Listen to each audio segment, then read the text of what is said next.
It's revival of wisdom. I facilitate human enlightenment through occult and esoteric teachings. I hope this video expands your mind into a new field of thought. In this video, we're going to be discovering the true esoteric meaning of the 7 planetary energies. So let's jump straight into this. In order to fully understand this, you must understand the esoteric teaching of as above, so below, and as within, so without. Our inner world is mirrored into our external material reality. We have a physical voice, which you are hearing right now, and I also have an inner voice, which no one else can hear.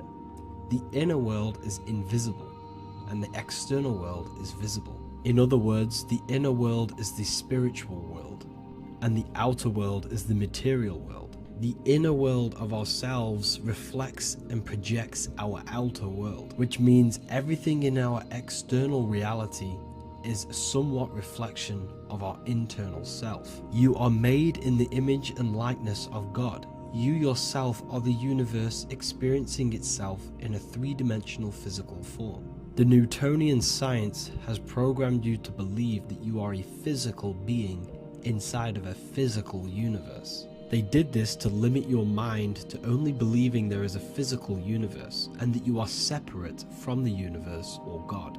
But you yourself are the divine essence of the universe, experiencing itself in a physical plane, which means everything you see is inside of you, including the stars, the planets, and the elements. As above, so below. As within, so without. An example of this is the 4 physical elements: fire, earth, water, and air. In the external world, these are physical elements. In our internal world, they represent the 4 bodies of consciousness. We have 4 different bodies. We have a material body, we have a spiritual body, an emotional body, and a mental body. The mind is not made out of the same substance as the body. The emotions is not made out of the same substance of the mind and the body. These bodies exist in 4 different dimensions, 4 layers of consciousness. With that being said, the 4 physical elements are inside of us. The earth is our material physical body. Fire represents our spiritual astral light body. Water represents our transformative and emotional body. Air represents the mental body, the communicative and thinking body. This is the teaching as above, so below. If that resonates with you and you can comprehend it, please leave a like and a subscribe to this channel to see more content. And feel free to leave a comment on any video suggestions. Okay, so now we've gone over the 4 physical elements and how they correspond with your inner world of consciousness. This is going to make it easier for you to understand what the planets actually are. The planets are a bit more in-depth and more detailed aspects of our consciousness. The 4 physical elements are generic, but the 7 planets go deeper. They are deeper aspects of ourselves. On a macrocosmic scale, the 7 planets rule the material realm. Every object, every animal, every plant, every stone, everything we see in this plane is governed and created under one of the 7 planets. I don't really like calling them planets. They are energies. They are spiritual forces that drive things into existence. An example of this is if we look at a tree. The roots of the tree are governed by Saturn. The stem of the tree is governed by the sun. The leaves of the tree are governed by the moon. Any offspring or fruit of the tree is governed by Jupiter. Any defense mechanisms of the tree is governed by Mars. The communication and networking of the tree is governed by Mercury. The smell and the look of the tree is governed by Venus. Everything we see in this material plane is governed by one of these specific energies. Everything material has a spiritual force that brings it into physical existence. This is the reason why we have 7 days of creation in the Bible. The 7 days of the week, all governed by the planetary energies. Monday is moon day for the moon. Mars governs Tuesday. Mercury is Wednesday. Jupiter is Thursday. Venus is Friday. Saturn is Saturn day. And Sunday is for the sun. This is the reason why there are so many 7s in this physical plane. 7 days of the week. the 7 colors, the 7 chakras, the 7 diatonic musical notes, the 7 lamps on the Jewish candlestick, the G inside of the Masonic square and compass. G is the 7th letter.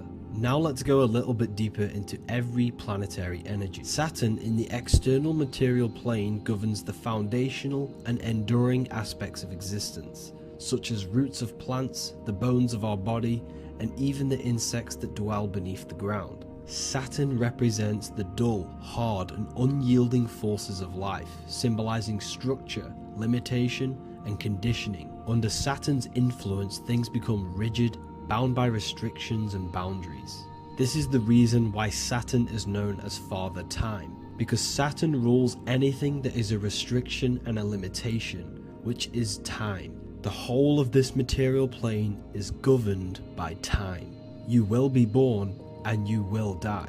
This explains why there is so much Saturn symbology in this material plane. Saturn is one of the most important planetary energies. You are a spiritual being in a physical body. Your light, your consciousness is bound to the physical body until you learn how to escape the physical body. The body is a limitation for our infinite minds and spiritual bodies. Our infinite mind is stuck in this material body, governed by Saturn's limitation of time, matter, and space. Now let's dive into what Saturn means to our consciousness within our internal world. We've gone over what Saturn means in the external world.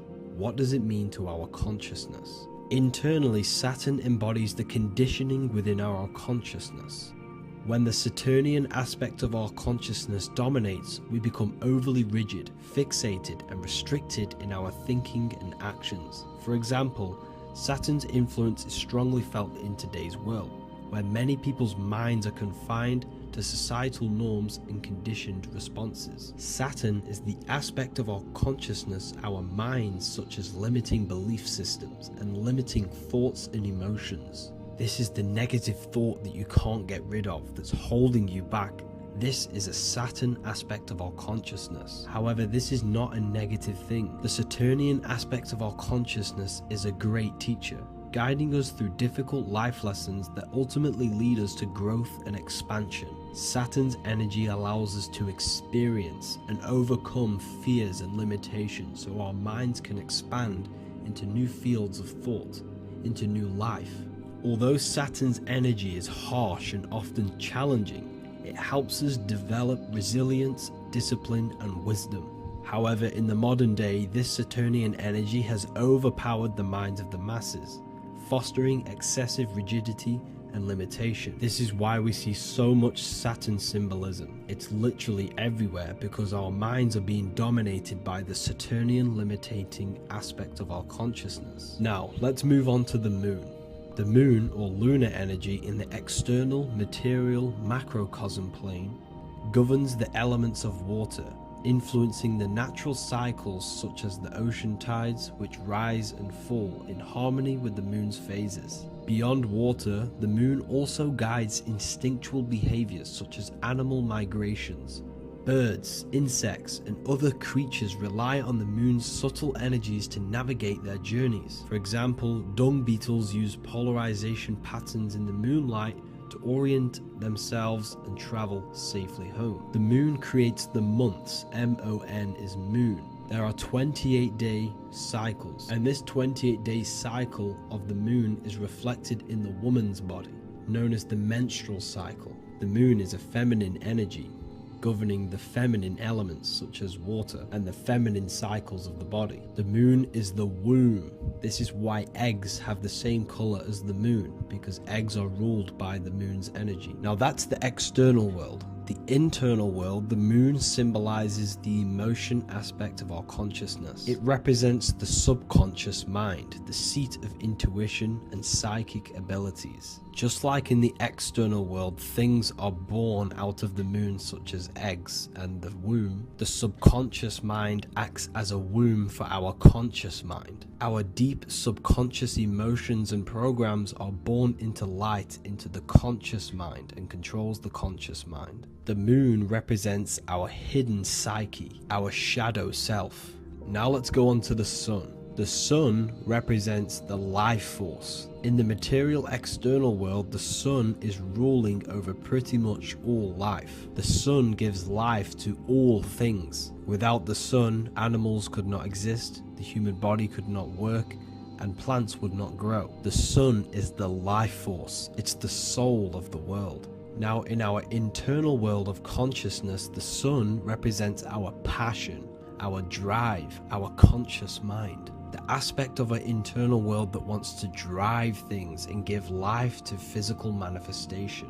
Now we go on to Mars energy. Mars is well known for being the god of war. Mars energy manifests into the material plane through anything that seeks to protect or defend itself. For example, the holly tree. The holly tree leaves are very sharp and they defend itself. Anything that is protective in the material world has Mars energy and is governed by this specific aspect of consciousness. For example, any predators or animals such as hedgehogs with spines on their backs for protection. Mars represents all things that is driven by conflict, aggression, and defense. Now, internally, inside of our inner world, Mars symbolizes the aspect of our consciousness that is focused on self-preservation and protection. Mars governs our ego, the instinctual urges of anger or maintaining reputation. Mars is not evil, it's necessary. Sometimes it's necessary for us to protect ourselves. Mars is the aspect of our consciousness that is anger, rage, the desire to fight or conquer. When this energy is activated within our consciousness, we become defensive, assertive, and even combative, ready to dominate others and destroy obstacles in our way. Now let's move on to Venus energy. Venus in the external material world manifests its energy through the aesthetics of creation. This planet governs the beauty and harmony found in nature, including the nurturing environment of a mother's womb where life begins. Venus embodies the essential love, not only in romantic relationships, but also in the bonds between family members and all living beings. Venus represents relationships. We have relationships between plants, animals. They all depend on each other to give life. Plants provide food and medicine, while living creatures contribute to their own growth and pollination. Internally, Venus represents the aspect of our consciousness that yearns for relationships and connections with others. This is an aspect of our consciousness that encourages to care for our physical appearance and embracing beauty. Aesthetics play a role in our interactions and self-expression. This is why there is a beauty brand called Venus. Now let's move to Jupiter energy. Jupiter in the material plane manifests its energy as forces of fortune, abundance, and wealth. This energy manifests itself as plants, as fruits that we can consume and eat in abundance. Anything that is nourishing and cultivated by the earth for humanity and animals. Jupiter embodies the giving energy that provides for and sustains life, fostering growth and ensuring that resources are available to all. Its influence is seen in the natural cycles of abundance, where fruits must grow and ripen before they are enjoyed, symbolizing the importance of effort and patience.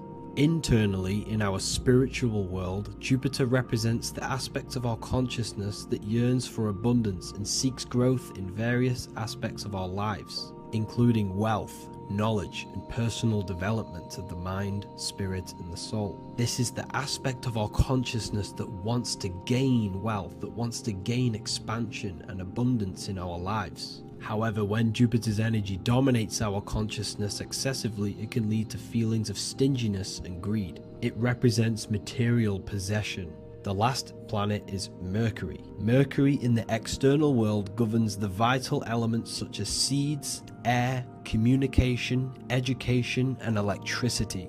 Known as the messenger of the gods, Mercury rules over intellect, communication, and the transmission of knowledge. Mercury's states of consciousness manifests itself in the material plane as the network between trees and plants, how they all communicate together. It represents the intelligence behind all physical things. It's the intelligence behind the seed that allows it to grow into a plant. Mercury's creative energy is manifested in the nervous system of the human body and all living animals. the intricate messenger that transmits signals from the body to the brain and then to the mind.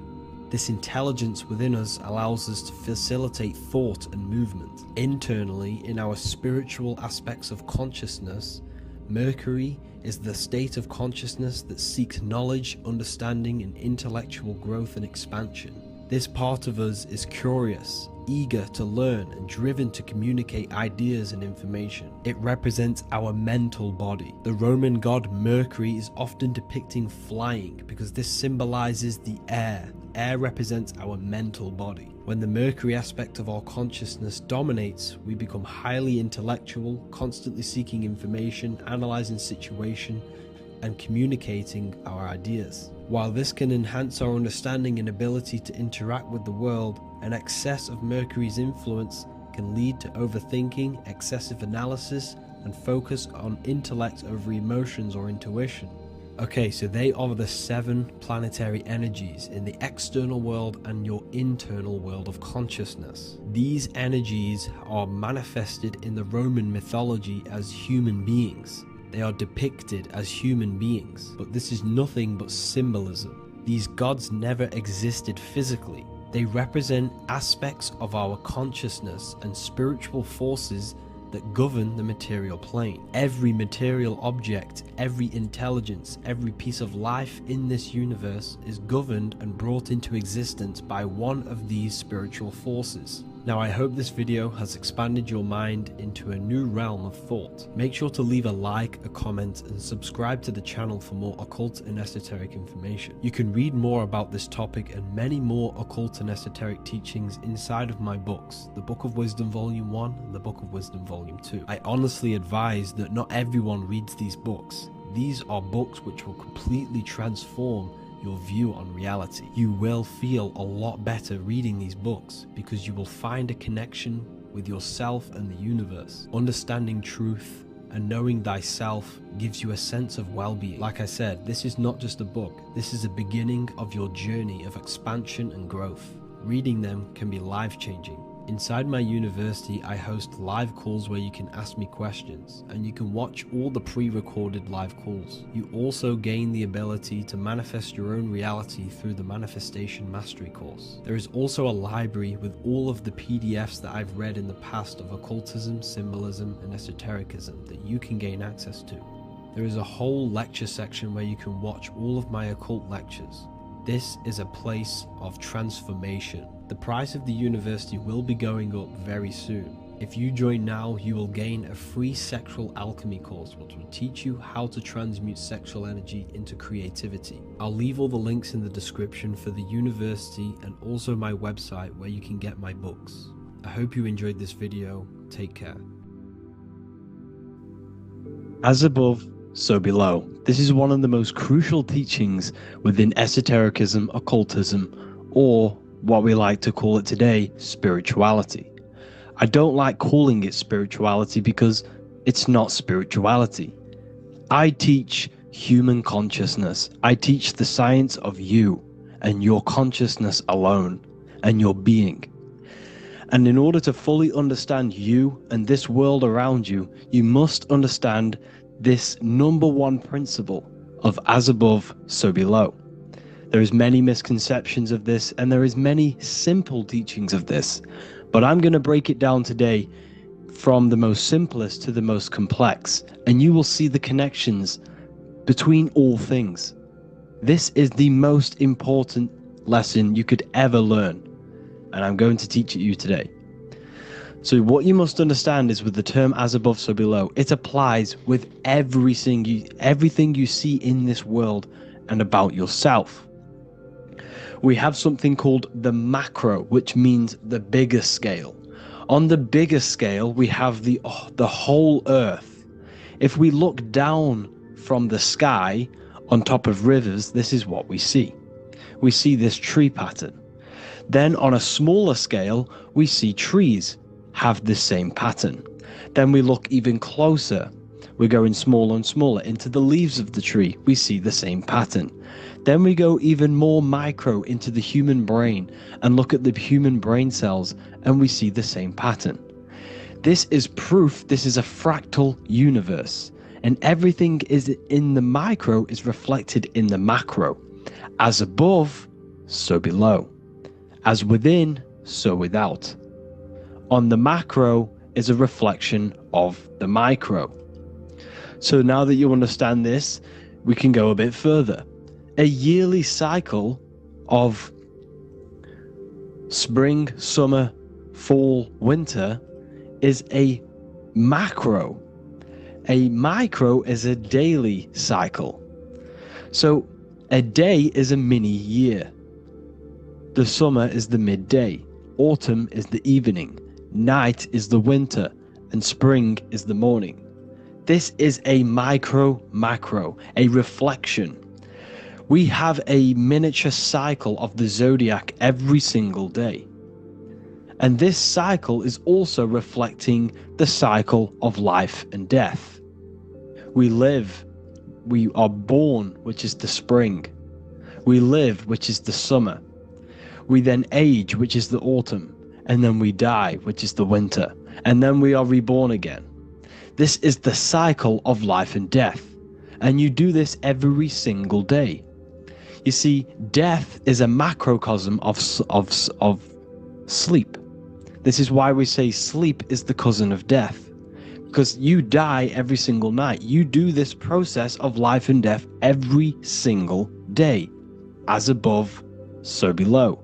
What's in the micro is in the macro. So when you go to sleep, you are essentially dying. And then in the morning when you wake up, you are then born again.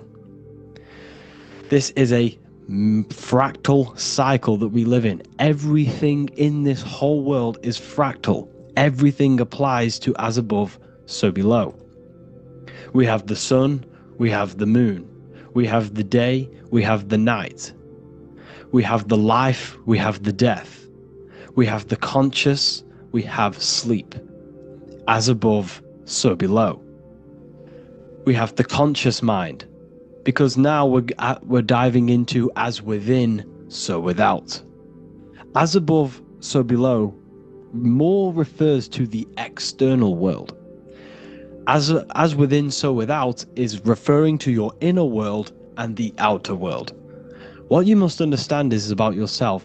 You exist in two realms. You're an individual. The dual nature of you. You exist in two realms at once. You have an inner world of your thought, emotion.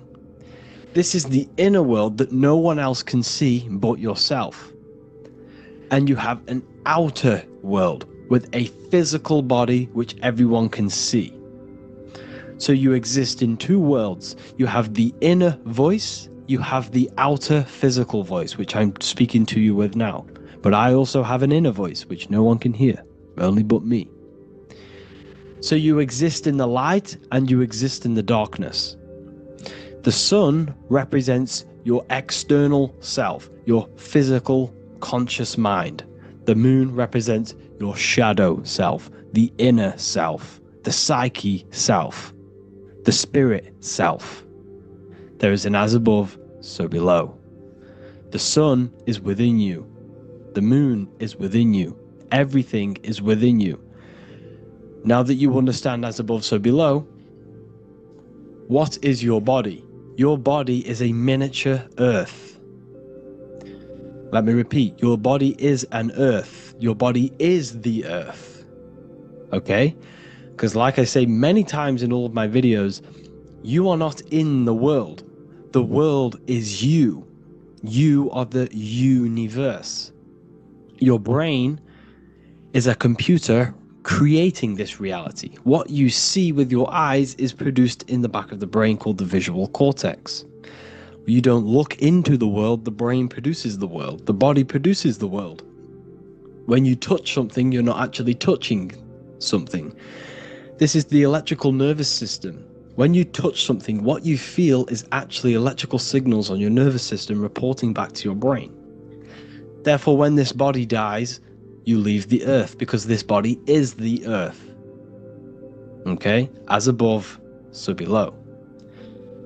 You have the mental plane, the astral plane, the etheric plane, and the physical plane.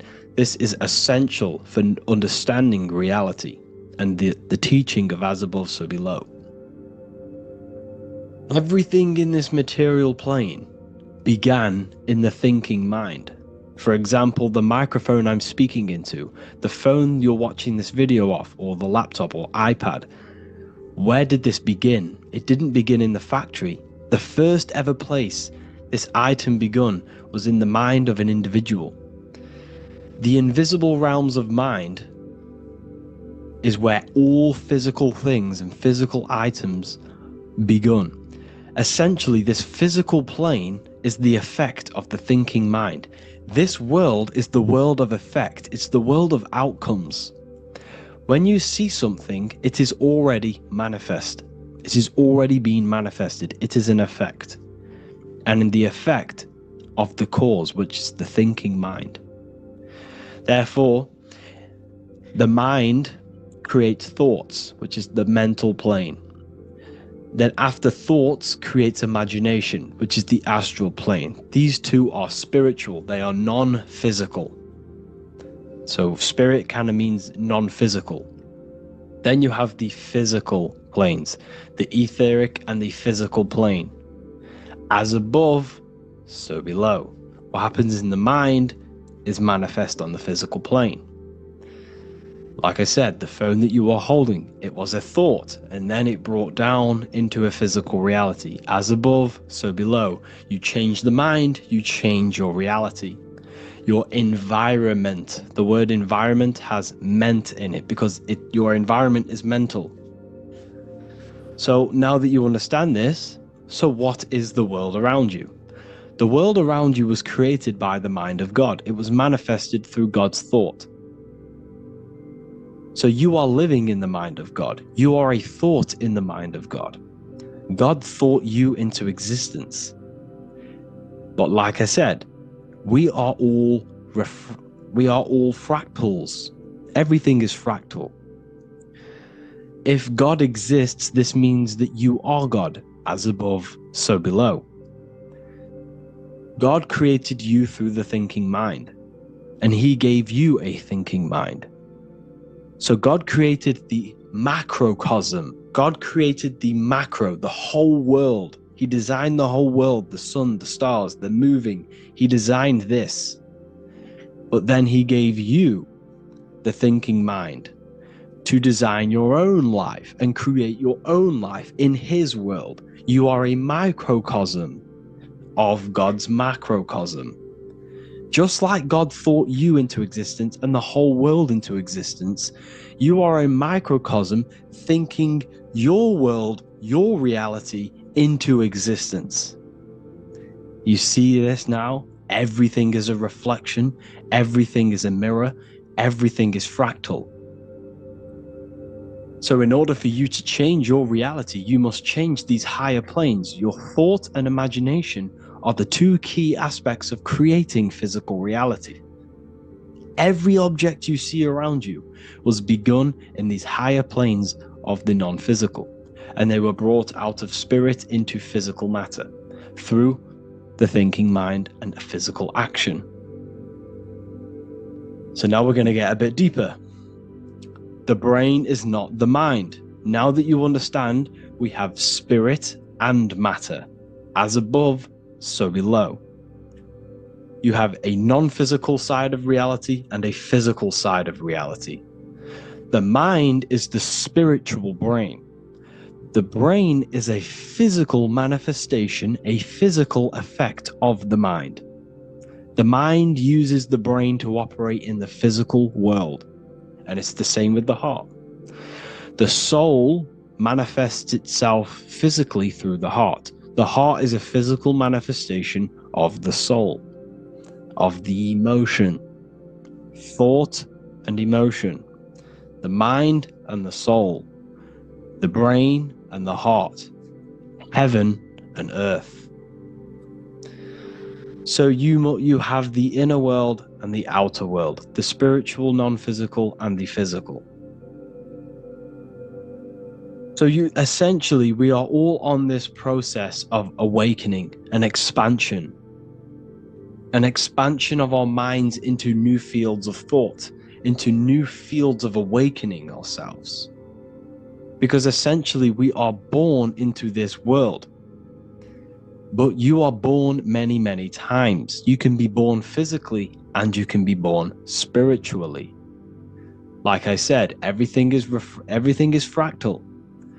So just like when the baby finds out that there is a world outside of its mother, what does the baby do? The baby seeks a way out of its mother, and then the baby is now born into a new world, a world outside of its mother's womb. It's the same with you and your spiritual process. As your mind becomes aware that there are other realities beyond your physical body, it then seeks a way out. And this is why you are probably watching my YouTube, because you are now on the path. Something within you has guided you to this path of knowledge, truth, enlightenment, and expanding your consciousness. And it is your soul who brought you here. Your soul speaks through emotion, a guidance. Emotion is the language of the soul. When you feel very bad, this is your soul telling you you're not in the right place. You're doing the wrong things. Because the soul is always unfolding its purpose, which is expansion and learning. That is it. The mastery of the self and the learning of the mind is the only thing that counts in the end after this life. So you are on a journey of expansion, of learning, creating, and spiritual rebirth. As above, so below. What does this body tell you? When I see someone overweight, I don't see the overweight. I don't see the body. I see the mind. I see an undisciplined mind. I see a mind that lacks self-control. I see a mind that seeks external validation. That's what I see when I see an overweight person. I don't see his body. I see the result of his mind. Because what does the Bible tell you? You shall know them by their fruits. It's the same saying as above, so below. You shall know them by their fruit. The fruit is their manifestation. Your body is a direct correlation and manifestation of your mind. Your inner world projects your outer world. As within, so without. As above, so below. Now, what do you see when you see this man's body? I see discipline. I see strength. Mental strength, not physical strength. I see mental resilience of pain. Because all of this man's mental energy has been manifested physically within his muscle. This body is a direct manifestation of this man's mind's pain and suffering, and it shows discipline. This is why people instantly respect you if you are in shape. You walk into a room and you are in shape, people will instantly give you respect because they know that you are mentally disciplined. The body is a reflection of your inner world, and it's the same with your friends, your family, your connections with people.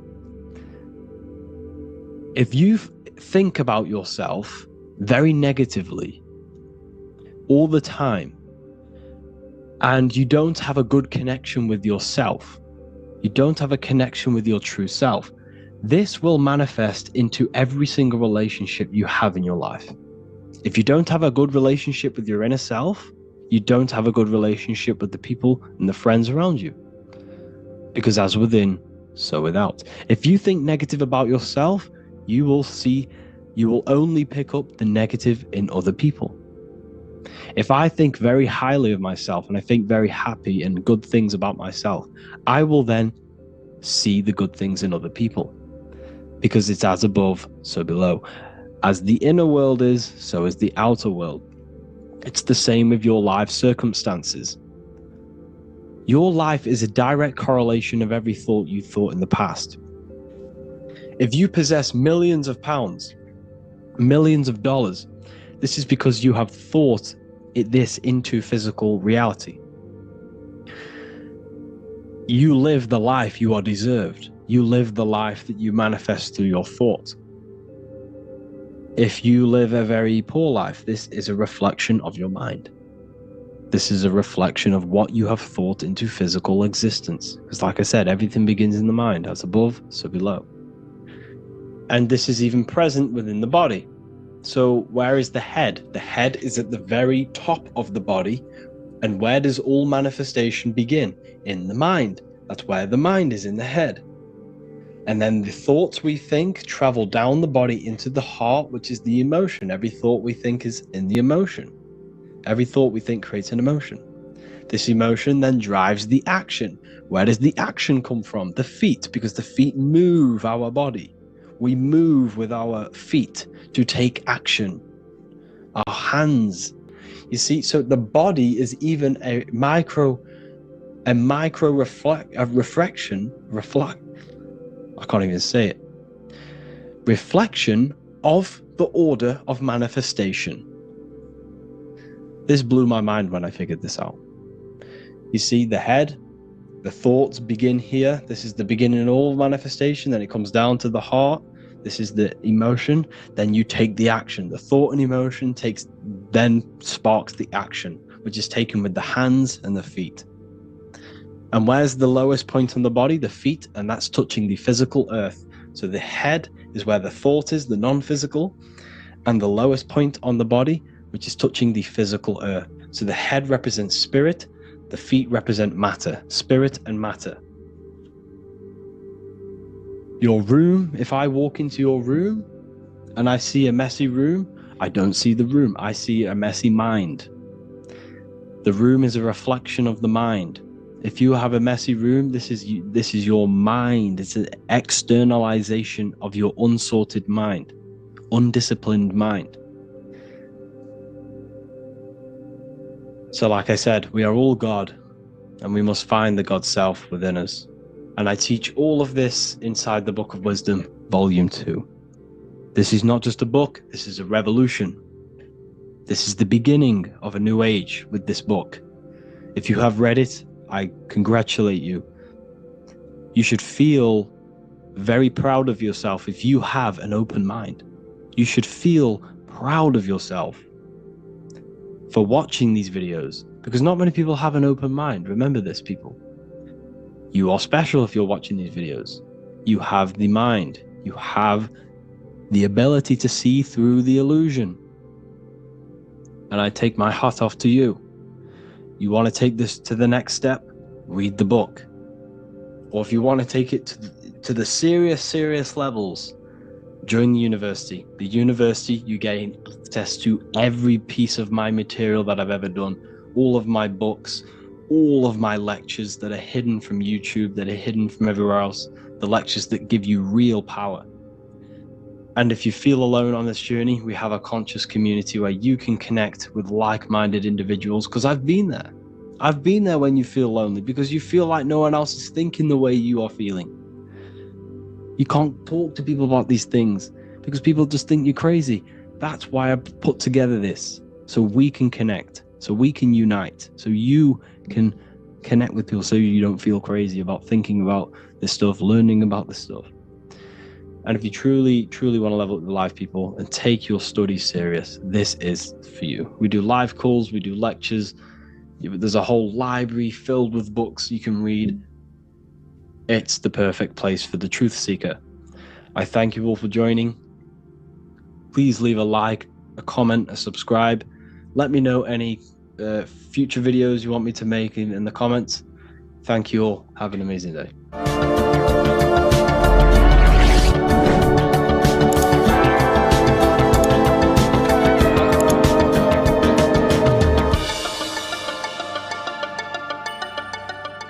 Welcome to Revival of Wisdom.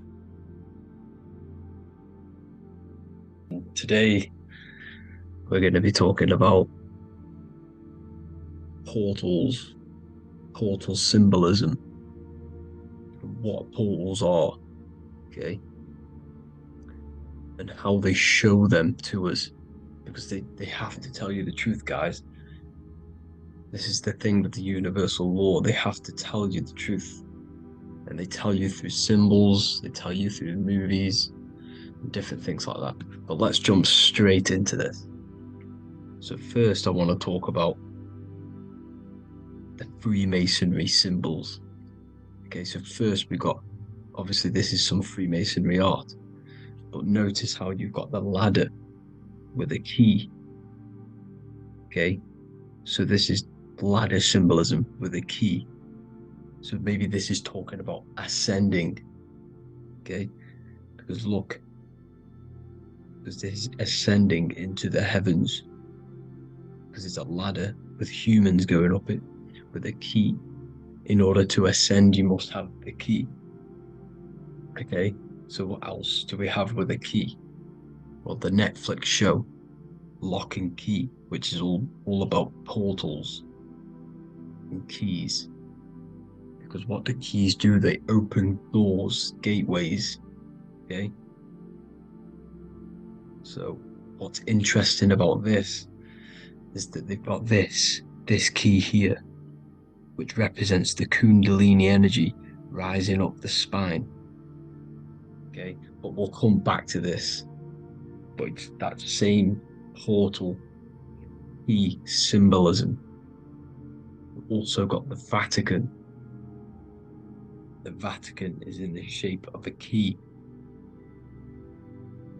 Okay, so you can see the start of it here and the end. So this is key symbolisms. Keys open doors. And notice how it's got the 8-pointed star. Okay, what is the 8-pointed star? Okay, we'll come back to this. This all ties in, guys. I'll break it all down for you. But then you've also got the god Janus. Janus, okay, is known as the god of the doorways. He's an ancient god of Rome, and they worshipped him. However, he's not a god, he's more like a high-level ranked demon. Because he is the god of the doorways. And notice how he's got two faces. Because doorways always have two sides. You're going into somewhere. There's always two sides of a door. And he's always depicted with two sides of a face and a key. Because he holds the key to the doorways, to the portals, to other worlds and realms. Okay, as you can see, he's always got two faces and a key. Okay, so now we have the Sumerians, the Anunnaki, and they are always depicted with the two faces. Why do they have the two faces? Because they're symbolizing doorways, and the Anunnaki come to Earth through doorways and portals. So these are what these gods are symbolizing in their artwork. But they always have the 8-pointed star. Okay, what is the 8-pointed star? You see how they always have, look, let me try to find another one. It's the 8-pointed star. This 8-pointed star is Polaris. Okay, Polaris, just like the Vatican has the 8-pointed star with a key. Polaris is the center star. Polaris is a fixed star, it doesn't move. Okay, so the Anunnaki's symbol is also the 8-pointed star. So this is symbolizing the portals and doorways that they come through in order to get to the Earth. But Polaris is that center star which does not move. It's always symbolized with the 8-pointed star, just like a compass. Why is a compass the 8-pointed star? Because at the center of our realm is where the most electromagnetic energy is stored. As you can see, we have an aura field, an electromagnetic aura field. so does the earth. And in the center, so like our heart, for example, is where the most energy is stored. And like the center of the earth, this is why all compasses point to the center, because this is where the most electromagnetic energy is stored. It's at the center of our realm. Okay. So like I was saying with the lock and key series, see this here? The Kundalini energy rising up the spine, just like your Kundalini energy rising up the spine. Let me try. Oh, I can't zoom in. But you know what I'm trying to say here. Let's go back to Polaris. Because at the center is where pole. Can you see the pole of electromagnetic energy? Polaris, the North Pole. It's symbolized. The truth is in the words. It's like a pole of electromagnetic energy. And this is where the aurora borealis comes from. Notice how it's got the word aura in it, because it's the Earth's aura, electromagnetic field. Just like you have an aura, also known as the northern lights, because it's coming out of this center hole in the center of our realm, where the black sun is. And this is where the electromagnetic energy is coming up from. And this is what the aurora borealis is, or the northern lights. It's just electromagnetic energy. And it's symbolized through our symbols. The original O. Okay? Because it's like a pole through the middle. Polaris. So this Polaris is the sky vault. It's the portal into this realm. Because this is what the Anunnaki are always talking about. Always symbolize it with the 8-pointed star. And just like a compass is the 8-pointed star pointed to the center, to Polaris. Okay. See here on the Sumerian tablets with the 8-pointed star again. And how we know it's talking about portals with this 8-pointed star is because CERN 666 are opening up portals to the underworld, letting in demonic entities into this realm. How do we know it's a portal? Because their Hydro Collider has 8 points, just like the 8-pointed star. So they are creating synthetic portals to the underworld to let these demonic entities into our realm. What is the key? Because if we're talking about ascending through Polaris, notice how here on the masonry art, this luminary here, so this is the sun, that's the moon, this is Polaris, because it's a luminary with what? 1, 2, 3, 4, 5, 6, 7, 8 beams coming off the luminary, just like the 8-pointed star. So you see the ladder with the key going up to Polaris. It's symbolizing ascending out of Earth. So what is this key that they're keeping from us? Because it's a human holding a key going up the ladder to Polaris. Well, chakras. We have 7 chakras. Okay, so this is what they are telling us in the lock and key symbolism. The Kundalini energy rising up the spine. Okay, just like they have 33 vertebrae on the back of your spine. Okay, this represents the Kundalini energy going up your 33 vertebrae, just like in masonry has 33rd degrees. Okay, so what is the key? Your chakras. Your chakras have to be unlocked. Okay, you have to unlock your chakras, and you can't unlock this one without going through this one. You have to go through them all.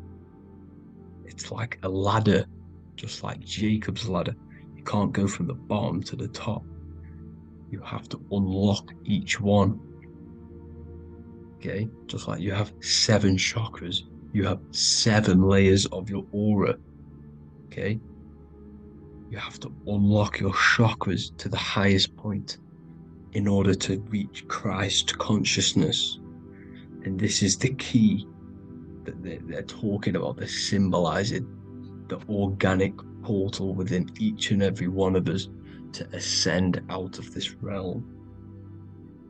Okay, so this is the key that they're talking about, and they're holding back this knowledge to keep us trapped in this 3D realm.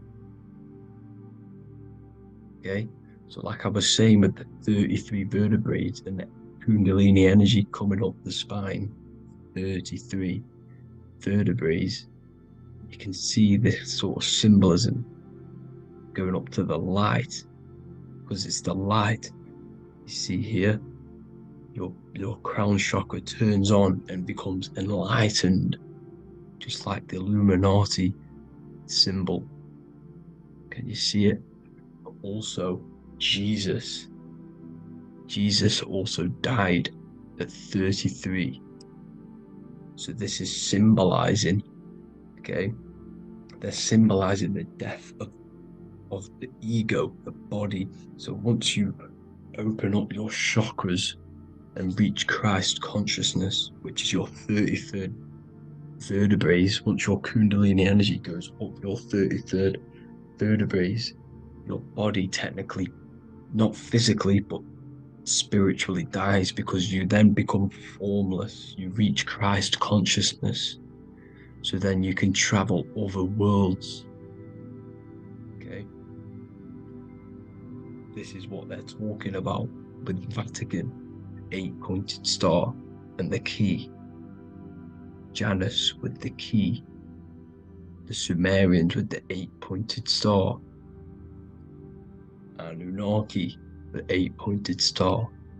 Polaris, 8-pointed star. So Polaris is the way out of this realm, which is at the center. Pole, North Pole. Okay, so the key is that they're hiding from us is the knowledge to unlock our chakras. Okay, and without this knowledge that they keep from us is trapping our souls in this reality to keep reincarnating. Okay, well, thank you all for tuning in. I'm going to leave you all there. Make sure to leave a like and a comment in the comment section. Let me know some topics to talk about so I can break it down for you. God bless you all.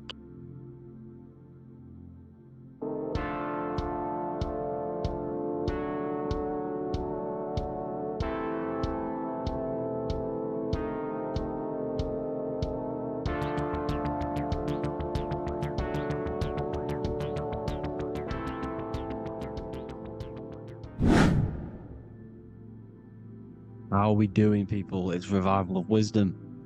We're back today talking about sun worship. Okay? And please enjoy, sit back and enjoy the video. First thing we need to understand is that the sun is the risen savior. It's the light of the world. Without the sun, we have nothing. Now, the sun is the Son of God. We didn't make the sun. No one owns the sun. But who created the sun? Obviously, the Creator created the sun. Therefore, it is the Son of God. And that is what Jesus is symbolizing in the Bible. The Bible is a metaphorical story. That's why it's called the greatest story ever told. Because it is a story about the sun, the zodiac. It's about you, the systems in the body. It's about everything that is sacred in this creation. Now you can see the suns behind Jesus' head in all of the ancient portraits. Even the ones that are more modern, you still see a sun on the back of his head. Because he is the sun. He's the light of the world. our risen Savior. And this is what Christians are lost, because they don't realize it's a symbolic story and they think Jesus was a historical person. He's not a historical person. Okay, this is what we need to get out of our mind. This wasn't a historical person. It's the Son, our risen Savior. The Son is the soul. It's the soul of this creation. Because what is a soul? A soul is pure life force, pure energy. Whatever a soul inhabits, it gives life to. Like our soul feeds our body. The sun feeds the earth, because the sun is a soul, and that's why the ancients called it Sol. Because it's the soul, and it's in you, and it's the light of the world. It's the light of everything. It gives life to all things. Here's Jesus and his 12 disciples. The 12 disciples symbolize the 12 zodiac signs. Aries, it rules the head region, because the 12 zodiac constellations rule specific regions of your body. Aries, the ram, you have a cerebram in your head. This is Aries on the head of the table. His Gemini rules the arms and the lungs. The two twins, Gemini, he's holding up 2 hands for the 2 hands and arms. The twins.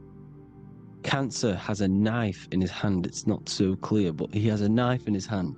Cancer is the crab. Crabs have claws. And he's pointing at Virgo's Adam's apple, saying there's no Adam's apple there. It's a woman. Who's the 6th sign? The 6th sign is Virgo, the Virgin, the only woman in the painting. Now notice how there are 3 people in 4 groups for the 4 seasons and for the 3 months and 3 zodiac signs in each season: spring, summer, fall, winter. Matthew, Mark, Luke, and John with the suns on the back of their heads, because it's the 4 states of the sun. The 4 states of the sun. Now, 6th sign, Virgo, the Virgin, the only woman in the painting with no Adam's apple. Then we have the sun, Jesus, red and blue, red shift, blue shift. Electromagnetism. The ancients knew this. He's got one hand open, one hand down, because the sun gives and retrieves. The sun rises and it falls. It gives, then pulls away. That's what the sun does, and that's what he's doing. His arms are out, symbolizing the rays of the sun, casting down onto the earth, giving and then receiving. Libra, his 2 hands are equal, he's holding his arms out equally, because Libra is the 2 balanced scales. Libra is when the sun is balanced between the summer and the winter. It's being judged. The sun isn't balanced. That's what Libra is, the 2 scales. Capricorn is the goat. Goats have 2 horns, and you can see the 2 horns on his head here. See? So this is astrology. This is what Leonardo da Vinci is depicting here. It's astrology. He knew the story of the Bible is all astrology. It's all based on astrology. The Son of God, the real Son. Now here are some Bible verses. I am the light of the world. Obviously, that's the sun. What other light is there that lights up the world? The moon can't do it. It's the sun, the one and only Son, our risen Savior. Because if the sun didn't rise, we'd all be dead. So it's our risen Savior. And it dies for our sins every night, and then gets reborn every day. Now Jesus calms the storm. Mark 4:35-41. The disciples are all on a boat and there's a heavy storm, but Jesus is asleep. The disciple says, Jesus is asleep, we need to awake him. They wake up Jesus, and Jesus got up and rebuked the wind and said to the waves, quiet, be still. Then the wind died down and it was completely calm. Well, when Jesus was asleep, this is the sun not being risen. It's not risen yet, because in the night times, that's when the storms happen on the sea, in the ocean. And when they awake Jesus, Jesus rises, because he's the sun. He rises and everything calms, because when the sun comes, the storms go. You see? So it's the sun. It's all about the sun. Here's another, Luke 22:10. A disciple asked Jesus, "When will we know it's the end times?" And Jesus says, "As you enter the city, a man carrying a jar of water will meet you. Follow him to the house that he enters." Well, this is clearly talking about astrology, the topic that Christians think is satanic, when they don't realize the whole thing's based on astrology. Because the end times is the end of Pisces, which is the two fish, which is the age we've just gone out of. And you can see all these ancient churches here with two fishes, because they knew it was the age of Pisces. There's an ancient photo, ancient artwork with the two fish, Pisces. And the end times, as it talks about in the Bible, when Christians think the world's going to end or something. But no, it's just the end of Pisces. As you enter the city, a man carrying a jar will meet you. Follow him to the house. The house is the zodiac sign that he enters. And the zodiac sign is Aquarius, because that's what it is, a man carrying the water. We know this is astrology because a woman, that is a woman's job in the ancient times. In the ancient times, the woman used to get the water. You would never see a man collecting water back then. That was the woman's job, whilst the man builds the houses, for example. You see, so we know it's talking about astrology because astrology is the man holding the bucket of water. It's the end of Pisces. Now we are in Aquarius. And of course, Luke 24:36, the risen Savior, the Son. Now the Sun is also born on the 25th of December, a virgin, just like Horus, Mithra, Buddha, Krishna, Hermes, and thousands of other gods, all born on the 25th of December.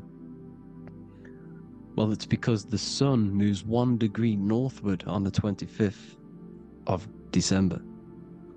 And on the 22nd to the 24th, it stays in the same degree because it's moving south.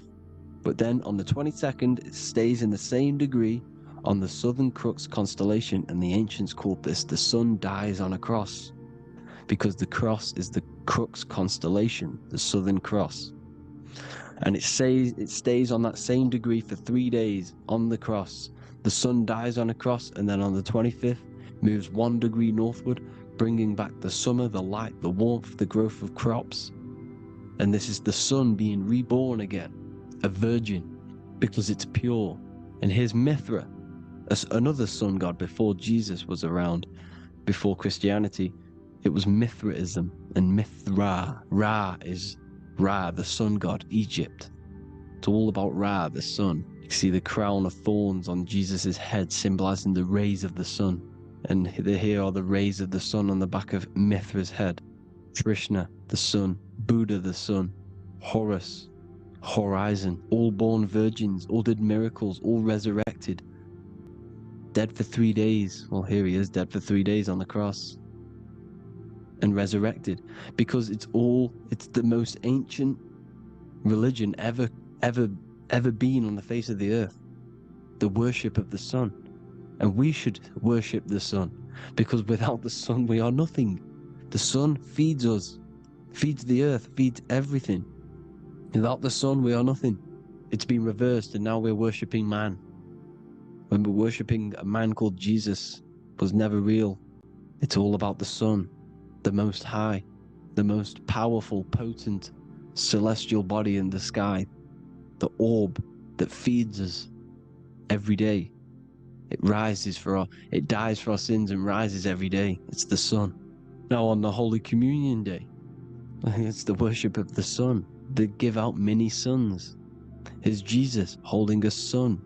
And they raise the sun on Sunday, because they go to worship their sun god on Sunday. Not Saturn Day, not Moon Day, Monday, but on Sunday when the sun is exalting. And they hold suns up above their heads because the sun rises. They're symbolizing the sun rising above their heads as Savior. It's the sun. It's the Holy Communion Day. And here's Jesus giving a piece of himself to the children. It's the sun, the light. Judas was known as a backbiter, a backstabber, because he stabbed Jesus in the back. He betrayed Jesus. Well, this is just another astrological story about the constellation Scorpio, because the Scorpio is the J, looks like a J. J for Judas, the scorpion, the backbiter. Scorpions backbite, they bite with their back. And what does Judas do? He betrays Jesus by kissing him to let the warriors know who they need to get. So he kisses Jesus and Jesus gets stabbed in the back. Well, when you get stung or bit by a scorpion, they leave like a kiss. So Judas kisses him and gets betrayed. Well, this is because the sun, when it hits Libra, it's balanced. The sun is balanced because it comes through summer. Now the sun's starting to die. The sun's starting to die. It hits Libra. And then as soon as it hits the Scorpio, it gets betrayed because now the sun has to fall to winter and Saturn is there waiting to take over the darkness of the winter. So he gets stabbed in the back by Scorpio, Judas, the Scorpio, the backstabber. You see, it's an astrological story. Here's Mary. Mary means marry, which means pure. The sun is pure. No one gave birth to the sun but the God. And it's born every day. It's born every day on every year. It's born pure. There was no controversy. There was no, activity for the sun to be born. It's pure. Now, the 7 metals come from the 7 planets. The sun gives you gold, and this is why the sun is golden. It looks gold. And this is why the banks are backed by gold, because gold is the most valuable metal, because it's the sun, the most valuable celestial orb in the sky, in the heavens. Well, here's Jesus, another ancient symbol of him being crucified on the cross with the big sun, the Southern Crux constellation. The sun dies on the cross constellation. And if you go to the old etymology dictionaries, you will see sun and son is the same word. They come from the same etymology roots. You can use them for no matter what, but they've been confused today. But if you go back to the old dictionaries of etymology, they are interchangeable. You can use them. Son, sun, sol, it's all the same thing. The 12 disciples, 12 brothers of Joseph, 12 tribes of Israel, 12 breastplates on the stones, because it's all the 12 astrological signs. They could have used any other number, but there's 12. Because 12 is the mind, which is God. 7 is the number of matter, which is man. 7 energy centers in the body. 12 cranial nerves in the brain, because it's the mind. 12 is the 12ness. The zodiac is literally the mind of God, the signs of God. Now here we see here, Job 38, 31 to 33. Can you lead forth a constellation in the season? He's asking you, can you read the sky? Can you read the heavens? Canst thou bring forth the Mazzaroth in its season? Mazzaroth means 12 signs, the zodiac. Why did they translated every single Hebrew word in the Bible into English, but they decided to leave out Mazzaroth? Why? It's because if that said zodiac, Christians would have a different view on the Bible, but they leave that out. But Mazzaroth actually means the 12 signs, the zodiac, and the stars means sign. The word stars means sign because the stars are signs, things to come, which is off in Hebrew, which means sign, things to come. You see a sign on the road, it's something coming. But God is saying, what does he say? To qualify as a director, a judge of man's life on earth, one must be able to govern the heavenly bodies that rule the earth. It's telling you to read the heavens. We need to read the heavens. Astrology, the 12 zodiac signs, the mind of God.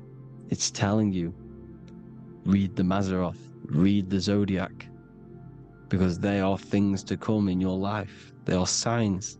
It's not satanic, it's made by God. God said, let there be lights in the firmament of the heavens to divide the day from the night, and let them be for signs. Signs are things to come. The 12 zodiac signs. It's all about astrology. Here's Mary holding the sun. His son, her son. It's the sun in the sky. The one and only, the most high. The soul, the solo because it's on its own. The most powerful, Ra, radiance. Here's the Pope holding the sun. All three popes holding the sun, because they're sun worshippers and they know the true meaning and origins behind Christianity. Sun worship. Here's the Vatican is a sundial. Yes, this is literally a clock. Your watch is a sundial. It's got 12 sections on it for the 12 zodiac signs. 12 hours, 12 Horuses. Now here you see Jesus walking on water. Well, it's the sun, and here's the beard of the sun. Here's the pyramid of the sun, the illuminated one, the all-seeing eye, the sun. Here's the Ankh. The sun creates these symbols. The ancients knew this. Now when you see these headdresses, these are actually the days of precession of the sun. Aries, Cancer, Libra. It's all about the sun. Here's some more sun worship going back to Egypt. Ra, Horus, Osiris, and Set. Jesus and Satan is Horus and Set. The sun and Saturn. Saturn rules the winter, Satan. Jesus, the sun, the light of the world, rules the summer, rules the day. Satan's the night, Saturn's the night, the sun is the day. The evil brother, Satan. Well, Horus comes, this is where we get the word hours from. There are 12 Horuses. The sun moves in 12 Horuses, 12 hours. Where's Horus? What hour is it? Where's Horus? Here's Ra, 12 noon. Ra radiates, powerful, the most high sun. That's why he has a sun on the top of his head. These are the 4 states of the sun. Set, sunset. This is why we say sunset, because the sun is setting. His sunset, his Horus, horizon. The Horus is rising. Ra radiating, and the sunset. Then midnight is Osiris. Here's another ancient symbol for the sun, the scarab. Ra, the sun, scarab. It's got the word Ra in it because it's the sun. And here's the sun on top of the scarab with the wings. Because scarabs roll dung up hills, and then they'll let it fall down the hill to gain more matter. To gain more, bigger, like a snowball effect. And the ancients saw this as a process of the sun, because the sun climbs up the hill and then it falls. So they used the scarab to symbolize the process of the sun. The sun climbs and falls. Here's an ancient Egyptian cat cutting off the head of the serpent. Well, the cat is cutting off the head of the serpent, symbolizes the sun cutting off the nighttime. When the sun rises, it cuts off the nighttime. It cuts off the serpent. The serpents represent darkness or evil. There's some more symbology of the sun and the heavens, the arch, the royal arch, the firmament, the sun inside the firmament. These are all ancient churches, and they all depict the firmament, but the sun inside is the ancient cosmology. You see, because it's all about the sun. Everything's about the sun, because the sun is our orb made for us to sustain life and inside of this creation, inside of this firmament, the royal arch of heaven. Here's the Freemasons depicting it. Here's the Masonic royal arch, but you can even see the zodiac signs. Here's Cancer, the checkered board. It's the royal arch of the firmament. Obviously, they don't want to tell you that. You live in space, apparently. Some more sun worship. Here's the beard of the sun on the water. They all have this long beard. And why do they say amen? Amen at the end of every prayer. Amen is a sun god, a creator god. It's all about the sun. So thank you all, people. Hope you all enjoyed. Hope you all gained some knowledge and insight. Please give me a follow, drop a comment, drop a like. Have a good day. Love you all.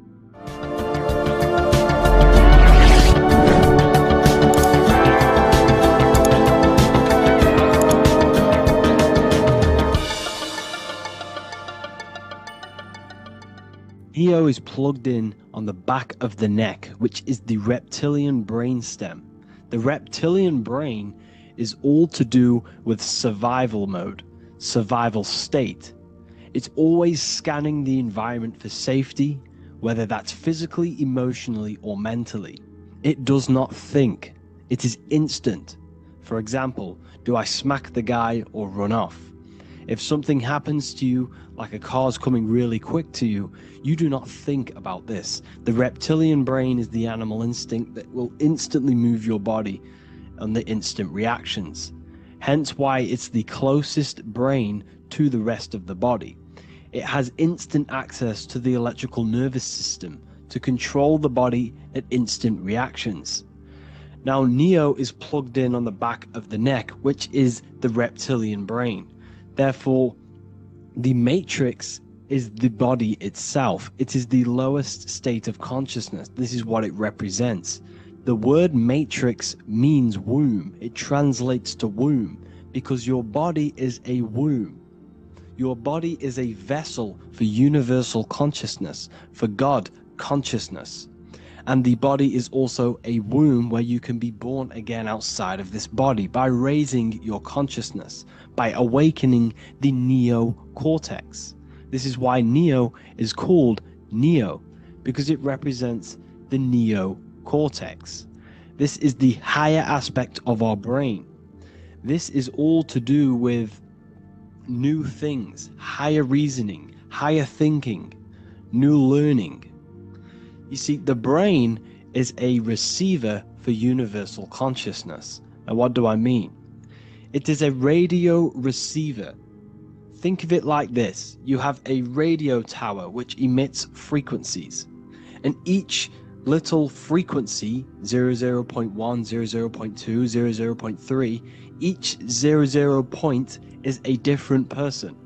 We are all the same universal consciousness, encapsulated inside of a different vessel. This is why our body is the temple of God inside of the Bible. Your body is a sacred temple of the divine essence of the universe. However, consciousness is controlling this physical body. And I'll show you this diagram here. Consciousness consists of imagination, emotions, thought, and memory. All of these things are not physical. They're not made out of atoms. You cannot think with atoms. If I split open your brain while you are thinking of a cheesecake, I would not see a cheesecake. It's because these things exist metaphysically within consciousness. They are not physical. The body is physical. It's part of matter. It's part of time. You see the Leonardo da Vinci, the circle and the square. The square represents limitation, beginning and end, because when you draw a square, there is a beginning and end. It represents the body, the mortal self, the ego, the echo. Then you have the spirit raised above, which represents spirit over matter, mind over matter. Invisible forces create physical forces. Everything physical exists in non-physical. This is also the Freemasonic square and compass, why the square is below the compass, because the compass creates the circle, which is spirit or mind. Then you have the square, which is matter. Mind and matter are the same substance. Mind creates matter through thought. Everything in this physical universe manifested through thought. Everything began as thought. So you are spirit and matter. You have a material body and a spiritual body. And you are right in the middle. This is why humans are very, very important. Because we have an animal nature, the reptilian brain, and a higher consciousness, the neocortex. And we must awaken out of the matrix, which means womb, which is the body. And Neo is waken up from the lower self, the reptilian brain, and moves into the neocortex. Because the brain is a radio receiver for consciousness. Now, what do I mean? I went over this before. Your consciousness is controlling the brain. The brain is a computer. And when our consciousness, our imagination, our emotion, our thoughts, and our memories are all contributing towards just survival things, food, safety, fear, all of these things, and our consciousness is locked into a survival state. We are using the reptilian brain. We're no longer thinking. You don't think with the brain, but the consciousness is thinking, which activates the different parts of the brain. When we think for higher reasoning, we use the neocortex. It stimulates the neocortex. When we think about survival, we're using the reptilian brain. So therefore, when Neo wakes up, he wakes up to the higher aspects of consciousness, which is only utilized by the neocortex, by learning new things and expansion of the mind and expansions of consciousness. Okay? So the whole matrix is to keep you designed, well, the whole matrix is designed to keep you in a survival state, in the three-dimensional awareness.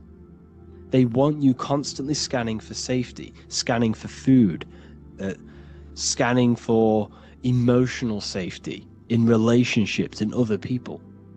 You see, they do not want you to think. They want you stuck in that reptile, that animal state, that beastly state that most people are in. Most people, all they do is eat, listen to music, consume, have sex, lust, desire. This is all the reptilian brain. So when we say the world's being ran by reptilians, it's symbolic. There is no physical reptilian humanoid beings controlling, manipulating human consciousness. We are all the same consciousness. However, there is a corrupted state of consciousness running this world. And this consciousness worships the physical plane, and they control the physical plane. So by doing that, they keep you stuck in a reptilian way of thinking, the animal state, to keep you stuck in the lowest state of consciousness. Now this is the god Osiris, which represents the reptilian brain. None of the Egyptian gods ever existed. They are all symbolic for the brain and anatomy of the human body.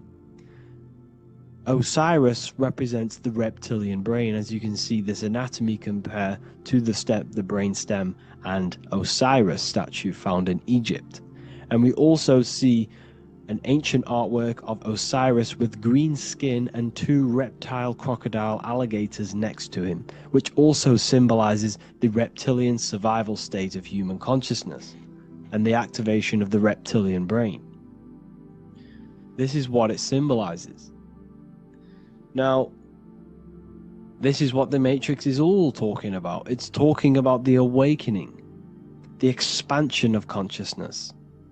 The word divine is dive in, because you connect with the divine by diving inward. There is no man in the sky going to save you. You must connect with the self. Know thyself. Truth comes from within. All of these things I'm telling you comes from within you. I'm just pointing it out. All of this is self-realization. A lot of people say, well, what are my sources? My sources is knowing thyself, observing thyself, using the neocortex of critically thinking, sitting down and thinking about yourself and having deep realization of yourself. You can realize that your thoughts are not of this physical world. It's quite simple. The brain does not think. The brain does not imagine. The brain does not hold memory. All of these things exist in consciousness, the one consciousness, but we are all fractal, infinite parts of. This is the eye on the triangle, consciousness being given down to the rest. This is separate. Consciousness is separate from the rest of the pyramid. The pyramid is your body. Neo is the one consciousness. This is the Egyptians symbolizing the one consciousness giving Ankh, which is life, to all the different life forms. However, you can see that the central sphere is giving a big Ankh to the humans, because humans, like I said, possess the advanced consciousness, an advanced brain that allows us to turn above our reptilian animal self. For example, we can go against our reptilian lower animal nature and turn to our godly nature. Animals cannot do that. They are stuck in instinct. They are stuck in a reptilian animal way of thinking and operating. Everything they create is to survive. We can turn against our lower nature and create for amazing things like buildings, architecture, technology. We can use our creative consciousness for anything we wish, not just survival needs. And it's the same with your spiritual journey. You can raise your consciousness beyond this animal state that they try to keep you in through fear, consumption, food, and the reptilian brain. We must awaken, start to think critically, and awaken to our divinity, because the mind, the consciousness within you has infinite potential to expand. There are infinite fields of knowledge that you can explore. The mind can never be filled. It can never ever be full of knowledge. It always expands, and that's why you are alive. That's why you are part of this universe. That's why the science always says the universe is always expanding, because the universe exists in your mind, and the mind is always expanding into new fields of thought, new fields of knowledge and information. And that is your whole sole purpose, of expansion of mind and expansion of consciousness, and the exploration of the mind of God. We are living in the mind of God. You are a thought in the mind of God. You must awaken out of this body. This is why Jesus says you must be born again to see the kingdom of God. You must be born again. You must raise your consciousness beyond physical limitation and awaken to your divinity. And this is pretty much it for this video. I hope you all understand this, that this is all symbolic for consciousness.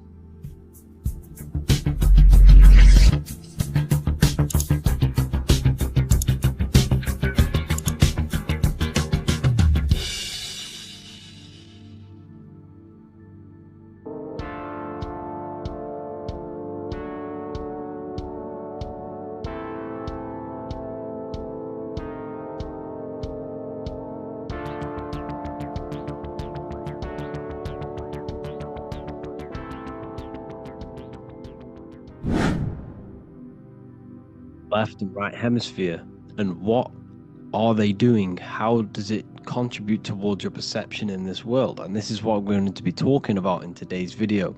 We're going to be breaking down the two hemispheres of the brain and how they function in your life. So first we have the left hemisphere. This is the logical hemisphere. This is the analytical, divided, scientific, or verbal hemisphere. The right hemisphere is creative, wholeness, artistic, symbolic, and metaphorical. The right hemisphere does with non-verbal things. It produces a holistic perception. It is more to do with creativity. Because what you must understand is that we are not in the external world. The world is produced by our brain. We see with our brain. Our eyes are a part of the brain. What we touch is the brain's interpretation of electrical signals on the nervous system. What we smell is the brain's interpretation of smell through the nose. What you taste is your brain's interpretation of chemical reactions on your taste buds. So what you are experiencing is the brain. The brain is a computer creating a simulation. And you have two hemispheres which breaks down this reality. So essentially the brain is the perception creator. It creates perception. So if the brain is creating this, who is the one experiencing the brain? Well, that is you, the consciousness, the mind, the all-seeing eye. You are the all-seeing eye experiencing the brain, the observer behind the brain, behind reality, behind the emotions. So if you're walking through a woods, this left brain sees individual trees. The right brain sees the whole woods. It sees the biome. It sees the bigger picture. So when you are walking through this woods, the right brain picks up a holistic perception of reality. It creates the woods as one unified woods. The left brain's job is to break this down and analyze it so that we can see individual things. And this is also necessary for humans to have the ability to break things down and manipulate things in this world. So without this left hemisphere, we could not manipulate things and break things down. So this right hemisphere is important because it sees the whole woods. It sees humanity as one unified consciousness. However, the left hemisphere sees individual egos. So the left hemisphere is the place of the ego because it only understands it sees the world very divided. Okay, so for example, here's another example of the left and right hemisphere. If someone pulls out in front of you in traffic, your left brain's going to start going crazy and analyzing them, calling them names. The right hemisphere, however, sees the bigger picture. Maybe he didn't see you. Maybe it's just a mistake. Maybe he's in a rush. You see how the two brains are very different. They do the same thing, but they function in different ways. The right hemisphere is feminine, the left hemisphere is masculine. So, like I said, this person pulls out in front of you, you start to think with the left. If you start to perceive that in the left brain, you're going to start analyzing them, you're going to start going crazy and calling them names because you're analyzing it. You're not seeing the bigger picture behind it. You're not seeing it from his perspective. So there is a crossover. So the left hemisphere of the brain controls the right side of the body, the right ear, the right eye. Everything to do with the right side of the body is connected to the left hemisphere, and the right hemisphere controls everything on the left side of the body, including your eyes, your arms, your legs. So everything is crossed over, and even your visual field is crossed over. So this is your visual field, as you can see here, and even the left side of your visual field goes to the right brain. There is a crossover. No one really knows. There's not really a reason for this. However, this is how the human body is designed. As we all know, the human body is the most advanced piece of technology on the face of the earth. They cannot replicate the human body. And they tell you it has no creator. This is crazy. People are that brainwashed, they can't even understand that their body is the most advanced piece of technology. Your body is so advanced, the computers that you use are mimicked of the body. Everything they create is mimicking nature, but they don't show you how intelligent nature is because they don't want you to understand you're in an intelligent design. So anyways, let's get back on track. There is a crossover in the brain, and this is why they teach you to write with your right hand. And I was speaking to someone who's in a nunnery, or whatever you want to call it. They were a nun, or they knew someone who was a nun, and they forced these people, these nuns, to write with their right hand. You had to write with your right hand. This is why, I'd say at least 70% of the world, or 80%, is right-handed and right-legged, because they taught us this to activate the left hemisphere more, because of this crossover that happens in the body. So when we are using this right side more, we are using that left hemisphere more. Why are they doing this? Well, they also called it writing. Writing is a spell, to cast a spell on you, to use that right side of the body so that you use this left hemisphere, because they want you to see the world as a divided perception. They don't want you using the right hemisphere, using that left side of the body to activate the right hemisphere to see the bigger picture and see how everything is all one and everything is created. This left hemisphere domination keeps you from seeing the connections between everything, because that left hemisphere analyzes, it breaks things down. So when we are left hemisphere dominated by using the right side of the body, we are essentially seeing everything as divided. And this is why so many people will not understand my work, because my work connects dots and connects fields of knowledge, and makes you see the bigger picture. So people who are left hemisphere dominated will see my work and think this guy's crazy, but it's all about activating that right hemisphere. So they called it writing, because every word you say is molding your mind in some sort of way. The things you see is molding your mind. Everything you take in through the five senses is molding your mind. And language is a massive spell, especially the English language. They called it writing. so that you use that right side. It's a spell because your subconscious mind picks up everything you say. And 90% of your daily basis behavior and thought patterns is produced by these subconscious programs within the subconscious mind. Essentially, your conscious mind is only the 10% of you. The conscious mind is just what you're aware of, what you're wearing, how you're feeling, what you're thinking. That's your conscious mind. The subconscious mind is controlling every system in your body. It's telling your heart to beat without you being conscious of it.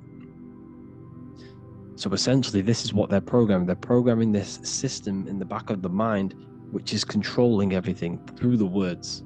And this is what spells are, because it's all about creating perception in the subconscious. So they want you to use that right side more.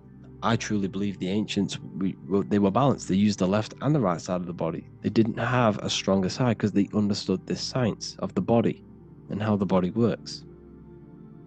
So this is actually called phonetics. It's not etymology. Etymology is the study of root words. Phonetics is the study of how words sound similar. The way words are spoken. So phonetics, phone, is why we call them a phone. Because you speak into a phone. So this is write and writing, to use that right side to activate the left hemisphere more. So your hands are a manifestation of your brain. The left hand is the right brain, the right hand is the left brain. And as a child, we were always taught that when you place your hands together like this is the size of your brain, which is true because your hands are a part of your brain. They're an extension of your brain. Every part of your body other than your brain is an extension of the brain. Everything's working and feeding back information to the brain because you're experiencing the brain. So another trick that you can do, or another exercise, is looking in the mirror and closing one eye at a time. If you close your right eye, if you take your top off, for example, you'll analyze your body if you close your right eye, because you're using that left hemisphere. Sorry, other way around.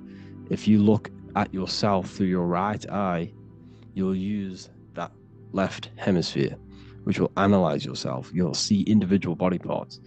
If you close the right eye and use the left eye, you'll see your body as a whole. You won't really analyze it. This is how you can analyze yourself using these two hemispheres. So this whole system is created to keep you thinking logically and to restrict you from creating and restrict you from understanding symbolism, allegories, metaphors, and teamwork. They want you stuck in a logical way of thinking and a logical way of seeing the world. This is why when you go to school, you are told exactly what to do. You're told to think this way and no other way. You're told to do orders, do this. It's a very left-brained system. Because if we all started to open up this right hemisphere, we'd all see, wow, everything is all one, everything's all connected. And this is what my work is doing. I'm showing you everything is one. The physical world is an illusion of duality, but everything comes from the one source, the one mind. The universe is a giant mind.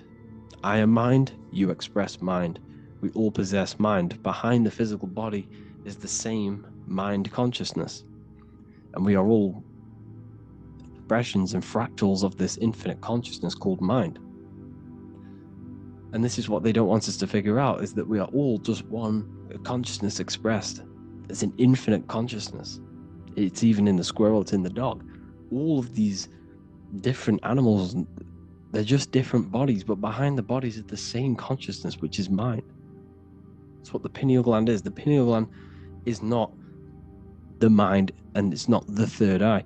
The third eye is your mind. If you have a closed third eye, it just means you have a closed mind. If you have an open third eye, it just means your mind has expanded from beyond physical things through astral projection and mystical experiences. This is how you gain an open third eye. It's just an open mind. A mind that has astral travel, that has explored the realities within the mind. So everything they do is to keep us in a divided state. Divide and conquer, right? That's their motto. All to keep you thinking how everything is divided. Everything they've done is division. Postcodes, countries, everything is divided. Like football teams and all this stuff. It's also a natural process when you grow up, because as you grow up, your brain is constantly analyzing the world. So this is sort of a natural process of how you become more left hemisphere dominated, because your brain is always analyzing. And unless something awakens you, you can awaken that right hemisphere where you can start to see the bigger picture. Even the music is all tuned to 440 hertz, shuts down the right hemisphere of the brain. 440 hertz, Spotify, Apple Music, the radio, every time you turn on the radio, it's tuned to 440 hertz. This was specifically tuned. It never used to be tuned to this. It was in the 1950s. It was changed. The standard music tuning was changed to 440 hertz because it shuts down that right hemisphere of the brain. They don't want you thinking, seeing the world in this way and perceiving things as one. And I'm going to show you. It tells you this in the Bible. Cast the net onto the right-hand side of the boat and you will find the fish. What was Jesus saying? This is, you see, people read the Bible and they don't understand it. If the Bible is not talking about you, then it has no meaning. The Bible, everything you read in the Bible is about you and how it can better your life. It occurs to you. So if Jesus says, cast the net onto the right-hand side of the boat, this is an allegory. The boat is your body. Cast the net, it's the awareness, the perception, onto the right hemisphere of the brain, and you will find the fish. What's fish? What do fish do? They swim deep in the ocean. It represents the knowledge. Deep knowledge. Cast the net onto the right-hand side of the boat and you will find fish. You will find the wisdom. You will gain understanding when you cast that your awareness into that right hemisphere. You will see that I am you and you are me. We are all one consciousness. You will see everything. You'll see that the trees are the same patterns as the nerves in your body. You'll see everything is connected. Everything is a fractal of the one infinite consciousness. And how many fish did they catch? 153. That adds up to 9. This is now numerology. The Bible's filled with numerology. Adds up to 9. What's 9? Human consciousness. It represents consciousness. You're in the womb for 9 months. Feminine. It's all about consciousness. And in Revelation 14, and I looked and behold, the Lamb standing on Mount Zion, that's the spines, the mountain. With him, 144,000. 144 adds up to 9. It represents consciousness on top of the spine. You see? And he had his name the name of his Father written on the forehead. What's the Father? The higher mind, the higher consciousness within you. Where is that? In the forehead, the pineal gland. The pineal gland is the radio receiver for the higher consciousness. Because every body part of the body has consciousness. Your heart has consciousness. Your gut has consciousness. You are thinking with these different consciousnesses. You think with the gut. You think with your penis. You are thinking with all of these consciousness. And it's about raising your consciousness to the higher consciousness, which is the Father, the mind, in the head.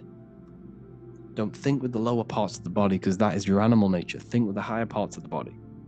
It's all representing consciousness. How to activate the right hemisphere of the brain? Well, it's all to do with non-verbal things. So music will activate the right hemisphere. Make sure it's tuned to the right frequency though. 432 hertz, 528 hertz. Any frequency that adds up to 3, 6, or 9 is good for you. Meditation, turning off the thoughts, and you raise yourself to the higher brain. Symbolism. Symbolism is all right hemisphered. Reading between lines, metaphors, determining the Bible, it's all right hemisphered. Seeing the bigger picture, it's reading between the lines. So tithing in the Bible. These people in the churches are giving 10% of their money to the church. It's nothing but a scam. What these people have done is they have externalized the Bible. They have taken the Bible and literalized it so that they can make a business out of it. So what they're doing is 1/10 of the produce of what it says in the Bible, 1/10 of the produce of the land, whether grain or fruit, is the Lord's and is holy. So what's that saying? the 10th of, it's basically saying give the 10% to the Lord, to God. What does that mean? Well, what's the land and the fruit? This represents physical things, the physical things that you have. The 10th of the physical things that you have, what's that? That's your ego. All the physical things that you have is all to do with your ego. That's the lower self. The ego, what is the ego? It's the mind's perception of the physical self. You had no ego when you were a child. Okay, when you were a child, you had no ego. As you grew older, you created the ego. The ego is the full self. It's the echo. Ego, echo. It's the echo of the full self.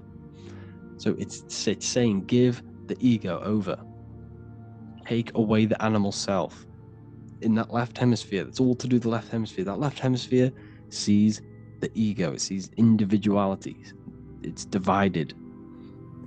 So it's saying give that 10%. Give that 10% of you over to the right hemisphere. The 90%. The 90% of you is in that right hemisphere, the higher self. Now, I'm not saying the left hemisphere is bad, okay? I'm not saying that at all, but it sees where it sees things divided. It's like I said, the left, the hands are manifestations of the brain. So when these Christians are praying, they're putting their hands together. What are they doing? They're syncing the brain hemisphere is what you're doing, because everything's an extension of your brain. So if you put your hands together, you're putting the two hemispheres together. And what's happening when you place the hands together? All the electricity in the body is now running in a circuit. So once you connect these two hands, the electrical energy is now running in a circuit. And energy can move around the body quicker and more efficiently. So when you pray, when these people are praying, they don't realize that they're engaging in ancient forms of meditation, of balancing the two hemispheres. So now we're talking about balancing the hemispheres, not the right hemisphere. This is what Israel is. Look at the symbol for Israel, the up triangle and the downward triangle. What's that? The up triangle represents male. The downward triangle represents female. Okay? This is talking about the brains. Israel is Ra. Isis, which is female, the Egyptian god. Ra, El. El means God. Electricity. That's the force of the physical world. It's the force that runs this world, electricity. It's the force of God. El, consciousness. It means God. Is Ra, El. Isis, Ra, and El. It's the two hemispheres of the brain, the holy land of Israel. It's the holy land, it's the brain. Once these two hemispheres are synced, this is how you unlock your consciousness. This is the easiest way of astral projecting. Hemisphering, I forgot the word for it. Hemisphere syncretization, something like that. It's about syncing the hemispheres. This is how you unlock your consciousness. Once the brain is running as one electrical system, this is how you balance the two masculine and male opposing energies. Once these opposing energies are no longer in war with each other, the brain, they come together to work as one. You unlock your consciousness. You are born again.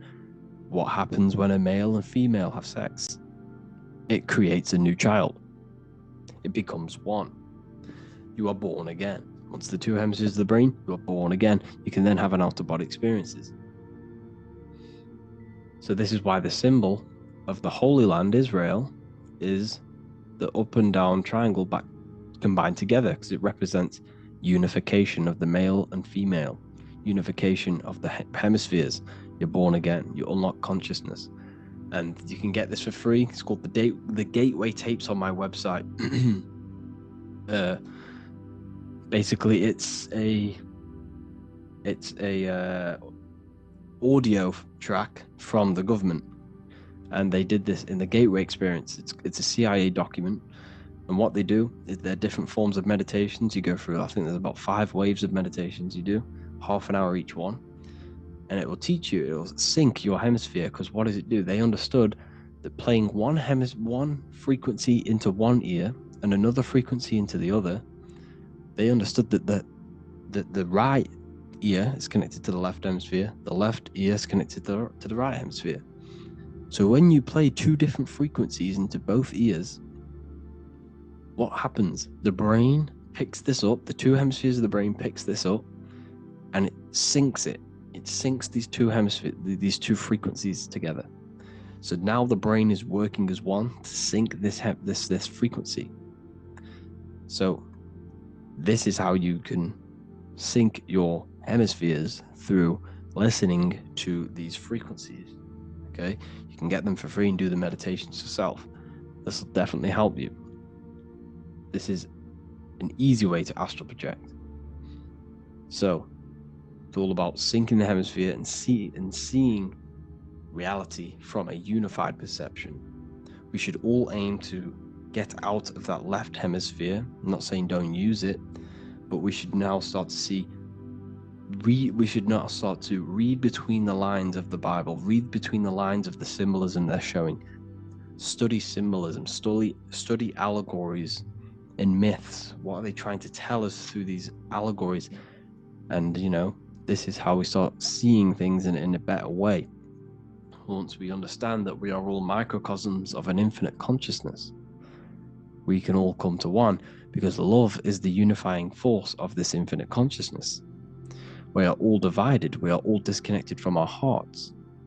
Once we all connect with our hearts and see that everything is one, we can all start to love and come together as one, because love is the unifying force of consciousness. So if you haven't already seen, I now have launched the Ethereal University. I will be doing lectures like this one, but even better, deeper, and even releasing knowledge that I can't talk about online, as they are censored. We're doing lectures every single week. I'll be doing live calls every single week. You also gain access to my library, which is filled with over 45 occult books, filled with knowledge. Okay, I'll show you now. Plus, you get my book, The Book of Wisdom, PDF form, and the Human Health Guide, PDF form. You also get all of this stuff, the health section, Q&As, ethereal meditations.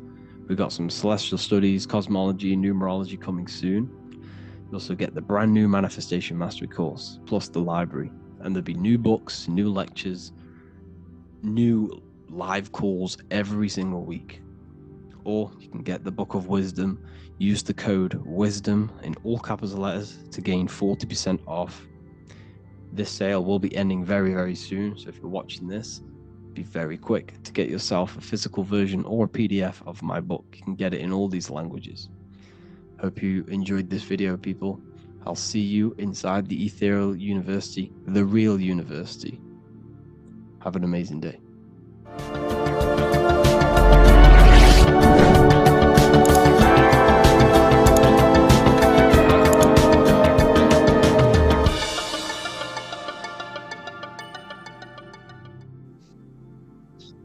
Matthew 21:1, Jesus went into the temple of God.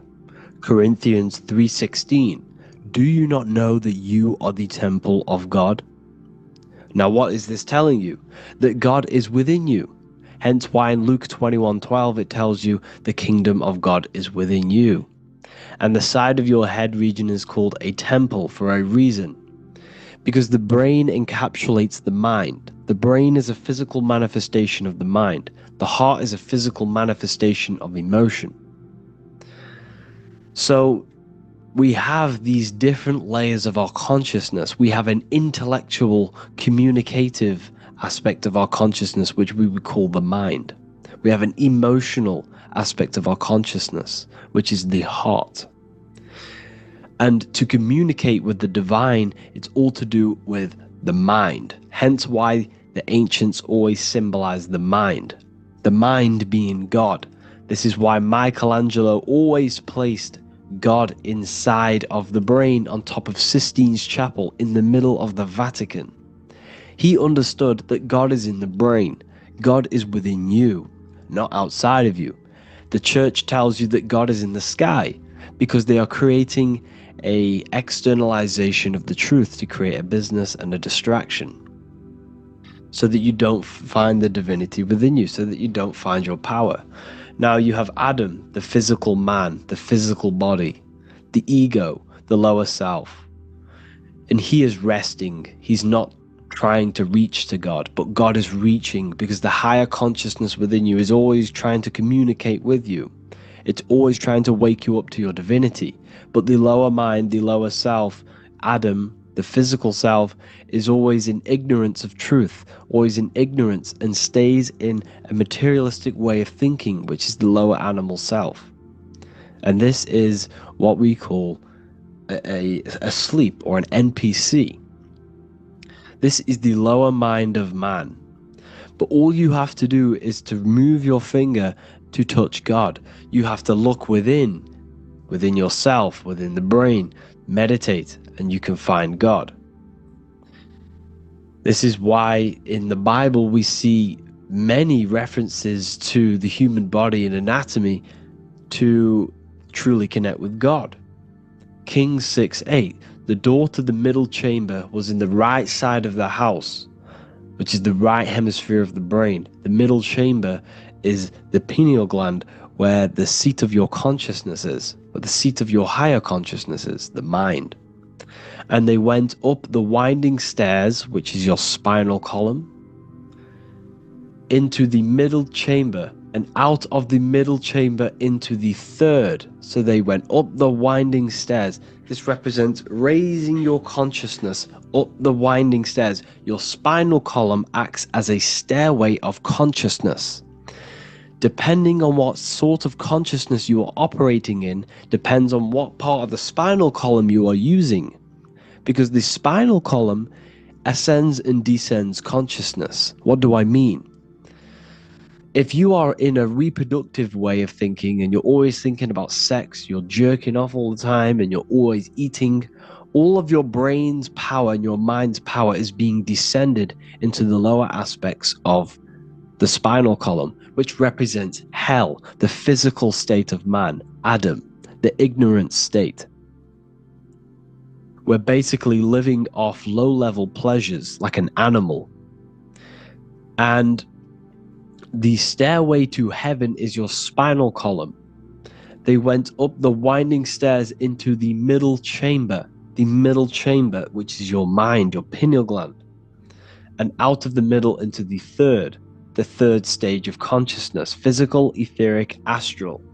When you meditate and you start to raise your consciousness during meditation, you enter the astral plane when you turn off thought.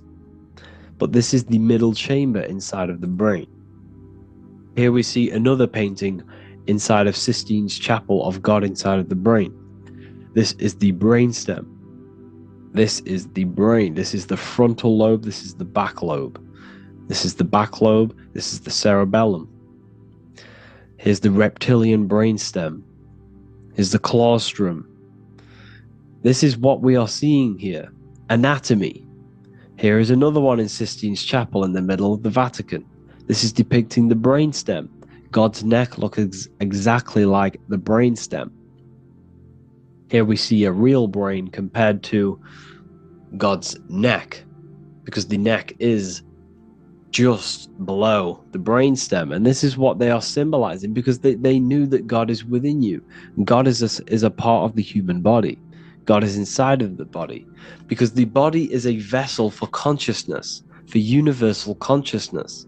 Inside of you, inside of me, is the same spark of consciousness. And this same consciousness is spread out into every living essence, because everything comes from the one source, the one God, the one consciousness. Matthew 6:22-23. The light of the body is the eye. If therefore thine eye be single, thy whole body shall be full of light. Practicing the single eye. What is this? This is meditation. This is entering within yourself. So the Bible's telling you to practice the single eye. But if thine eye be evil, thy whole body shall be full of darkness. What does this mean? If your consciousness is in an evil way of thinking, if your mind is filled with an evil, negative mind space, then your body shall be filled with darkness, with evil, with negativity. Because negative thoughts destruct the body. positive thoughts heal and regenerate the body. So he tells you to be, the light of the body is the eye, your consciousness, the inner eye of consciousness, the eye that lets you see. And what do I mean? You look with your two physical eyes, but you see with the inner eye. What you see is perception. You look with the two eyes, and what you see is perception. You are seeing, you are understanding, and that's what consciousness, the mind, gives you. Consciousness, or the mind, is the force that allows you to be a human being, that allows you to understand things and interact with things and make decisions. It's an infinite intelligence. See, the mind is not the brain. This is a big confusion with people. Hence why the eye on top of the pyramid is separate from the bottom half of the pyramid, because the consciousness is separate from the body, the eye, the all-seeing eye. It represents the observer, the eye that sees into this body, into this world, into this. You are the perceiver. You are the invisible spirit within the body. Theologians 4:17. After that, we are still alive, and our left will be caught up together with them in the clouds to meet the Lord in the air. You don't meet the Lord in the physical air. Okay? This symbolism of the ancient Christian artwork is showing you this is symbolic. These things never happened. There's no man in the sky. Moses didn't go on a mountain to meet with God. The air represents the mind. This is why you say you're an airhead when someone's very stupid. Earth is your body. Water is your emotions. Fire is your spirit. Air is your mind. The invisible mind. So Anton Mengs, an ancient Christian art worker, is showing you anatomy of God in the clouds. But this is the anatomy of the human body. Raising yourself to the mind and turning the mind inwards on itself during meditation. And that's how you meet the Lord in the air. You meet the Lord in an elevated state of consciousness. The air represents an elevated state of consciousness because the air is up. You have to raise your consciousness to meet the Lord in the air. This is why Moses went on a mountain to meet with God. The mountain represents elevation of consciousness, raising the mind up the spinal column, taking all of the mind's attention away from the reproduction and the physical aspects of self and raising it to the brain and turning off the brain and going inward into the air. It's talking about raising consciousness. It's allegorical, it's a spiritual metaphorical text. The side of your head's called a temple because inside that where that temple is, right in the middle of where you call the temple, is the inner chamber, the open room, the holies of holies in the Bible, or the land flowing with milk and honey, or Mount Zion. There's so many different names for the brain, or the upper room where Jesus meets his 12 disciples, the 12 cranial nerves in your brain. This is the temple of God. Your body is a temple of consciousness. It encapsulates consciousness. It encapsulates the mind and soul. John 10:30, Jesus states, I and the Father are one. Psalms 46:10, be still and know that I am God. He's talking about the I am within you, not within Jesus. Everyone refers to ourselves as I. I am God. I, when you say I, you're referring to the highest aspect of yourself. The aspect that is above all thought, above all emotion, and above all things. I, when you say I, you're referring to your pure awareness, your pure consciousness, the highest aspect of yourself. And anything after I is egotistical. I is God. The letter I is the Roman numerals for one, because there is one God, one consciousness. The letter I is one line, just like the number 1. Matthew 6:3-4, take no thought. Therefore take no thought. Take no thought. He says this 5 times because you must turn off the 5 senses and take no thought to connect with God. Be still. This is telling you to meditate and know that I am God. The I am within you. I and the Father are one. I and God are one. You, who you think you are, is a completely wrong.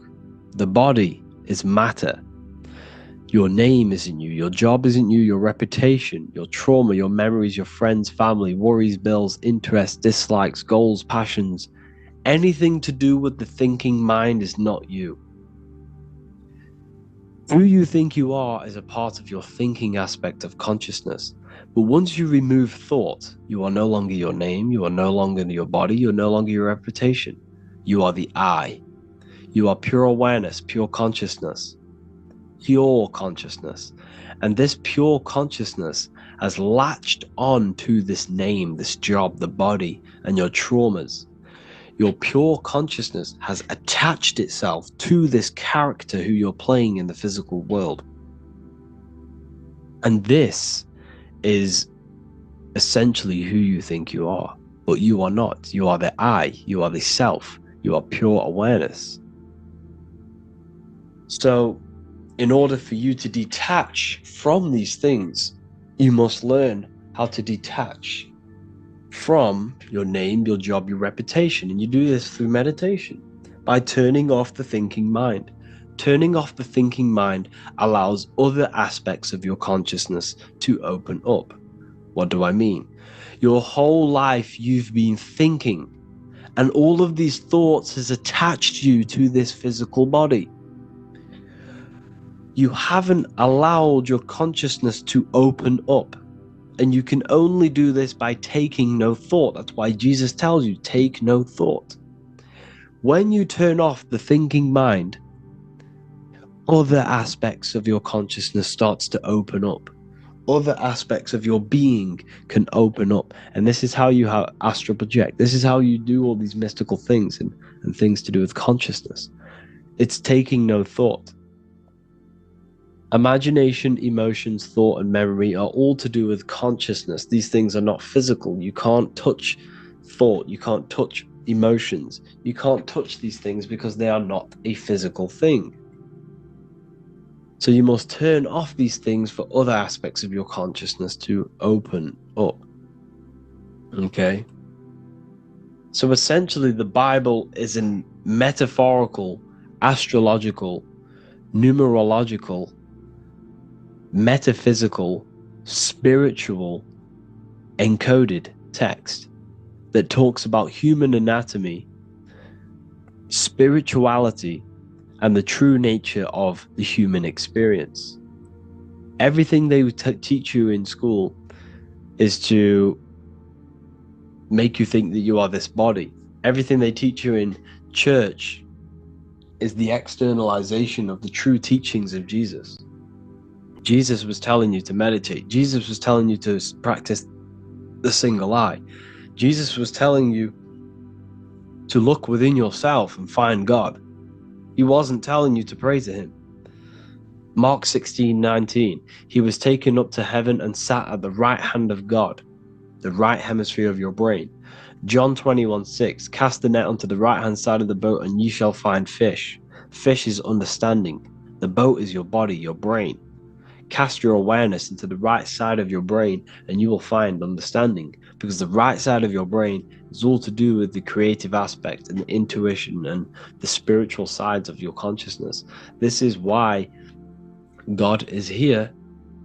This is why Michelangelo depicted God in the right hemisphere of your brain, because this is all human anatomy.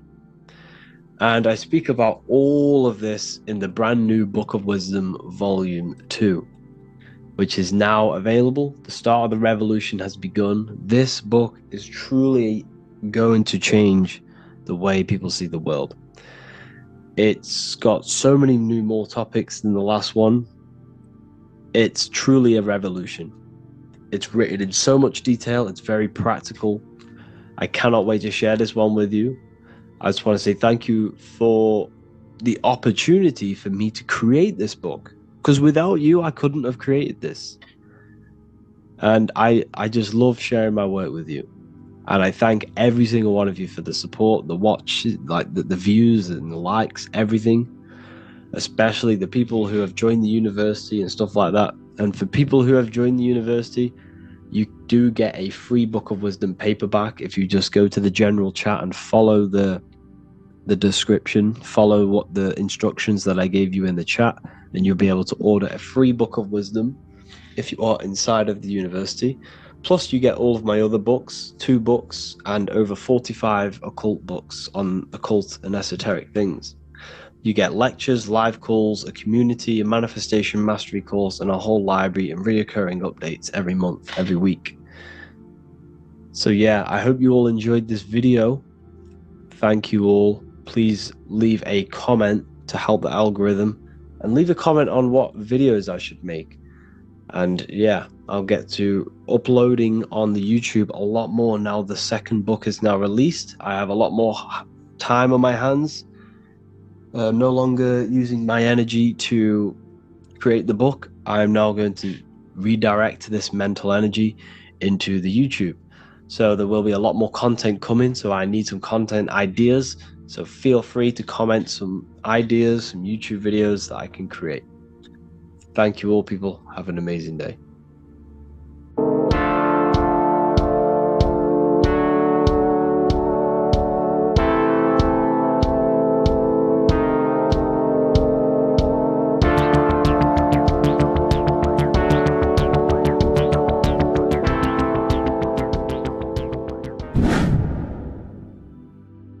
What is good, people? It's Revival of Wisdom. I hope you're all doing well. Now, this video is how to raise your holy oil or your kundalini. Let's get straight into this. So this is a monthly cycle. Every month, when the moon is in your zodiac sign, this oil is released. Now, the moon is in control of monthly cycles. For women, it's the menstrual cycle, and as well this holy oil cycle.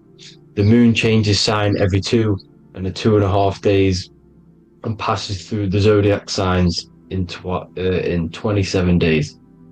So the moon tells the day, the sun tells the time, the stars tell the month.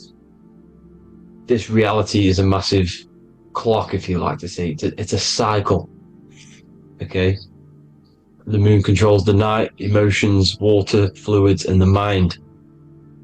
Okay, so this oil is produced in the claustrum. It's produced in the claustrum, which is here, right? This is where you get Santa Claus from. Now, the claustrum is at the center of the brain, and it is next to the pineal gland and the pituitary gland. Once it starts in the claustrum, this is the holy present. This is the present that Santa gives to us, Santa Claus. And it goes to the pituitary gland and the pineal gland. And what's connected to the pituitary gland and the pineal gland is the Ida and the Pingala. The Pingala is the pineal gland's nerve, which is the honey, which is the positive charge, electric. And the pituitary is the Ida nerve, which is the magnetic charge. This is the milk, the land flowing with milk and honey. This is the brain, the heaven, okay? And it travels down the spine using these 2 nerves, these electromagnetic charge. And this is what the ancients symbolized with the 2 serpents wrapped around the spinal cord, the Ida and the Pingala. And this travels down to the sacrum or the solar plexus.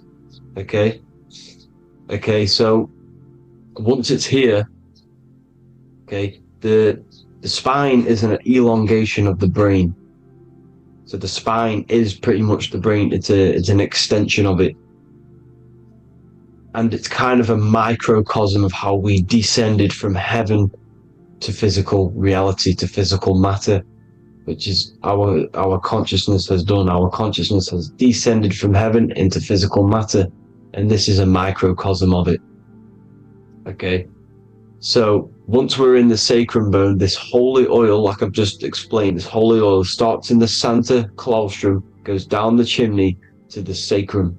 This is the sacrum, the solar plexus, and drops the present off at the sacrum. Now, once we're at the sacrum, we need to raise our vibration to take this oil back up the spine. Okay, and the River Jordan symbolizes this in the Bible. King Herod wants to kill Jesus in Nazareth, which is here, this is the River Jordan, is Nazareth. He goes to be born in Bethlehem and then goes back up to Nazareth to Joseph and Mary.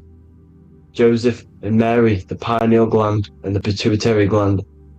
The Bible is huge symbolism. It's all metaphors for this sacred process which goes on inside of your body. You are the Temple of Solomon. You are the Holy Land. The Holy Land is your brain. Once this oil is at the sacrum, you need to raise your vibration in order to take it back up. Once this oil has gone back up to the pineal gland, it activates the crystals which are wrapped around your pineal gland. Your pineal gland is this tiny little beam here. This is the claustrum. This is the pineal gland, and it's wrapped in crystals. And when this oil travels back up the spine by raising your vibration back to the upper room where Jesus met the 12 disciples, or the 12 cranial nerves in the brain, and it activates and it turns on this pineal gland, and once it's turned on, it illuminates all the cells and the nerves in your brain and turns them all on and activates the higher God man, the God consciousness, Christ consciousness, and it regenerates the whole body. This is the secret to regeneration. It regenerates all the cells in the body, and this is how the ancients lived for thousands and thousands of years, as talked about in ancient texts. They lived for hundreds and thousands of years because they knew this secret. And this fluid, this brain fluid, the secretion, or the Christos in Greek, which means gold, because this is the alchemical process from turning lead to gold. Your body is the alchemical furnace. Now, the ancients knew about this center of the brain because they symboled it. This is the Eye of Ra, and it's the brain, and this is what's wrapped around our consciousness. Our consciousness isn't wrapped around the brain. The brain is built around the consciousness. We are the consciousness. You don't have a soul, you are the soul. Okay? Now, the head, heaven, hell, heel at the bottom of your foot, that's hell. Head is heaven and hell. Simple. Now, the pineal gland produces DMT, which is dimethyltryptamine, which is known as the spirit molecule. So, let's move on. Now, when this oil travels up, back, the spine, the chimney, it crucifies at the top, which is called the vagus nerve. So when it reaches here, the optic thalamus, it crosses and crucifies once it's raised back up. And this is why Jesus dies at 33. He was crucified at 33. Because you have 33 vertebrae on the back of the spine. And then it's crucified by the cross of the vagus nerve. When this oil crosses the vagus nerve, this is the crucifixion at 33. And it symbolizes the death of the physical consciousness. You then become spirit. You then become God consciousness, activating the Kundalini, regenerating the body and the mind. Okay. The Garden of Eden. You are the Garden of Eden. The land of milk and honey is upstairs. The pituitary, which is the milk, the pineal gland, which is the honey, which is DMT. It even says this in the Bible. as he brought us into the place, and he has given us this land, a land flowing with milk and honey, which is also symbolized as the sun and the moon. The Bible also says, the light of the body is the eye, not the eyes, the eye. If therefore thine eye be single, thy whole body shall be full of light. This is the activation of the pineal gland by raising this oil back up to the pineal gland, to the center of the brain. Neither shall they say, see that here, or see there, for behold, the kingdom of God is within you. So he's saying, don't look out there. Nothing is out there. It's all inside of you. Everything's inside of you. You're the universe. Now, how to raise this oil back up to the pineal gland? Every month, like I said, the moon controls the cycle. The moon controls monthly cycles. When the moon is going into your zodiac sign every month, this oil goes down the spine, and you must raise your frequency to get it back up. You must retain your seed. This is the most important. Your fluid, your secret, your holy fluid, your life force. You can't let that go. That life force is the reason you're alive. This holy oil is the reason you're alive, because it feeds all of the systems in your body. It feeds all the systems in your body. You have to retain your seed. Alkaline diet, positive thinking, and meditation. Okay? When you retain your seed, you will live longer. The moment you release it, you're killing yourself. You're killing a piece of yourself every time you release your seed. Every single time. You're killing a part of yourself. Okay? Now, this could be why this could be the illumination, the single eye on the Illuminati's symbol, the Freemasonic symbol, the illuminated eye, the triangle, which could symbolize the body, mind, and spirit, but the eye illuminated. Now, in the Bible, it talks about the two trees, the tree of knowledge and the tree of life. The tree of knowledge is the tree of good and evil, which is the most important system in your body, which is the nervous system. The nervous system, the most important. The tree of good and evil. And the tree of life, which is the cardiovascular system. Now, this oil, when it's released every month, feeds these two systems, and these two systems feed everything. Now, it's important you understand that. Okay? The ancients knew all of this knowledge. The Bible's telling you this knowledge. But it's in a metaphorical way. You have to understand the context behind it so you can read it properly. Now, eating of the tree of life, which is when it talks about in the Bible, eating from the tree of life is actually symbolizing a bad diet, ejaculation. Because you're eating from these two systems, you're killing yourself with a bad diet. You're killing yourself with an ejaculation. Okay? So, that's important to understand. Now, this is Jacob's ladder in the Freemasons. Jacob's ladder, which is the spinal cord, it's the stairway to heaven. And this is Jack and the Beanstalk when he goes up the beanstalk and finds the golden egg in the grey clouds. The grey clouds symbolize the grey matter in your brain. Now, the Garden of Eden talks about the 4 different rivers in Garden of Eden. As we see here, the North Pole map, the ancient North Pole map. Because the center of the earth is the center of the torus field. Everything's the torus field. Atoms are torus fields. Everything's torus fields. You are the universe. Everything is within you. The North Pole is your spinal cord. This is why they say Santa Claustrum comes from the North Pole. This is the North Pole. And the Santa Claustrum is the center of your brain. Now, there's 4 rivers which come from the Garden of Eden. Is the blood, the Christ oil, which is the oil we're talking about, urine, and saliva. These are the 4 sacred oil, 4 sacred fluids in your body. And these are constantly abused in today's society. Also, these secret societies are targeting these fluids. Okay? This is why porn is free. They sexualize society through Disney. Go and look at some of the Disney movies. There's so many subliminal messages which sexualize these children because they want you sexualized. So you release your seed, which is one of the holy fluids in your body, especially your semen, your sexual energy. So important you retain this. So important, because it's your life force. It keeps you alive. Okay?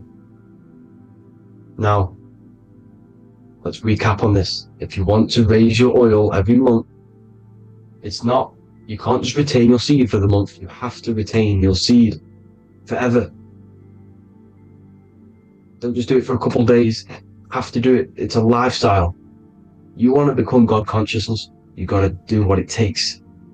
It's hard in this society because this society is made around, it's designed to kill you pretty much. It's designed to keep you in these lower states of consciousness with all the bad food, the chemicals in the food, the chemicals in the water, the sexualized TV programs, sexualized adverts, sexualized TikTok and apps, videos, subliminally stimulating you, because that is your weakness, sex.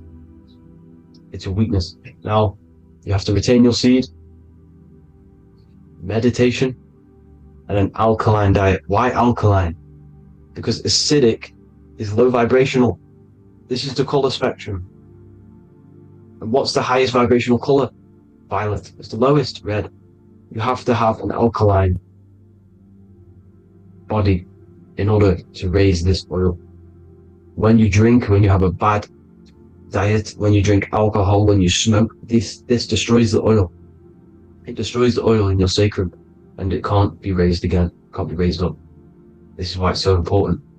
Without that oil, you don't live. That oil makes you live. It feeds everything in your body.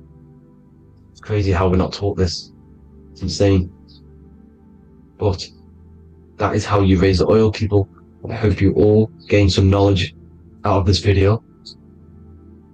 And I hope this assists you on your journey, your spiritual journey.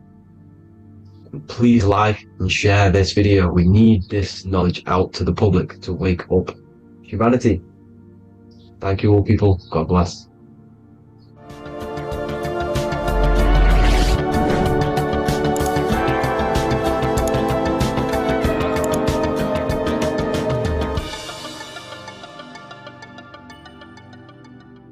Geometry. This is the study of nature, of the codes, the mathematical codes behind physical reality. So today we're going to be going deep into geometry and the true esoteric internal geometry, the geometry that no one really talks about, and how geometry relates to human consciousness. So essentially, what we must understand when it comes to geometry, the basics of geometry is everything is vibration. And this vibration is vibrating on a certain frequency. And this certain frequency creates a geometric shape, which is why in nature we see all of these different geometric shapes. All matter takes form in shapes. So if we put sand on a plate and we vibrate the plate on a specific frequency, we see that the sand goes into specific geometric shapes and patterns. So essentially, matter is energy condensed. It's energy vibrating on a low frequency, vibrating at a certain frequency. So matter is condensed energy, and each geometric shape is manifesting and showing a specific energy. Some shapes carry more energies than others. For example, the cube is what traps energy. A square is what traps energy. So geometry and the flowers are basically how energy manifests itself into physical matter. We are in a world made out of energy or light. Light is energy.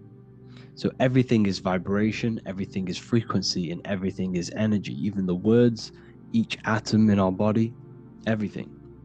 So everything in nature has these mathematical, energetic codes. So geometry is basically the study of nature and the shapes that are in nature and their energetic principles. Because like I said, matter is energy. So this is what we call cymatics, when we place water in a petri dish and we shine light on top and we vibrate the water. And we can capture, this creates certain patterns. Each frequency, like you see here, has its own pattern.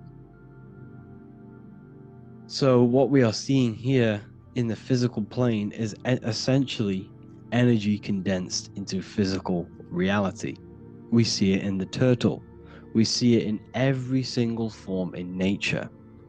Now, external geometry and normal geometry, we normally get taught that this is God's way of creating physical reality, which is essentially true. However, it's far more deeper than that. Far, far, far more deeper. Okay, so what geometry truly is, it's not God's codes to reality. What we must understand is what the brain truly is.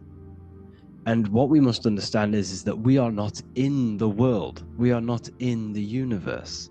The universe is us ourselves, and the world is produced by our brain itself. Okay? So the way you must understand how the brain works, so what you visually see, so geometry is to do with what we visually see. And what we visually see is heavily connected with our eyes, which are an extension of the brain. The eyes are the brain. And essentially how we see is energy enters the eyes, and each eye goes to the optic nerve, and this energy is transferred into electricity, which travels to the back of the brain, to the visual cortex of our brain. And this is where the image is produced, what we see. Therefore, the world outside of us is truly inside of us. It's a projection from within the brain. The brain is an energy condenser, a decelerator, an energy decelerator. Everything outside of us is basically formless energy. It is formless energy vibrating at a certain frequency. So what the brain is, it's sucking in this energy, this light, and turning that frequency, that code, that light code, into a physical reality. It's condensing the energy and turning it into a visual image inside of the brain. Therefore, everything outside of you is not what it looks like. Everything outside of you is basically energy, infinite energy. And our brain is condensing this into a physical reality and projecting it outwardly, which you experience your visual field. Okay? And the ancients knew this. So this is basically called the sigil of Lucifer. Lucifer is known as the light bringer. Lucifer in Latin means to bring the light. This is the sigil of Lucifer, which shows the visual field and the brain. We also see this in the Google Play symbol. It's a powerful symbol showing you the visual field, which is basically a symbol that tells you that reality is inside of the brain. The brain is what produces reality, but consciousness is not produced in the brain. The brain is essentially a consciousness downloader. It's a computer, and it's a reality simulator. The body is a simulation of physical reality. You are inside of the body experiencing the body simulation. The body produces this reality. It's a piece of technology. So Lucifer is to bring the light. Lucifer is the light being produced in our brains. Okay? So this is why they say Lucifer can tempt you. Lucifer can be the devil, because it represents physicality. It represents the false light. Lucifer can trick you because it represents the physical world can trick who you truly are. So now that you understand how the brain is basically an energy decelerator and it creates and simulates a reality to your consciousness, you are no longer a person in a universe. You are the universe itself experiencing itself. Therefore, geometry is heavily linked in with the brain. Geometry is essentially how your brain and how your eyes decode energy. So what you are seeing is the mathematical codes of your brain creating reality. So what they teach you is the external is that geometry is God's way of creating this world, and these are the mathematical codes God's created. But now I'm telling you the internal. This is the truth. Geometry is how your brain mathematically condenses energy and light into a physical reality. So therefore, your brain is a computer program. So now geometry is nothing outside of you. Geometry is not something created by something else. It's created by your brain. Your brain produces these patterns through mathematical codes by breaking down energy into physical reality. And this is why you see geometry in everything around you. This completely changes your view on geometry. It's in your ear, it's in your face, it's in everything. Geometry is everything. Okay? So now that you understand this, now, as we were talking about the visual field earlier, the ancients knew about this. The ancient Egyptians knew about this. We can see this symbolism inside of the casket, the Egyptian casket. See, this crossover represents the visual field. This represents the back of the brain. This is the left hemisphere, the right hemisphere. And now some of the most simplest teachings in geometry is that straight lines are masculine and curved lines are feminine. And we even see this in the human body. The feminine human body is curvy and the masculine human body is liney. And even with the genital reproductive area, we have a line and a curve, 0 and 1, the binary code of all creation, 0 and 1, because that's basically all that exists. Nothingness and one, nothingness and God, nothingness and consciousness. That's all that exists. Now that I've told you that, the basics of geometry and the line and the curve and the feminine and the masculine, what do we have here? You see this stick here? This is a curve. And what's the right hemisphere? The right hemisphere is the feminine, the feminine energy, the feminine aspect of our brain. Then we have a straight line. This is straight lines. Now this represents the left brain.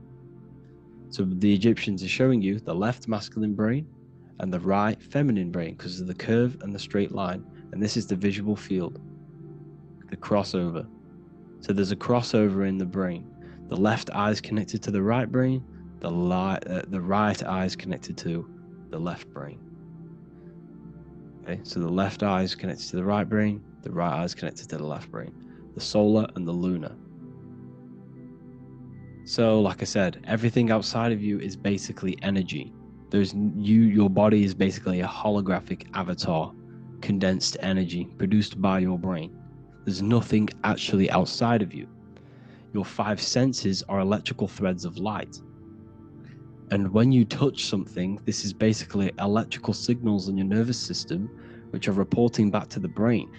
Therefore, what you touch is actually, you're not touching. The feeling that you feel when you touch something is not the true feeling. That's your nervous system you're feeling. You're feeling your nervous system in the brain. It's electrical signals to your brain. So the 5 senses do not decode, well, what you're experiencing as the 5 senses is not outside of you. This is your brain interpreting electrical signals. You don't experience the world, you experience your nervous system and your brain. The nervous system is an extension of the brain. So this is the truth. This is not woo-woo spirituality. This is true consciousness science. But I'm teaching you here. Okay? So nothing is truly outside of you. It is a universe. You yourself are the universe, the fabric of the universe itself. The only thing that exists outside of you is essentially energy. That is it. And your body and your brain condenses this energy into reality. So when we look into architecture, Why is architecture, the ancient architecture, so important? Because what did I tell you at the beginning? Shapes and physical matter is condensed energy. Each shape holds specific energy. Some shapes hold more energy, emit more energy. Some shapes condense energy. Some shapes transfer energy. Each shape, each geometric shape has an energetic principle, because matter is essentially energy. So when we look into cathedrals and the ancient buildings, they were filled with geometric patterns, geometric shapes, because they understood the energy principle. Architecture is basically solid energy. It's physical energy. If we create this pattern here is an energy code, and if you stand next to it, you're going to gain that energy. It's going to be imprinted on your body. So essentially, they filled their buildings with high energy geometric shapes, points, triangles, pyramids are very, very energetic. This is why you have crystal pyramids made, orgonite pyramids. They're always in pyramid shapes. That's why the Egyptians built in pyramids, because pyramids hold high energy. They emit high energy. So this is why you see all these different geometric patterns. Okay, so in the real reality, in the energetic plane, this building would basically look like this: lines and grids of energy. Okay, this is what it would look like in the energetic plane, a blueprint of the energy body. So as you see here, these are the different frequencies in a petri dish, of water in a petri dish. And you can see they are specifically aligned up with these specific patterns. You can see geometry even within geometry. It's fractal. So essentially, when you would stand inside of these buildings, they would imprint the energy of the building in your body, because your body is healed through energy. You have an electromagnetic field around your body. So by creating buildings with geometric patterns, we are essentially increasing the energy of the building, because the building itself is energy. Okay? So when we fill it with geometric patterns, we're increasing the energy. We're giving it a certain energetic imprint. So when you stand inside of that building, you're being imprinted with that energy. Okay? So especially with these windows, these stained glass windows. Well, why are they stained glass? Well, color is frequency. So when you have all of these different colors, and not only were they just painted, some of these colors are specific gemstones, crystals, natural stones, which all hold energetic principles. Each crystal is vibrating on a certain frequency. Wood has its own frequency. Metal has its own frequency. What you must understand is that everything in nature is not just a piece of matter. It's vibrating. The atoms of wood are vibrating on a certain level, which give it a certain energetic principle. Each crystal is vibrating. The atoms of the crystal are vibrating on a certain frequency, which give it a certain energetic principle, quality. So each thing, this is why the ancients were obsessed with natural stones, natural things, crystals, natural metals, and they wore different metals, different things like copper on their bodies, because they understood the atoms of these natural things are vibrating, which give certain qualities to you if you wear them. So you're not wearing it, you're basically putting that frequency onto your body, because they understood this is energy. If I put copper on my body, I'm not putting copper on the body, I'm putting the frequency and the energy of the atoms onto my skin, and that frequency of them atoms are going to vibrate my skin, that frequency, and heal my body. So this is why this is so important. So each building is an energetic code. Okay, so when you stand in these buildings, it can heal your body. This is why when people walk into these ancient churches, they feel like they've met God. They feel a certain way. They feel so amazing when they enter these churches. They feel holy, for example. It's not because God's there. It's not because these man in the sky dwells in these holy places. It's because the energy of these buildings affect our consciousness.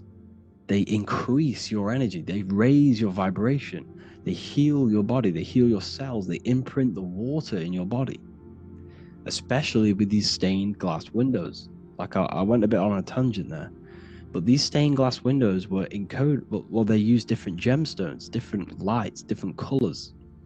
And when the sun would shine through this window, well, what's the sun? The sun is light. Light is energy. The sun's light would go through this filter of the window, of the crystals and the different gemstones and the different colors, and the sun's light would be encoded, imprinted with these crystals, with these colors and these natural glasses which have healing energetic principles. And when you are inside that building, the sun's encoded energy of the window would be imprinted into your body, into your energy field, and it will heal your energy field, and it would heal your body, your cells on a cellular level. Because your body is what? 60 to 70 to 80, some people say 80% water. And water is encoded with vibration. If you say certain things into water, it gives it a specific geometric pattern, like I broke down in the beginning. If you say love to a water and then freeze it, it will go to this. If you say hate, it will go to a distorted pattern. So when you are in these buildings, you're being imprinted by the energetic codes of these buildings, the energetic principles of the windows, of the structure itself. The ancients never used to build in squares. Their buildings, their insides were never square rooms, because they understood squares trap energy. They always had pointed roofs so energy can escape. So there's many little things that we need to look into geometry. For example, when you see magicians, when you look at ancient magic, why do they stand in circles with different geometric patterns? They use different geometric shapes. Why? Because shapes are energy. They hold specific energy. So when the magician stands in a circle with a pentacle, they're working with the energy of that pentacle. You can work with different energies based upon the different geometric shapes that you draw. And you can use this in your structure, in your architecture, in your work, and it can influence everything. So this is the true geometry. I hope you gained a deeper understanding on geometry and how it relates with you and your consciousness. Like I said earlier, your brain produces geometry. It's basically how your brain decodes energy. It's not God, how God creates this reality. And no, you're in this reality. You are the reality itself. Your body produces the reality. Therefore, geometry is one with you. So therefore, if I play with the geometry of the buildings, for example, like the government have, everything's in squares. If you look outside, everything's a square, everything's a rectangle. You go to a city, every window is a rectangle, every building is a rectangle. You live in a box room, everything is boxed and squared off in this reality, in this modern society. Why? Because they're trapping energy. The box is the cube is the most simple geometric shape, which basically condenses energy and it traps energy. And if you subconsciously see squares all the time, your phone's a square, your TV screen, everything's a square, your keyboard, your desk. Go and look at the ancients. They never used to build in squares and cubes. And if you go into nature, you'll never see squares and cubes. Nature doesn't create squares and cubes. Everything in the modern society is squares and cubes to simple your consciousness down, to dumb your brain down. So the ancients built very, very complex structures. Why? Because they understood what we see affects our brains, because our brains decodes reality and creates reality. If you see a sophisticated building, this is going to give you a sophisticated mind and raise your IQ levels over time, subconsciously. I'm not saying if you look at this building, you're going to become smart. I'm saying if every single building in your environment, ment is mind, mental, every single building in your environment was this complex and complicated, it would increase your IQ on a subconscious level. It'd make you more complex, make you more intelligent. So they've dumbed everything down. They've dulled everything down. Look at everything. Everything is being dulled down. So anyways, I hope you all gained a better understanding on this. If you want to gain more occult knowledge and esoteric knowledge, make sure to read the Book of Wisdom Volume 2. If you're inside the university, you can get this book for free. Go to the general chat area and follow the instructions, and you can order yours for free. Truly life-changing stuff. Because the issue is with the world is that no one really understands who they are, what they are, and why we are here. That is the issue for people's depression, for people's wrongdoings. They don't understand who they are, what their emotions are, what their mind is, what their body is, what reality is. This book gives you that. This book gives you the sense of understanding, the sense of well-being that will give you a better life, because you understand life and what life is. And if you truly want to take your studies to the next level, we have the Ethereal University. This is the place for truth seekers, where you can connect with like-minded people, so you don't have to feel insane, because not many people think this way. I've been there when you wake up and not many people around you are thinking the same way, and you start to feel a bit insane, and you can't really talk to people about these things. That's why I created this, so you can connect with people and learn at the same time and become the best version of yourself by understanding truth and knowledge. If you join, you'll gain access to free live calls every single week, every single Saturday morning.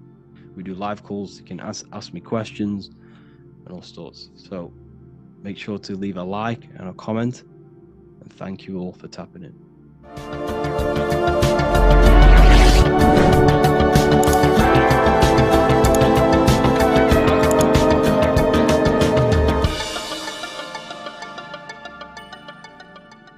Welcome to Revival of Wisdom.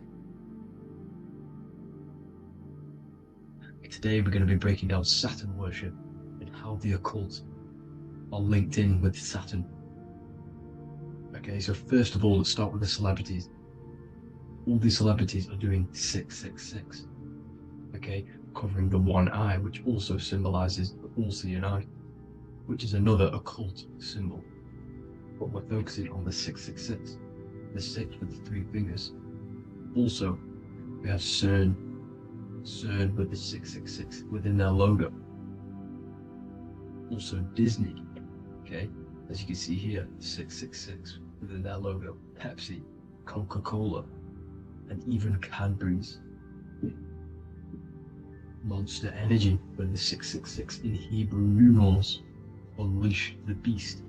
So what is 666 to do with Saturn? Because on Saturn,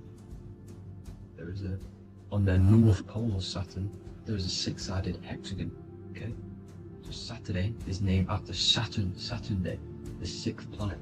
It is also the 6th day of the week, and has a 6-sided polygon on its north pole, 666. Not only that, when you create a star out of the hexagon, you will create a 6-pointed star. Okay, with 6 triangles within the star and a 6-sided hexagon, which all adds up to 666. Okay, so this is why all these symbols contain 666. So why do they worship 666? Saturn. Because Saturn is the god of time and death. Okay, and order and lessons. Okay, Saturn is a very cold and dry being. That is the 6th planet from the sun. Okay, Saturn represents the winter, which symbolizes death. Okay, because all nature dies within winter because the sun's not there. So it represents darkness and death. It rules the zodiac sign of Capricorn. Okay, so in the celestial cycle, Saturn is always opposite the sun. So it's the opposite of the sun. So they're worshipping this energy which is death-like, okay? This god which is death and does not bring life, okay? But also is the god of time. Okay. Also, in the Roman and in Greek, it's called Chronos, okay, which is just a translation for time. It's also known as the Father Time, aka the Grim Reaper. Okay, the Grim Reaper, keep that in mind, we'll come back to this. Here are some more logos with Saturn, okay, NAG, Internet, Wi-Fi, okay, all these occult logos, all worship Saturn. They are a satanic, satanic occult. They worship this death god, this evil god. Okay, this is where the cube now comes in. Okay, because what colour is associated with Saturn? It's black, because it's the absence of light. It's opposite the sun. So black is the colour associated with Saturn. Each planet has its own colour associated with it. Okay, so when you make the cube, okay, as you can see here, the cube of the polygon, it creates what? A black cube. Okay, and the Kabbalah, okay, Kabbalah means cube, Allah means the god, the cube god. These religions are secretly worshipping this cube god, the god of death, Saturn, Satan. It's the same entity behind it all. Okay, so also we have these black cubes in Australia, Denmark, all around the world, these black cubes, because this occult is worldwide. It's Saturn, Satan taking over this realm. Okay, also with this black cube, they walk around it like the rings of Saturn. Around the black cube of Saturn with the rings, they walk around in circles. What are circles? Cycles. What is a cycle? Time. The time god. This is why it has a ring around it, because it represents time, cycles. Okay, and this is another depiction of Saturn, always depicted with this Reaper staff. Okay, keep in mind this staff, just like we associated with aka the Grim Reaper. The Grim Reaper also wears a black robe, representing Saturn with the same staff. You see it? This is where it comes in.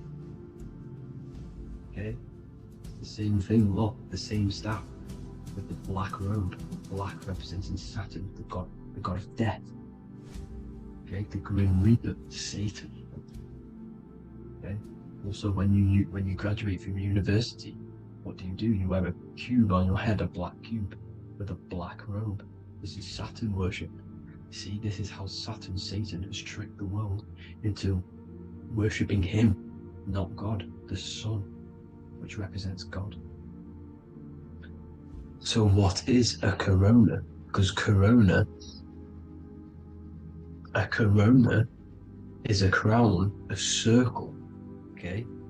A set of concentric circles of light seen around a luminous body. So Saturn, so this is why they used to worship Saturn by wearing crowns in ancient days, and we still do to this day. The king or queen has a crown, a corona. Also, corona, the drink, corona adds up to 666, just like Saturn is 666. But like you see in the corona, you see the staff. You see this staff, just like the staff of Saturn, the Saturn god, like the Grim Reaper, with the black robe and the staff, just like the Saturn god. What is the Grim Reaper? It's a killer. It represents death, just like Saturn, the god of death and time. So all these occults and secret societies all worship the 666 god, which is Saturn, Satan. All of our energy is being put into Saturn. Okay, and Saturn, Satan, is harnessing all of this energy. So gradually, this is what the mark of the beast is. Like it says in the Bible, the mark of the beast, or the name of the beast. Here is wisdom, let it know that You have to understand and count the number of the beast, for it is 6. It is the number 6 of a man, and is 6. 600, 3 score is 6, 666. So this is what the mark of the beast is. They are going to eventually put green chips, just like Neuralink, which is what Elon Musk is pushing. Okay, so this chip is the mark of the beast, and it's going to be implanted to our hands or brains. Okay, and they will manipulate our consciousness, and it will manipulate our DNA, and it will directly connect us to AI, and AI is linked in with Saturn, as the demons and the people who rule this world are in love with AI. They want to connect humans to AI, and this will control our consciousness completely and give all of our energy back to Saturn, Satan, this deity that they worship.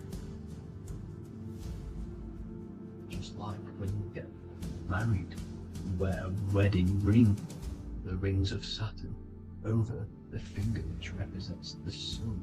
So you're basically seeing Saturn over the sun. The sun is the son of God. It represents the sun, represents God. So you're putting Saturn over the sun. So thank you guys all for tuning in. I'm going to leave you guys here. Please leave a like, comment some topics that you want me to talk about, and please subscribe for more amazing content. God bless.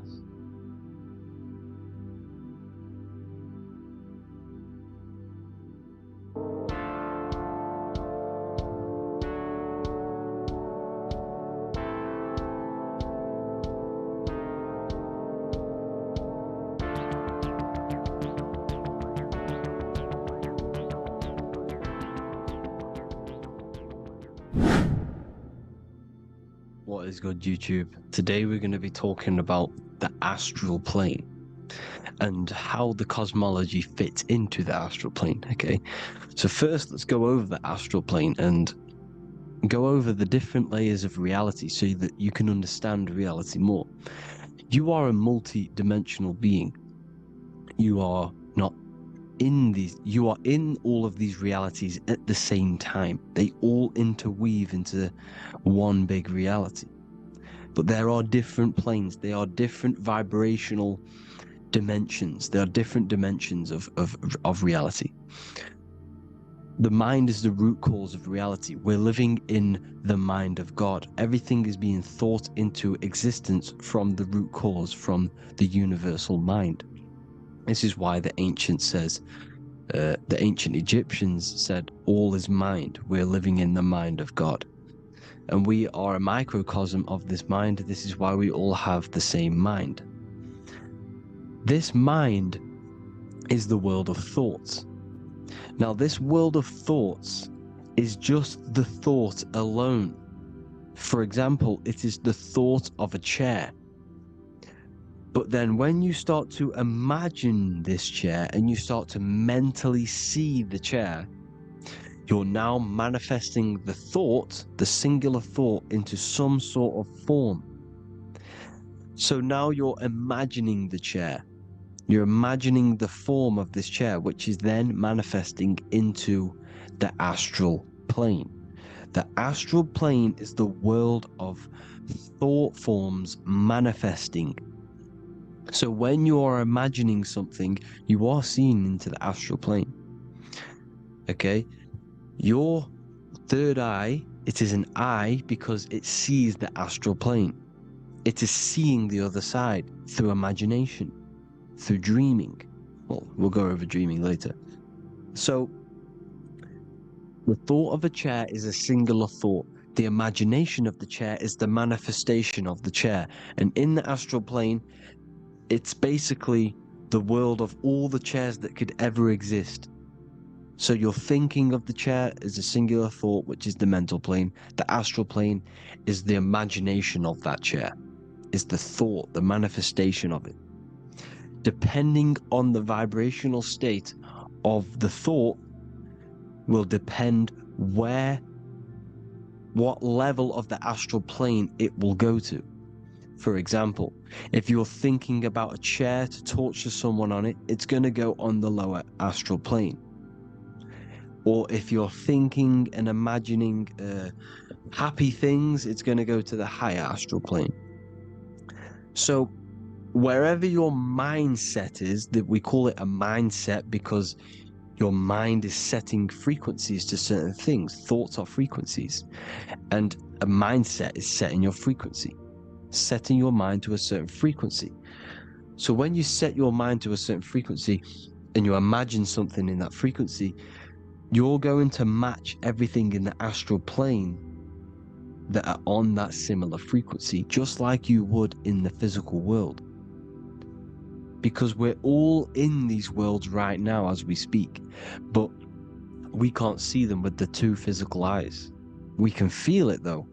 When you're around someone and you've just met a new person, for example, you can feel their vibration, and if you're not on a similar vibrational match, you will not get along with that person, or you just won't not get along, but you won't connect with that person because you're on two opposing frequencies, not matching.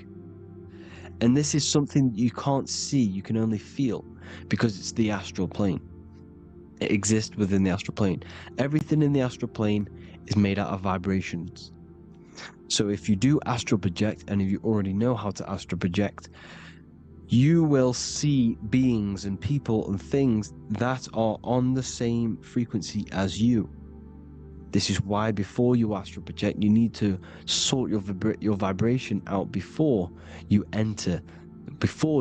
astral project, because you are projecting your consciousness into this.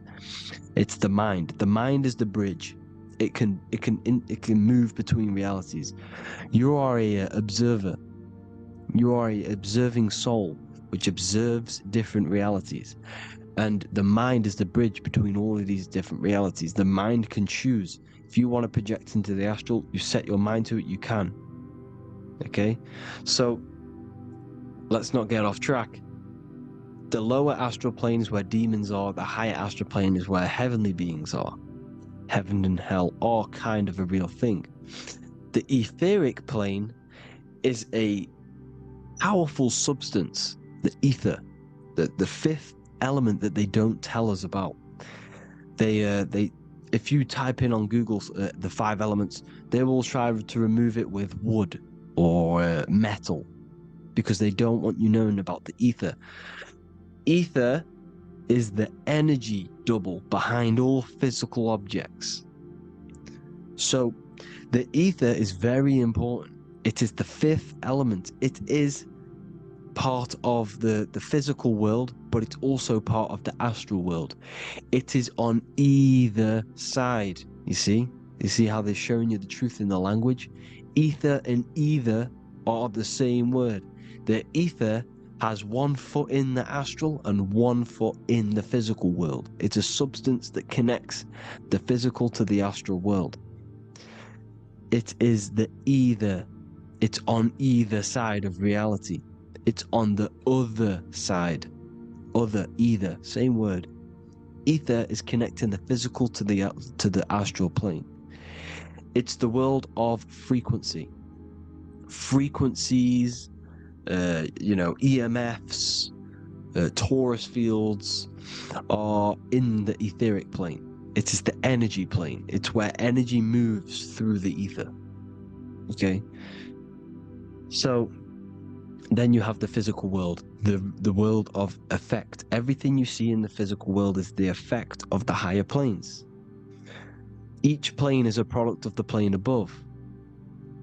So, and it melts into each plane. The physical plane is the lowest plane, it's the most densest, and the highest is the most fluid. This is the most fluid, this is the most dense. This is where we get the saying, as above, so below from. As above, so below comes from the different planes of reality. And magicians understand this. This is why magicians always say as above, so below. Because they understand if you manipulate the higher planes of reality, you manipulate the lower planes. Because The astral plane is a direct copy of the physical world, but in the astral plane. It is mirrored. The physical world is mirrored in the astral plane. They are both the same world, but just different vibrational states of the world. Kind of. It's hard to put this in words, people, so just try and understand. The astral plane is the double. It is whatever happens in the astral plane happens in the physical plane. This is why magic works. This is why demons work. This is why spirit communication works, because if you manipulate the higher planes, you manipulate the lower planes. As above in the astral, so below. Leonardo da Vinci showing you to look up, pointing up. You gotta look up. He's telling you to change the mind, you change the physical world. You change your emotions, you're on the astral plane, you change the physical world. You change your reality by changing the higher planes. This is the Masonic 11. The two pillars. This is the 11, also symbolizing the two hemispheres of the brain here. But the 11 symbolizes the two mirrors. 11. 11. 9, 11. 9, 11 adds to 11. 9 plus 1 plus 1 equals 11. The Twin Towers were in 11. Flight 11 was hijacked. Because it's a mass ritual within the astral plane. Now, we're going to go deep into that later, and I'll show you these rituals they do in order to manipulate the astral plane. So, this is what the 11 is. It's the mirroring of reality. If you contact spirits and conjure spirits, you can either summon or attract demons and spirits. Summoning is creating a spirit.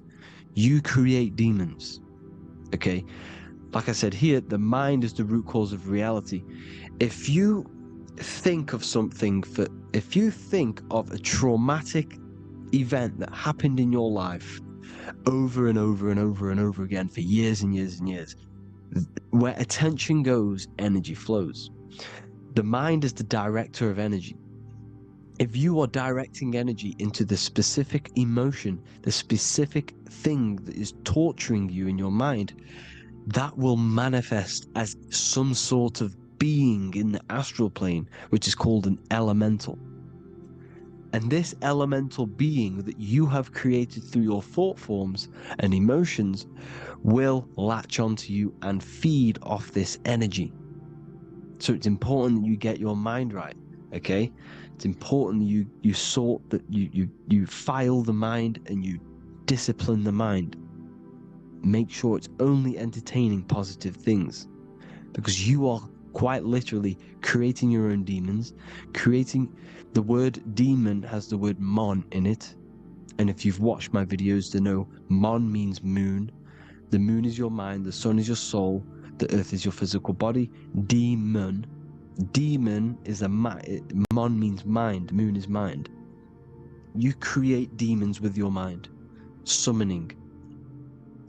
Now, this is where the rituals come in. 9/11 was a ritual because everyone was thinking about this big fearing, the death of 9/11. Everyone was thinking about it. And all of their minds thinking about this horrific thing will manifest and summon a negative energy spirit elemental within the astral plane. That's how all of this works. This is why it was a mass ritual. Okay, Chris Brown, new album name 11/11, release date on the 11/11. This will be my 11th album and contain 11 songs. All of these people know the occult. This is Hermes Trismegistus with the star of Saturn, the six-pointed star, as above, so below. The mirroring of reality, physical and astral, the two Masonic pillars. So as above, so below. What's above us? The stars. The stars are connected to the astral plane. This is why we call them stargates. When we dream, we are experiencing these different realities. And what are stars? They tell in the Bible, it says Genesis Genesis 1:14. And God said, "Let there be lights in the firmament of the heaven to divide the day from the night, and let them be for signs." Signs translates to things to come. Why things to come? The stars tell the future. Why? And why do we say as above, so below? As above us is the astral plane and the etheric plane. As above, so below. Whatever happens in the stars happens on Earth. The stars are connected to the astral plane. Above us is the astral plane. We are a star in a physical body. This is why we say Mr., Sister, stir equals star. The E and the A are interchangeable. We are stars, and the stars are the start of our incarnation. We start in the stars, same root word, and we descend through the 7 energies, which are our 7 chakras. Then we enter the heart of the soul system. The heart rearranged spells Earth. And this is the true cosmology. Here's the Masonic cosmology. This is Masonic now. Here's the firmament. Let there be a firmament in the midst of the waters to divide the waters from above from the waters that below. Genesis 1:6. The firmament, firmament comes from the word firma, Latin, I'm pretty sure, which means firm. When something is firm, meaning it's stable, it does not move, it is firm. The firmament is firm. So, is the firmament. Genesis 1:6. What does he say? Genesis 1:3, sorry. Let there be light. This is before the sun and the moon was created. Let there be light. Before the sun and the moon was created, light was appeared. So what's that tell you? This is a holographic projection from some sort of light being, some sort of projector. And that projector is the all-seeing eye you see in the Masonic cosmology. This is the all-seeing eye projecting the light beams. Let there be light. Everything is made out of light. The universe is created out of light waves. The torus field is one unit of light. The light projecting this reality is Polaris. Okay, the famous all-seeing eye. Now, what else? Then we have after let there be light in Genesis 1:16, and God made the 2 great lights. This is the sun and the moon, electric, magnetic, male and female. Then we have the Masonic checkerboard, the black and white symbolizing dualities within the dualistic reality we're in, spirit and matter, light and matter, rest and motion, positive and negative, good and evil. Everything's dualistic here. Okay? And it's a dance. The universe is a dance between flickering of white and black light, which is the torus field. We're not going to go over that, but this is all connected to the astral plane. This is the true cosmology. The astral plane cannot work on a spinning monkey ball in the middle of space. Does not work. Cannot work. It's impossible. Okay? Impossible. So, even in the Quran, it says, Allah has made the earth for you as a carpet, flat. Quran 15:19, and the earth we have spread out like a carpet, set there on mountains, firm and immovable. It is immovable. In the Quran, it also says 65:12, it is Allah who has created the 7 heavens of the earth. The 7 heavens meaning the 7 layers of heaven, the 7 planets. And Psalms 104:5, he set the earth on its foundations and it can never be moved. Never. So here you see in Isaiah 40:22, he sits enthroned above the circle of the earth and its people are like grasshoppers. He stretches out the heavens like a canopy and spreads them out like a tent to live in. We live in a tent. This is the tent. The projection of light. Here you see an ancient picture here. Here you see the ethereal barrier, meaning the firmament, the etheric barrier, and here you see his head popping out. Why is his head popping out? Because your head is heaven, your heel is hell. Your head has access to the astral plane. This is why your head is heaven. The pineal gland, when stimulated, has access to project itself, project consciousness into the astral plane. Here you see another ancient picture here with the Masonic Royal Arch, with the zodiac here, the zodiac on the top, arching, because there's a firmament above us. Here's God in the brain. Consciousness is God. Here you see the Masonic Royal Arch, symbolizing the firmament. George Washington above the Masonic Royal Arch. These are the stars. This is Polaris projecting reality. Here's ancient churches with the dome. Polaris projecting reality with Jesus. Disney World is under the dome. The seven layers of heaven, ancient paintings, all depict if you go and look at the ancient paintings, they'll all depict the firmament, the arch above us. This is where we get interesting. The Masonic Royal Arch has the 6-9, which is Cancer. The constellation Cancer, which is 6-9 is associated with portals, because CERN is the 6-9. Okay, CERN is opening portals. They're trying to create a portal to the other side. Cancer has the word CERN within it, so there is a link between Cancer and the opening, the firmament opening above us to Ascension. Here you see the Masonic Arch with the Royal Arch and the light and the opening. Here you see the light and the opening.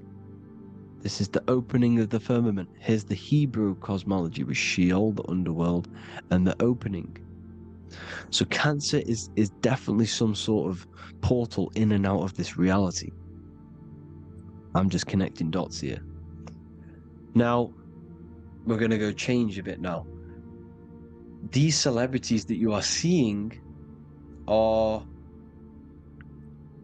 they have not sold their soul to Satan, okay? They have not sold their soul to Satan. Satan is a demonic, low vibrational energy that has been summoned over the thousands and thousands and thousands of years of evil occult arts. So since Babylon was summoning this demonic energy, and this demonic energy in the astral plane will grow and grow and grow. It has no form. It has no physical form. Okay? But you can see it in the rappers. If your third eye is open, you can see clearly that these people are demonic. You can sense the energy that they're manifesting.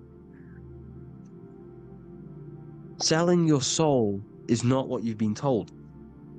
It is gaining, because your soul is pure love, okay? Your soul does not want to do anything bad. So when you sell your soul, you're gaining physical gain. You're gaining physical wealth, for example, like for these rappers. They will be given millions of pounds because the people in control of the music industry, which is the dark occultists trying to brainwash the masses, the people in charge, they're dark occultists. They understand Satan and the energy. They are satanic energy, which has been summoned in the astral plane. They see that they have influence over the masses, so they will go to them and say, I will give you this amount of money forever if you manifest this satanic demonic energy through the music and through social media to blind the masses, to brainwash the masses into this demonic energy. Because when you listen to music is frequency. Whatever you listen to, you become that frequency. So if you're listening to these people, they're throwing energy, this demonic satanic energy that they sold out to. Soul, same word. When you sold something, you've got your soul involved. They have exchanged money, physical gain, so that they manifest this satanic energy within the astral plane and through the music, through the videos, through social media, to keep us in this vibrational frequency, in this low state of consciousness. This is what it actually is. It's not, you're not selling your soul to some sort of devil. This satanic energy has no physical form in the, it is formless in the astral plane. It's a summoned energy. Now, the root chakra is red. This is why the devil is red, because it symbolizes the animal nature of man. When you are operating off your root chakra, you will kill, you will fight, you will do anything to survive, because it's all about survival mode in the root chakra. They want you keeping in that fighting mode, that surviving mode, so that you are manifesting this low vibrational frequency, this satanic energy, this demonic red energy. This is why the devil is red. And the devil has a tail with the red arrow pointing down, because it symbolizes your light body. This is your Merkaba. Your Merkaba is your light body. Mer equals light, Ka equals spirit, Ba equals body.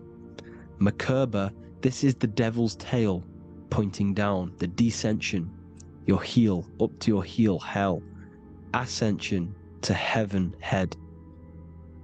You see, this is the all-seeing eye with the illumination coming off it, your head, when you're illuminated. The Merkaba is your celestial sphere to portray different planes of reality. It is the vehicle of ascension. It's your light body. It's in the word Kabbalah, Kabbalah, Ka, spirit, Ba, body, La, light. Same thing, Kabbalah, Merkaba. Same thing, it's all about the light body. This light body sees different realities.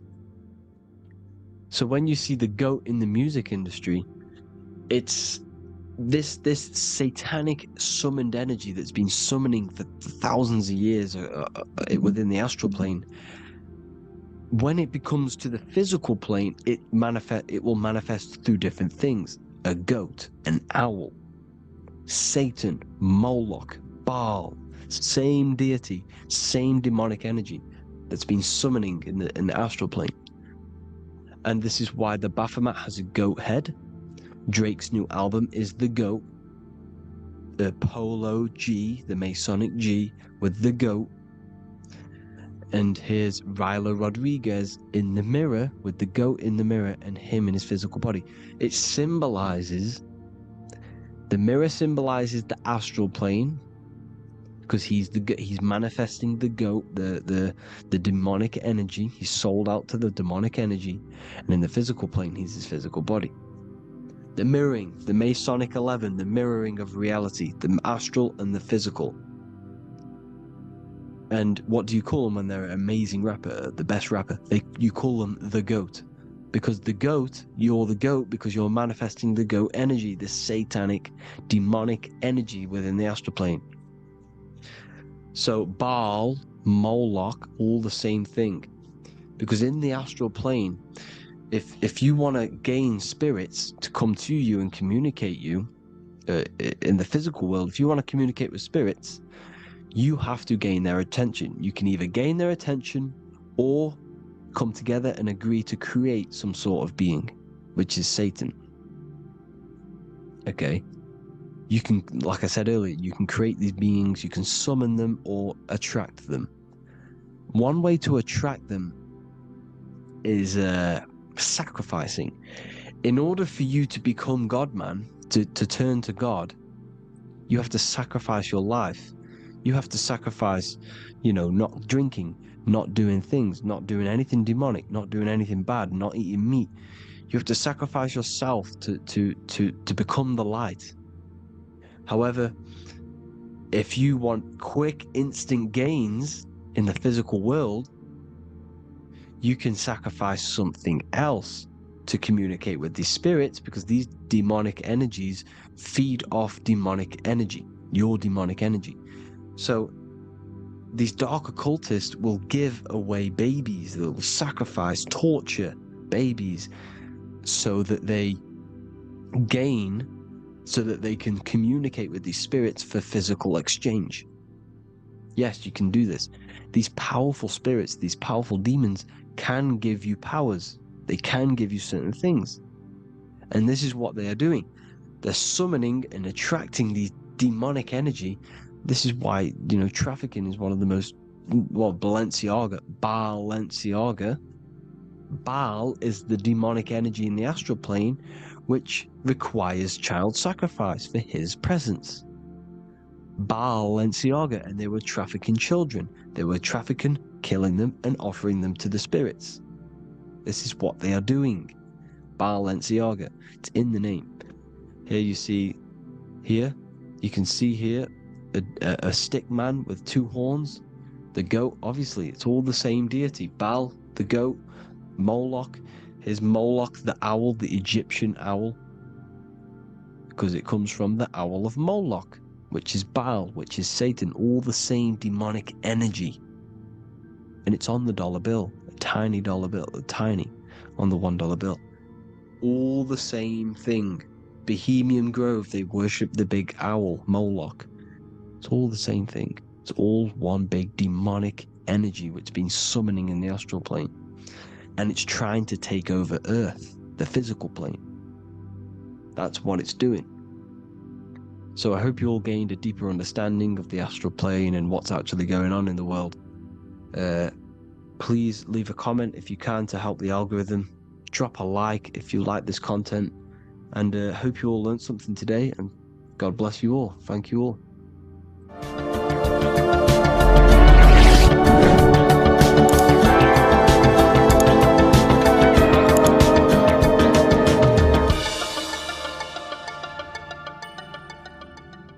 In this video, we're going to be talking about the evolution of consciousness. You are born human, however, you possess consciousness, which is the awareness behind your being, the awareness behind your thoughts, the experiencer behind your five senses, the experiencer, the observer behind your thought, emotions, and senses. You are an eye, an invisible consciousness looking through a lens, which is your body. Your body produces this physical world that you experience. Your brain produces this world. Your brain and body is a technological computer. However, you are an infinite, ever-expanding consciousness behind this physical body. And there is an evolution of consciousness, a cosmic journey of expansion. And this is why we see so much pyramid symbolism in the occult and esoteric world, and especially within Freemasonry. Because the pyramid represents climbing, an evolution, a raising state of consciousness, a journey. Steps symbolize a journey upwards. This is the raising and the evolution of consciousness, our inner world. The transmutation of our inner selves, of our souls and consciousness and our minds. So when we see this pyramid, we're seeing a evolution, a way up to source consciousness. And the eye in the pyramid represents your source consciousness. It represents illumination. It represents divine guidance through this evolution of consciousness. This is why we see the ladder. Consciousness is ever expanding on an infinite journey of evolution. Each individual is a part of this cosmic process, contributing towards the ongoing expansion of both mind and awareness. As we evolve, we collectively explore deeper levels of existence, expanding the boundaries of thought and consciousness. The mind has the ability to expand infinitely into new realms of thought, into new dimensions of mind. The mind cannot be filled up. It is not a physical substance. The body can be filled up because it is a physical thing, but you cannot fill the mind. Therefore, the mind is constantly expanding, ever expanding into new fields of thought. So what we see in Freemasonry, the ladder, is again a journey, an elevation of consciousness. When we are born with an infant consciousness, and as we gain older, we gain an adult consciousness. Our inner world, our inner mind, and our emotional intellect changes and evolves. We are significantly different from when we were very young as an infant. It's because our consciousness evolutes, it changes, it alters like water.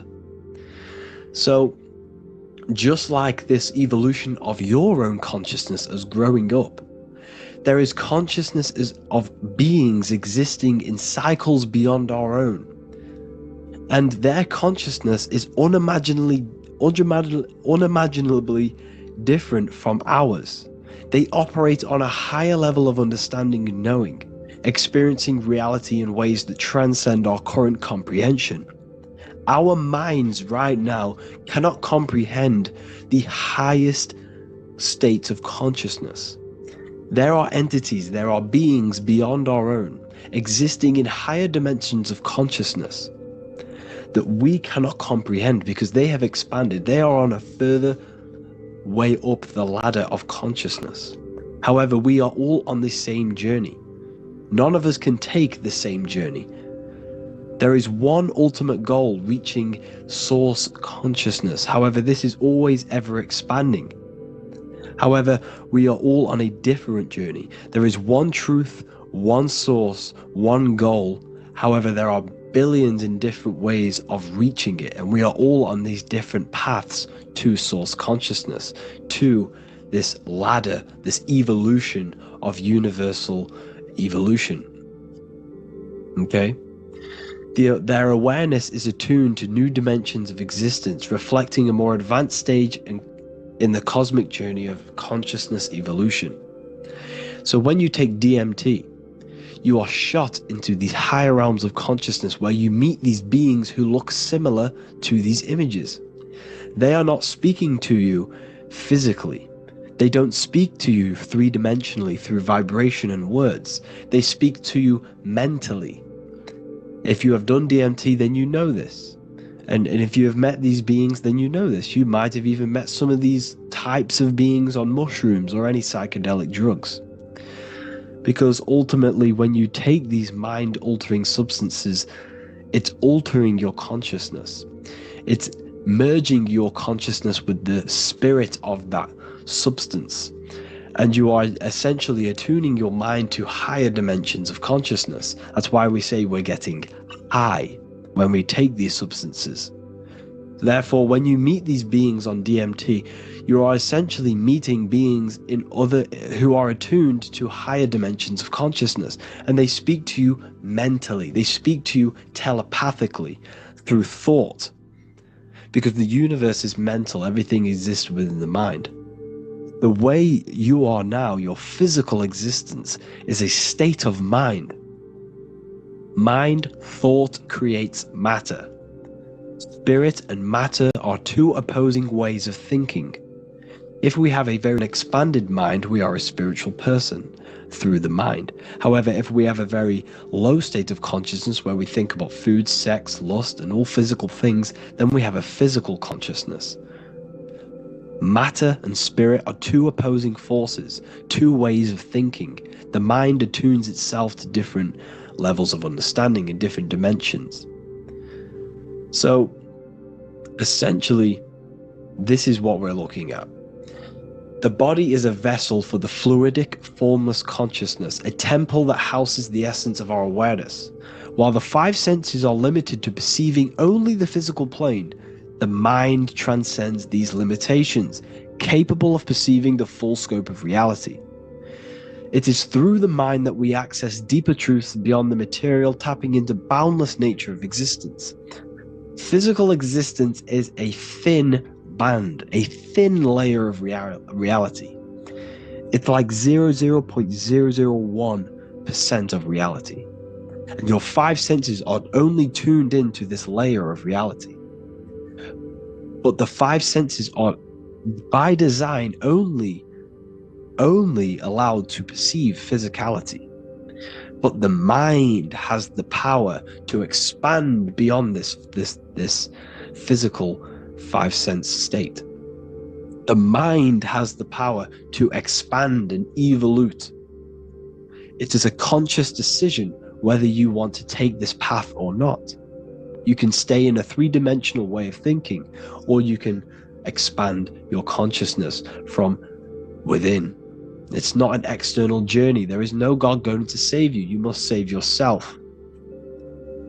Therefore, behind every single one of these eyes is the same source consciousness. However, we are all different cells in a different journey.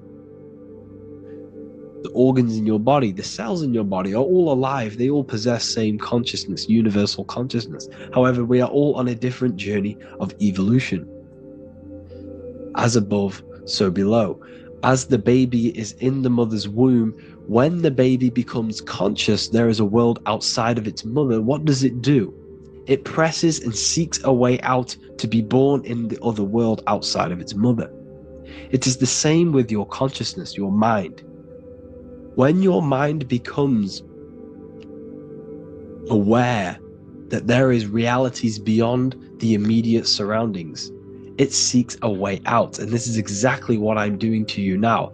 I am now expanding your mind and telling you there is other ways of reality. There is other dimensions of consciousness which you can access through inner transmutation, through different ways of thinking, spiritualism and meditating and connecting with yourself and detaching from external things.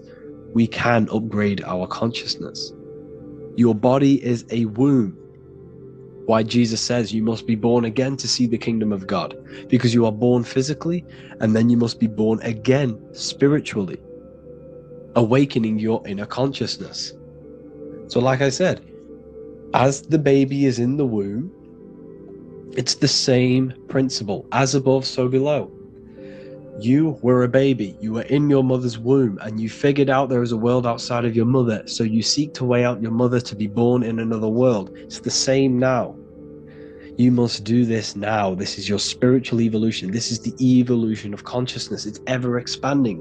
When you die, this is a transition. You must learn to not fear death. This is another part of your spiritual journey. You must master death. Therefore, like I said before, the mind has limitless capacity to expand into new realms of thought, continuously exploring uncharted ideas and concepts without boundaries. The mind can ever expand. It can never be filled. It can never ever know everything. There is infinite fields of knowledge, infinite fields of thought. Your current state is just one stage on an infinite pathway. You won't remain human forever. The human experience is a crucial phase where we learn to balance polarities, master the fundamental laws of the cosmos. It is a period of growth and transformation, preparing us for the next stages in our cosmic evolution. The goal is to strive for perfection, yet the true perfection is unattainable. It's like a tunnel, and there is a light at the end of the tunnel. And as you walk through this tunnel, the light is ever moving backwards. You should forever seek to meet that light, but you will never meet that light because consciousness is ever expanding. You should strive for perfection, yet knowing that perfection is forever unattainable. The journey is endless, with each step revealing deeper layers of understanding and experience. The pursuit of growth and expansion is itself the essence of our evolution. You can find all of this knowledge in the amazing book that I have read for years. I have read this book, The Emerald Tablets of Thoth, the Atlantean, by M. Dorial, translated by M. Dorial.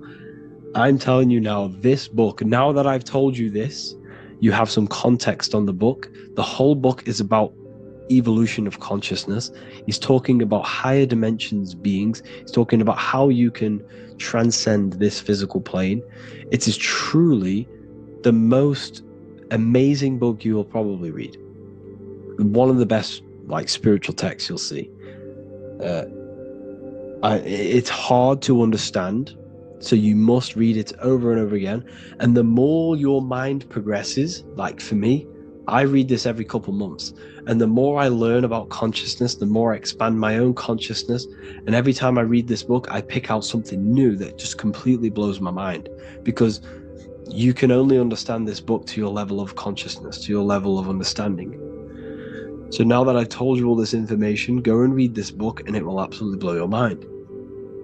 And so will the Book of Wisdom Volume 2, which is now available. I released it the other day. I'm just going to read a page out now. This page is called Spirit and Matter. The Earth is not merely a dense, lifeless rock drifting through space. It possesses spirit, a living essence that animates its form. But what do we mean by spirit? Spirit in esoteric terms refers to the energy, the life force, animating the principles infused in matter. So essentially, what this page is talking about is how everything has spirit, consciousness within it. You are the middle, you are spirit and matter. You have the ability to expand your mind to the God self and raise above our animal instinct, our material self, and know the divine and expand. Animals cannot do this. Animals are not self-aware. Humans possess self-awareness. We can observe our consciousness. We can say, why do I exist? We can look in the mirror and know that we need growth. And this is what Anunnaki means. Anu means above. Anu was the supreme god of the sky, which is a metaphor. He represents spirit above, heaven. Anu came down to earth and married Ki, the goddess of the earth, which represents matter. It's a myth, it's an allegory. Anu married Ki and gave birth to the Anunnaki. Spirit came down and infused with matter and gave birth to the human, which is you. You are spirit infused in matter, Anu and Ki, Anunnaki. You are the Anunnaki. And this is just one of the teachings in my book. Honestly, this book is absolutely amazing. If you truly, truly want to expand your consciousness, give this book a read. And obviously, if you're inside the university, I give you this book for free. A paperback version. If you join the university, follow the steps inside of the general chat, you'll be able to download this book. Or, sorry, not download it. Order a paperback for free. All you have to do is pay for the shipping. You'll also gain amazing knowledge inside of my library, where your mind will just be overblown with the amount of esoteric books. There's over 45 rare occult books, plus you get a PDF of the Volume 1 and Human Health Guide. You get reoccurring updates where I expand on symbolism, occultism, where you will just feel absolutely amazing once you understand esotericism in yourself. You'll also learn how to create the dream reality that you want with the Manifestation Mastery course, where I teach you how your consciousness creates reality. You'll have a real lectures where I post lectures on symbolism, occultism, esotericism. There's a conscious community and live calls and Q&A where you can ask me questions and I'll answer your questions. I just want to say thank you to everyone who has joined the university. Thank you for even liking and watching this video. Any support I just appreciate every single one of you. Please, if you can, leave a comment and a like on this video and let me know any videos you want me to make in the future. And I will start uploading a lot more to the YouTube. So yeah, thank you all for tuning in today. Have an amazing day.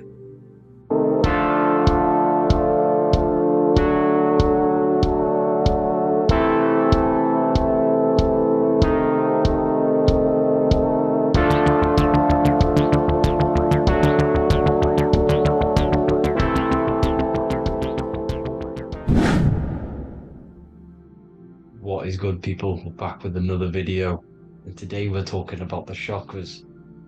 Let's jump straight into this because I know there's been a lot of requests for this video. So let's jump straight into this. So you have 7 chakras, right? 7 chakras. And these chakras are feeding off your electromagnetic field, known as your aura. This is both positive and a negative pole, male and female, right? This electromagnetic field is made out of electric and magnetism, and together they come as electromagnetic. Now, your chakras, the word chakra just means wheel, spinning wheel, because that's what they are. They're spinning wheels of energy. They do not exist on this physical plane. They exist on the etheric plane. Okay, now these energy centers are known to regulate your emotions, and each energy center controls the organs and cells in that particular area of the body.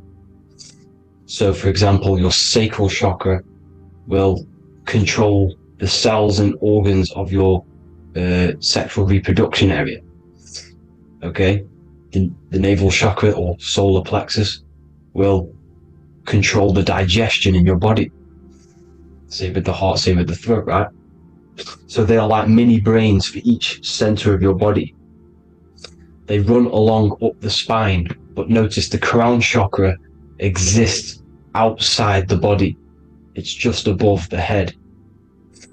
Now, this process of the chakras is obviously the 7 colors of the rainbow, starting from red, which is the lowest vibrational color, all the way to violet, which is the highest vibrational color.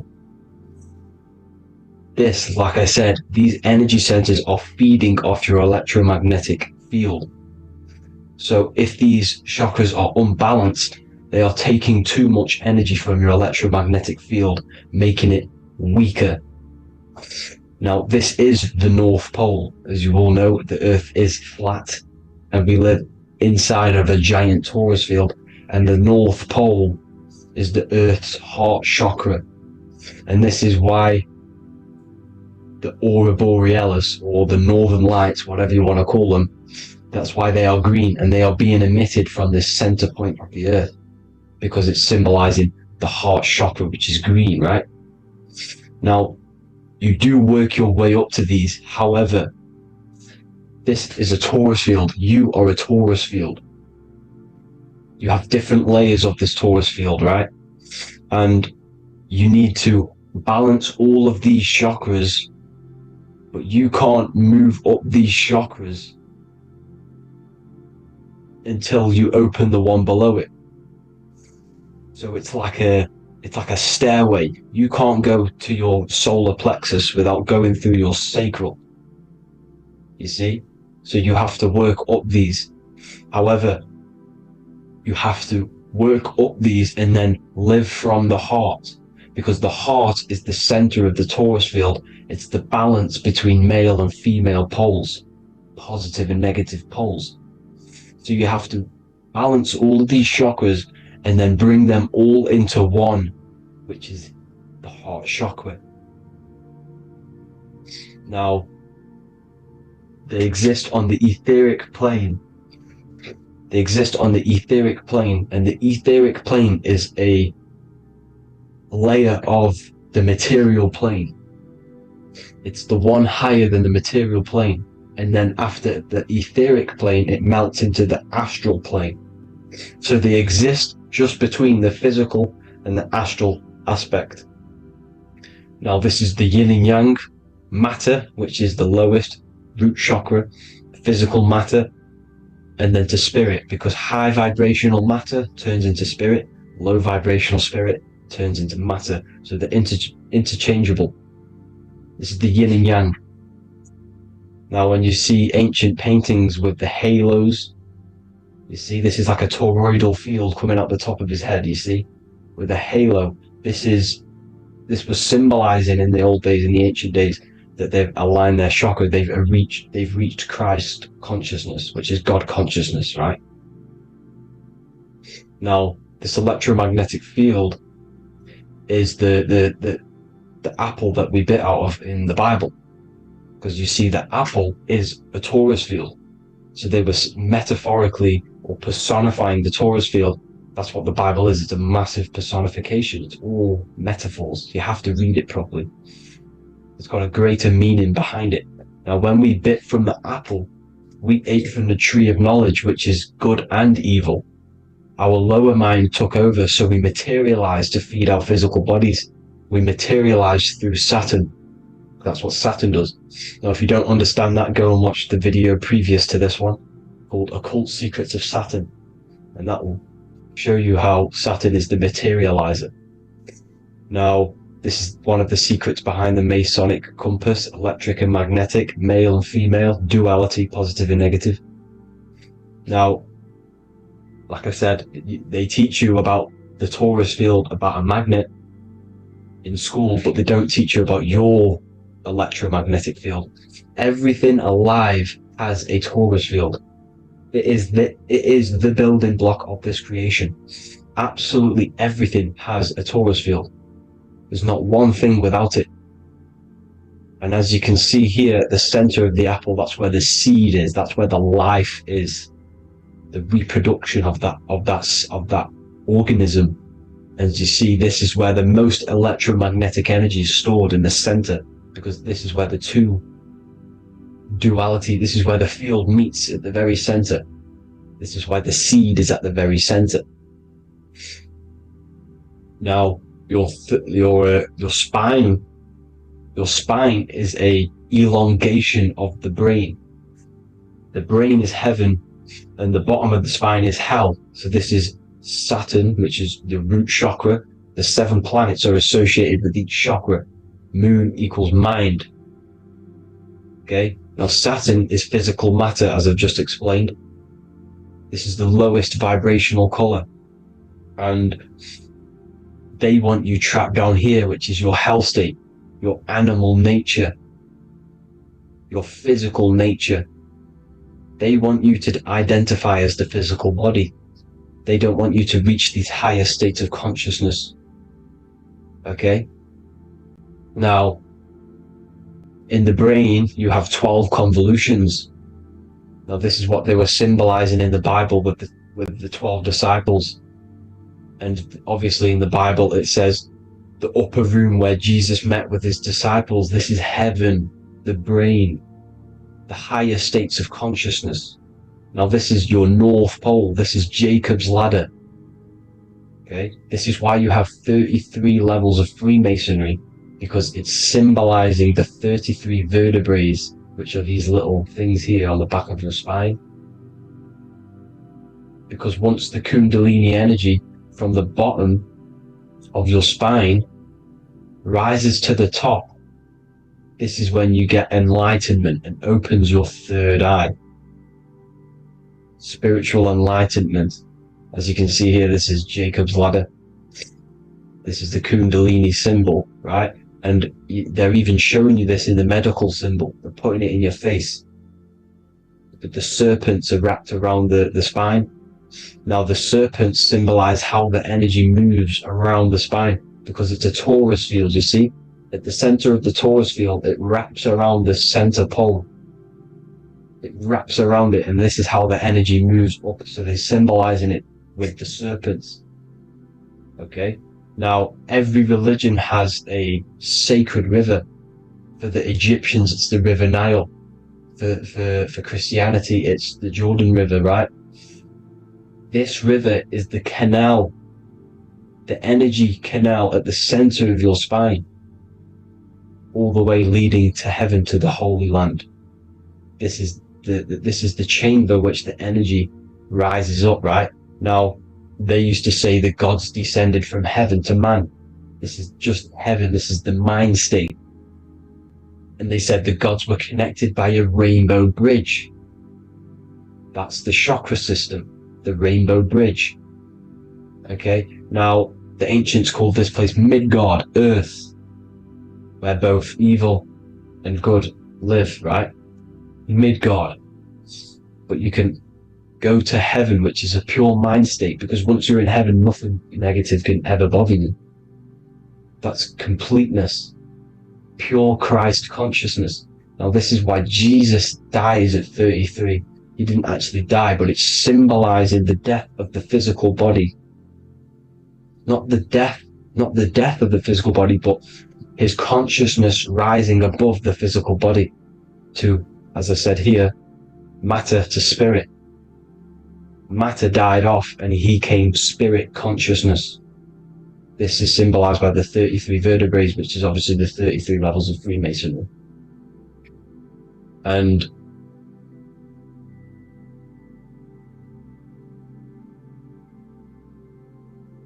now the pineal gland. which is at the very top of this Jacob's ladder, or the River Jordan, the canal, your 33 vertebrae on your spine. This is where the pineal gland sits, right? At the very top, at the center of your brain. Now, there's multiple ways this was symbolized. The Eye of Ra, which is used by the Egyptians. Now, this pineal gland is the seat of consciousness. This is where your consciousness is stored, right? And the ancient Sumerians used the pine cone, hence why it's got the word pineal gland, the seat of the soul consciousness. It produces DMT, dimethyltryptamine, which is known as the spirit molecule. And the pineal gland is wrapped in microcrystals, and we all know crystals transfer frequency and energy. Now, radios use crystals. A radio is a frequency transmitter, turning a frequency into a frequency that we can hear with our ears, right? Because all the radios are actually playing right now in your ears. However, our ears can't pick it up, so the radio transmits it into a frequency that we can hear using crystals. So this is the power of crystals, and this is what our third eye is wrapped in, crystals. Now, this third eye is not actually your third eye, it's your first eye. When you're being materialized in your mother's womb, this is the first gland that is produced, and everything's built around it, because it is the consciousness. It is your consciousness. Your consciousness never dies, ever. It's an eternal essence. It lives forever. You never actually die. Only the mortal body dies. Now that's what we call life. Life is abided by time, and time is change, and change is what we call life, because everything's constantly moving and transforming into different things, right? Now let's not get off track. The pine cone is obviously, this is in the Vatican here. The pine cone is symbolized as the pineal gland, pine. And this is the opened pine cone. The opened pine cone means, or symbolizes, the awakened man, the awakened third eye. But the ones here, which the Sumerian gods are holding, these are shut pine cones, symbolizing the unawakened man. But let's not get confused, people. These gods were not gods. They are human beings just like you. They reached Christ consciousness. They are nothing more special than you. They just had the ability to reach Christ consciousness. And obviously their knowledge was far more intelligent than ours, far more advanced than ours. They knew the truth about this reality to the depths. Now, the ancient Hindus had a goddess called Kundalini, which is said that she descended by the means of a ladder or a cord from heaven, which is symbolizing the spinal cord. Now, this is what Hickory Hickory Dock, the mouse went up the clock and came back down. This is all these stories, like Santa as well. Santa comes up and then down the chimney. This is symbolizing the Christ oil. There's an oil which is produced in your pineal gland, right? And this oil travels down the spine. And once it's down on the spine, you must have to raise your consciousness, just like I said with the chakras. You have to raise your consciousness, raise your vibration to heat up this oil and turn it into a gas. And it travels back up the spine through like the serpents up the spine, and this awakens the third eye once it's coming back up the spine and hits the pineal gland. This is the secret behind Santa and Hickory Hickory Dock, because Santa comes down and feeds the presents and goes back up the chimney, and he lives in the North Pole, the positive pole. This is the North Pole, people, and the presence is your sacred oil. This oil, your physical body is the furnace. It's the spiritual furnace, which you have to heat up this oil by raising your frequency and turning it into a gas to rise up this chamber, the River Jordan, to your third eye. right? Now, this is an alchemical process. Your body is the alchemical furnace. It says in the Bible, if therefore thine eye be single, thy whole body shall be filled with light. I shouldn't have cut that out, but that's what it says. The light of the body is thine eye. If therefore thine eye be single, thy eye shall be filled, their body shall be filled with light. This is symbolizing the pineal gland, enlightening the body, the spiritual body, filled with light. Now, as I said, they want you kept down here, which is the root chakra, which is your animal nature, which is obviously mind, matter over mind. This is the symbol of Saturn, right? As you say, we're built of body, mind, and spirit, the Holy Trinity. That is the sun, moon, and earth. The sun's your soul, solar. Moon is your mind. Earth, which is the cross, which is your physical body, the 5 elements, right? So body, mind, and spirit. So the Saturn symbol is actually made out of the cross on top, which is the earth, and the moon on the bottom, which is symbolizing matter over mind, because earth is physical matter. You don't want to be matter over mind. You need to be mind over matter. See, they want you identifying as your physical body. They don't want you to realize you're an eternal consciousness. You're an eternal essence of consciousness which never dies. They want you trapped in your animal nature. And this is why the Baphomet has a goat head, because it's symbolizing your animal nature, which is evil. Not evil, but you're more likely to do evil things, right? Which brings bad karma. That's your animal side. This is why the Baphomet has an animal goat head. As you can see here, he's got the Kundalini energy here. So when you see the inverted cross, the cross is your body, as you can see here. The inverted cross means your chakras downwards, down here. Your head's down here. Your mind is down here. But your mind needs to be up here, which is the upwards cross, which is Christ consciousness. And as we all know, 7 colors of the rainbow, 7 planets, 7 chakras. Red light is low frequency and long range. This is why Saturn is the slowest moving celestial body. And it's the lowest chakra, because it's low frequency, long range. The moon being the crown chakra, which is high frequency. This is why the moon moves around the quickest. The moon is your crown chakra, which moon in mind. See, so there are multiple ways of your chakras becoming blocked.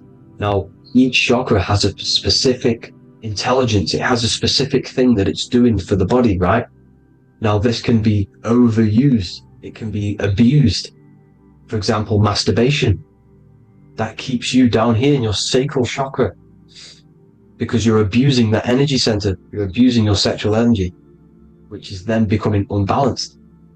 So this is how energy, this is why these centers are pulling more energy out your electromagnetic field, because these centers are wheels. The chakras just mean spinning wheel of energy.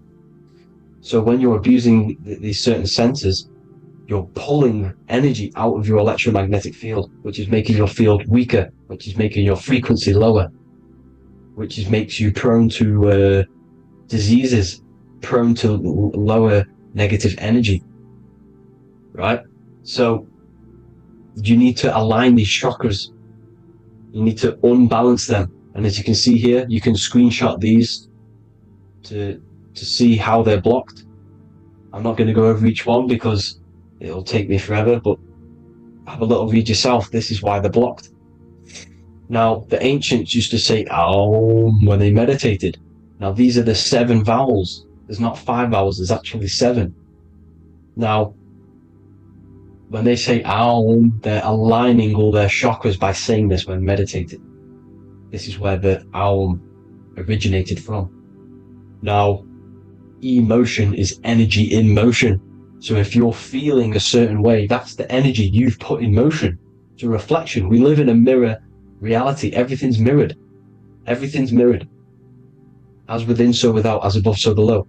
Everything's a reflection of some sort. So whatever you're feeling, you're doing something wrong. It's telling you you're doing something wrong from the root cause. because your energies are the effect. You're feeling the effect of something you've caused. The law of cause and effect, nothing escapes it. Now, the Jehovah's Witness believe that exactly 144,000 faithful Christians go to heaven or be resurrected, right? This is not true. This is symbolic. 144,000 go to heaven. Now, the petals on the chakras, this is the root chakra, this is the crown chakra. Now, if you add up the first 5 chakras, the petals, add up the petals on the first 5 chakras, you get 48. And then you get to the third eye, which has 2 petals. 48 times 2 equals 96. 96 plus 48, which you got from here, equals 144. The last chakra has 1,000 petals. Times 144 times 1,000, you get 144,000. This is a frequency. This frequency is the frequency of the ascension up your chakras. This frequency is a high frequency which turns that oil into gas, which rises up the spine, activating your third eye. Right? So this is all the religions are all symbolic for this sacred secret of Christ consciousness. As it says in the Bible, the kingdom of God is within. It's not out there, people. You must look within yourself. You are God. You are a spark of his consciousness. Infinite consciousness, right? So 144,000 is a frequency, and you must achieve this. Like I said, these people in the past, they're not gods, people. These were just humans. Nothing special. They just reach Christ consciousness. Now, they keep you in these lower vibrational states with the food, right? And as you can see here, all of these fast food restaurants are mainly are red and yellow, which are these lower states, these lower 2 chakras, lower vibrational colors, because they want you trapped down here in matter. And these foods are so low vibrational, they will keep you down here, because your gut produces, I think it's like 80% of melatonin. Melatonin is your feel-good hormone.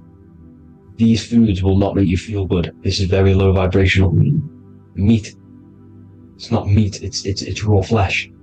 These animals are stripped from their family, put on a conveyor belt, watch their friends be tortured, and then get slaughtered in a slaughterhouse. Think of all the fear that's running through their blood, all the hormones, all the fear, and you're going to go and eat that very low vibrational energy. As you can see here, this is the light photons within fruit. You can see the light, the life force in this fruit. You must think, feel, and do positive to raise your vibration. As you can see, earth equals heart.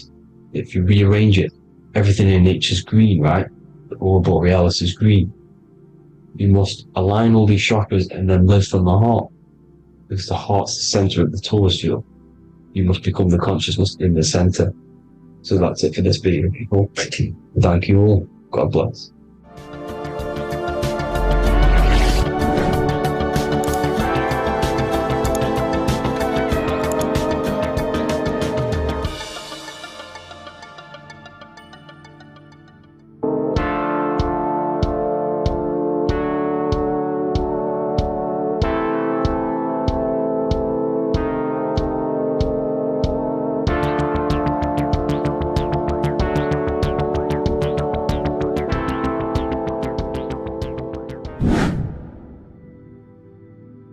What's good, people? We're back with another video.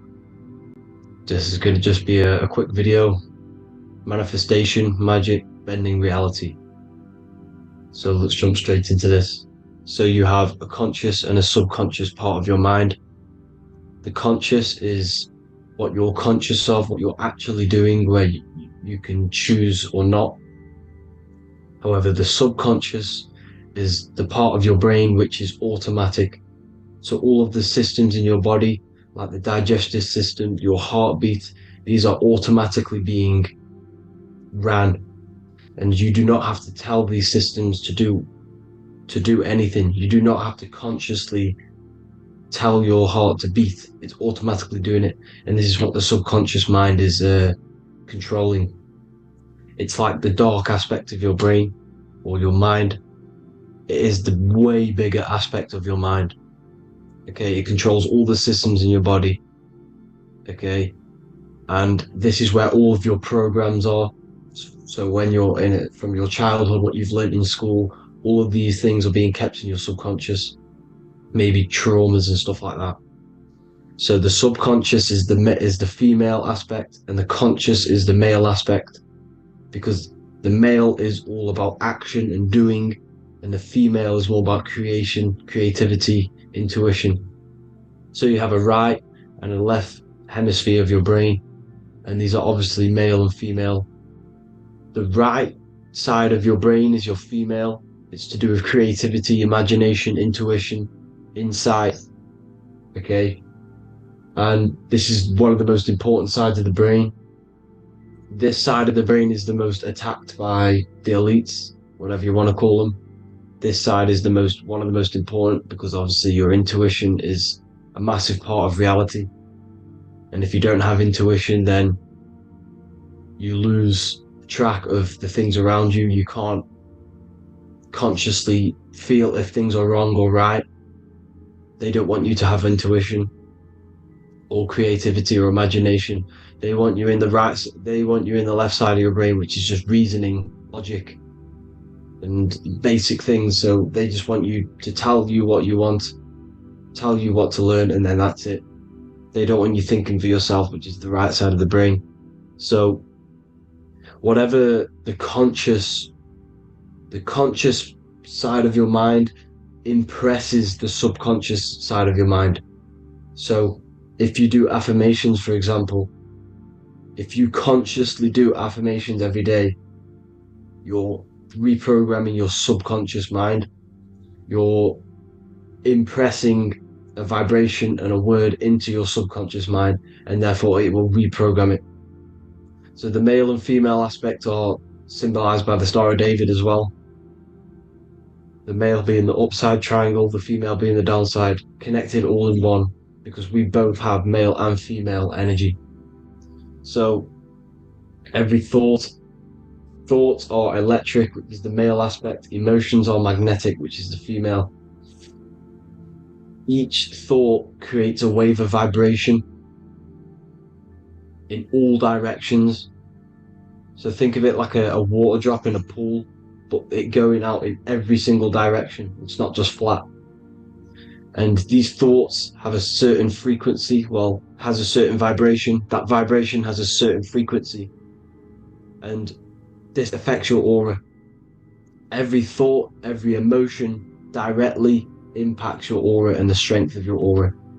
So if you're angry all the time, your aura in the astral plane will look red. However, if you're happy, it'll be more like blue and green. So it's very important. Your electromagnetic field is created out of your emotions and thoughts, and that affects reality, because you're 60% water, and frequency and vibration create certain patterns and has a certain effect on water. We'll get into that after this slide. So each thought that people are thinking around you, you are actually subconsciously picking up these thoughts, because it's emitting this vibration in all directions. So this is why you can pick up thoughts of other people on the odd occasion. However, when you're more in tune with your intuition, your right side of your brain, you can start to pick up on vibrations, thoughts, and other people's auras. You can pick up on the energy once your third eye is open, and you know whether you should be in that environment or not. This is what we call an atmosphere. When we go into a room and you can feel the tension, if someone's been arguing, for example, this is the atmosphere, this is the vibrations, these are people's auras emitting these certain frequencies and vibrations. Okay, so our aura is contained of multiple layers. Obviously we have the physical body. This is the electromagnetic layer. However, you have the different planes of existence: the spirit, mental, astral, etheric, and then physical. The physical is the lowest plane of existence, and the physical plane is a product of all of the planes above. So the mental impresses on the astral impresses into the etheric, and then the etheric creates the physical object. So the mind is the root cause of reality. The mind is the cause of everything. Your consciousness is pure cause. There's no effect. Everything you see in this reality is the effect. Everything that you experience is the effect, because the root cause was the mind. The decisions you made you experience that certain experience, and that decision was created on the mental plane. And this is just pure thoughts. And thoughts are things. If it exists in your mind, it is a thing. It's a certain frequency. So if you have a certain level of thoughts, if you're thinking positive, for example, you're going to have a strong aura, you're going to have a higher vibration, and that attracts like. Like attracts like when it comes to thoughts and vibrations and electromagnetism. So if you're thinking positive all the time, speaking positive, doing positive, you're then creating a higher vibration, and that's going to attract people on that similar frequency to you. Everything is electromagnetism, frequency and vibration. Everything. You see, so this is why, for example, if I put my hand to a TV screen, if my finger was the same vibration as the TV screen, it would go straight through it.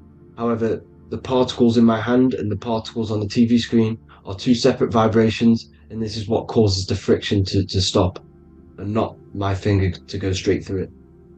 So like I said, when you don't feel the vibe of someone, when you don't feel right, you don't really get along with someone, this is a vibration. Your vibrations are not matching, they're not similar, they're two complete different vibrations, and they're not aligning properly. So music has a massive part on this. Music is a massive tool for the elites, because music is frequency. And in 1975, the musical instrument are all tuned to 440 hertz. So Spotify, Apple Music, most of the music on YouTube is all set to 440 hertz. And 440 hertz is not divisible by 3, 6, or 9. And when you can't divide a frequency by 3, 6, or 9, it's not a natural frequency. As you can see here, this is 432 hertz. This makes a nice geometric pattern. However, 440 hertz is a distorted pattern. So when you listen to this actually shuts off the whole right side of your brain. Like I said at the start, this is the most attacked side of your brain. It's to do with creativity, imagination, intuition. When you listen to 440 hertz, it shuts off the whole right side of your brain. And obviously shutting off all of these forms of your brain. Music is very powerful tool for the elites, because it's the only thing which can enter your soul or your ears without consent, your body without consent. Everything else has to be through consent. You choose whether to eat something, you choose whether to drink something, but frequency, you're going to hear it no matter what. This is why it's so powerful, and music influences the body in many different ways. It's the most powerful imitator of everything. It directly affects all listeners. It directly affects intentions, gestures, movements, and actions. It stimulates your mind, and certain songs, certain catchy songs, can reprogram your subconscious mind, invoking certain emotions. This is why when you listen to slow beat songs, it makes you feel more sad. When you listen to upbeat songs, you feel more energetic. This is because these frequencies have a profound influence on reality and on how you feel. Because like I said, you are 60% water, and as you can see here, each frequency creates a different geometric pattern, and inside of you is 60% water. So like I said, 440 hertz is going to make a distorted pattern in your water, and this is going to have a profound effect on your emotions and your reality. So like I said, health health is not just the body. You are made of body, mind, and spirit. You need to look after what you put in your body. You need to look after your spirit and look after your mind. It's very important to keep all these in balance, because once one of these are unbalanced, it affects the other two. So if you're eating wrong, it's going to affect your spirit and mind. If you're thinking wrong, it's going to affect your body and spirit. These are all interlocked. You have to look after them all.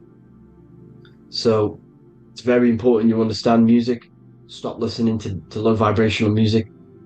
To be honest, you want to listen to music without any sort of speaking inside of it. You just want pure frequencies, which are the solfeggio scale, like one of these, for example, 432, 528 hertz. These are all good frequencies. It's called the solfeggio scale. And these frequencies make you more in tune with nature. 528 hertz is what the earth vibrates at. So it's very important. And the Rockefellers are the one who changed this to 440 hertz. The Rockefellers, one of the elite families. So if you want to manipulate reality, it's very important to have your chakras aligned and having a high vibration, because the higher your vibration, the more powerful your words and your intentions are on reality. So the lower your vibration, the harder it is to affect reality, because you're on a lower state of consciousness. Like I said, you have the mental, astral, etheric, and physical. Everything is a product of the one above. As above, so below. This is what Hermes Trismegistus was saying in the Egyptian days. This is where it comes from.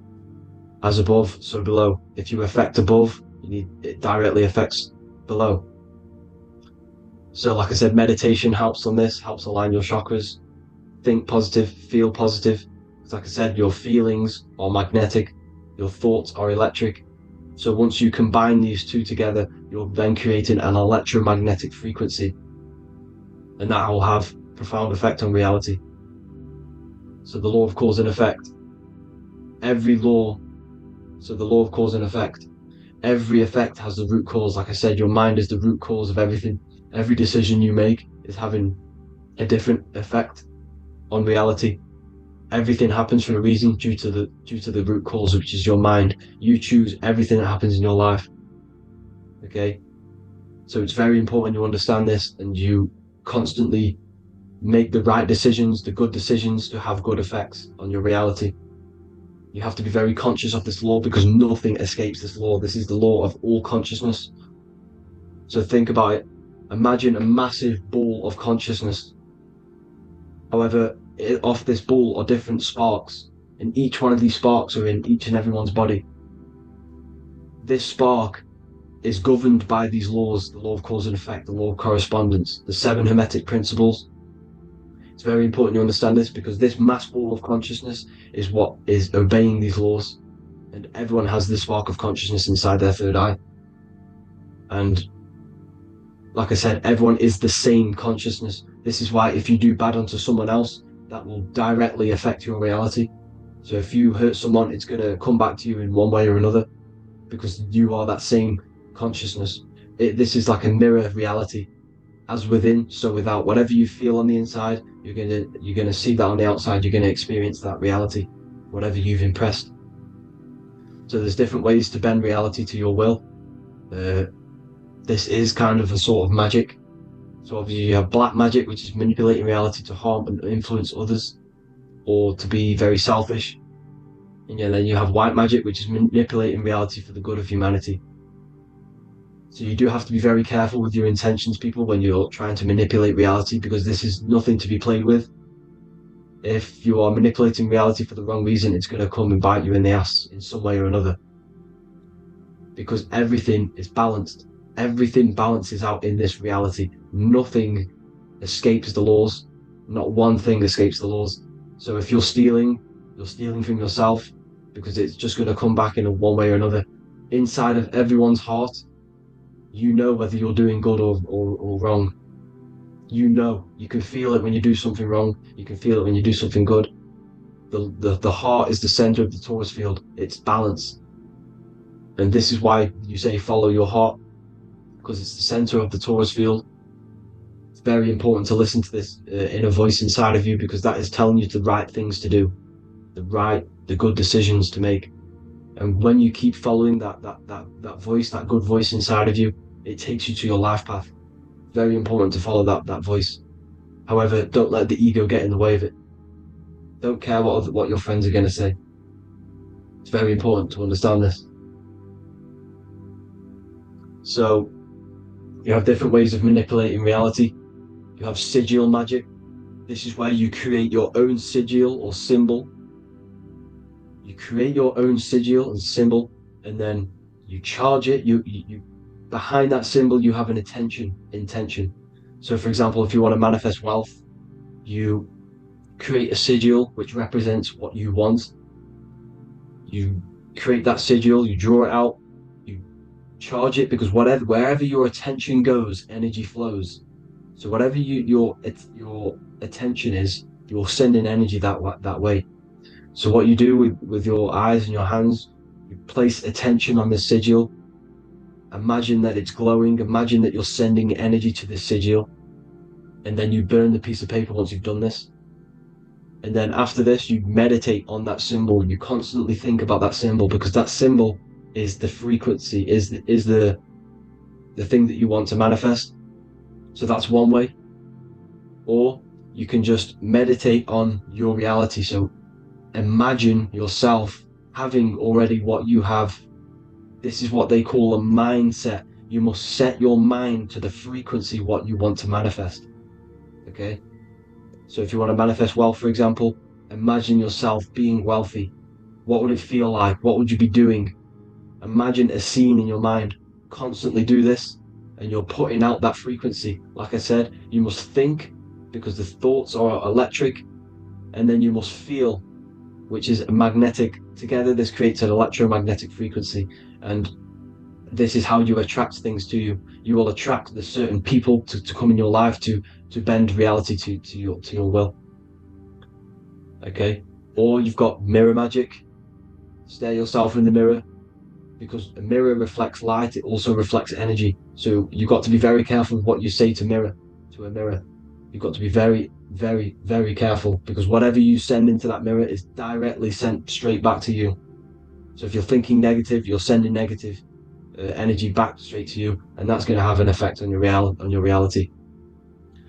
Affirmations are very important, because your words are frequency, your words are vibrations, and each word you say has a certain frequency. If it's positively charged, it's going to affect you positively. If it's negatively charged, because like I say, your brain and your mind is like the director of energy. That's what your brain is, and it directs energy into certain things. You can either positively charge it or negatively charge it, and this brain is creating your reality constantly. It's manifesting your reality constantly in the present moment. So this is what the government knows. The government know your mind is the root cause of reality. This is why they call themselves a government. The New World Order is not being manifested by them. They are controlling the information. They are controlling your perception of this reality. And they know the mind is the root cause of reality. Therefore, if they control your perception of reality and your information, what you believe, you're going to manifest that information, that perception. So we, the people as a collective consciousness, are the ones manifesting this New World Order. You see, so this isn't black magic. They're actually tricking us into manifesting their own their plans, this New World Order. You see, this is how smart these people are. They know how to get around the laws of reality. They know how to bend reality to their will without facing the consequences. They're getting humanity to do it. You see, there is a collective consciousness. As like I said, we all have that same spark of consciousness, right? So as a collective consciousness, we are on a very low vibration at the moment. However, we are waking up rapidly. There are more and more people waking up at the moment, and light always chases away the shadow. Light is a lot more powerful than darkness, you see. So one person waking up has a massive effect than one person being asleep. It has a profound effect. Because like I say, the light always chases away the darkness. It's more powerful. The light is always more powerful. High vibrations are more powerful than lower. So that's it for this, people. I hope you all enjoyed. This is a short, quick video. God bless you all.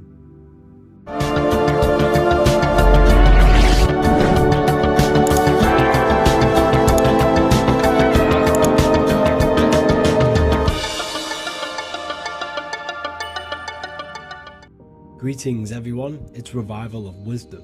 I facilitate human enlightenment through occult and esoteric teachings. I hope this video expands your mind into a new field of thought. In this video we're going to be discovering the true esoteric meaning of the 7 planetary energies. So let's jump straight into this. In order to fully understand this, you must understand the esoteric teaching of as above, so below, and as within, so without. Our inner world is mirrored into our external material reality. We have a physical voice, which you are hearing right now, and I also have an inner voice, which no one else can hear. The inner world is invisible, and the external world is visible. In other words, the inner world is the spiritual world, and the outer world is the material world. The inner world of ourselves reflects and projects our outer world, which means everything in our external reality is somewhat reflection of our internal self. You are made in the image and likeness of God. You yourself are the universe experiencing itself in a 3-dimensional physical form. The Newtonian science has programmed you to believe that you are a physical being inside of a physical universe. They did this to limit your mind to only believing there is a physical universe and that you are separate from the universe or God. But you yourself are the divine essence of the universe, experiencing itself in a physical plane, which means everything you see is inside of you, including the stars, the planets, and the elements. As above, so below. As within, so without. An example of this is the 4 physical elements: fire, earth, water, and air. In the external world, these are physical elements. In our internal world, they represent the 4 bodies of consciousness. We have 4 different bodies. We have a material body, we have a spiritual body, an emotional body, and a mental body. The mind is not made out of the same substance as the body. The emotions is not made out of the same substance of the mind and the body. These bodies exist in 4 different dimensions, 4 layers of consciousness. With that being said, the 4 physical elements are inside of us. The earth is our material physical body. Fire represents our spiritual astral light body. Water represents our transformative and emotional body. Air represents the mental body, the communicative and thinking body. This is the teaching as above, so below. If that resonates with you and you can comprehend it, please leave a like and a subscribe to this channel to see more content. And feel free to leave a comment on any video suggestions. Okay, so now we've gone over the 4 physical elements and how they correspond with your inner world of consciousness. This is going to make it easier for you to understand what the planets actually are. The planets are a bit more in-depth and more detailed aspects of our consciousness. The 4 physical elements are generic, but the 7 planets go deeper. They are deeper aspects of ourselves. On a macrocosmic scale, the 7 planets rule the material realm. Every object, every animal, every plant, every stone, everything we see in this plane is governed and created under one of the 7 planets. I don't really like calling them planets. They are energies. They are spiritual forces that drive things into existence. An example of this is if we look at a tree. The roots of the tree are governed by Saturn. The stem of the tree is governed by the sun. The leaves of the tree are governed by the moon. Any offspring or fruit of the tree is governed by Jupiter. Any defense mechanisms of the tree is governed by Mars. The communication and networking of the tree is governed by Mercury. The smell and the look of the tree is governed by Venus. Everything we see in this material plane is governed by one of these specific energies. Everything material has a spiritual force that brings it into physical existence. This is the reason why we have 7 days of creation in the Bible. The 7 days of the week, all governed by the planetary energies. Monday is moon day for the moon. Mars governs Tuesday. Mercury is Wednesday. Jupiter is Thursday. Venus is Friday. Saturn is Saturn day. And Sunday is for the sun. This is the reason why there are so many sevens in this physical plane. 7 days of the week, the 7 colors, the 7 chakras, the 7 diatonic musical notes, the 7 lamps on the Jewish candlestick, the G inside of the Masonic square and compass. G is the 7th letter. Now let's go a little bit deeper into every planetary energy. Saturn in the external material plane governs the foundational and enduring aspects of existence, such as roots of plants, the bones of our body, and even the insects that dwell beneath the ground. Saturn represents the dull, hard, and unyielding forces of life, symbolizing structure, limitation, and conditioning. Under Saturn's influence, things become rigid, bound by restrictions and boundaries. This is the reason why Saturn is known as Father Time, because Saturn rules anything that is a restriction and a limitation, which is time. The whole of this material plane is governed by time. You will be born and you will die. This explains why there is so much Saturn symbology in this material plane. Saturn is one of the most important planetary energies. You are a spiritual being in a physical body. Your light, your consciousness is bound to the physical body until you learn how to escape the physical body. The body is a limitation for our infinite minds and spiritual bodies. Our infinite mind is stuck in this material body, governed by Saturn's limitation of time, matter, and space. Now let's dive into what Saturn means to our consciousness within our internal world. We've gone over what Saturn means in the external world. What does it mean to our consciousness? Internally, Saturn embodies the conditioning within our consciousness. When the Saturnian aspect of our consciousness dominates, we become overly rigid, fixated, and restricted in our thinking and actions. For example, Saturn's influence is strongly felt in today's world, where many people's minds are confined to societal norms and conditioned responses. Saturn is the aspect of our consciousness, our minds, such as limiting belief systems and limiting thoughts and emotions. This is the negative thought that you can't get rid of that's holding you back. This is a Saturn aspect of our consciousness. However, this is not a negative thing. The Saturnian aspect of our consciousness is a great teacher, guiding us through difficult life lessons that ultimately lead us to growth and expansion. Saturn's energy allows us to experience and overcome fears and limitations so our minds can expand into new fields of thought, into new life. Although Saturn's energy is harsh and often challenging, it helps us develop resilience, discipline, and wisdom. However, in the modern day, this Saturnian energy has overpowered the minds of the masses, fostering excessive rigidity and limitation. This is why we see so much Saturn symbolism. It's literally everywhere because our minds are being dominated by the Saturnian limiting aspect of our consciousness. Now, let's move on to the moon. The moon, or lunar energy, in the external material macrocosm plane governs the elements of water, influencing the natural cycles such as the ocean tides, which rise and fall in harmony with the moon's phases. Beyond water, the moon also guides instinctual behaviors such as animal migrations.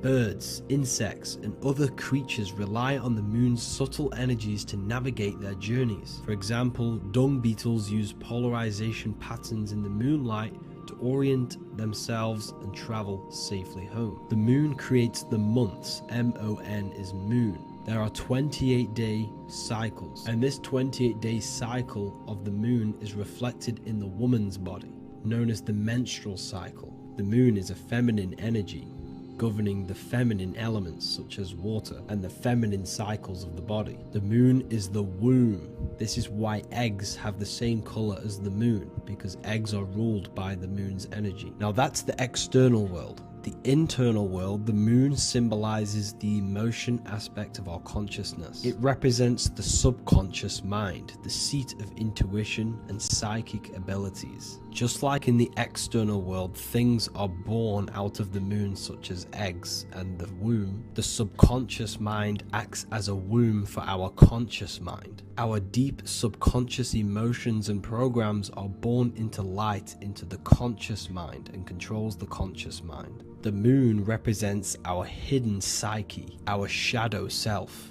Now let's go on to the sun. The sun represents the life force. In the material external world, the sun is ruling over pretty much all life. The sun gives life to all things. Without the sun, animals could not exist, the human body could not work, and plants would not grow. The sun is the life force. It's the soul of the world. Now, in our internal world of consciousness, the sun represents our passion, our drive, our conscious mind. The aspect of our internal world that wants to drive things and give life to physical manifestation. Now we go on to Mars energy. Mars is well known for being the god of war. Mars energy manifests into the material plane through anything that seeks to protect or defend itself. For example, the holly tree. The holly tree leaves are very sharp and they defend itself. Anything that is protective in the material world has Mars energy and is governed by this specific aspect of consciousness. For example, any predators or animals such as hedgehogs with spines on their backs for protection. Mars represents all things that is driven by conflict, aggression and defense. Now internally, inside of our inner world, Mars symbolizes the aspect of our consciousness that is focused on self-preservation and protection. Mars governs our ego, the instinctual urges of anger or maintaining reputation. Mars is not evil, it's necessary. Sometimes it's necessary for us to protect ourselves. Mars is the aspect of our consciousness that is anger, rage, the desire to fight or conquer. When this energy is activated within our consciousness, we become defensive, assertive, and even combative, ready to dominate others and destroy obstacles in our way. Now let's move on to Venus energy. Venus in the external material world manifests its energy through the aesthetics of creation. This planet governs the beauty and harmony found in nature, including the nurturing environment of a mother's womb where life begins. Venus embodies the essential love, not only in romantic relationships, but also in the bonds between family members and all living beings. Venus represents relationships. We have relationships between plants, animals. They all depend on each other to give life. Plants provide food and medicine, while living creatures contribute to their own growth and pollination. Internally, Venus represents the aspect of our consciousness that yearns for relationships and connections with others. This is an aspect of our consciousness that encourages to care for our physical appearance and embracing beauty. Aesthetics play a role in our interactions and self-expression. This is why there is a beauty brand called Venus. Now let's move to Jupiter energy. Jupiter in the material plane manifests its energy as forces of fortune, abundance, and wealth. This energy manifests itself as plants, as fruits that we can consume and eat in abundance. Anything that is nourishing and cultivated by the earth for humanity and animals. Jupiter embodies the giving energy that provides for and sustains life, fostering growth and ensuring that resources are available to all. Its influence is seen in the natural cycles of abundance, where fruits must grow and ripen before they are enjoyed, symbolizing the importance of effort and patience. Internally, in our spiritual world, Jupiter represents the aspect of our consciousness that yearns for abundance and seeks growth in various aspects of our lives, including wealth, knowledge, and personal development of the mind, spirit, and the soul. This is the aspect of our consciousness that wants to gain wealth, that wants to gain expansion and abundance in our lives. However, when Jupiter's energy dominates our consciousness excessively, it can lead to feelings of stinginess and greed. It represents material possession. The last planet is Mercury. Mercury in the external world governs the vital elements such as seeds, air, communication, education, and electricity. Known as the messenger of the gods, Mercury rules over intellect, communication, and the transmission of knowledge. Mercury's state of consciousness manifests itself in the material plane as the network between trees and plants, how they all communicate together. It represents the intelligence behind all physical things. It's the intelligence behind the seed that allows it to grow into a plant. Mercury's creative energy is manifested in the nervous system of the human body and all living animals, the intricate messenger that transmits signals from the body to the brain and then to the mind. This intelligence within us allows us to facilitate thought and movement. Internally, in our spiritual aspects of consciousness, Mercury is the state of consciousness that seeks knowledge, understanding, and intellectual growth and expansion. This part of us is curious, eager to learn, and driven to communicate ideas and information. It represents our mental body. The Roman god Mercury is often depicting flying because this symbolizes the air. Air represents our mental body. When the Mercury aspect of our consciousness dominates, we become highly intellectual, constantly seeking information, analyzing situation, and communicating our ideas. While this can enhance our understanding and ability to interact with the world, an excess of Mercury's influence can lead to overthinking, excessive analysis, and focus on intellect over emotions or intuition. Okay, so they are the 7 planetary energies in the external world and your internal world of consciousness. These energies are manifested in the Roman mythology as human beings. They are depicted as human beings, but this is nothing but symbolism. These gods never existed physically. They represent aspects of our consciousness and spiritual forces that govern the material plane. Every material object, every intelligence, every piece of life in this universe is governed and brought into existence by one of these spiritual forces. Now, I hope this video has expanded your mind into a new realm of thought. Make sure to leave a like, a comment, and subscribe to the channel for more occult and esoteric information. You can read more about this topic and many more occult and esoteric teachings inside of my books, the Book of Wisdom Volume 1 and the Book of Wisdom Volume 2. I honestly advise that not everyone reads these books. These are books which will completely transform your view on reality. You will feel a lot better reading these books because you will find a connection with yourself and the universe. Understanding truth and knowing thyself gives you a sense of well-being. Like I said, this is not just a book. This is a beginning of your journey of expansion and growth. Reading them can be life-changing. Inside my university, I host live calls where you can ask me questions, and you can watch all the pre-recorded live calls. You also gain the ability to manifest your own reality through the Manifestation Mastery course. There is also a library with all of the PDFs that I've read in the past of occultism, symbolism, and esotericism that you can gain access to. There is a whole lecture section where you can watch all of my occult lectures. This is a place of transformation. The price of the university will be going up very soon. If you join now, you will gain a free sexual alchemy course which will teach you how to transmute sexual energy into creativity. I'll leave all the links in the description for the university and also my website where you can get my books. I hope you enjoyed this video. Take care.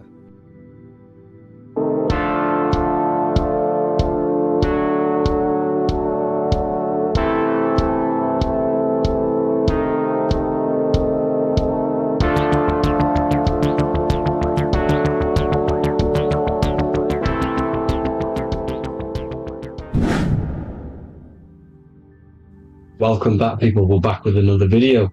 Let's jump straight into this. Make sure to tune in till the end because this has got so much information in this video. So sit back and enjoy.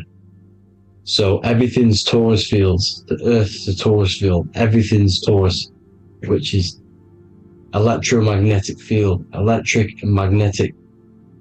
The center of the Taurus field is where the two opposing forces meet in the center. And this is what creates the plane of inertia, the dielectric plane of inertia. Okay? You got red shift, blue shift, positive, negative, south and north pole, right? This is what the ancients were showing with the tree of life. As you can see here, this is the plane of inertia and this is the Taurus field. Everything consists of this. Everything is a torus field. A atom is a torus field. Okay, now the inertia is the 0 point. So this plane is a 0 point. It's the balance between two poles. Okay, now this creates matter, because matter is two opposing forces in motion equalized. So these two forces coming together is what creates matter on this physical plane. And this is why we can't see the electromagnetic field, because it consists of one of the elements, which is either electric or magnetic. But when they combine together is what creates this physical plane, which is physical matter, which is light in motion. Now, everything is one. Don't get confused by duality. Duality is two opposing forces, but them two opposing forces are created by the same substance. It's two aspects of the same substance. So, for example, water and ice are the same thing, you know what I'm trying to say, but it's two aspects of the same substance, because all is one. The whole universe is one. All goes back to the one, which is God, the creator, or magnetism, whatever you want to call it, because magnetism pulsates. Electricity has two poles, redshift, blue shift.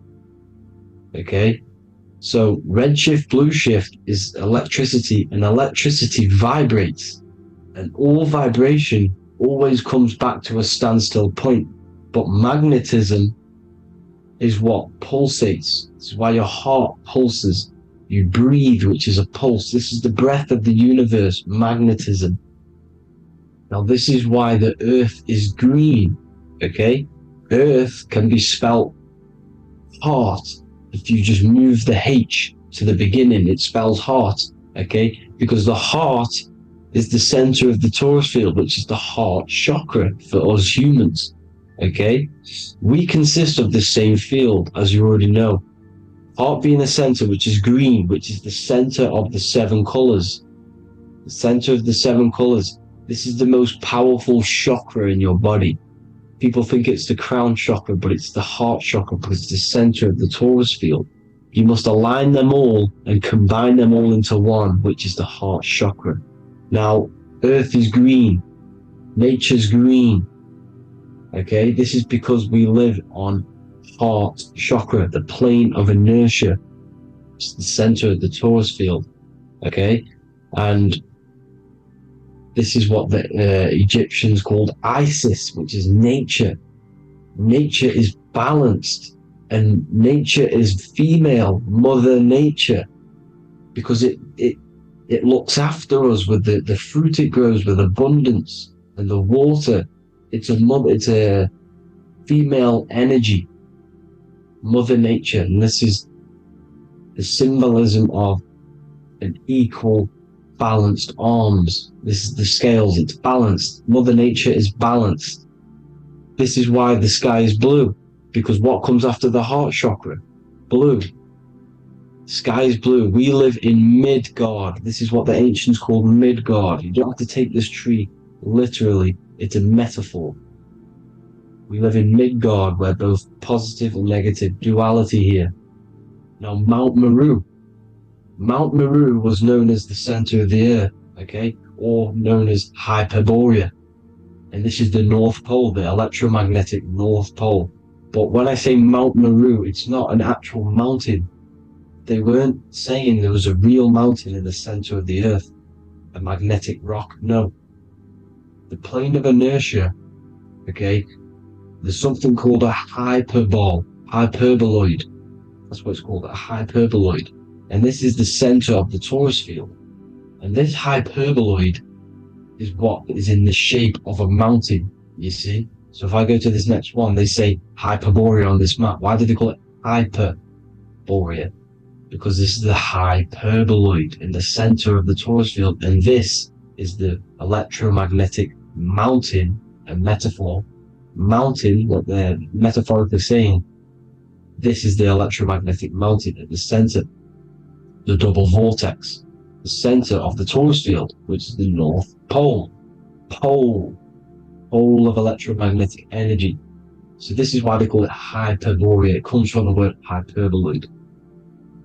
And the center of the earth is so sacred, and they symbolize this with, obviously, the North Star, which is Polaris. And this is where the swastika comes from, because it's the 4 seasons moving around the North Star. This is the Big Dipper constellation moving around the North Star, which is Polaris. There's that pole again. Pole. Magnetic pole of the Taurus field. And this is where the green, emerald green, aurora borealis comes from. It comes from this center hyperboloid at the center of the earth, where the most electromagnetic energy is stored. The center of the plane of inertia. The center of the plane of inertia. This is the all-seeing eye as well. As you can see, they got the sun, the moon. This is the Masonic cosmos, the sun, the moon, and the all-seeing eye, because the eye is Polaris, the eye of the stars. It's all a big eye. Now, the eye means a lot more as well. It's not just that. There's different ways you can interpret symbols. Now, this is the emerald tablets. Deep in Earth's heart lies the flower, the source of the spirit that binds all in its form. Okay? The flower of life is thine own place of thine spirit, and stream through the earth as thine flows through thy form, giving off life to the earth and its children, renewing the spirit from form unto form. This is the North Pole. This is what he's talking about. He's talking about the aurora borealis. Aurora borealis. It's the earth's aura. Emerald green. Heart chakra. Plane of inertia. Green. Earth. Heart. You see? All related. Now, there's many symbolism of this. So much symbolism of the ancients. The 7 layers of heaven. 7 layers of heaven, which are the 7 planets. Okay? These planets are the solar system. It's the solar system because we are the soul. We are the sun, the soul. And we're inside of a solar system, which is the 7 planets. That's why there's 7 layers of heaven. Okay? The rings of Saturn, the rings of the planets are moving around us. Okay? So, this is what the ancients were depicting in their cosmology. Now, this is the Hebrew cosmology of the earth. This is the Mayan cosmology of the earth. You see, it's all an enclosed system. We live inside of a giant Taurus field. All is atum. It's what the ancients said, ancient Egyptians said. All is atum. Atoms are Taurus fields. Don't be tricked by the modern science today with the current model of an atom. It's completely wrong. They're hiding the Taurus field. They're hiding the electromagnetic field, which is in everything. Absolutely everything is in motion, and motion comes from this field. And you see, this is upside down, but this is I think it's pretty sure it's candles, but the 7 candles, the 7 planets, the 7 Elohim. You see? It all goes back to the stars and the heavens. Now, this is how the earth really works, with the stars on the outside of the cosmic egg, and then the Taurus field spinning around the sun and the moon, the positive and the negative charge. The sun gives you energy, the moon takes your energy. The moon controls monthly cycles. Moon is mon. This is etymology. Mon, month, money, demon, monster. Stir is star, moon star. We are all stars. Youngster, minister, superstar, Hollywood star. We're all stars. We come from the stars, which is heaven. Our soul comes from the stars. You see? We are the universe, the image of man made in the universe. We are a microcosm of the universe. The universe is a macro. We are micro. We consist of everything. The body, mind, and spirit. The sun, the soul. Moon, the mind. Earth, the body. Body, mind, and spirit. We have 12 systems in the body, which are governed by the 12 zodiac signs. Starting at the Aries, which is the ram, the ram of God, all the way down to Pisces. And Capricorn, kneecap. It all goes back to the stars. We are the stars. We are the universe. Everything is inside of us. Everything. or they say the Temple of Solomon, the Temple of the soul and mind. The soul, the temple is the body, the soul is the soul, and the mind is the mind. The temple of the soul and the mind, body, mind, and spirit. We consist of the 5 elements: air, spirit, water, earth, and fire. We consist of everything. We are the universe. We're made in God's image, which is the universe. You see? Now, everything goes back to the stars. The ancients worked with the stars because the stars govern everything. They govern the systems in the body. They govern your life. This is why your zodiac is so important, your sign. Each zodiac has a specific element associated with it as well. Aries, which is the first sign, the Ram of God, the Lamb of God, which is a fire sign. Fire, first. Fire, first. F-I-R, this is etymology. The cerebrum, ram, which is in the brain. Aries, the ram, controls the head, the face, and the nose upwards. So it controls the cerebrum. The Torah, which is, I'm pretty sure it's a Hebrew Bible, which is the Taurus. Tornado comes from the Taurus field. You see? Everything's inside of you. It all goes back to the Taurus field, and the Taurus field is everything. Now, like I said, 12 zodiac signs, 12 systems, 12 cranial nerves in the brain, the 12 disciples of the Bible. All symbolic. You have to read the Bible properly. Now, this center, at the center of the earth, right? This is what's stirring the ether. And the ether consists of the 4 elements. Because there's 5 elements. Spirit can be called ether. People call it spirit or ether. Ether is pure potential, pure energy. It's what connects the astral to the physical. It's the dimension between the physical realm, which we're on, and the astral. So it has pure potential. It's pure energy. This is why we say either. I either want to go there or there. It's connecting 2 scenarios. That's what the ether is. It's connecting the 2 worlds, the astral and the physical. The center is like the cosmic womb. There's a black hole in the center. This is the center of the Taurus field. This is the womb of creation. This is the womb of creation. And inside of this black womb are the 5 elements, and everything's being stirred around. Everything's in motion. Light is motion. Everything's motion. Now, like I said earlier, light crystallizes into physical matter. They are the same substance. Spirit and matter are the same substance, but different variations, different aspects of the same substance. Low vibrational spirit turns into matter. High vibrational matter turns into spirit. Or light, whatever you want to call it. Matter is light crystallized. This is where we get the 7 metals from. The planets.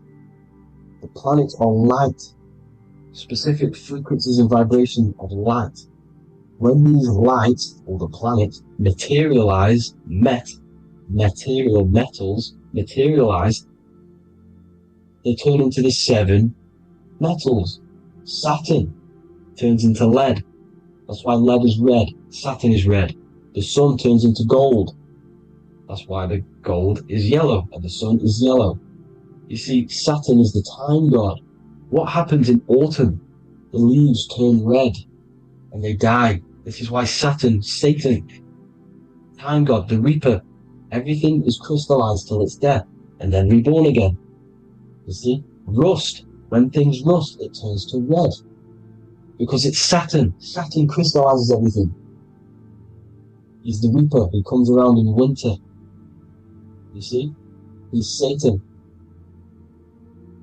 Jesus and Satan, the sun and Saturn.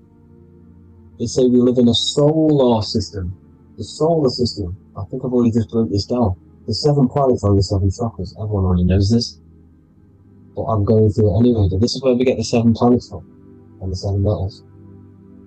You see, all the ancients knew it was an enclosed electromagnetic system. It's not a spinning ball in the middle of space, people. They want you to believe this so you get stuck in this material world. Because if you believe everything's material, you can never affect this plane effectively. You can never create your life effectively if you don't understand the planes of existence. Because the mental plane is a higher plane.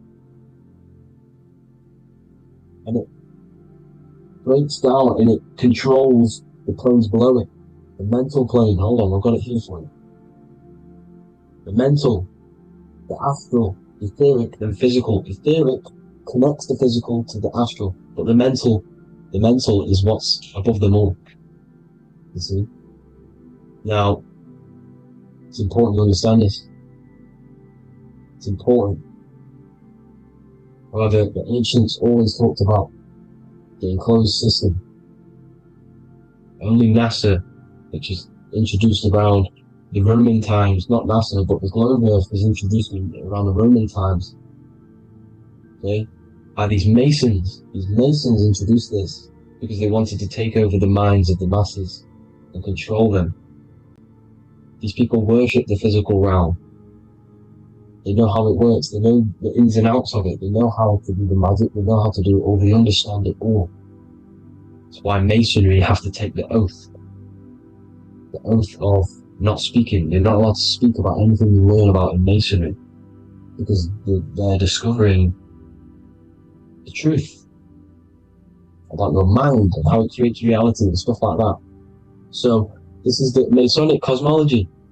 The 5-pointed star, the 5 elements. The checkerboard for duality, positive and negative. The 2 aspects of every substance.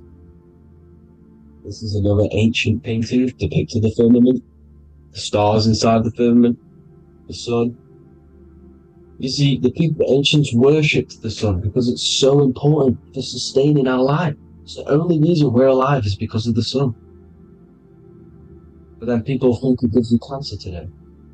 They brainwash you to think the sun gives you cancer when it's the #1 source of all life. They want you to believe it's a big, spinning, dangerous ball in space. It's not. It's here to give us life. It's God's Son. That's why Jesus is known as God's Son. It is the Son of God. God created that to sustain us. You see? So it's important you understand the true cosmology of where you are, because if you don't know where you are depleted of all of your morals. You're depleted. You're demoralized. You're lost. You don't know where you are. You don't know where you exist. Okay? Once you accept the globe model, the heliocentric model, you will subconsciously think that you come from nothing. This is why they implemented the evolution theory just after the globe model was introduced by Charles Darwin. Charles Darwin came in after the globe model. He's a Mason, he was another Freemason, and implemented evolution where we came from monkeys, because they want you thinking less of yourself so they can manipulate your mind. You see? They want to manipulate your mind, and they have done since you got here. Since you came through that portal, you were manipulated from that day to believe this, believe that. The true cosmology, the truth will set you free. You will understand things better. You will feel better in yourself when you know the sun is here for you. You'll feel better in yourself that you know that you didn't come from a monkey. You were created as a human, a manifester, a creator. You're so intelligent. Your mind is amazing. It can manipulate matter, mind over matter. See? Thank you all people for tuning in. Tap in with yourself. Love yourself. Find the truth. Spread the truth. Nothing dies. Nothing in this creation dies. Everything's energy. Everything's light. Light can never die. You're a light being. That's why it says Hu. Hu man. Hu is light in Hebrew. Or Latin. Either one of the two. You are light. You're a light being. You never die. Ever, ever, ever die. Ever. Stop thinking you're going to die. This body will die because it contains electricity. And electricity always goes back to a standstill point because of vibration. Electricity vibrates. You are pure light. You will never ever die. Thank you all, people. God bless. Make sure to like, subscribe and share.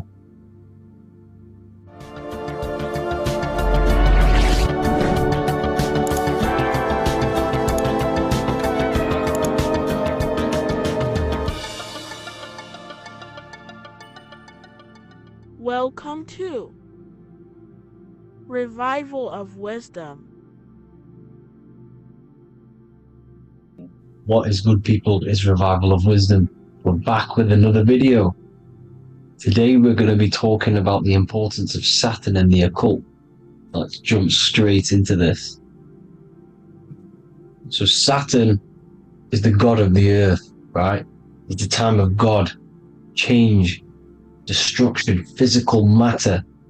He creates and destroys, because the energy of Saturn is the key to crystallization.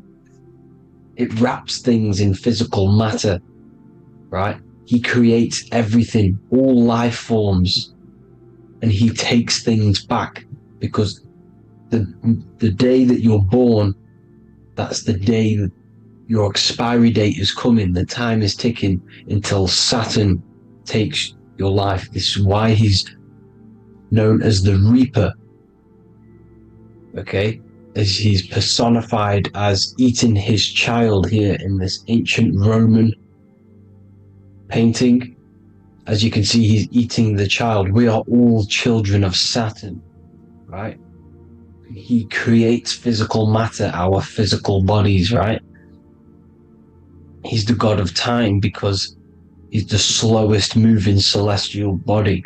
He's the Lord of the Rings, as you can see here. He's the last one on the ring. He's the slowest one moving, okay? So he is the Lord of time, destruction and creation, okay? This is why his name is Saturn, Satan. He's the devil, okay? But I'm not saying Saturn's evil, guys. It's a part of life. Everything lives and dies, right? He's the key to crystallization. Now, as we have the clock here, our god Saturn, or Chronos in Greek, just means time. He's also the god of time, as I've already said. 60 seconds in a minute, 60 minutes in an hour, 24 hours in a day. Add 2 plus 4 equals 6. 60 seconds, 60 minutes, 2 plus 4 equals 6. That's 666, okay?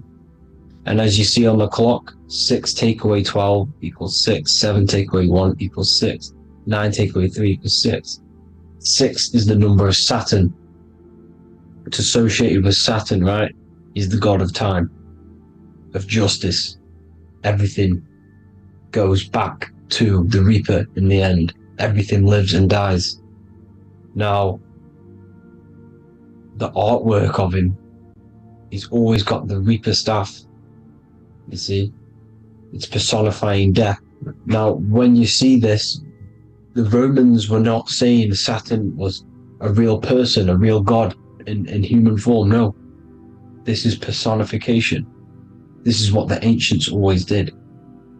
They personified, just like the Bible. It's all personification. So the personifying Saturn eating its children, because it eats, it's the Reaper. No one can escape the Reaper. No one can escape death. Now, Saturn is 666, which is in the Bible, the number of the beast, right? The number of the beast, Satan, 666, right? So on the North Pole of Saturn, you have a hexagon which makes a cube, right? Now this hexagon, when you join up all the corners, creates the 6-pointed star known as the Star of David, right? In the Jewish religion. Now, as you can see, the 6-pointed star has 6 points, 6 mini triangles, and a 6-sided hexagon. That makes 666. And also, you have Saturday is named after Saturn, the 6th planet, the 6th day of the week, and has a 6-sided polygon on its north pole. That's also 666. Now, this Star of David, this symbol goes back thousands of years, and it originates from Saturn. It's not the Star of David, right? It originates from Saturn. It symbolizes the physical and spiritual aspect combined into one, which makes us humans, right? Also symbolizes the male and female combined into one. These two sacred energies create the human. We consist of both male and female energy, also known as the Seal of Solomon. And we all know if Solomon was a real person, he talks about communicating with 72 demons. He could apparently, in the text, he could communicate with 72 demons, and this is sorcery. This is black magic. Now, this symbol is associated with hexing people. When you place a hex on someone, that is a form of witchcraft, which a hex is just a curse. When you're cursing someone, this is black magic. Now, the black magician would stand in the middle of the symbol and cast his spells onto other people. Now, this symbol is obviously on the $1 bill, twice on the $1 bill. And it's very, very ancient symbol, and it originates from Saturn. And let's keep going. So the cube. So I've just said how you see the cube on the North Pole of Saturn, right? The cube is limited. It's a 3D shape. It symbolizes limitations to the physical 3D dimension, the third dimension, the physical realm which we are in. Now, as you can see, the color associated with Saturn is black, right? Black is infinite potential. Black is the creation of all things. Before there was light. Light is born out of blackness, darkness, okay? Now, black is physical matter. And as you can see, the black cube, black symbolizing physical matter, the cube being limited, as the physical realm that we are in is limited. It's not like the fourth dimension where everything can exist in a thought. The third dimension is limited, right? And this is what Saturn is. It limits you to the 3D 666. Your body limits you to your physical body. Now, these black cubes are placed everywhere. As you can see, Australia, Denmark, Manhattan. There's one in New York. As you can see, the Apple have a cube. The Nintendo GameCube. Trump Tower is a black cube. This is worshipping the energy of Saturn, the god Saturn. Okay, it's not a god, it's a celestial energy. However, it rules over Earth because it pretty much created the physical realm. Now, as you see, when you go to a funeral, you wear black, a black suit symbolizing Saturn, which is the color associated, black. And as you see in Mecca, they walk around the black cube in rings. As you can see here, they're stood around in rings, like the rings of Saturn. The Mercedes symbol. You probably wouldn't notice that, but yes, it's Saturn. And when you graduate from university, you wear a black cube on your head. This is all symbolizing Saturn. Okay? Now, as you can see, the Jews here have a black cube on their third eye whilst they pray. Notice how he's shutting his eyes into blackness, darkness, and he's wrapped around a black strap around his arm. This is symbolizing the wrapping of physical matter, of how physical matter wraps things into existence. And as we all know, the Star of David is a Jewish symbol. So he has the black cube and the Star of David, right, to all of these religions are secretly worshipping Saturn. Okay, this is all Saturn worship, Kronos, the god of time and destruction, the physical reality. Now, as you can see, it's symbolized everywhere in all major corporations. Pepsi, internet, that's obvious. NASA, of course, NASA. NASA means to deceive in Hebrew. Universal, Walkers, that one's so obvious. Nike, Toyota. So many different ways they symbolize it. You either see the rings of Saturn or the black cube, as I just showed you here, the Nintendo and the Mercedes, right? It's absolutely everywhere. Now, they also use 666 to symbolize it, as I've just broken it down to you. 666, the World Economic Forum. We all know how they're trying to enslave us into this new world agenda. Google Chrome, CERN, Disney, Coca-Cola, Cadbury's, all of these have 666. Now every UPS barcode has 666. And even www.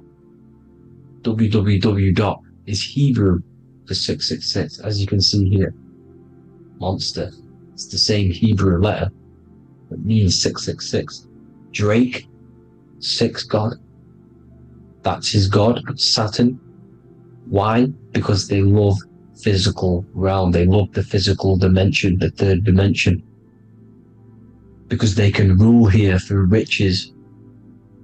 They can build an empire here. It's not like the fourth dimension. They don't want to ascend. They want to stay down here in the physical realm. Okay? Now this is why they're cloning. They can move their consciousness into other clones to live forever. This technology exists. This is why they love the third dimension. As you can see, all of these sellouts here, Drake, Leonardo DiCaprio, you know, all of these people doing 666 because this is their god. This is their god. They love the physical realm. They sold their souls for wealth and fame in this physical realm. So why would they leave? You see? Now, this isn't all just evil, okay? So you have 7 chakras, right? You have 7 days of the week, 7 solfeggio scale notes. These are frequencies, the solfeggio scale. Now, it's called the Saturn moon matrix because the moon symbolizes your mind, because you're created out of the Holy Trinity, which is body, mind, and spirit, right? That's the triangle, the equal triangle, body, mind, and spirit. Now, the 3 main celestial bodies are Earth, Moon, and Sun. The Earth being your physical body, the Moon being your mind, and the Sun is your soul, hence why it's called solar. It's a solar soul. Now, these symbols are alchemical symbols, so when you're doing alchemy, you use these symbols to obviously symbolize what we're talking about. Now, as you can see, these are all the symbols of the planets. Of Saturn is created out of the moon on top, the moon on the bottom and the earth on top, as you can see here. You see? And this creates the number 5. Now, with the moon being your mind and the earth being your physical body, this is mind over matter, because the earth is your body's matter. This is matter over mind. You don't want to be matter over mind. This is low states of consciousness. You won't be mind over matter. You see, to manipulate matter, to create your own reality. Now, obviously, we all know Saturn is associated with the lowest chakra, which is the root chakra. This is to deal with your animal instincts. When you're down here, you identify as the physical body. You don't know anything spiritual. You're pure a physical, you have a pure physical mind. You don't believe in anything spiritual. This is survival mode, consumption. They want you trapped down here, which is matter over mind. They don't want you to create your own reality, which is mind over matter. You see? Now, that's what Jupiter is. Saturn is the moon on the bottom and the earth on top. But Jupiter is the moon on top with the earth on the bottom. That's mind over matter, you see? So, these chakras are an ascension process from spiritual, from matter, physical matter to spiritual. This is the ascension. This is the stairway to heaven. This is Jacob's ladder. You see? Now, the number 5, which is obviously associated with Saturn as well, which create the symbol for Saturn, created the number 5. You have 5 senses, 5 elements, 5 physical elements. As we all know, Saturn crystallizes everything into physical matter out of the 4 elements. 5 fingers and toes, 5 points of man. Okay, the number 5 is the number of justice. Saturn holds things back. He restrains things from you, makes you learn the lesson. Now, 666 is not all evil. 666 is the atomic structure of the carbon atom. 6 protons, 6 electrons, 6 neutrons, right? We are carbon-based life forms. All life forms are based on the bonding properties of the element carbon. Because Saturn crystallizes everything into physical matter. Now, the Masons symbolize this with the checkered boards. They have the black square, which is obviously matter, as I just said, the black cube, and spirit is the white square, because white is eternal light. White and light, you see? Black is physical matter. Now, this is what we are. The point of our soul is to transmute from matter to spirit, but these are interchangeable. This is the constant cycle between spirit and matter, spirit and matter. High vibrational matter turns into spirit. Low vibrational spirit turns into physical matter. You see? Now, we are carbon-based life forms. This is what 666 is, the number of the beast. Well, when I say we, the physical body is the beast. It's the animal. It's just the carbon suit to operate in this physical dimension, in this physical realm. See? It's the vehicle used to operate in this physical realm. But your mind isn't from this physical realm, you see? The brain is the physical manifestation of the soul. Okay? So, as you can see here, the spine is an extension of the brain. Everything goes back to the brain. This is literally what your physical body is. You see, this is the nervous system, and everything reports back to the brain, and everything's controlled from this control center. And this spinal column, at the top of the spinal column, is your third eye, which is known as the pineal gland. And this is the seat of consciousness. It's the center of consciousness. That is your true self, pure consciousness. This body is just a physical body. This body is mortal. This body runs out, but your consciousness lives forever. They don't want you knowing this. This is why they keep you down here in your lower chakra. They want you to believe everything is just physical. They don't want you to believe in the spiritual side of reality. Because this way they can manipulate you, right? They want you matter over mind, because they know your mind creates reality. They know your mind is the root cause of reality. You manifest your own reality from the inside out. So this is why they control your perception of reality. They control your information in order to manifest their new world order. You, who are ignorant to knowledge and wisdom, you who are ignorant are manifesting their agenda because you accept their information and their perception of this reality. Now, this is why they tell you the globe model, the heliocentric model, to trap you into physical matter. Now, if you understood about this true form of this realm, you'd understand that there's a spiritual side behind everything. The spiritual side, something has to exist.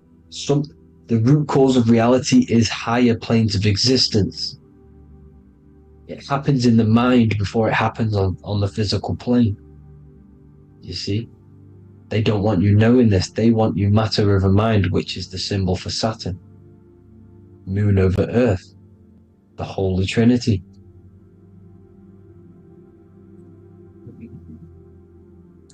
Now, as you can see, the cube also makes IXXI. This is Roman numerals. This is Roman numerals, and when it's translated from 9/11. Yes, 9/11. This is the secret code of the One World Order. The two twin towers, when the two become one. Okay, when the two become one, this is how you reach the higher states of consciousness, the physical and spiritual. Now, as you can see, the 9/11 memorial are two black cubes. It's two black cubes. This is all Saturn worship. Now, I'm not saying that Saturn is an evil celestial body, right? No, everything has a good side and a bad side, right? It's duality. The spirits of Saturn on the dark side are the most evil demonic spirits. Now, these are the spirits that these are invoking through these rituals, right?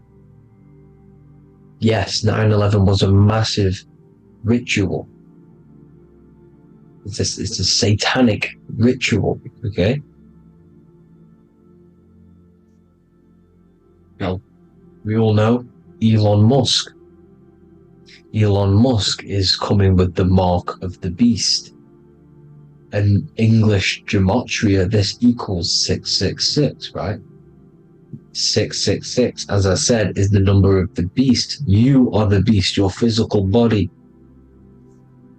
You see how the Bible twisted things up to make things more confusing, right? But it's there. You just have to have the knowledge to be able to read the Bible properly. As we all know, we had this virus. I'm not going to say the name because I'll get flagged.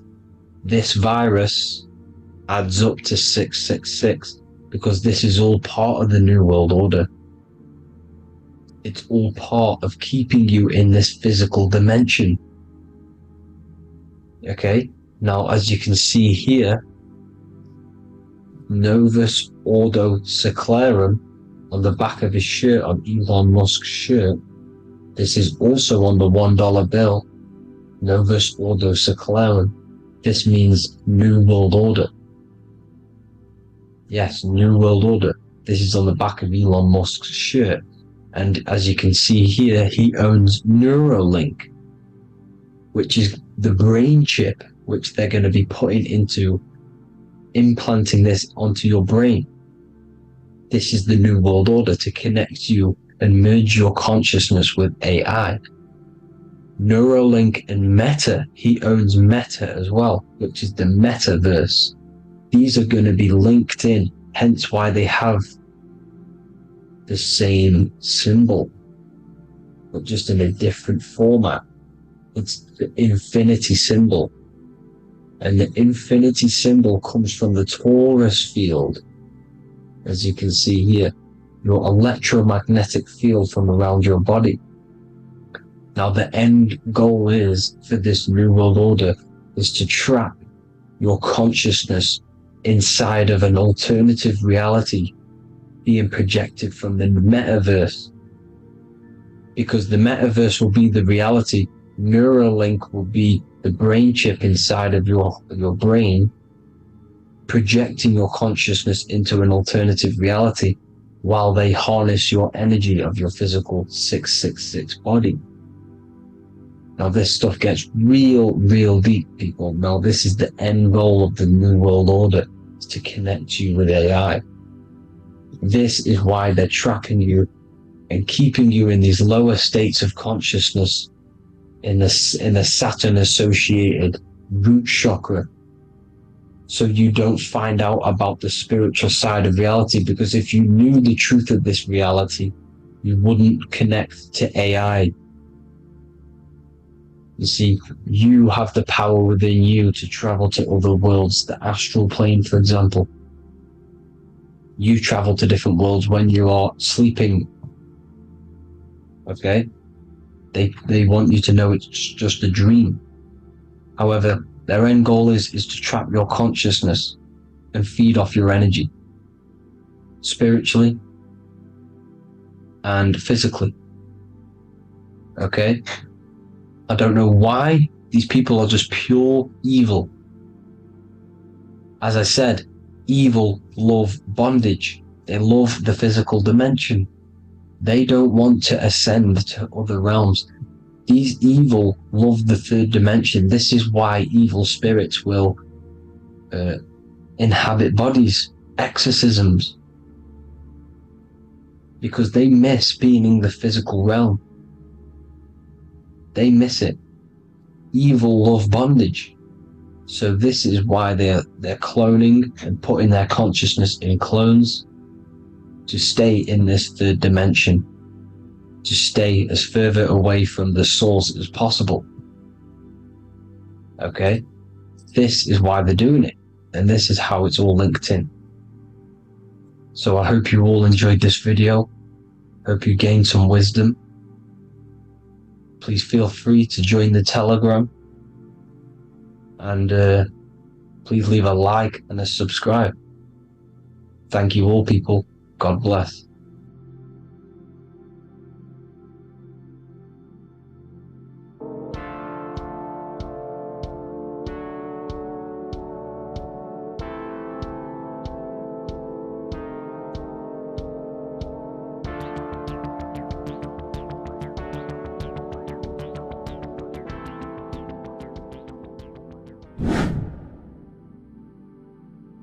What is up, people? How are we all doing?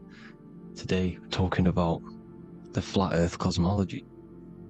So let's jump straight into this. Please drop a follow and leave a like to help the algorithm. So, we live in a torus field. Everything's made out of torus fields. And every torus field has motion. It's what it is. It's the motion of energy. And every torus field has a center, which is the black hole. It's a womb of creation. It's counter space. Now this is why the North Pole is magnetic, because the center of this torus field is the most magnetic part, the strongest part of the field. So this is why all compasses will point you to the center. And the Earth's magnetic field is spread across the whole of the Earth. And it's spinning, as you can see here. It's like a tornado at the center, and this tornado is the force which is spinning the sun and the moon around us. You got the sun, the moon, Polaris, just like in the Masonic cosmos here. The sun, the moon, Polaris, the all-seeing eye. Now we'll get into Polaris a bit later, but the sun is the magnetic force. Sorry, is the electric force, because every field is electromagnetic. Now, the sun is electric, it's positively charged, it's gonna give you energy. It's feeding energy. The moon is more magnetic energy, which is taking your energy away from you. And this is why you become sleepy when the moon comes out. Because it's taking away your energy. So, these two forces is the balance, it's the yin and yang. It's the balance, everything in this creation is balanced. Because the torus field is the Earth is the plane of inertia, the 0 point within the field.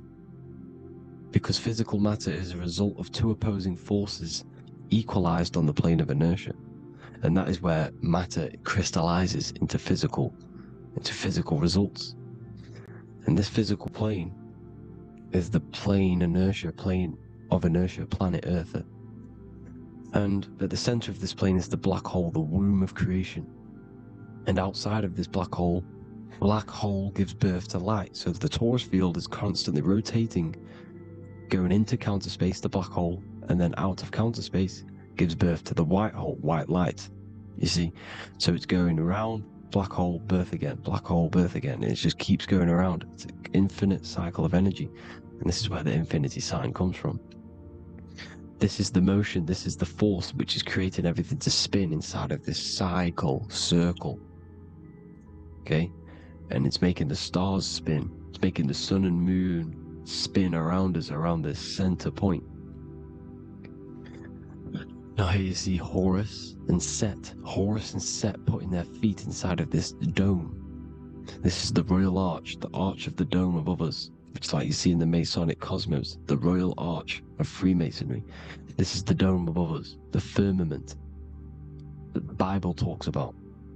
You see, they're putting their feet in because Set symbolizes the moon and Horus is the sun. Horizon, Horus. Horus is rising, the sun. So they're both putting their feet around this center magnetic pole, which is the pole, North Pole. And above the North Pole, you have Polaris, the pole of electromagnetic energy. You see? And this is how we get the sun and the seasons. Because the sun, for us, when it becomes summer, it's on the Tropic of Cancer. Then it spirals outwards, going out and out and out, then goes to the Tropic of Capricorn. That's winter for us. Then it comes back in and creates summer again. So it's constantly spiraling around this center magnetic North Pole. You see? So this roof above our heads is the firmament, and this is what they've taken off of us. They haven't physically taken it, but mentally they have taken this away from you. It's a female energy, and this is what the Egyptians called Nut, the sky god Nut. And this is the womb. We are inside God's creation, God's womb, and the woman's womb when she has a baby is a microcosm of this, because everything inside of this creation is macro. It's a reflection of the bigger things, as above, so below. So the dome above our heads is the dome we are in when we are a baby, and you can see the sacred geometry of it is the exact same. It's the dome. And when we are inside of the womb, the woman, the sacred maker, which is the M, the Masonic M, this is the G-male symbol. The Masonic M is maker, mason, matter, male. She delivers the male, you see? She delivers the male because it's the maker, the female, the magnetic. The woman is magnetic in nature, the male is electric in nature. So when we are in this womb, the female, we are being fed by the center umbilical cord, by the center of the mother's stomach. We're connected to the center of the woman's stomach, just like we are when we are in the earth. The center is where the aurora borealis is being emitted from, the electromagnetic aurora borealis, the northern lights. This is our spiritual umbilical cord, connecting us to counter space, connecting us to the realms beyond this world. Because at the center of every torus field is counter space. And at the center of the earth is our spiritual umbilical cord, and this is the earth's belly button, as you see. As above, so below. We had a physical umbilical cord, we have a spiritual umbilical cord, and this gets cut when we die, when we're cut away from the physical reality. You see, here's the ancient Egyptian tablet showing this female. You can see the hair, it's a female above us, because the female energy is nurturing, helping, looking after. And that's exactly what the dome is. It's protecting us. It's the Ark of the Covenant, the Ark covering us, you see? And this is what they've taken away from us. By you believing in space, it completely destroys the idea of this being a sacred creation. They've taken the roof off your head, whether if you believe in space, you believe that there's chaos, there's planets, there's asteroids about that could kill us at any moment. But this isn't true. They've made you fear your own creation that you're inside of. They've made you fear what's above you. You see, and it's to hide the power of astrology, the power of the lights in the firmament, which are constantly flowing through the ether. These powers which are above us are sending rays down to the earth, which are influencing our psychology and how we behave. And this is what astrology is. It affects human consciousness. It interacts with our consciousness. And there's a different energy every day because the planets are in different houses, different alignments. And this is, we'll go into this a bit deeper later on. So the world tree, this magnetic north pole, the pole of electromagnetic energy, was symbolized as a tree, the great tree at the center of the earth. You see? And this tree is symbolized everywhere. You can see here how the center person, this Egyptian person, is holding up the sky. This is the North Pole, the hyperboloid, at the center of every Taurus field. And this tree was in the Mayan cosmology. This is an ancient depiction. This is the Taurus field. There's the plane of inertia. Here's the center tree. Here's the tree in the center, the magnetic North Pole, the woman holding the stars. Here's the Hindu with the two birds symbolizing the sun and the moon revolving around this center tree. The Mayan tree, his Horus and Set around the North Pole. They all knew this flat earth cosmology. They knew these secrets. It's so sacred you understand the creation that you're inside of. Because if you don't, you'll be led astray. You don't know where you are. You're lost. You see? And here's the Masonic art with the rays of the stars coming down with the tree in the center. So it was personified as a tree. And we are in Asgard, Midgard, the middle garden, where there's good and evil. So the 7 layers of heaven, which is talked about in the Quran. Each planet has a different layer of the firmament, and this is the 7 layers of heaven, and these are our 7 layers of the energy centers in our body. So we start in the stars, so we are stars in a physical body. And this is why we say Mr., Sister, Fraudster, Sinister. Stir is star, and we are in the stars, and our star descends into the soul system, not solar system. And as we descend into the soul system, we enter Satan's kingdom, Satan's world. As it says in the Bible, Satan is the god of this world. Well, if you've been into my research for a while, you know Satan is Saturn. Saturn's world, because Saturn's the outermost ring. He's the Lord of the Rings. And you enter his kingdom, the kingdom of time, and this is why Saturn's the time god. Soon as you go past the rings of Saturn, you're now in the soul system, you're now in time, you're now bound by space and time. And you're bound to the earth plane, the heart. Earth is heart. It's a rearrangement, it's an anagram for heart. And the heart of the electromagnetic color spectrum is green, and that's why the earth is green. And above green is blue, and this is why the sky is blue. In order to go to heaven on the macro scale, you have to go through the blue sky, through the 7 layers of heaven. In order to reach heaven in your body, whilst you're here, you have to go through the blue chakra to your head, which is heaven. It's micro, macro. Everything is micro, macro inside of this creation.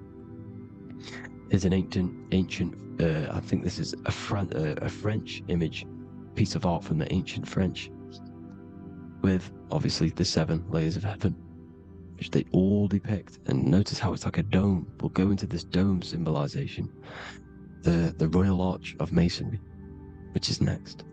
But these 7 layers of heaven give us the 7 metals, the 7 days of the week, the 7 diatonic tones, the 7 chakras, the 7 everything. It's God's favorite number. And this is why the Masons use the G inside of the compass, because the G is the 7th letter, and God starts with G. You see? So it's 7. God is 7. Here's another depiction of the heart, the soul system, the 7 layers of heaven. La Fermete.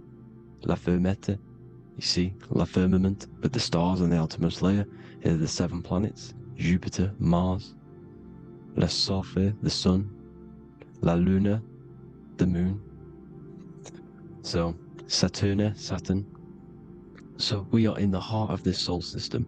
In order to ascend, we need to ascend up our chakra system, reach 144,000 hertz, God consciousness, the God man. You have to unfold God man, master of the mind, mastery of the mind. So what are the stars? The stars make everything unique. The stars are constantly rotating around the center, magnetic North Pole, the tornado at the center, which is stirring everything. It's stirring the ether. The center is the ether, and the 4 elements are born out of this ether. There's 5 elements: ether, spirit, water, air, and earth. The ether gives birth to the 4 other physical elements, which the whole of creation are made out of. About them 4 elements. 4 is the number of stability. You know, a chair, a table has 4 legs. It stables things. It's a foundation, and these 4 elements are the foundation of this creation. You see, and this magnetic North Pole is stirring this, and the 4 vibrational states of the ether are the 4 elements. Now let me get back to the stars. I just wanted to give you that. The stars are being stirred around this center point. Center. It's stirring everything. And they're always in different alignments. Every millisecond they're moving in different placements of the stars. And the planets are called the 7 wanderers because they're not fixed. The stars are fixed. But the planets they're called the 7 wanderers, the 7 layers of heaven, because they move faster and slower than each other. Each planet is slower and faster. Has a different rate of speed it's moving. So these alignments are mixing in with the energies of the different 12 constellations. And this is why you have a unique characteristic. You have a unique look, a unique energy, a unique personality. This is because when you were born and you took your first breath, that energy which was in the ether, because the ether is all around you, and energy travels through the ether. The energy that the stars were casting down and the energy that the planets was mixing in with the 12 constellations was in the ether. So when you came out of the womb and your first breath, because breath is spirit, okay? So that first breath you took, that is the energy that is imprinted within your DNA, your soul. And you reflect that energy, you emit that energy. That's the energy that is with you forever. Until you die, until this physical body dies off. And that's what the stars are. The stars are giving a unique energy, characteristic, personality to every living thing.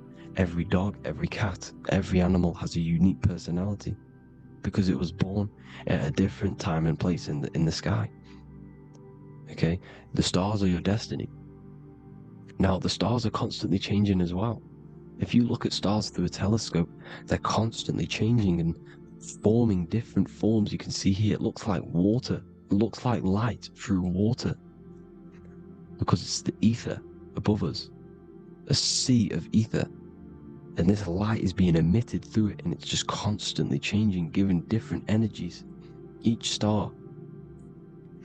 So this is why this is what the zodiac is. It's the expression of energy. It's the expression of the stars. And each constellation has many different personality, different energies, different traits. Each planet has different traits, depending where your planets are, depending what energies you hold. No two person have the same energy. There's no one. It could be similar, but no one's the exact same. It's because of the stars. The stars are never in the exact same split place. The planets are always in different houses. So here's some Royal Arch symbolism. Here's the Royal Arch of Masonry, as it says here. The sun and the moon, the constellations. Here's Cancer, the 7 planets, the 7 stars. Here's the Royal Arch. This is the firmament. Here's the duality. Black and white, duality, good and evil, rest and motion, dielectricity, magnetism. See? So this is what the Royal Arch is. It's symbolizing the cosmic dome above us. The womb we're in. We're inside God's womb. And here's George Washington the Freemason inside of the Royal Arch. You see, with the G, the Masonic G, God, 7. Here you see another depiction of George Washington with the stars in the dome above his head, his Polaris, the sky vault, Polaris. We'll get into that later. Go inside of all of your ancient churches, you will see the dome. Go to the Vatican, you'll see the dome. All of your ancient churches have this dome because it's the dome above your head. The ancients knew this. This was known. We did not live in space. It was known back then. They all knew. This is Crown Court, which is one of the most important courts in the UK. You can see it's clearly so much Masonic symbolism. You've got the 4 pillars of Masonry. The Royal Arch is like an arrow pointing upwards to Polaris. His Disney World is under a dome. In his Polaris, the sky vault. You see? And also 666 in the symbol. Here's more, 7 layers of heaven. Here's an ancient depiction of the firmament. Here's the astral plane outside of the firmament. The Royal Arch. You see, it's everywhere. Here's Polaris, the 8-pointed star. Polaris is in between the sun and the moon. It's at the center of the Taurus field. And Polaris corresponds with the pineal gland as well because it's the all-seeing eye. See? So, here's Polaris, the 8-pointed star, which is at the very top. It's the very center. It's on top of the North Pole. And it's an 8-pointed star that's always symbolized as an 8-pointed star. Here you see the Vatican.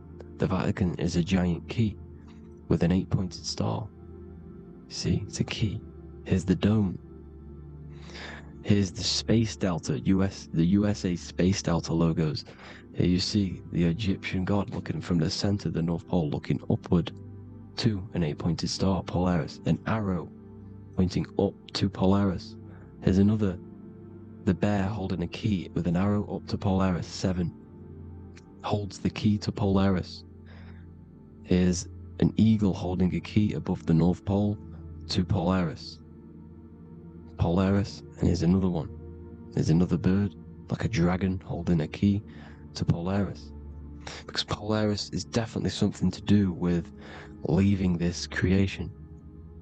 Okay, maybe, I can't say for sure, but maybe it's to do with Ascension, and this is why the Vatican hold the key to the 8-pointed star. And this is why the space, well, we all know space is a lie, but they're showing Polaris and its sacred symbology. Maybe it's to do with something leaving this creation, going to another. Here's some North Pole symbolism. As above, so below. See the four seasons of the Big Dipper constellation going around Polaris. This is Polaris, this is the Big Dipper constellation, and this is the swastika. This image gives us the swastika, because all the symbols we use are created in nature. They're created somehow in nature. This is how we get them.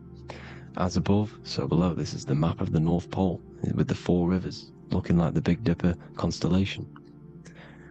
It's the Masonic, here's the ancient cosmology with the 4, you see the 4 islands, Mayan cosmology, 4 islands. This is the alchemical symbol for Earth, 4 sections. The windows, because the center of the North Pole is a window to another dimension. The 4 lucky 4-leaf clover, which is supposed to be lucky. It's just, it's truth in plain sight. And here's Hitler looking at 2 flat Earth maps. So this swastika has been used for thousands of years, thousands and thousands of years. And it's symbolic for the most sacred land on this plane, the North Pole. Shambhala.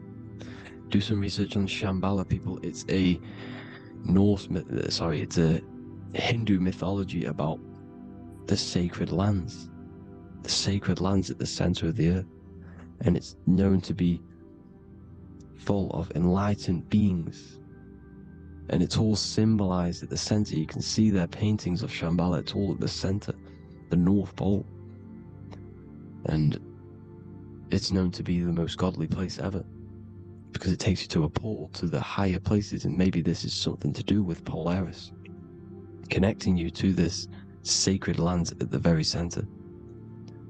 But anyways, people, thank you all for tapping in. Hope you all learned something. Have an amazing day. Please follow, subscribe, like, all the links in the description for the courses, the PDF. Please have an amazing day. God bless.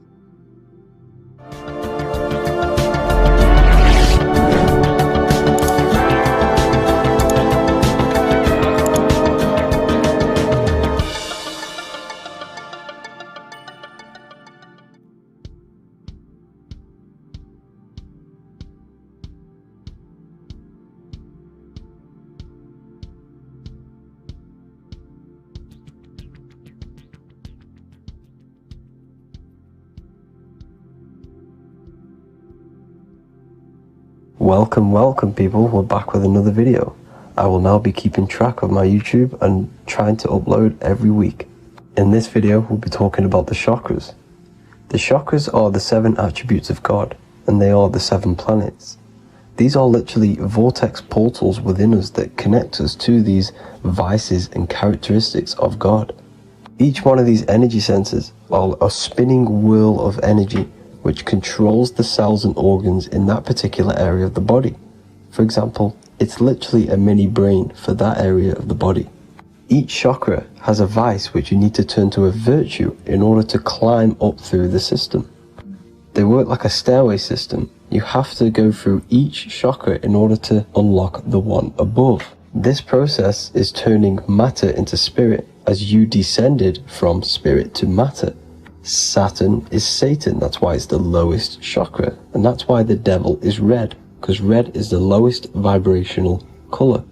When you are in these lower states of consciousness, you are in your animal nature. This is your physical side of your nature, and you are mainly being driven by your animal instincts, or your ego.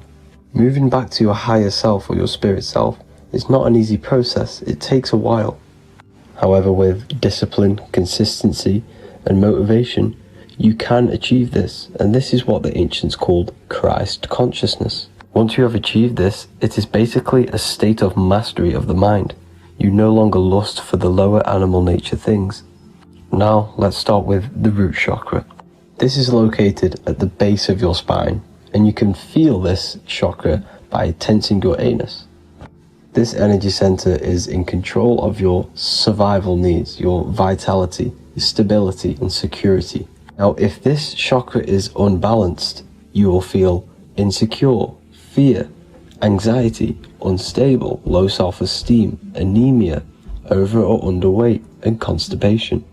In order to balance this chakra, you need to feel grounded, embodied, stable, calm, centered, a sense of safety and trust in yourself and the world around you.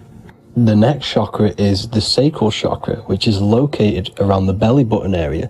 You can feel this chakra just by sucking in your belly. This chakra is to do with relationships, self-worth, creativity, empathy, and most importantly, sexuality. This is the most important one in order to start to raise your vibration overall, is giving up the over-sexualized nature. In order to balance this chakra, you need to come into harmony with all the toxic relationships that you have. Get rid of the fear, the anxiety, the isolation, and 100% get rid of the over-sexualized nature. Lust is one of the most lowest vibrations you could possibly feel. It is literally manifesting hell. In order to work on this chakra, you need to feel self-worth. You need to do creative things, empathy, healthy relationships, and 100% being confident. The next chakra is the solar plexus. This is to do with personal power, will, metabolism, eating, happiness, and your self-esteem and self-identification. You can feel this chakra just above your belly, below your ribs, and you can suck in this area. If this chakra is blocked, you will feel lack of confidence, difficulty in manifesting your desires, low self-esteem, misuse of power, misuse of dominance, weak will, and shame in yourself. Biggest one for this chakra is overeating, as it's to do with metabolism. If you are overeating, you are literally unbalancing a lot of your lower chakras, not just the solar plexus. In order to work on this chakra and balance it, you want to have a positive self-identification. You want to feel happy, a happy self-esteem, effectiveness to people, not overeating, and a strong willpower. Now for the heart chakra, one of the most important chakras. Chakra is to do with love, understanding, trust, hope, openness, compassion, balance, and forgiveness. The most important because your heart is the tree of life in the body. It is the center of the toroidal field. It is the most powerful chakra. Your heart is 5,000 times stronger magnetically than your brain. Once you have hit the heart chakra and you start surpassing the heart chakra, you are now turning matter into spirit, as the lower three chakras are dense and physical, and the above the heart chakra are turning to spirit. As you can see already, this is a hard and long process of working on yourself physically and internally. The symptoms of a blocked heart chakra would be lack of love or too much love, difficulty to accepting or giving love, lack of compassion, loneliness, and lack of emotional fulfillment. Finally, a lack of connection with a divine or to nature. In order to balance this chakra, the most important thing and the most powerful thing you can do is loving people, accepting and giving lots of love. Second most important thing to balance the heart chakra is balance. You need a balanced life. You need balance in all aspects of your life. Now for the throat chakra. This is a very important chakra as it's to do with communication. A symptom of this being unbalanced is a lack of self-expression and putting on a front all the time, acting with the ego. In order to balance this chakra, you need to constantly self-express yourself.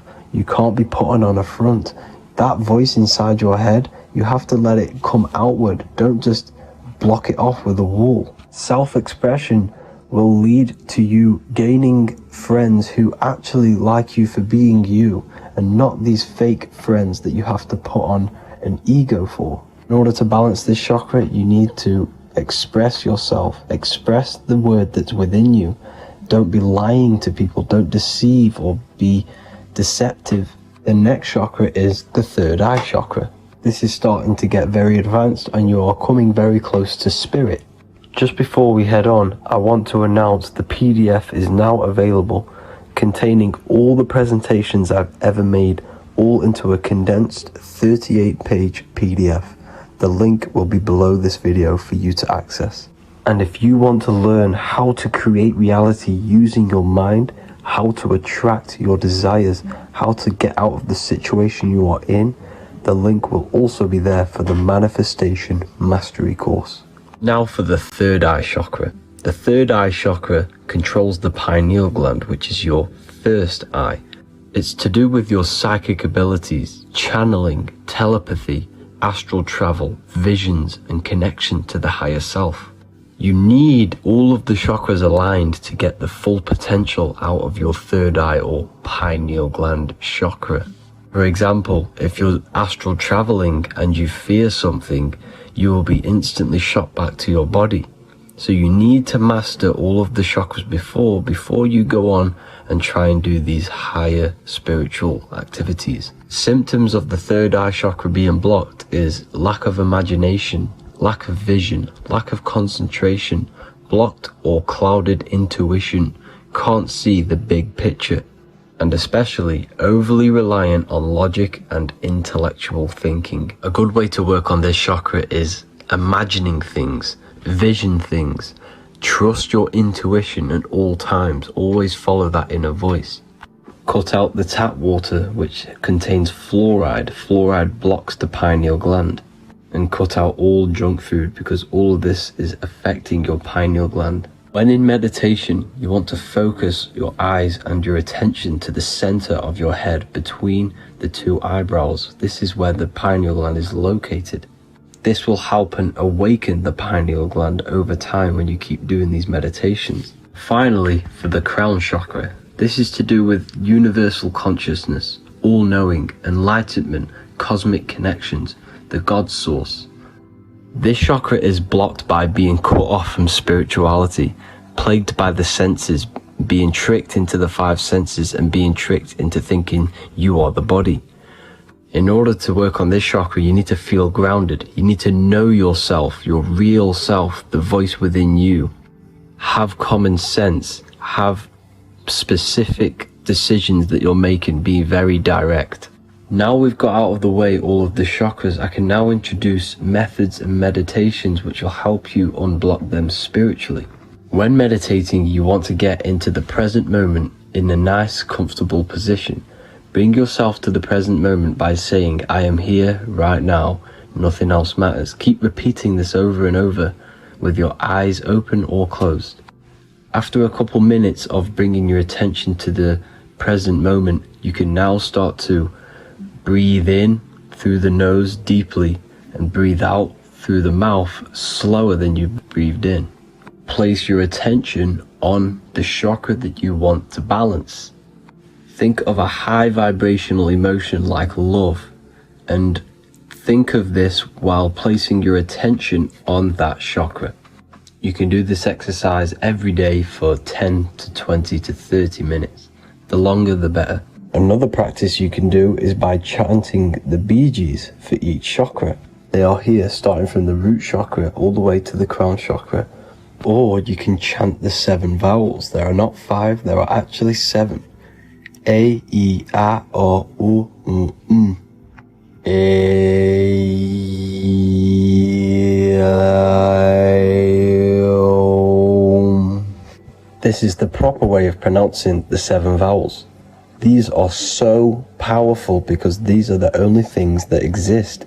It is literally the sound of God. By pronouncing them right, you can actually create a lot of power within you and align your chakras. That's it for this video, people. I'd appreciate a comment and a like to help the algorithm. I appreciate you all. Love and light.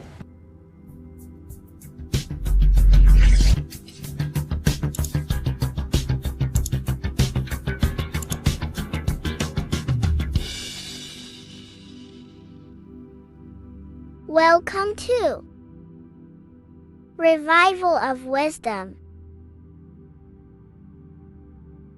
This video is going to be about the flat earth and the breakdown of the whole cosmology. I'm going to be digging very deep. I've got a lot of pictures and images to show you, and a lot of dots to connect. So let's start with the Freemasonry art. So this artwork we have here is the Freemasonic cosmology, as they know and believe. So what is it symbolizing? Obviously have to start off with the 4 pillars representing the 4 corners of the earth. The 4 corners with duality. You see, there's everything on earth. There's good and evil. Good, evil, positive, negative. Good, bad. This is the checkerboard. This is what it symbolizes. Okay. Obviously we have the sun, the moon. The sun gives you energy. It's the anode. The moon is the cathode. It's the opposite. It takes your energy. So therefore you become sleepy when the moon comes out.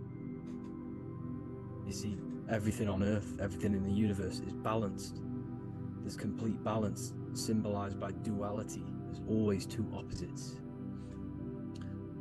We have the all-seeing eye, and obviously 7 stars representing the 7 planets, but not planets as in we know planets. They're not physical spinning balls of gas. They are energies. They are lights emitting from the realm above this realm. They are lights through the firmament, through the electromagnetic field.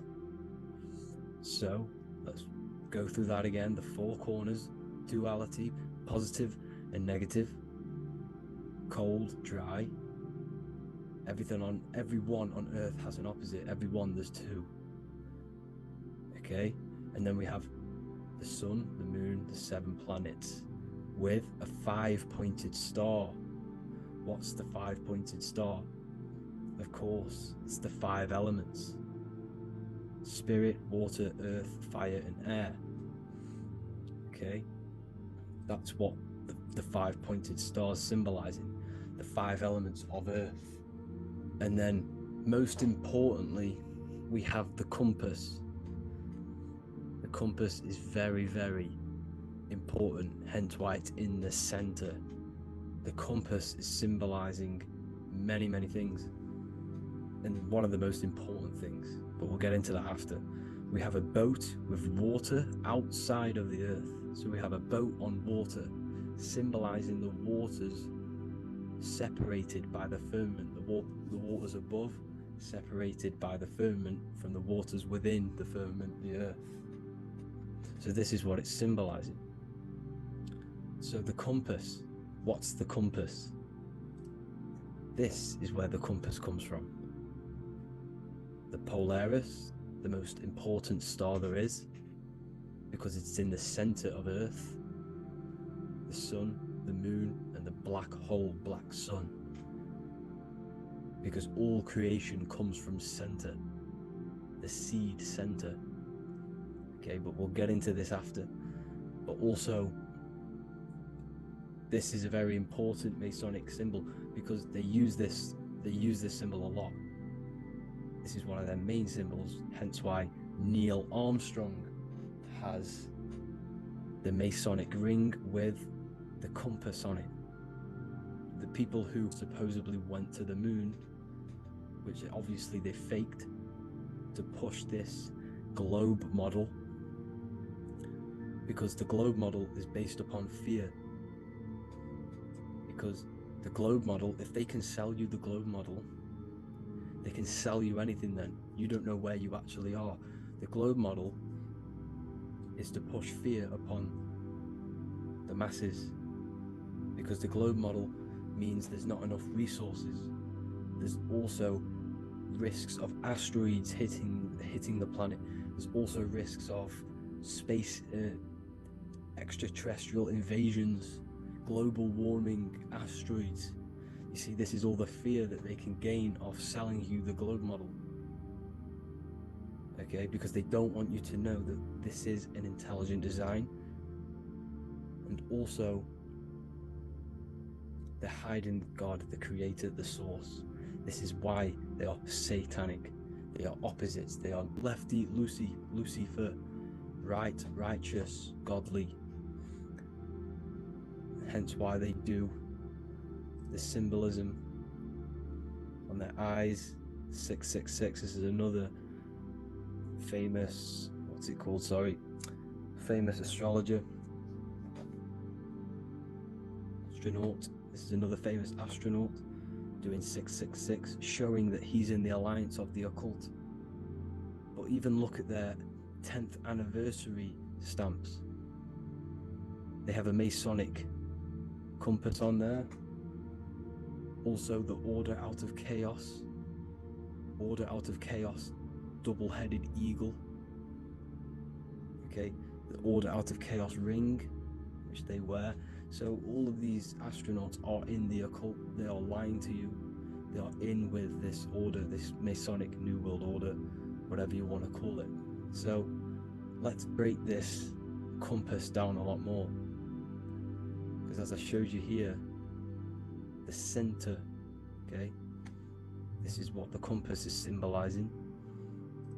Let's go into the North Pole map. This is from 1595. This is a rough estimate of where this map came from. It's from around the 1500s to the 1600s, maybe 1400s. There's not an actual set date on this map because obviously our history has been tampered with. But let's break down this map and the symbolism that they use towards this map, because this map is the map of the North Pole. Okay, so in the center we have the black rock symbolizing the tower,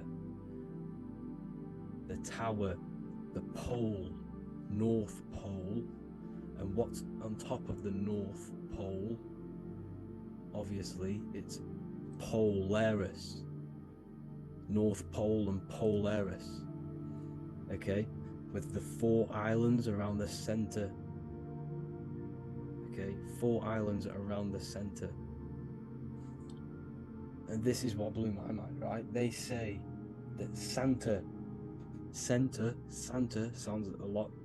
similar.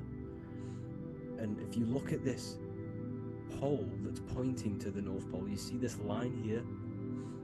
So this is obviously from the 1600s. What color is Santa? He's red and white. Just like this map pointing to the center is red and white, and Santa comes from the North Pole.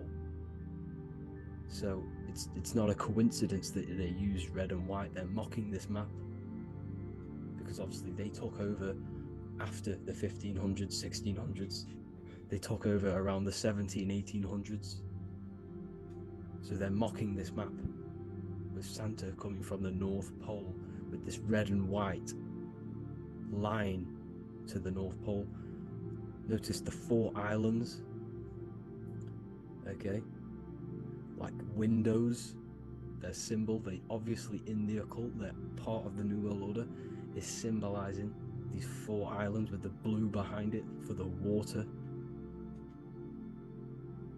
Okay, so this is another occult logo. They're symbolizing this center because the center is so important. Okay, we'll get into that.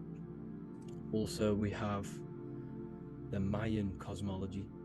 This is the Mayan cosmology. This is what they created. This is their artwork, with also 4 major lands around the center. You see this 4 with green in between them all. 4 major lands with the underworld. You see this underworld is also symbolized by the Masons with the coffin of the skull and bones, the deceased, the dead. Okay, so this is also mentioned in the book of Enoch. Okay, and it's called Sheol. Sheol, the underworld. Okay, and in the book of Enoch, it says all spirits of the dead go to these hollow places, that they all wait until their appointed time of judgment. And it also says in the book of Enoch, there are 4 hollow places underneath. 4 as above, so below, representing the 4 islands. As above, so below. That's why that could link in. Okay. The book of Enoch is very important because it was found in a cave thousands of years ago, and has a lot of truths about this realm and about this world we live in. So let's go back to the Mayan cosmology. So the ancient cosmology, they all must have had some sort of communication. They must all be in peace, at peace with each other, because all of their cosmologies link together. See the Greek, Babylonian, Indian, Celtic. Okay, they're all linked in together. They all knew that they were in an enclosed system with an underworld and obviously a firmament. Okay, so this is what they all knew. They all must have had some sort of communication. They were a lot more advanced than us. They knew the center of the realm. Okay, and obviously the United Nations flag also symbolizes their center. You see how it has like a grid with a circle around the center. It's symbolizing that center of the realm, because that center of Earth is so important.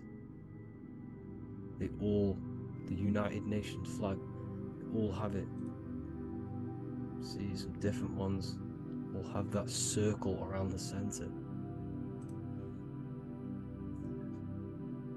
Because the center is the seed. All things come from a center. So the Taurus field is so important because it is the spark of life. It's the building blocks of the universe, this creation. Because all things have a Taurus field. Just like an apple with what's in the center of an apple, a seed. Because the center is where the energies hold, it's where the energies meet, and it creates that spark of life, just like your heart is the center of your body, and it has an electromagnetic field. Because the center, all things come from the center. So this is why the North Pole is so important, because this is why it's so important, because this is where the creation sparked from, the center. This is where the most electromagnetic energy is stored. So this is why the northern lights come from the center. It's electromagnetic energy. This is what the northern lights are. It's being emitted from this black hole in the center. Okay? And obviously what else is on the center? Polaris. Polaris is the center star. Okay? So the center star is what sits on top of this North Pole, Polaris, because it's a pole of electromagnetic energy, symbolized as a black rock, a black hole, pole. You see, because all creation comes from void. Light is born from darkness. Without light, darkness can't be born from light. You see, but light can be born from darkness. This is why darkness is so important. And this is why there's a black hole in the center of our realm, like the black sun. The black sun. The Polaris star, the North Star. You see, so this is this North Pole, Polaris. This is what they're talking about. And this is why compasses are an 8-pointed star, because Polaris is symbolized as an 8-pointed star. This is where a compass will point you to. It will point you to that center. So notice how a compass has this black hole in the middle, you see, and it will point you to this meeting point, the north, because in the center is the center of the Taurus field of the earth. This is where the most electromagnetic energy is. You see, everything gets sucked into the black hole. Okay, this whole reality is being projected from that center point, just like your eyes suck in light. It's a black hole. Your eyes suck in the light of this light being emitted from this center place, this electromagnetic energy at the center, which is the seed of everything, of everyone. You see, just like an apple has the seed in the center in darkness, because in the center of the apple it's dark, it's black, it's pitch black, but that's where the seeds are, that's where the life is. But Polaris is so important because it's that center star which lines up. It is the pole, it's the top of the pole of the Taurus field. So Polaris would be here at the very, very top. And this is where the compasses point you to. And this is why the Star of Ishtar, the 8-pointed star of the Sumerians, also talked about this 8-pointed star, and it's called the Star of Ishtar. Okay, and who is Ishtar? Ishtar is the goddess. Okay, so she's not a male, she's a female, because every creation is brought through a female, a womb.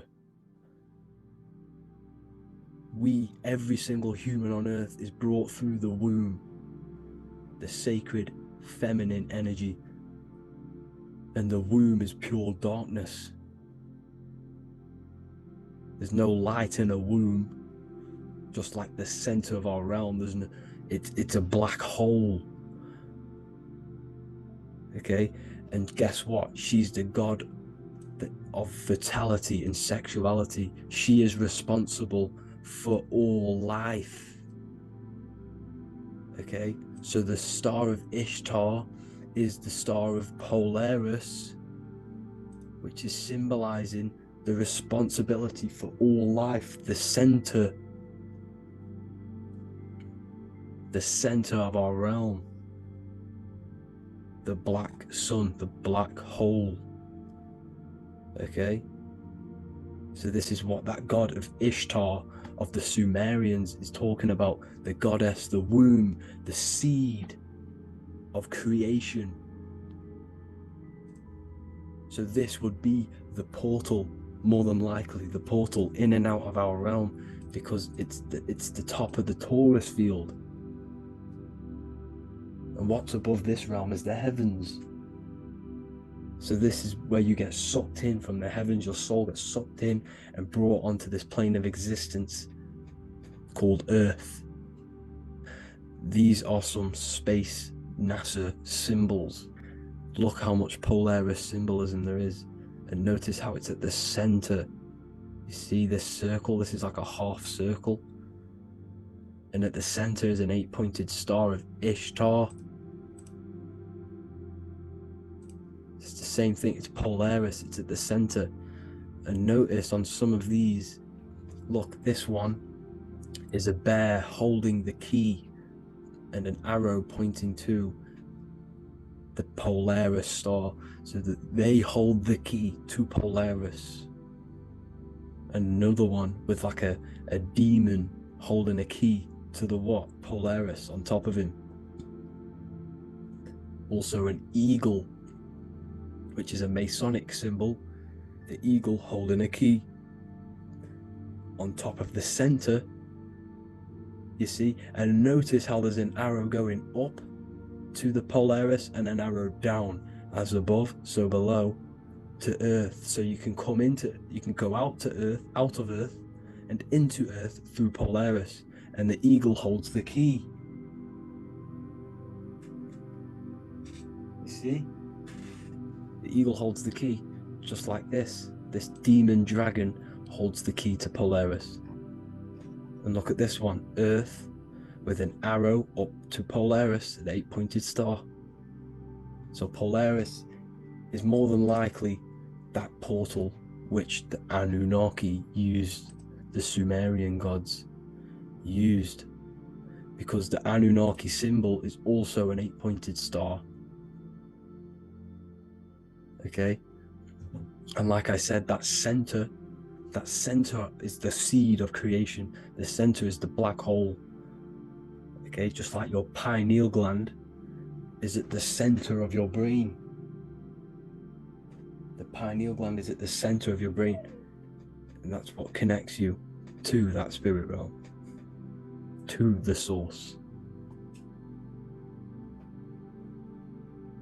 That's it for this video, guys. Thank you all for tuning in. I hope you all learned something today. Please leave a like, a comment, and please subscribe to the channel for more content. God bless you all. Welcome to Revival of Wisdom. Welcome people. We're back with another video. Please make sure to hit that like button, subscribe, and turn on notifications to never miss a video.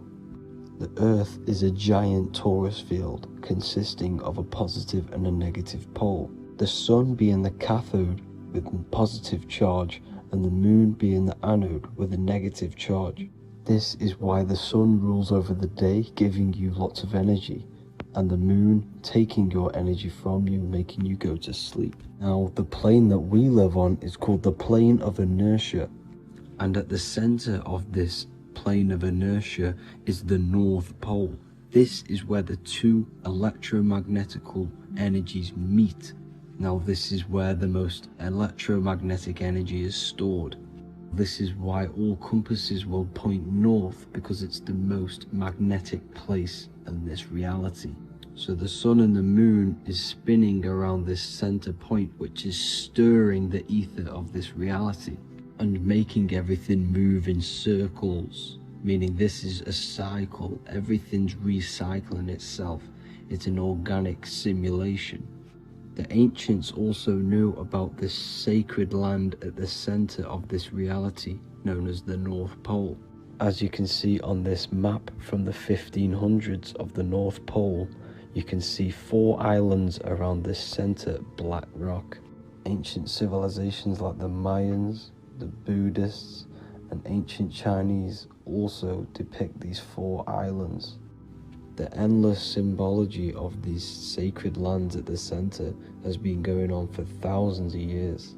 These sort of secrets are now kept by the elites, but as always they have to show the truth in plain sight, and this is what they are doing with the Windows symbol and also the Wizard of Oz. Now in the Wizard of Oz, as you can see, there's something called Munchkin Land.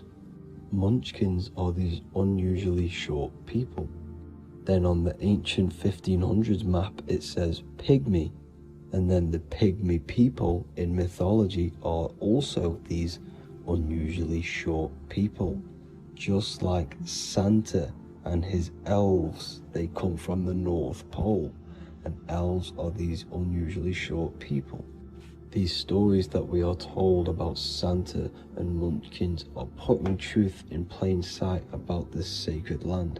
This sacred land at the center of the earth is where the aurora borealis comes from and is being emitted from this black hole in the center, also known as the black sun. The aurora borealis is the earth's aura, hence why it has the word aura inside of it.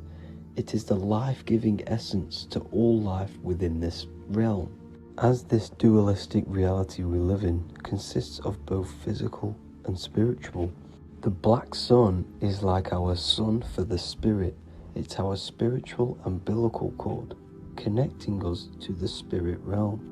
And the rising sun is the opposite. It's our sun for our physical 666 carbon suits, known as our human body, our physical aspect. As it states in the 40,000-year-old emerald tablets, deep in Earth's heart lies the flower, the source of the spirit. The flower of life is as thine own place of spirit, and streams through the earth as thine flows through thy form, giving off life to the earth and its children. So the North Pole is the core of this spiritual reality, and the closer you get to it, the more spiritual and lucid it becomes. So the elites have covered this up in order for us to forget the true nature of this reality. And they did this cover up by introducing the globe model.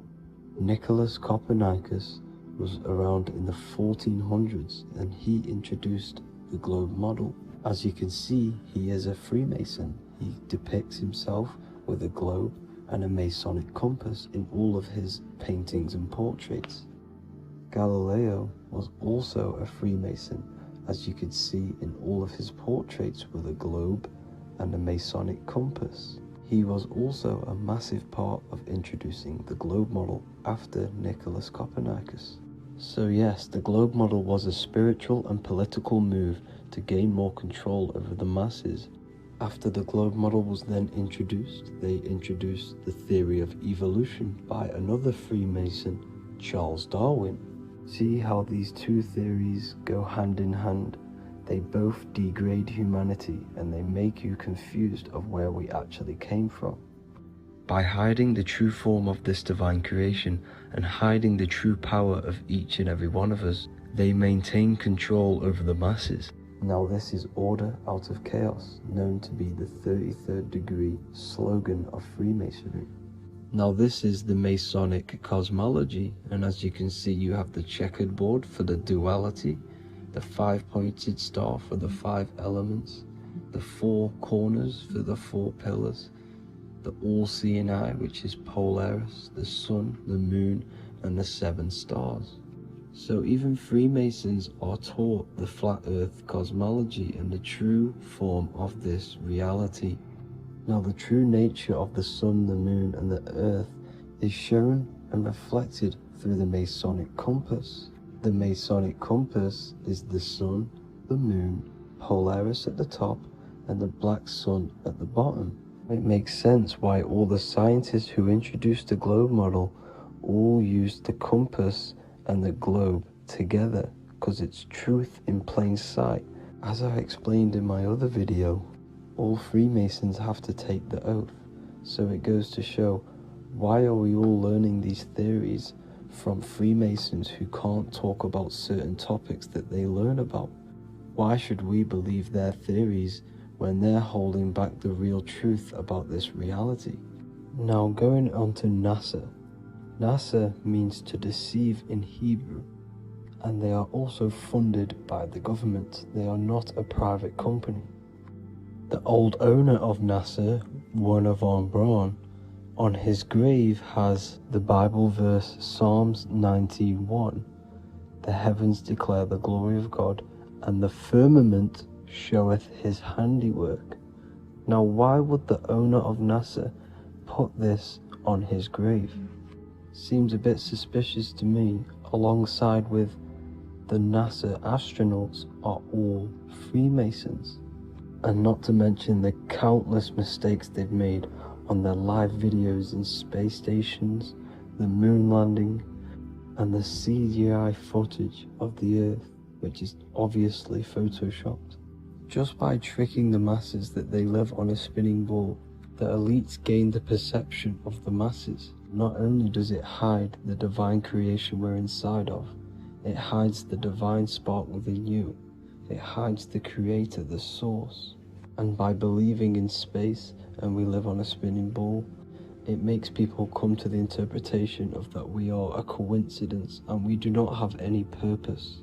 And of course this is false. When you come to realization that we are all a divine creation and we can create our own divine life in this reality, life becomes more sacred and you start to enjoy little things. The elites want you to believe everything exists only in the five senses.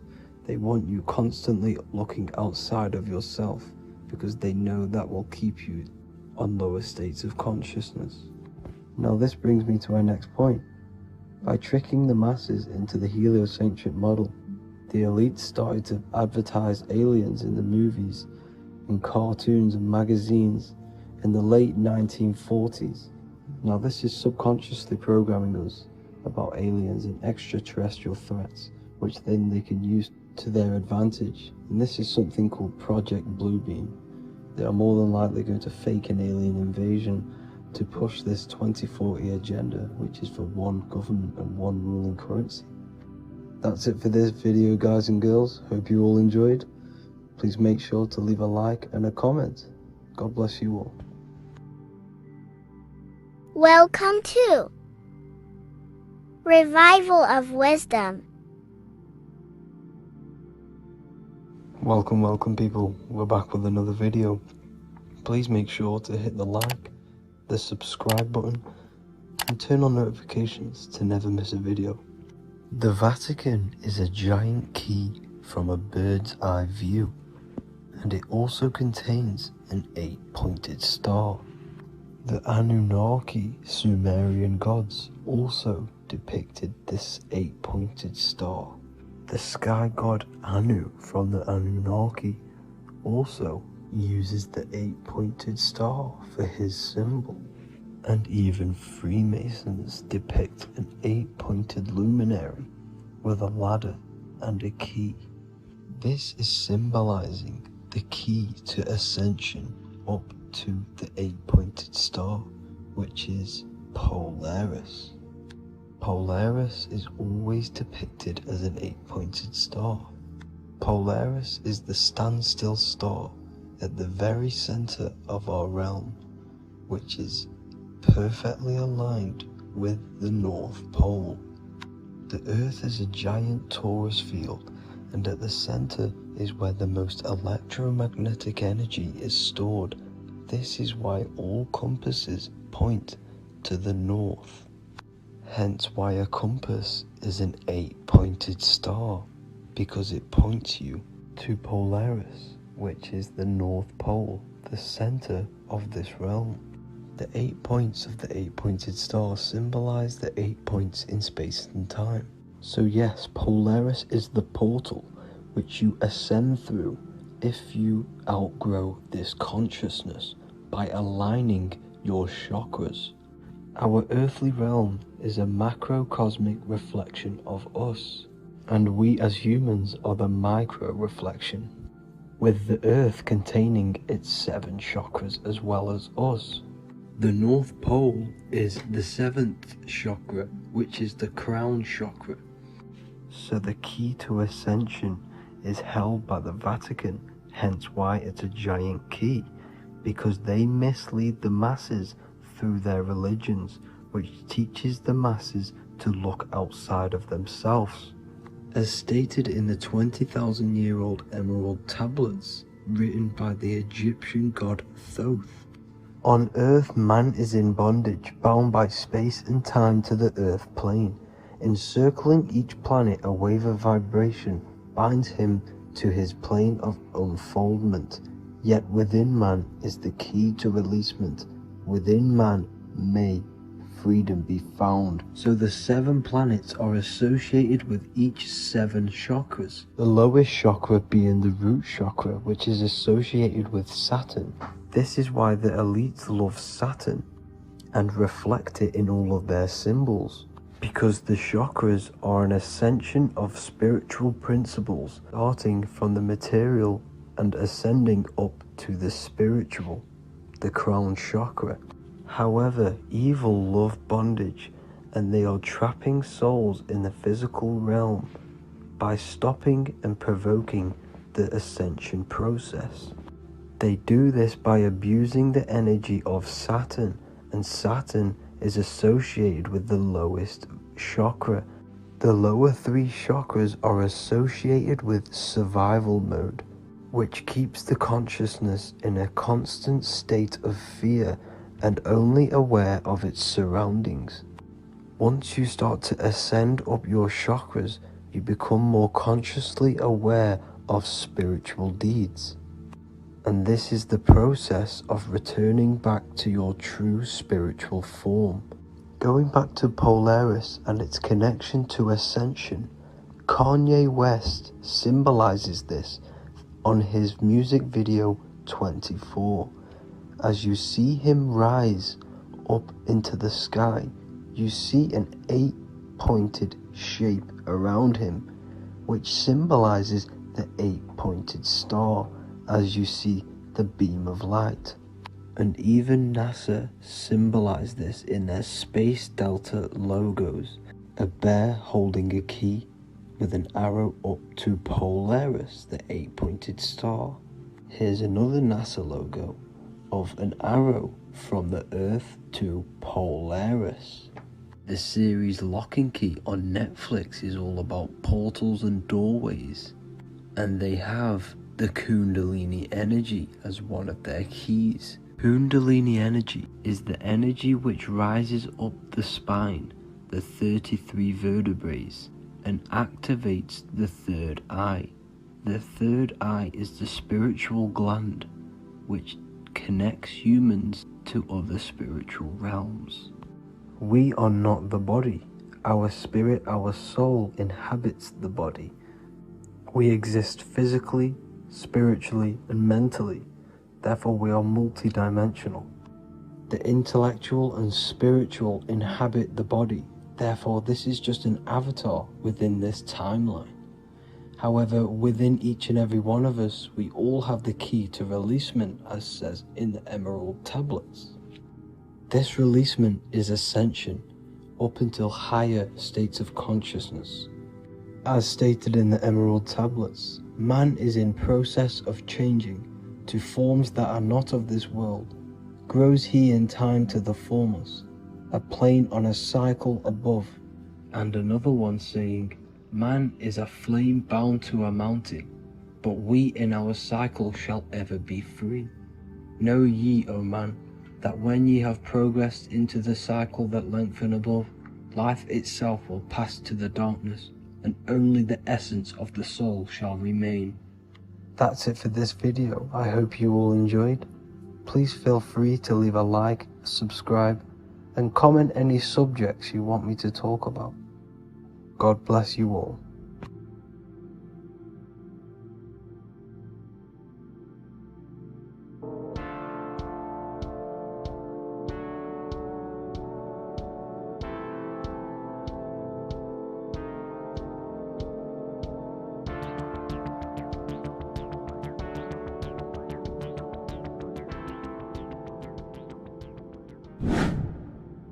Hello and welcome to another video, people. Before we start, please like, comment, and subscribe if you wish to see more content. Today we're going to be talking about the mental universe and how everything is mental. This is the number one law on the Kabbalion. If you've never read that book, it's called The Kabbalion. A very good book. It's the first law because this is the most important thing you need to understand, is how everything exists within the mind. Behind every single one of these eyes is the same consciousness expressed in different bodies. The mind is what gives perception to what you're experiencing. Behind every single one of these eyes is the exact same consciousness, but the brain that they inhabit is giving them a different perception, a different being, a different body. Now, this is the difference between humans and animals. Humans possess a advanced consciousness, an advanced mind that gives us the ability to be aware of ourselves mentally, physically, and spiritually. We can reflect on ourselves. When a dog looks in the mirror or an animal looks in the mirror, it doesn't know what it's looking at. It doesn't realize it has a consciousness. It can't reflect on itself. It can't say, I want to improve in this area. It doesn't have that consciousness. We have a divine consciousness. Take away the N for divine, and you get with a D, put it with a D, you get divide, because we have a divided two-way consciousness. An animal only has one. However, it's still the same mind. We're all mind. We're all mental. We all exist within the mental plane. Look at this person walking.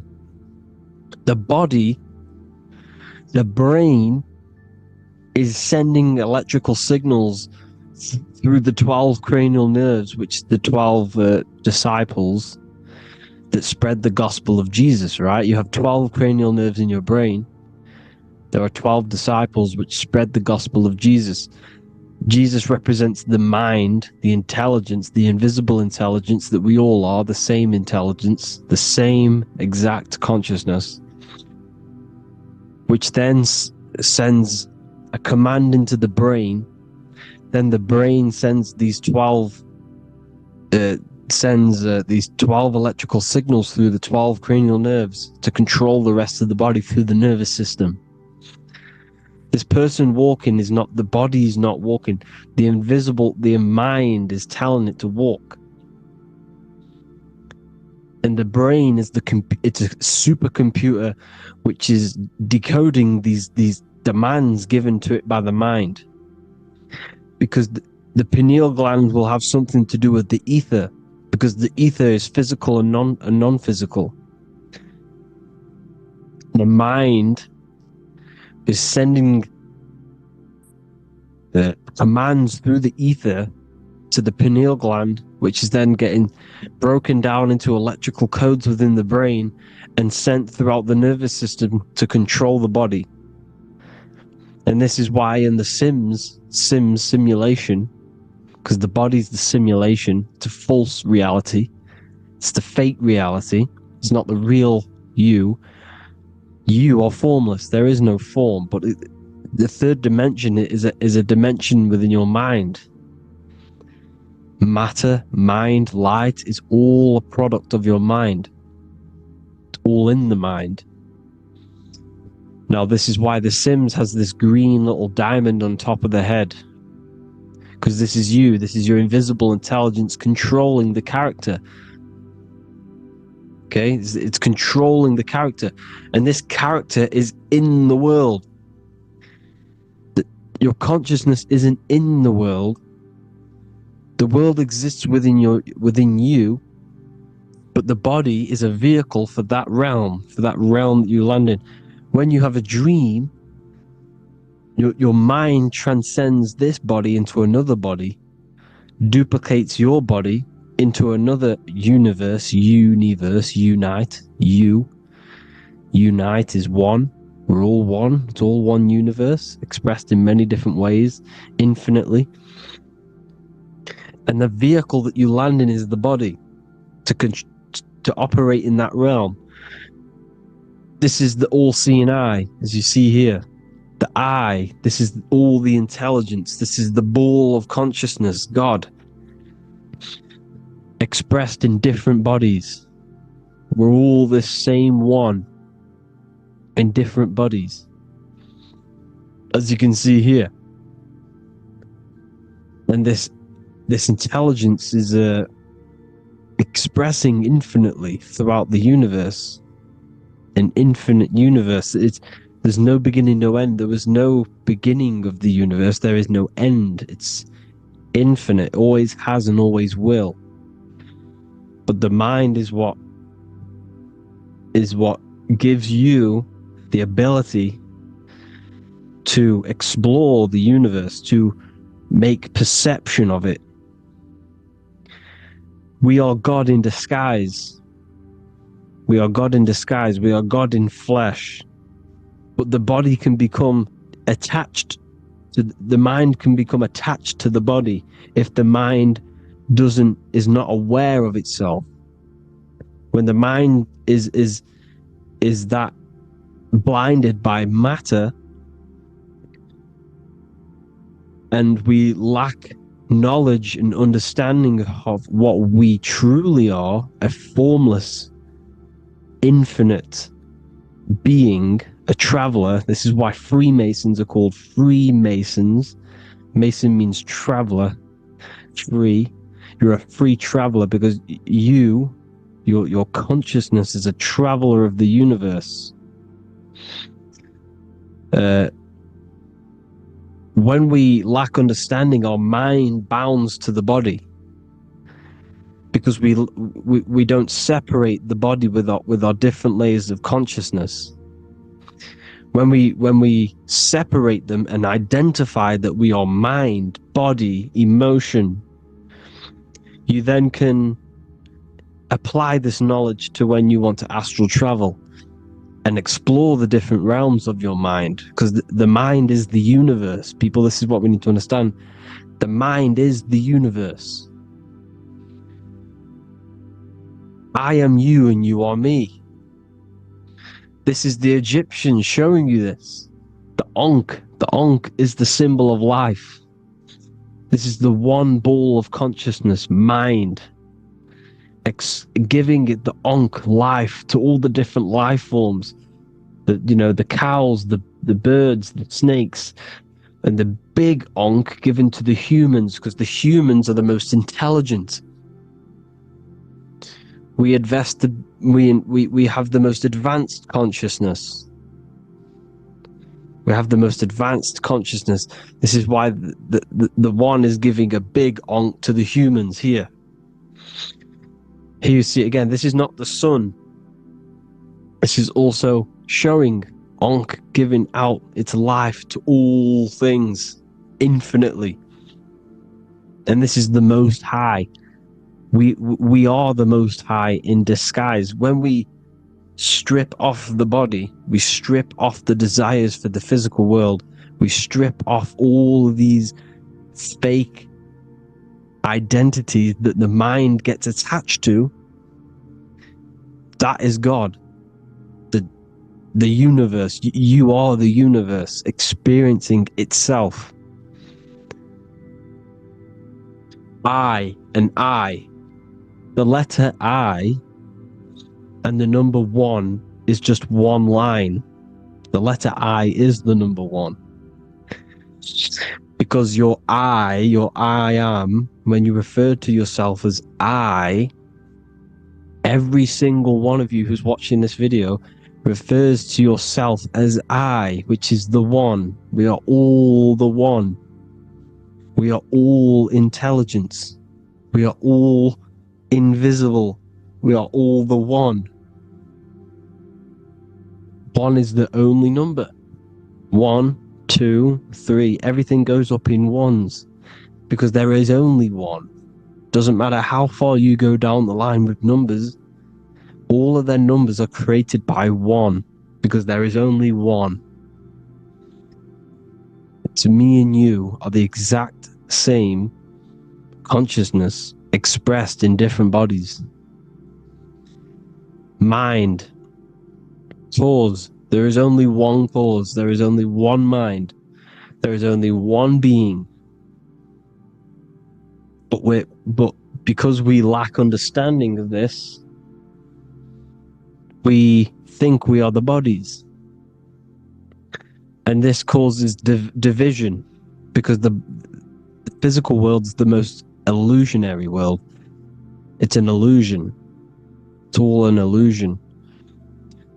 Now you see with the two, you look with the two eyes, but you see with the inner eye, the mind. Okay? The mind is the mental plane is a shared plane. And it gives perception to what you're looking at. The mind. I'm affecting you when I speak. Because the mental plane is shared. We all share mind. We all express mind. When I'm speaking to you, I'm affecting you because we are mind.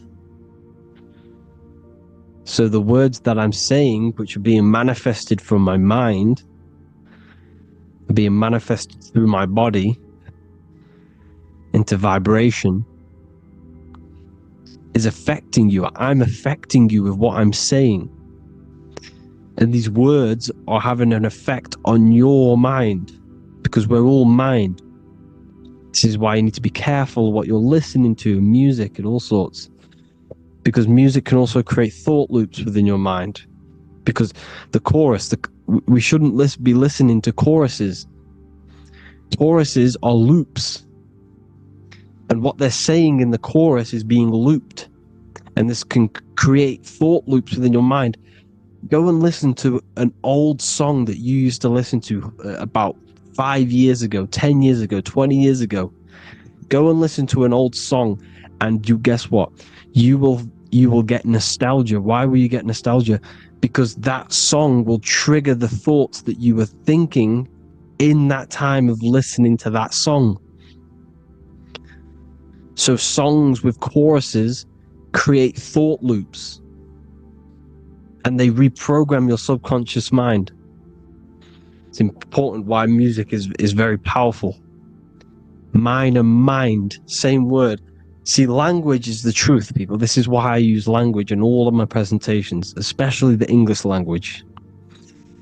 It's riddled with occult truth. I is my me. I, you, and me are I, one. We are not the name, we are I. Every single one of you is I, because we are all the one, all mind. Now, the only thing that is truly mine is my mind. When you say something is mine, it's an illusion. It's not yours. The only thing that is mine is mind, my mind. Okay? It's my mind. It's the only thing. It's the same word, mind and mind. Like I said before, everything's one. Hot and cold is different degrees of the same thing, of the one substance, of degrees. The 7 colors are different frequencies of the one white light. Everything is one. There is only one. We are all one. Everything is one. Hot, cold, day, night. It's the same degree of one, which is mind. The mind's perception is what's giving it, labeling it hot or cold. The mind's perception of colors is what is giving it red or purple, hot or cold. There is only mind. The mind gives things perception. There is only one, that is mind. The conscious and the subconscious mind. The male and the female, these are married. The subconscious mind is your hidden part of the mind. Okay, it's hidden. You can't you can access it through different meditations and Reiki teachings, and dreams are manifestations of your subconscious. This is how you know mind and matter are one, because your mind creates matter in dreams. Your subconscious manifests everything in a dream, in the astral realms. The conscious is what you're conscious of, what you're consciously thinking of. So me, I am conscious that I am speaking into this mic and creating this video. My subconscious mind is the hidden part of the mind, which is speaking to my heart, telling it to beat. It's telling my food to digest. It's regulating all my blood. It's doing everything in my body without me being conscious of it. Without me being conscious. The subconscious is the feminine, the conscious is the male. The Bible, of course, Proverbs 12:4, helpful not, helpful, an excellent wife is the crown of her husband, but she who brings shame is like rottenness in his bones. In the same way, husbands should love their wives as their own bodies. He who loves his wife loves himself. You can take that physically, you can take that literally, or you can take it metaphysically. See, the Bible's written in such a way where you can take it as your level of realization. He who loves his wife loves himself. If you love your subconscious, if you love yourself, you speak good about yourself, because your subconscious takes everything literally. If you say, I hate you to someone, your subconscious does not know the difference between me and someone else. It only thinks me, me, me. Why? Because mind is the only thing that exists. You are mind, I am mind. If I say, I hate you, you're saying that to yourself. Your subconscious picks that up and says, I hate myself. And that's telling your subconscious that's what you want. Because your subconscious manifests 90% of your behavior. The programs within your subconscious. Tying your shoelace is a program. You don't need to be conscious of it. You can just do it because it's a program. It's deeply interwoven in the subconscious. Driving your car, texting on your phone. You don't have to think about what letter. You just do it because you know where the letters are. It's a program. Therefore, if you look after your subconscious, they are a married couple. It's your wife. Your subconscious is your wife. And it manifests 90% of your daily basis thought patterns, actions, behaviors, emotions, all the things that you all the trauma that you've experienced is stored within your subconscious, which is affecting you. So let's say you were in a car crash 10 years ago and you had a really traumatic event, you really hurt yourself, and you had a very, very, very strong emotion that you felt of pain. That will still affect you today. And why? Because it will manifest into your behavior. How? Well, you'll be cautious of what cars to go in and who. You'll be cautious because of that event that stored within your subconscious, because of that feeling you felt was so painful and so strong. It's still manifesting into your behavior today. For example, you won't go in certain cars, you won't go with certain drivers. The subconscious stores everything, all your memories, the programs and everything. So if you trick the subconscious, that's how you manifest your life. If you trick the subconscious, you already have something. And therefore it will manifest into your life and into your behavior, thoughts and actions. This is why the golden rule is to treat others like you want to be treated.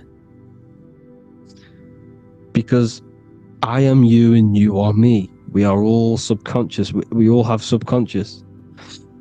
Whatever I do to you, I do to me. Because my subconscious picks that up and thinks I'm speaking to me. Mind is very powerful. Whatever I do to you, I do to me. Treat others like you want to be treated. The golden rule. That is the only rule we need in this realm, in the universe.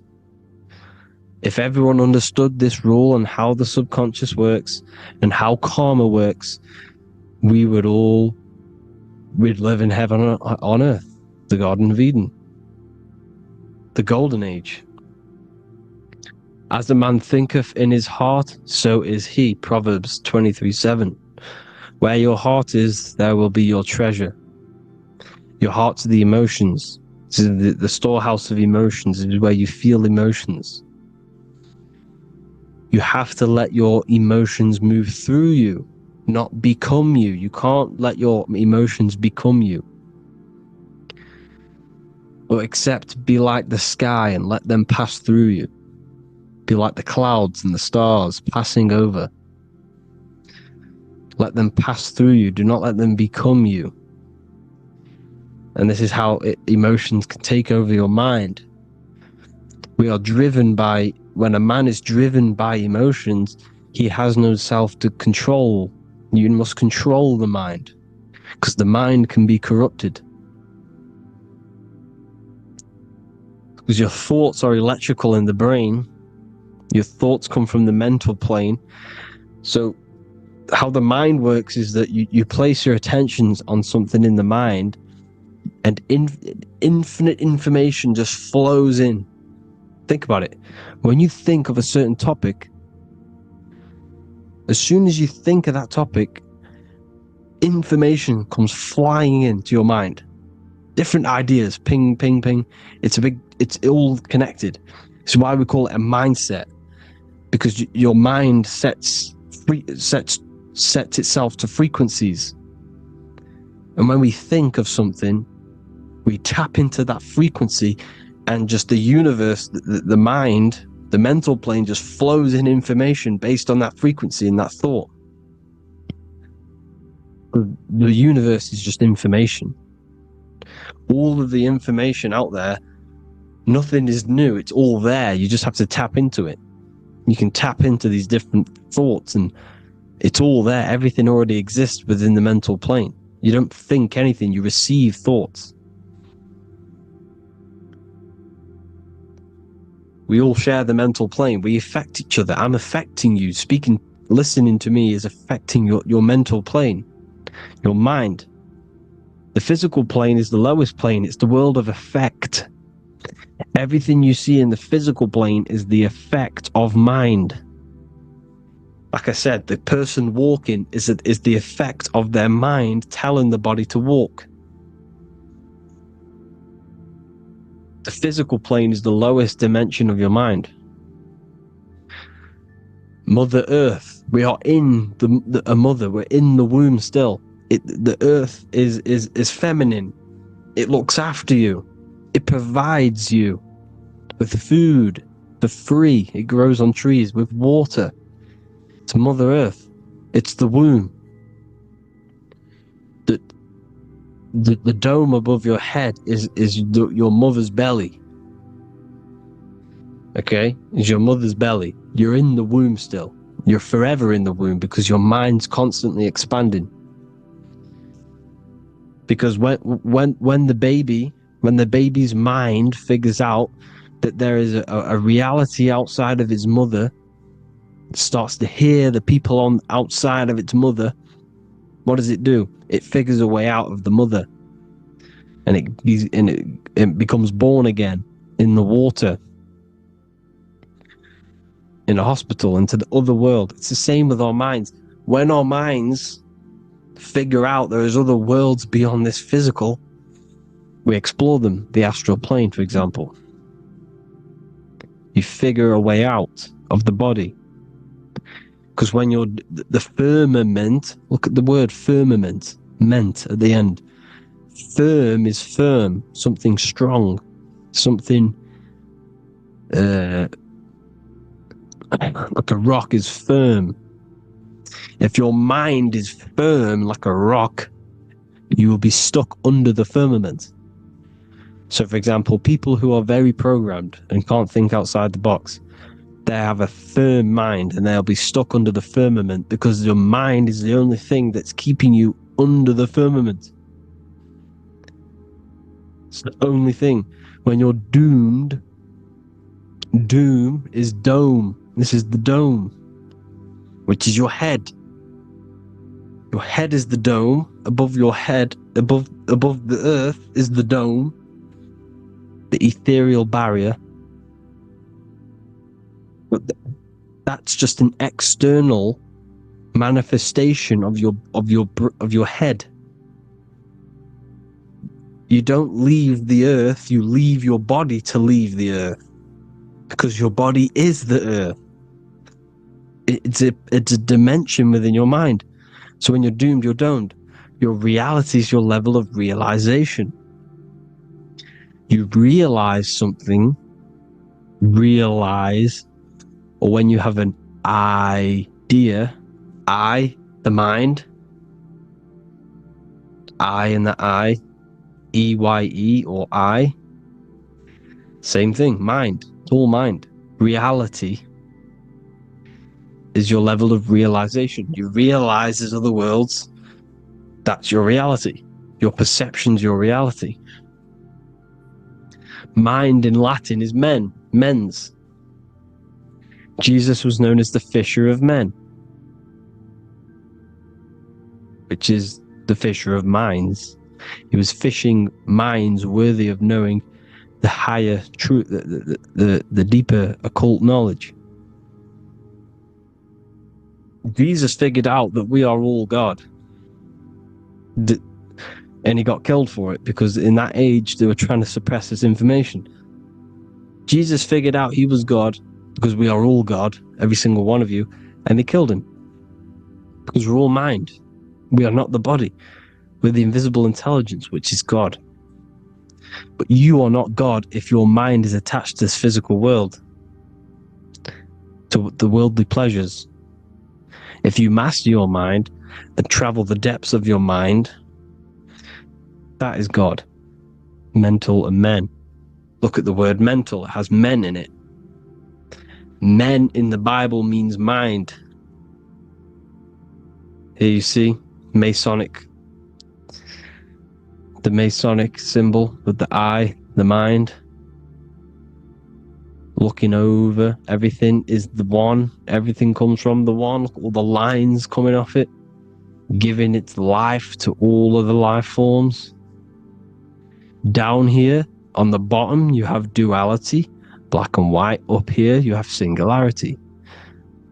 One and the two. Unification and division. The lower self is divided into the left and the right. So the Bible even says, I forgot what verse it is, but it says, it's better to go through life with one eye than to have two and be cast into the fiery abyss of hell. I'm not sure what verse it is, but you can research it yourself. It's better to go through life with one eye, to be unified consciousness, dimension. No brainer. The language tells you the truth, people. Dimension. The dimensions are in your mind. Entertainment. Entertain the mind. Disappointment. It's all in the mind. Environment. The environment that you are in is a product of your mind. Within, rearranged spells high twin. Within is your mind, and your external world is mirrored from the decisions you make in your mind. Advertisement, commitment, it's all meant, it's all mind, everything is mind.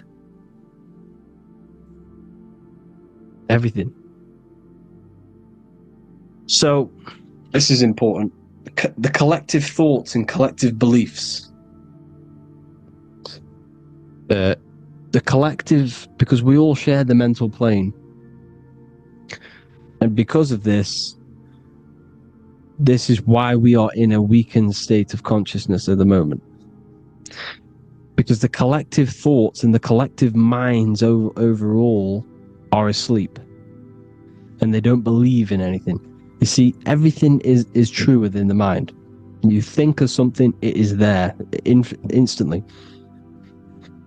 You think of a chair, it's there in your mind. You think of anything, it's there instantly.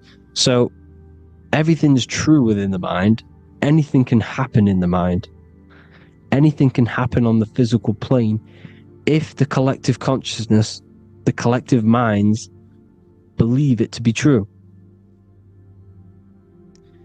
This is why back in the days, in the ancient days, you look at all the old world stuff, you see all this crazy technology, and it's because as a collective, as humanity back then, they believed that they had much more open minds. Therefore, the things manifested in the physical world were a lot more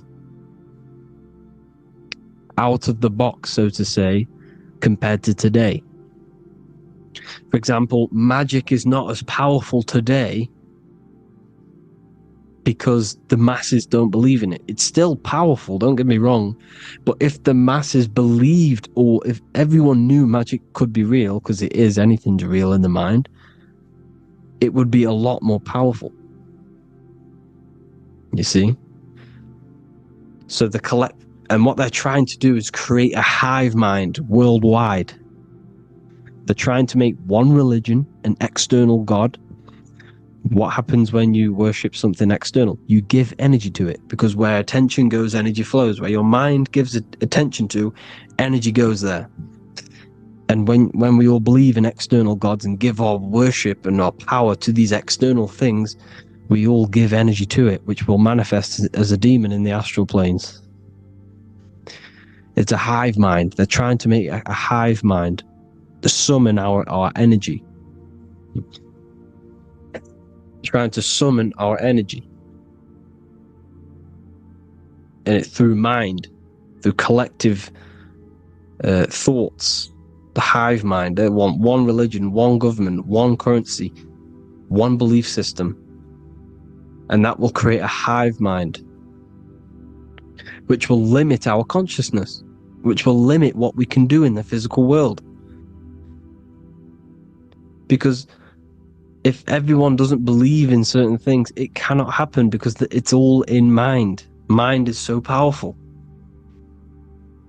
I am you and you are me. I hope you all enjoyed this video, people. If you haven't already, join the Wisdom Academy.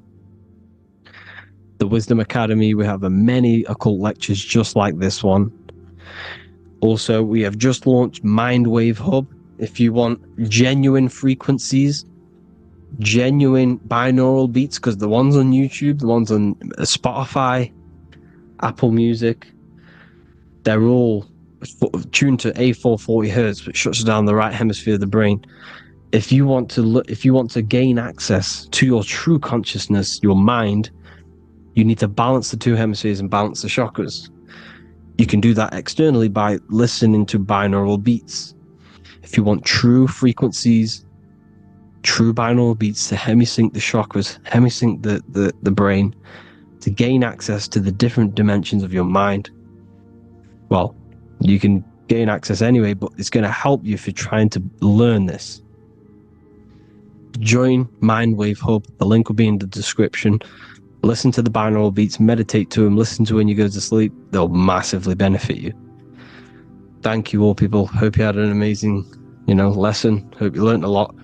And please subscribe. God bless you all.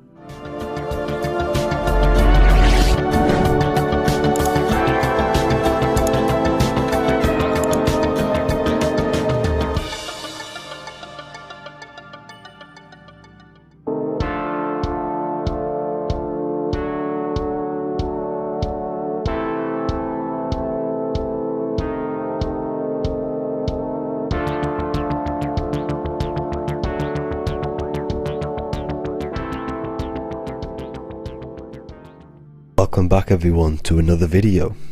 Today we're going to cover everything that you need to know about the mind, starting with the two aspects of the mind, the conscious and the subconscious. The male aspect of your mind is the conscious. This is the 10% of your mind. The conscious part of your mind is only aware of everything around you, your vision, your sight, your smell, your taste, your hearing, and your current state of emotion and thought. Every thought that you consciously think about has an emotion directly attached to it. That emotion is then impressed onto the subconscious part of the mind. The subconscious part of the mind is the female aspect of your mind. It is also a whopping 90% of your mind. Subconscious mind is controlling all of the subconscious processes which happen within your body. For example, your subconscious mind is controlling your heartbeat, your digestion of food, and all of the things that you do not have to tell the body to do. It is the hidden part of our mind which is controlling all of the hidden things. The subconscious mind is like a recording supercomputer. Everything that you have experienced in your life is all recorded and stored within the subconscious mind. One of the most important things about your subconscious mind is that it stores your mental programs. Everything in the subconscious mind manifests into behavior and actions within the body. Your daily basis routine and habits are all mental programs within your subconscious mind. These mental programs are created by mainly two ways. 1. Repetition, and 2. Emotional impact. The repetition is fairly simple to understand. The more you do something, the more it impresses onto your subconscious mind and becomes a program. That program will then manifest into your behavior. However, with the emotional programs, they work a bit different. The stronger that you feel an emotion, the stronger it is impressed onto the subconscious mind. And then that emotion becomes a program. For example, you had a very traumatic moment happen when you were a young child. The emotion that you felt was so strong in that moment that it impressed into your subconscious mind so hard that you can recall that moment like it was yesterday. That traumatic event that happened to you when you were young will still manifest into your daily basis behavior even to this day. However, it manifests subconsciously. For example, if you were in a car crash, you will be wary to enter cars with certain people. All because of that traumatic emotion that you felt and impressed onto your subconscious mind. Another example of the subconscious manifesting into our behavior is posting on Instagram. Most of the time, the reason why you post is because your subconscious mind is seeking gratification. So before you actually do something, question yourself and find out the root cause of why you are doing this. Another thing that you need to understand about the subconscious mind is that it takes everything you say and hear literally. So for example, if you go and say, "You are an idiot" to someone, your subconscious mind will only pick up the word idiot. It only knows yourself. It doesn't know anyone else. You are casting a spell on yourself just by saying that to someone else. This is why the golden rule is to treat others like you'd like to be treated. Now, you can rewrite these programs which are already in your subconscious mind. However, it does take consistency. You have to change these programs which have been running for years. And by changing these programs, you change your behavior, because these programs manifest into your behavior. The best way to do this, personally, is to listen to affirmations first thing when you wake up in the morning, and do this for 10 minutes every single morning. Then at night time, you want to think and feel that you are becoming the reality that you desire. The more that you feel this reality, the more it will become a program and impress your subconscious mind. For example, you're trying to gain financial freedom. If you trick your subconscious mind into creating a program saying that you are financially free, this will manifest into your behavior. You will start doing more work. You will start looking for ways to make money. Your mind will be set on the frequency of money and financial freedom. Therefore, you will receive thoughts based around this program. If you take enough action, your life will dramatically change because of this program that you created in the mind. This is why we call it a mindset, because your mind is a frequency tuner which sets its frequency onto different thoughts, because thoughts are frequency. If you fill your mind with a specific frequency, you will gain thoughts and ideas based around that frequency. To create a stable mind, you need to master your emotions. You need to change your mindset. Everything that you experience is neutral. Based upon the mindset that you see it, you either give it a positive or negative charge. By understanding this deeply, you will then control your emotions. I hope you gained some wisdom and enjoyed this video. Please, if you can, leave a comment and a like, and subscribe to the channel if you like this content. Love and light to you all.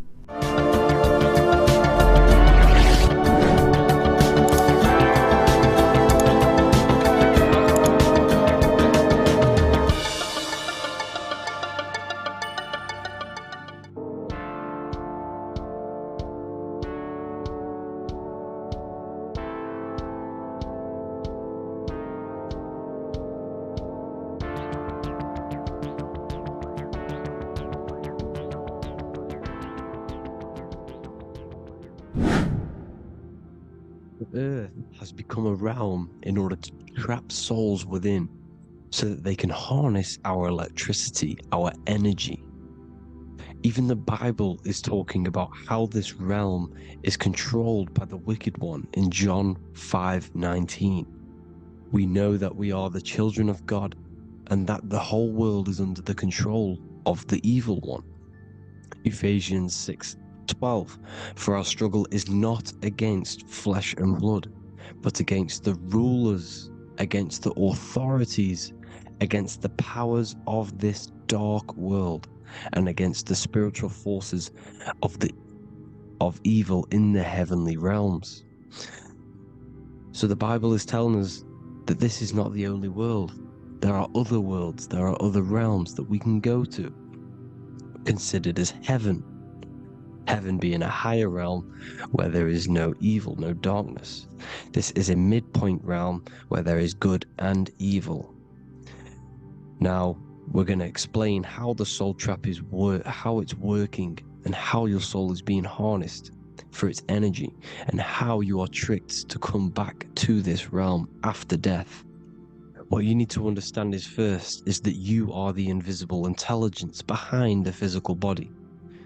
You are the mind and soul. The soul is the true you, the good you. It is pure love, pure bliss, eternal, never dies. The mind can be corrupted though. The mind is the intelligence of the soul. It is invisible. It has no true form. The intelligence inhabits the brain. The brain is the computer to control the electrical machine called the nervous system, which is choice, program, and action. You are the invisible intelligence behind the body, and this will prove it even more. You do not even see into the external world. You are seeing an image produced by the brain, because the light is being sucked through the retinas of the eyes. The image is produced in the visual cortex at the back of the brain. What does this mean? This means that we are the consciousness in the center of the brain, in the pineal gland, that is experiencing the program being ran by the central nervous system in the brain. This is the sigil of Lucifer. Lucifer in Latin is Lucy. Lucy is light in Latin. Lucifer is known as the light bearer. This is how the eyes work, people. It's not a demon or a devil. The sigil for Lucifer is how the eyes work, and how the left eye is controlled by the right brain. The right eye is controlled by the left brain. There is a crossover. It's the same with the body. The left side of the body is controlled by the right brain. The right side of the body is controlled by the left brain. There's a crossover with our hemispheres in the brain. Now, this empty chamber in the center of the brain is where this universal cosmic intelligence is held. known as the most holy place in the Bible, the throne of God. Okay? This is above the 33 vertebrae on the spine. As you can see here, you are the being in the center of this point. All of the nerves are being sent back to this one particular point, which is the seat of our invisible intelligence. You can see it's an empty chamber. Our consciousness, our intelligence is not a physical thing.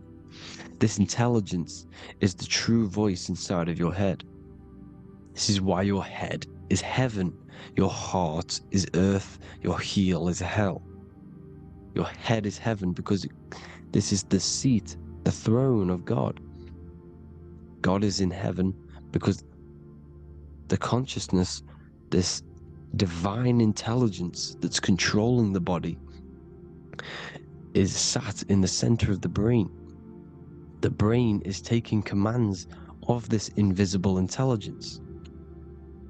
When you close your eyes, you can feel your awareness, your consciousness, your intelligence is all in the brain. Your awareness is not in the feet, the heart, the legs, the arms. It's all in the center of the brain. Now, if you meditate deeply, you will find that you are beyond the mind. You are the being observing the thoughts.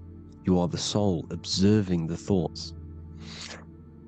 Now, with this being said, you are the consciousness experiencing the program being ran by the central nervous system in the brain, because you're not seeing into the external world. It's an image, it's a simulated image produced by the brain and the central nervous system. You do not experience the external world, you do not feel the external world, you feel electrical impulses on your nervous system. Your nervous system is decoding what you are feeling. So the only thing that you truly feel is the electrical impulses on your nervous system.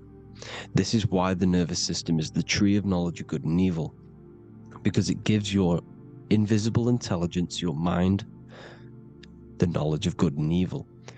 It can detect good things, it can detect bad things. If it's hot, if it's warm, if I need to go, the nervous system is doing this. It is the tree of knowledge of good and evil. Okay? Now this universal intelligence is symbolized as the single eye. Okay? Matthew 18:9. It is better for you to enter life with one eye than to have two eyes and to be thrown into the fire of hell. What does this mean? It's symbolic, it's metaphorical, people. It is metaphoric. Your universal intelligence is the single eye, the one eye. It's the balance between the two poles, between the left and the right, the good and the evil. It knows the right thing to do all the time. This is our inner guide. The inner self is the inner guide. And when you are operating your life off duality, using your two eyes, you'll be thrown into the fire of hell, lower states of consciousness. Because you're split. You need to live in oneness, even, balance. Matthew 6:22, the light of the body is the eye. The light of the whole body is the eye. You are a light being. Human. Hue means an attribute of a color. Man is the word manifested. We are light manifested into physical form.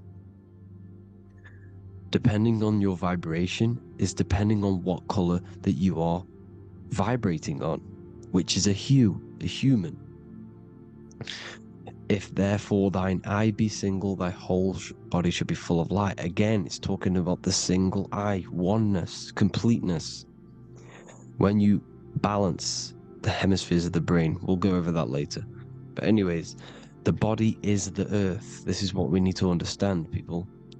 The body is running the simulation, the program that our consciousness is experiencing.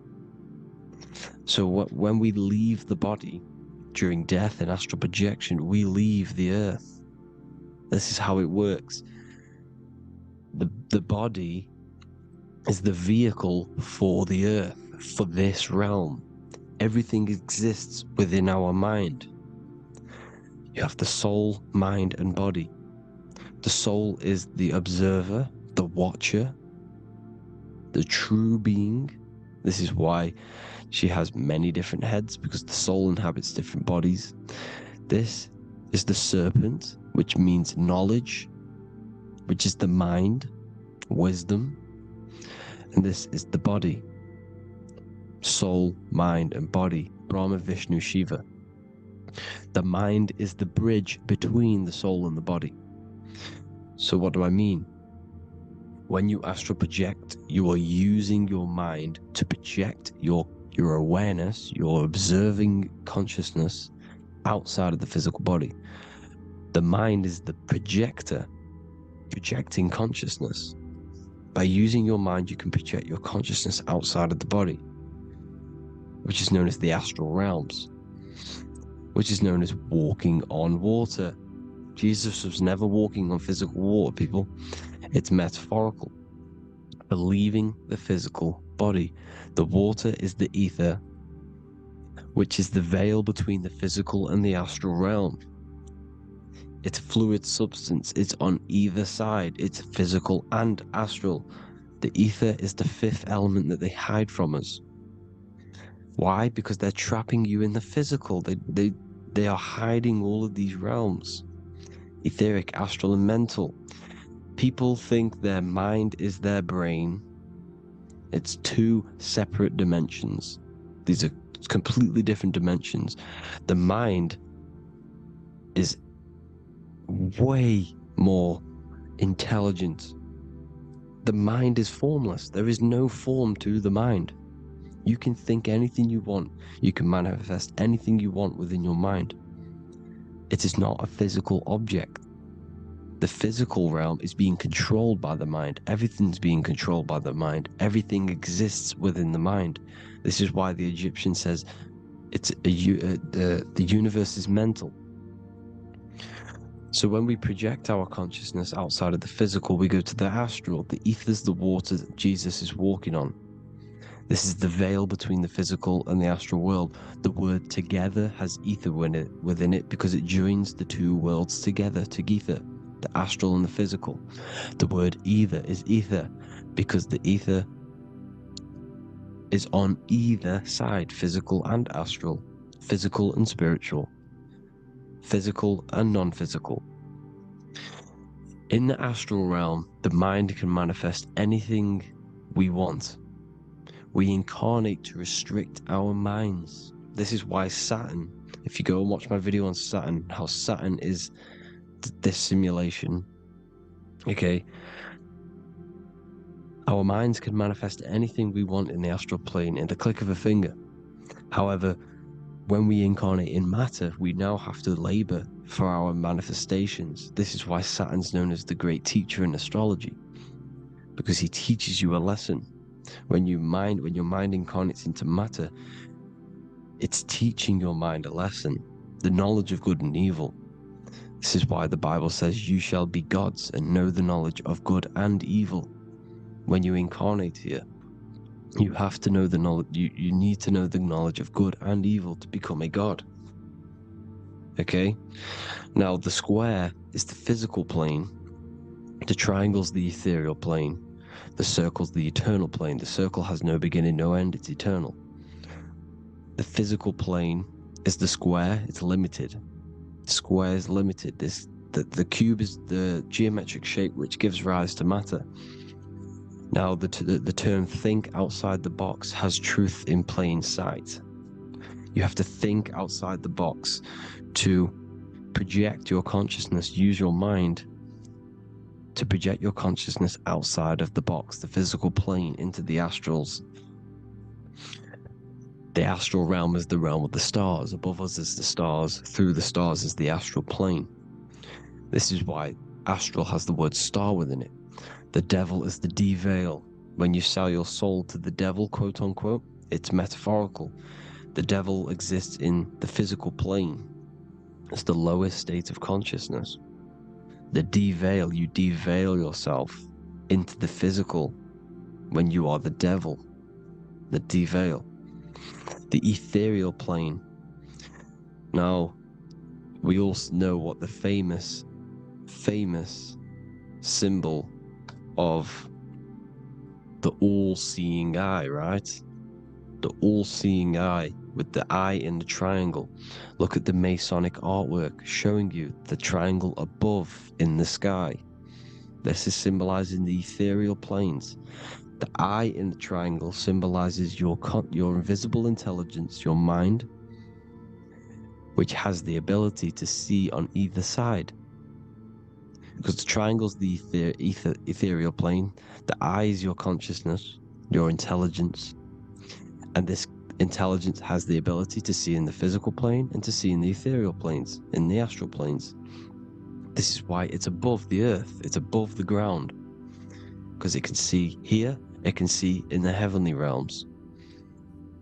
Now, the stars are, well, this is known as heaven, the realms of the astral planes. This is some quotes from the Emerald Tablets of Thoth. Out of the darkness ye must rise upwards, one with the light and one with the stars. Man is in process of changing to forms that are not of this world. Grows he in time to the formless, a plane on the cycle above. So there's other worlds. The Bible's telling you there's other worlds, there's other realms. Know ye must become formless before ye are one with the light, the astral light above, which shining through the stars. Not of the earth are ye, earthy, but a child of the infinite cosmic light. You are the invisible intelligence controlling the physical body. The body's not you, it's the vehicle that your soul lands in when your mind projects your consciousness into that realm. Free from the body, I flashed through the night. Unlocked at last for me was the star space. Wow, that's powerful. The star space, the astral planes. This is what it's talking about. We are all a star. We descended from the astrals, which is the star. We are all a star. Look at the ancient paintings of Jesus' birth. It's the star beaming his consciousness down into the physical plane. Here's another one. Here's some Freemasonic artwork showing you, again, the ether, that invisible intelligence, the eye, manifesting itself inside of here, in the physical realm, where the people are. You see? It's the same here. This is Jesus. Here's the bird symbolizes the Holy Spirit, your invisible intelligence, descending into the waters, the ether, the ethereal, everything. The ether's the base of all physical matter. Here's Truth in Plain Sight. Mr. Bean, the famous TV program in England, in the UK.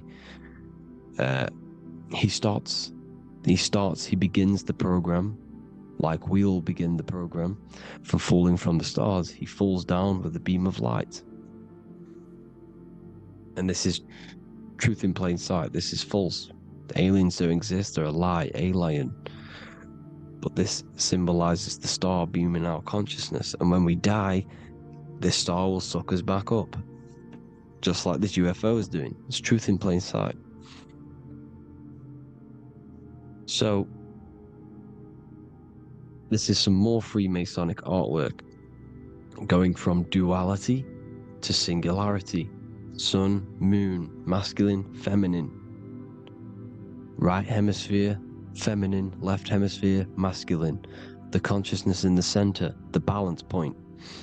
Here's another more Freemasonic artwork. The two pillars, left and right hemispheres, and the invisible intelligence between the left and right hemispheres, the light of the body. This is why light's coming off it. Because it's light, it's pure light. The blazing star. The stairs go from the checkered board, the duality, up to oneness, in between the sun and the moon, the masculine and the feminine. This is symbolizing going into oneness. What did the Emerald Tablet say? You've got to become one with the stars, one with the self. Balancing the two hemispheres. so that you can gain, because when the two hemispheres are balanced, you can gain a more deeper connection with your invisible intelligence. Same with the chakras. When the chakras, the 7 seals in the Bible, these are 7 seals because when you conquer the 7 chakras, when you balance the 7 chakras, you then gain a more deeper connection with your internal self, because your mind is not filled, it's not being ran, it's not being dominated by these 7 deadly sins, the 7 seals, the 7 chakras. These are 7 energy centers which are concealing our true form. Balance makes us have a stronger connection with our true cosmic intelligence. Heaven is even. This is why Jesus is pointing at the heart. The even point is the heart. You got to balance the chakras and live from the heart, because the heart is the earth. You're in good and evil. The body manifests the lower and the higher self. The higher self is in the higher parts of the body. Wisdom, intuition, expression. The lower self is in the lower parts of the body. Sex, food, and power. This is how they are trapping your soul, people. Like I said, the mind is the bridge between the soul and the body. So by tricking the mind, not giving it the right knowledge, and keeping the mind stuck in the lower 3 centers, thinking about power, food, and sex, this is low vibrating energy. It's going to keep your mind addicted to the physical realms.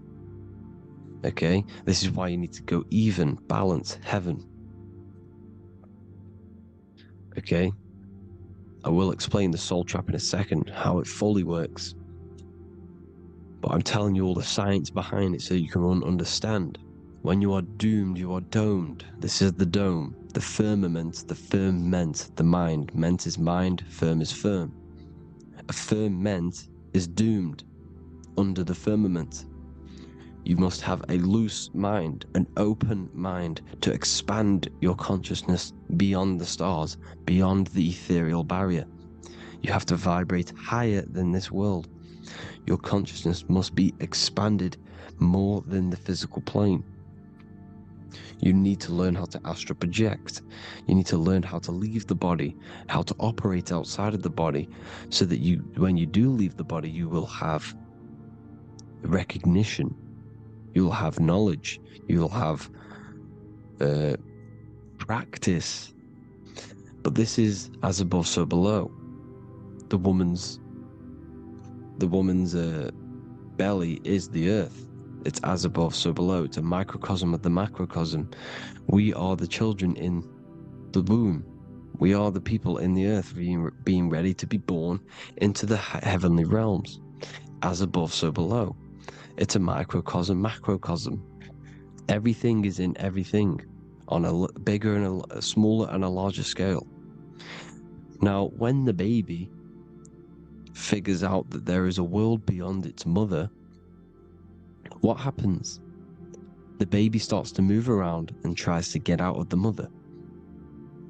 Because once it starts to hear the external world, starts to hear people, it's going to wonder, what's outside of why am I in here? What's outside? So the baby will force its way out of the mother. It's the same with our minds, as above, so below. When our minds figure out that there are other realms beyond this world, we will seek a way out. This is the womb, the Mother Earth, Mother Nature. It's the mother. We're in the womb. We can be born out of this world, which is being born again in the Bible. When you are doomed, you are domed under the dome, under the firmament, the firm mind. The firm mind will keep you under the firmament. Due to the law of polarity, there has to be other realms. There has to be. Because the law of polarity works in this world, and it will work on every scale possible. It's universal laws. These are universal laws. The law of polarity means that there are other realms polarizing this realm. There is a hell, there is a heaven. There is a midpoint, which is Midgard, which is the one we are in now. Earth, heart. Earth is the heart. Heart is the center. Good and bad. The balance between good and bad. Your reality is your level of realization.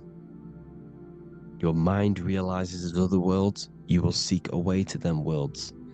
It's that simple. The soul trap is to keep you stuck in this physical body, which is the earth. This body is the earth. It's running the program, like I said at the beginning. It's running the simulation that your consciousness is experiencing. You are an electromagnetic being, and you're hidden in a cage, your rib cage, and you're stuck in cells, a prison cells. Look, you're in cells. We produce electromagnetic energy. Your soul produces this energy. And by trapping your consciousness inside of this physical realm, they harness this energy within the astral realms. They're using you to manifest demons, because your mind creates demons through emotions and mental thought energy, which is a whole nother video. I can make a video on that. You're manifesting everything for them because they're trying to create a hive mind. This is why they want everyone to believe in one belief system, one government, one belief system, one religion, because they're creating a hive mind. This hive mind will manifest and be summoned within the astral planes, because the mind manifests the astral plane. The astral plane is the realm of imagination. The mental plane is the realm of just thought alone. The etheric plane is the energy. The physical plane is the matter. So all of our minds together are manifesting these demons within these subconscious realms, the astral. Now, how are they keeping you stuck to this realm? Well, when you die and you're stuck in your lower three chakras, okay, when your mind and soul detaches from the body, which is the earth, when you leave the earth, you're still going to have these mental addictions to the food, the sex, the materialism, the phone, the cigarettes, everything. This is why they get you addicted to everything possible. The TikTok, the YouTube, they get you addicted to as many things possible. Because when your mind is addicted to these things, and when this mind leaves the physical body, you're still gonna have these addictions. Okay? You're still gonna have these thoughts.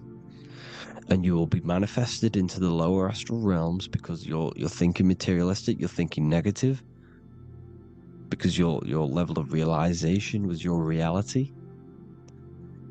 You were manifesting hell on the earth. When you leave the body, you're going to manifest hell in the astral planes, which means you'll be vibrating on the very low, which will put you in the lower astral realms.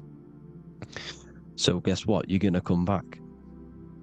You're going to come back into materialism. You're going to reincarnate. Because you haven't prepared for life after death. You must detach from the external world. Okay? Moon is mind.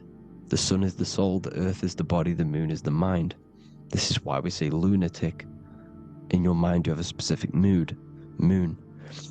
Money, M-O-N, is the moon. Money exists in the mind. They get you addicted to the money.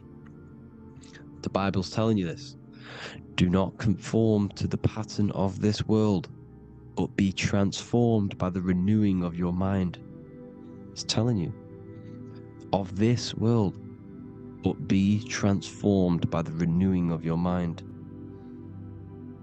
Who knew that the Bible was this deep? Matthew 16:26, what good will it be for someone to gain the whole world yet forfeit their soul?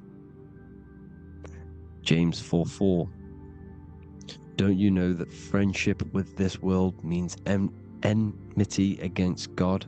Therefore, anyone who chooses to be a friend of this world, of the world, becomes an enemy of God. John 4:4. Dear children, are from God and have overcome them, because the one who is in you is greater than the one who is in the world. It's talking about the invisible intelligence. It's greater than the physical world. John 2:15. Do not love this world, nor the things it offers you, because this world will create you to, if your mind has attachments to what this world offers, sex, money, and power, pretty much, you will reincarnate here. You will come back here, because when you leave the body, your mind will still have these addictions. Do not love the world, nor the things it has to offer you. All of this is in my newly published book. The paperback versions are now available. Finally, for all the people who have been waiting, the Book of Wisdom. All of this knowledge is inside of the Book of Wisdom. The paperbacks are available. There's worldwide shipping. You can get it anywhere, pretty much, any country. My new website, it's amazing. There's going to be some amazing products coming on the new website. But I thank you all for the support. Before I leave, I need to explain what is going on with the soul trap. Like I said at the beginning, the mind's the bridge between the soul and the body. The body's the realm. By tricking your mind with false knowledge, they are keeping your soul stuck to this realm. They get you addicted to all the physical things, and that is it. As soon as you're addicted and you die, you're going to come back. So by tricking your mind, which is the bridge between the realms, they keep your mind stuck within this body. They keep you in physicality. They deveil you, the devil, the deveil. Thank you all for the support, people. If you do want to join the Academy, all the links will be posted below this video for the book, The Academy. Thank you all for the support, and have an amazing day.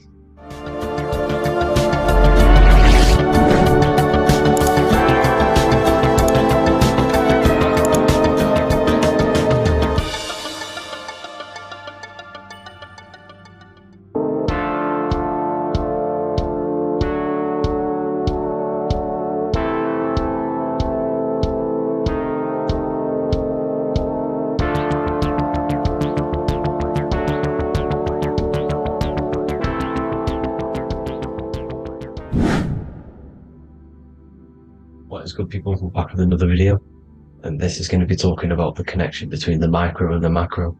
You know, you are the universe, everything is inside of you. So the first thing you need to understand is that the law of mentalism, we are a thought in the creator's mind, everything's being thought into existence. We have a spark of this mind, this same mind of the creator, and everything is a state of mind.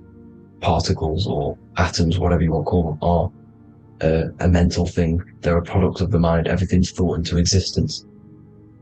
Thoughts influence everything. Thoughts are energetic effects which send out waves into the quantum field around you. And your consciousness is actually the universe experiencing itself, expressing itself, and viewing itself. So we are the creator, but viewing itself in separate bodies. And this is why they call the material world the world of illusions. Because everything's separate here, but we all forget that we are all one. We've all been brainwashed to think we're all separate, but we're all one. We're all the same mind, the same consciousness, everything. So everything's created out of toroidal fields. God created the toroidal field. That's the only thing that exists, because atoms are toroidal fields, and it's the basis behind all creation. As you can see it in the owl's eyes, it creates the infinity symbol. And this is the apple. The apple is a toroidal field. And the toroidal field is made out of dielectricity, which is ether.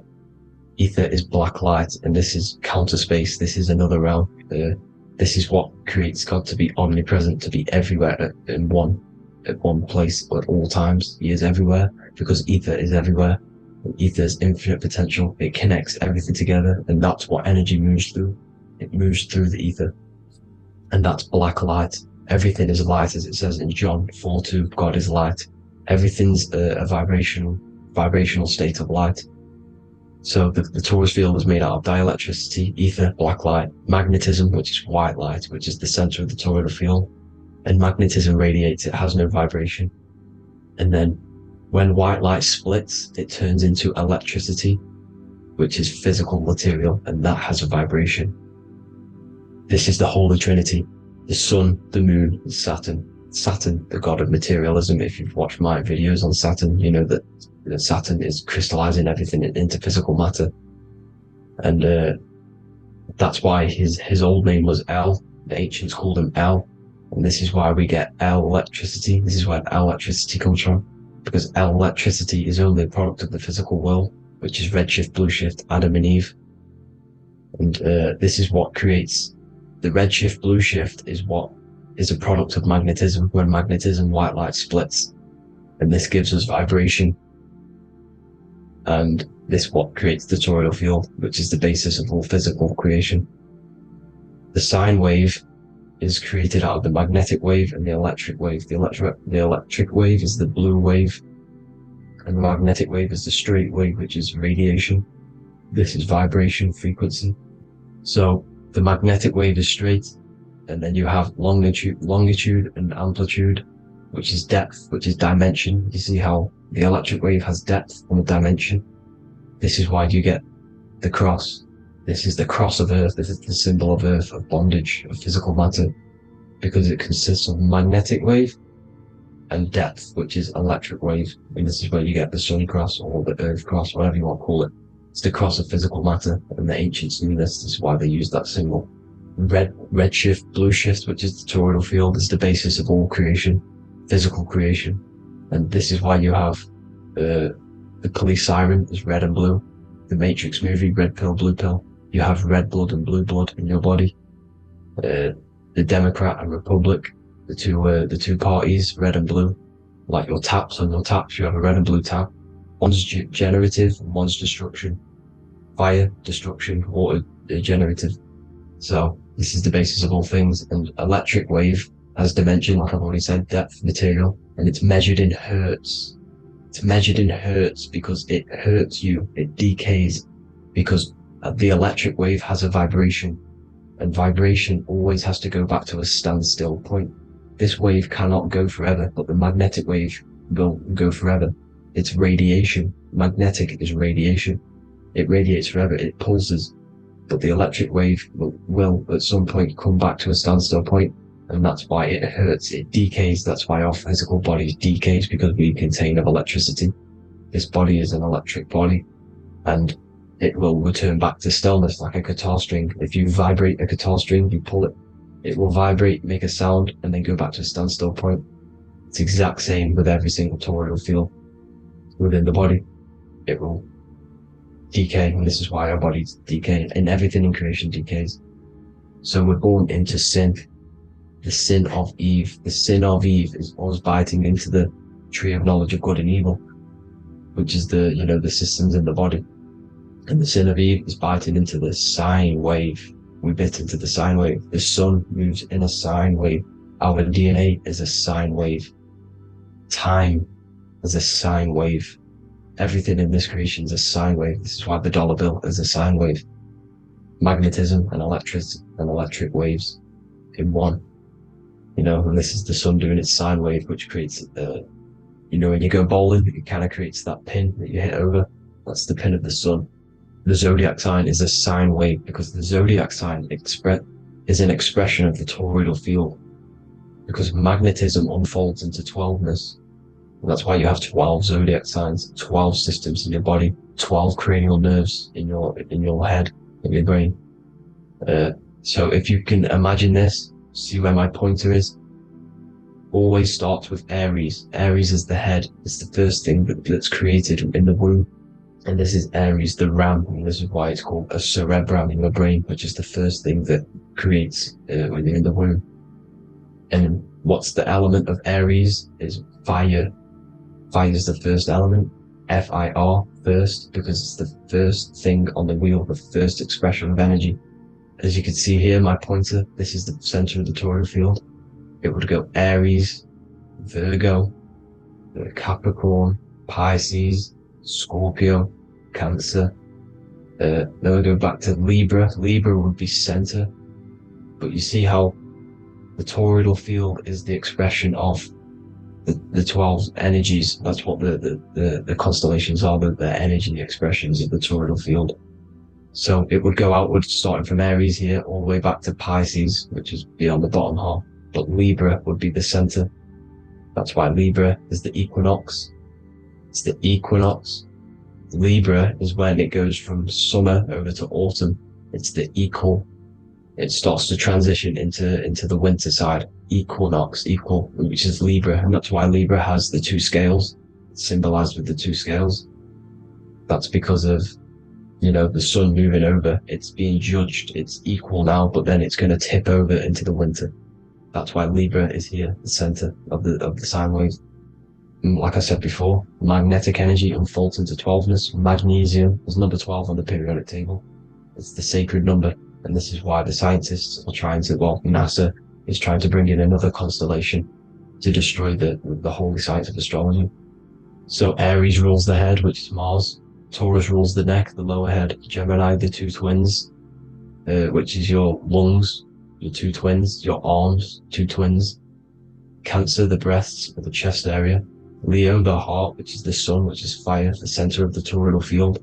Virgo, the belly, which is the intestines. Libra, the kidneys, the two scales, the kidneys, balancing out everything. Scorpio, the sex organs. Sagittarius, hips and thighs.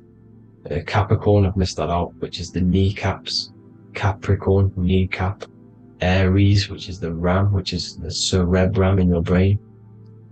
And then Aquarius, the calves and the ankles. And the Pisces, the two fish, the 2 feet. So everything corresponds, as you can see here. This is an ancient way of depicting it, of the folded human. And this is everything. Each constellation rules that part of the body, gives energy to that part of the body, makes you do certain things. So magnetic energy unfolds into 12ness, electricity unfolds into 7s. That's why when you get electric, the light spectrum that we see, it consists of 7 colors. Why we have 7 planets. The 7 planets give us our 7 metals and the 7 solfeggio scale frequencies. So the rotor, this is the rotor, and rotor is an anagram for Torah. The Torah, which is I think it's the Hebrew Bible. Don't quote me on that, but it's one of the holy books. Which is the Torah, the Taurus. Everything goes back to the Taurus field because it's the basis of all creation.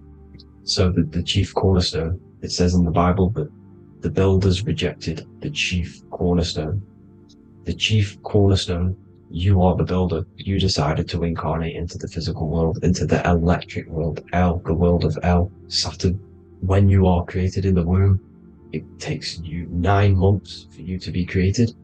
So for example, if your parents, if you went into the womb here, it'd take you 9 months. So let's say you're born in Scorpio. So you'd go back 9 months, 1, 2, 3, 4, 5, 6, 7, 8, 9.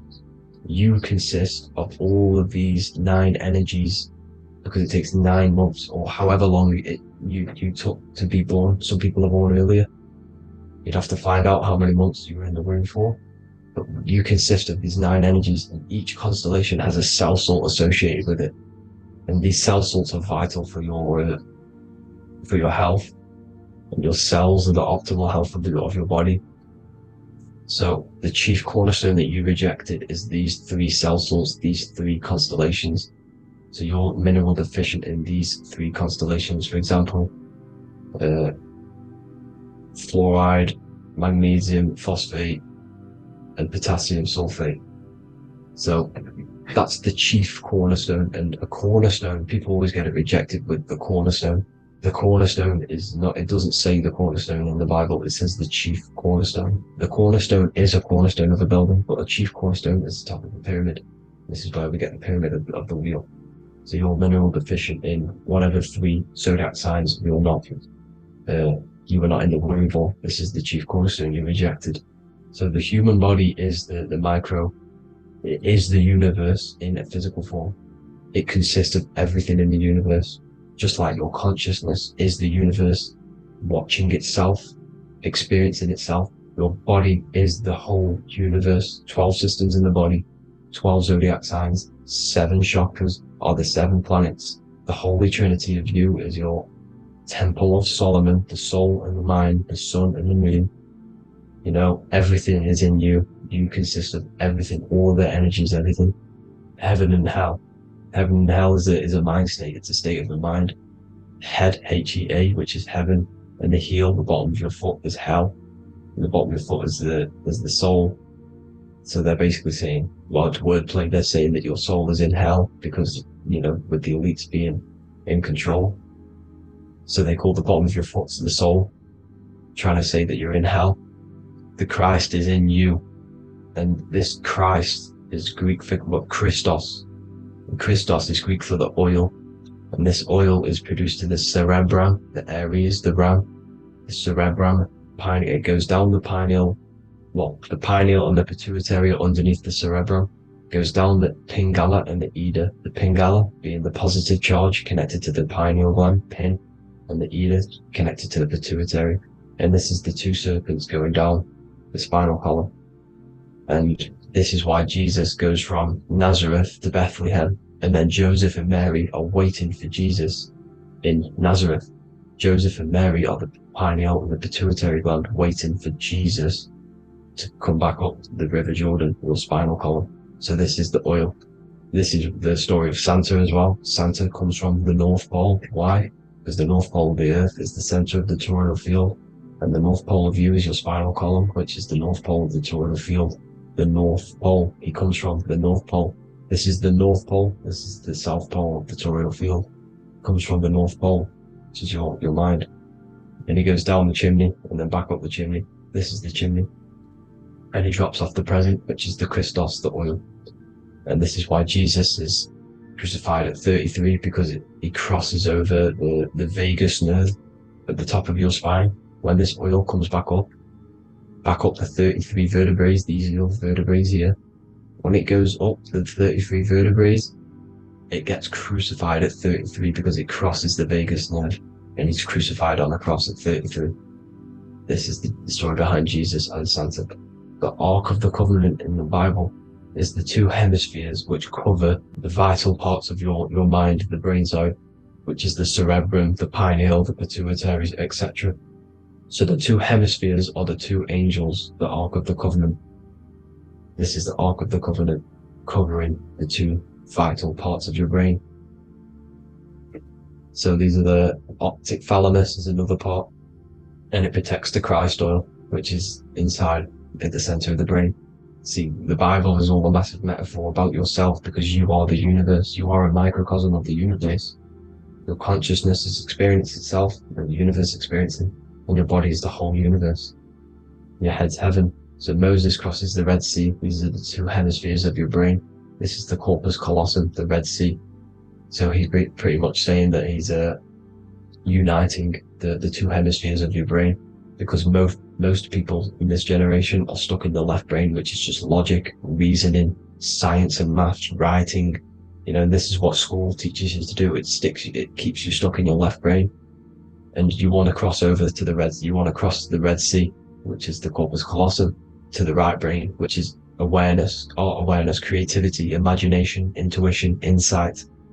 You know, using the higher mind, creativity, imagination. If you don't have intuition, then you can't read energy, you can't pick up on bad things. This is what Moses is symbolizing by crossing the Red Sea. And it's also the upper room where Jesus met the 12 disciples. 12 disciples are the 12 cranial nerves in your brain. It doesn't just represent the 12 zodiac signs. The 12 disciples symbolizes many different things. It's like I said, energy the universe consists of 12ness. So you have 12 cranial nerves in your brain, and that's the 12 disciples as well. And they want you stuck in your left brain, which is the five senses, materialism. So they say in the Bible that Satan blinds the mind. Satan is Saturn. If you've watched my videos, Satan is Saturn. And you consist of the whole Trinity, which is the sun, moon, and earth. The soul, the moon, the soul being your sun, the solar, the moon being your mind, the earth, your physical body. And Satan blinds the mind. Why? Because we enter a soul system. This is a soul system, not a solar system. And Saturn is the lord of the rings, which is the outer ring. When your soul enters the soul system, your soul starts to materialize, it hits Saturn. Why? Because Saturn starts to materialize you. You take on the 7 virtues, which are the 7 planets, which are your 7 chakras. And to get out of this soul system, you must get out of your lower nature, your animal nature, which is lust, desire, greed. You know, the number of the beast, 666, which is Saturn, Satan. So you enter the soul system, you take on the 7 energies, which you turn into physical matter.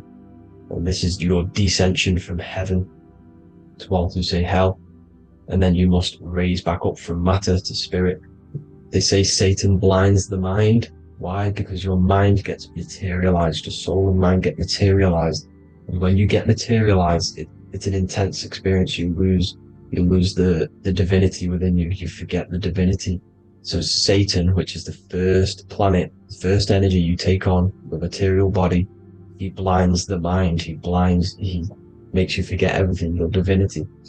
Then you must remember, ascend up Jacob's ladder, the 33 vertebrae, to heaven. And this is a microcosm of the macro, because you will ascend back up to heaven if you do this, when you leave your physical body, when your body decays. So when it talks about in the Bible, completely destroy them, the Hittites, the Amorites, the Canaanites, all the ites, this is what God says to the Israelites. It says completely destroy them. It's basically symbolizing saying destroy your lower nature.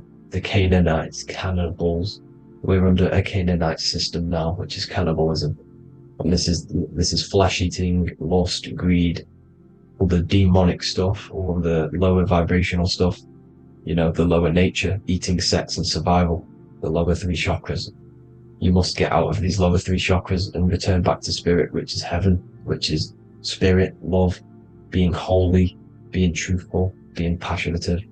Going back to Satan blinding the mind, all of the planets are made out of these 3 symbols. Satan blinds the mind, and that's why Satan's symbol, this is the symbol for Saturn, Satan, this symbol for Saturn is the cross, which is physical matter, the earth, over the moon is your mind. So the Saturn symbol saying matter over mind, he blinds the mind, Satan blinds the mind once you enter the soul system. And you must remember, in the Bible it talks about the Genesis, which is Eve, the sin of Eve, which is biting of the tree of knowledge, with the serpent which wraps around the tree. It says the serpent placed himself on the tree. Well, the serpent is the spinal column. It's the serpent telling you eat from the tree of knowledge of good and evil, which is your nervous system.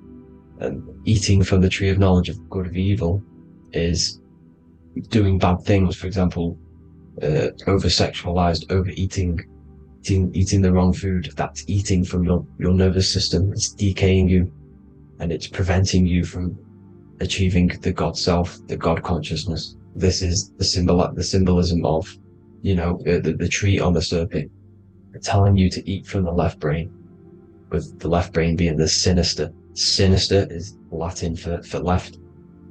That's sin. Sin is left. And left is lefty loosey, Lucifer, right, righteousness, right, God, godly. The tree of knowledge of good and evil, which is your nervous system, because it determines good or bad. And, you know, that's the only thing you experience in this world is your nervous system.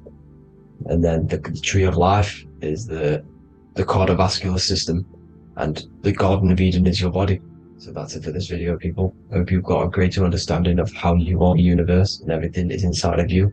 Just keep in mind you are the universe experience in itself, and your body is a reflection of everything. The 12 constellations, the 7 planets, everything's inside of you. This world is an expression from the inside outwards. You can't affect the outside world to manipulate reality. Everything's inside of you. I hope you got a greater understanding of this. God bless.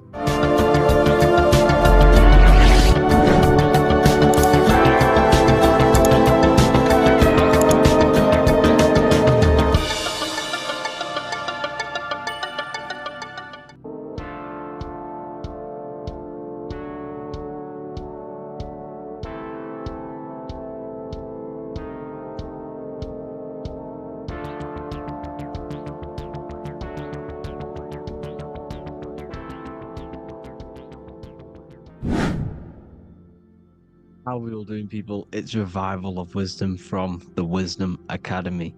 Today we're going to be breaking down God, consciousness, and the higher and the lower self, and how to overcome the lower self. Now, the first thing you need to understand is that you are the invisible intelligence within the brain, within the body. This invisible intelligence is known as the mind. But you are not the mind, you are the observer of the mind, which is the soul, the invisible entity. The mind is your intellect, your intelligence. Now, the mind is, it's hard to put this in words, but the mind is something that gives you the ability to explore the universe. And this inner self is the I am.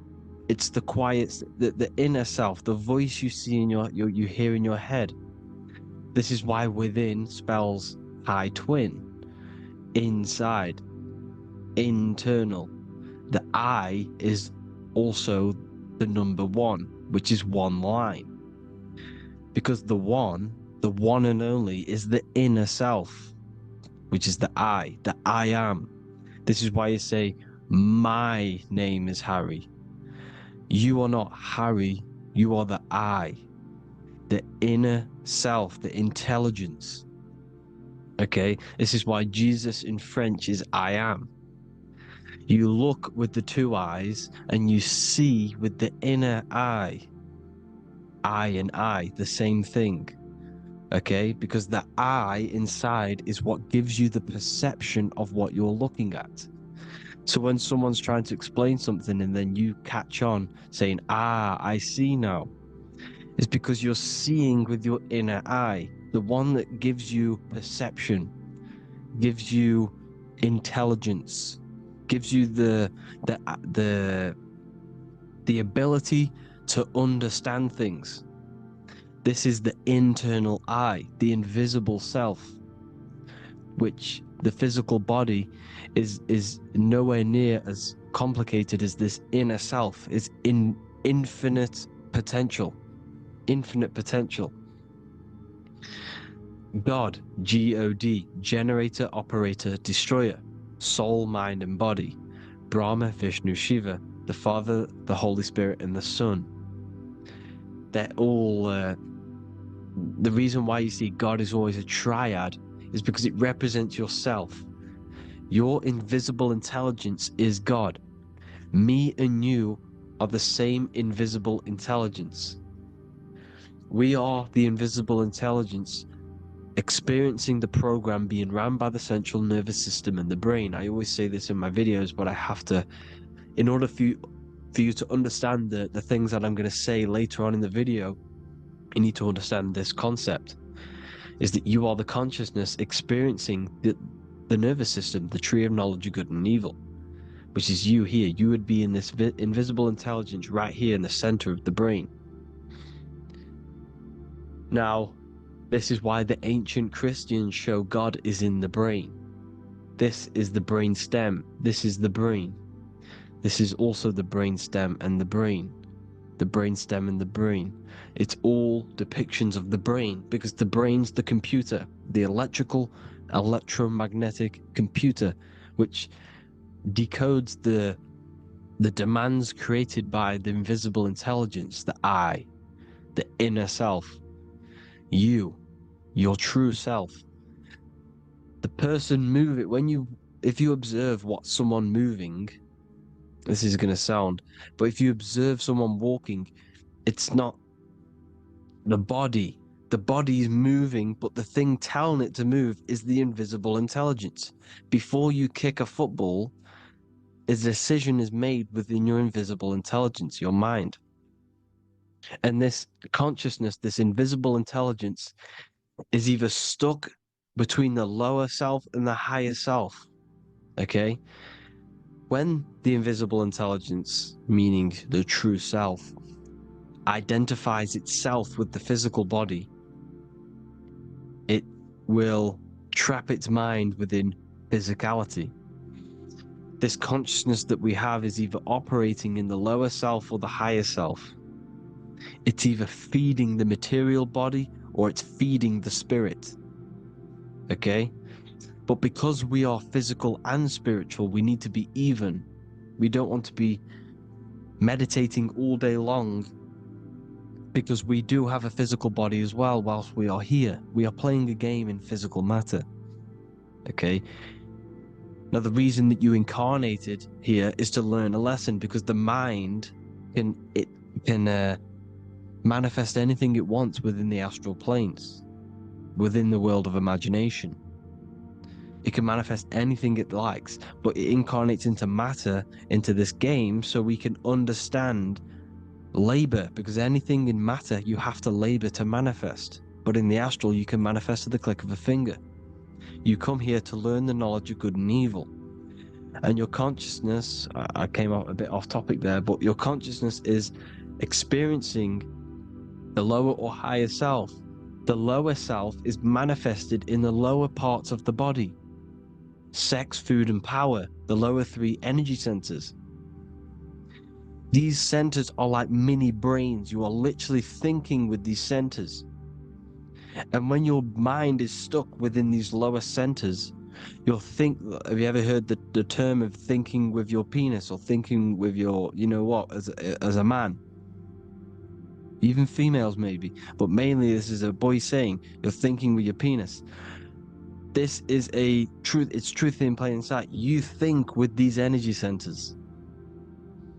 When you're living off the lower three centers, all you care about is sex, food, and power. Eating, sleeping, and greed. Power's kind of like greed. Now, when we move up to the higher parts of the body, when we live our life within the higher parts of the body, this is considered heaven. Love, expression, intuition, and wisdom. This is what we need to be aiming to do, moving out of the lower half of the body and living our life within the higher self, the higher parts of the body, thinking with the higher energy centers, thinking with love, expression, intuition, and wisdom, spreading love, expression, intuition, and wisdom to others. Heaven is even. This is why Jesus is pointing at the heart chakra, always pointing at the heart. Earth rearranged his heart, because in earth you're manifested as a physical being. You're in the heart, good and bad. You need to be balanced between the good and bad. Because love can be a demon too. That's a whole nother video, but love can be a demon. Now, the seven chakras are known as the seven seals in the Bible. When the Lamb opened the seventh seal, there was silence in the heaven for about half an hour. This is a verse from the Bible. The Lamb is Aries, which is the higher brain, the cerebrum, Ram, Aries. Because when the Ram opens the seven seals, you enter the kingdom of heaven. Because these chakras seal your invisible intelligence. They seal your true self. You are behind these seven seals, your true invisible self, your true consciousness. Because behind these seven seals, you do not think about anything materialistic. Your intelligence is not material. It's not physical. It's not from the physical world. It does not desire the physical world. The body is the beast. The body's the animal, the lower self, which can corrupt our intelligence. It can corrupt the intelligence. Okay? Now, we need to balance these chakras so that we gain a deeper connection between this intelligence and the brain. Because when there's a strong connection between the brain and the intelligence, your body and the intelligence, you have a strong connection. Therefore, you can manifest what the intelligence is saying at all times. Meaning, when, for example, your higher self, this is intelligence, the higher intelligence is always speaking to you. It's always guiding you. It's always telling you the right thing to do. You can feel it. When you're doing something wrong, you can feel that you're doing something wrong. Because this higher self, This intelligence knows what it needs to do here. And when there's no connection between the body and this our intelligence, our true self, when we strip away, when you close your eyes for long periods of time, you will figure out you are this invisible, infinite, creative being.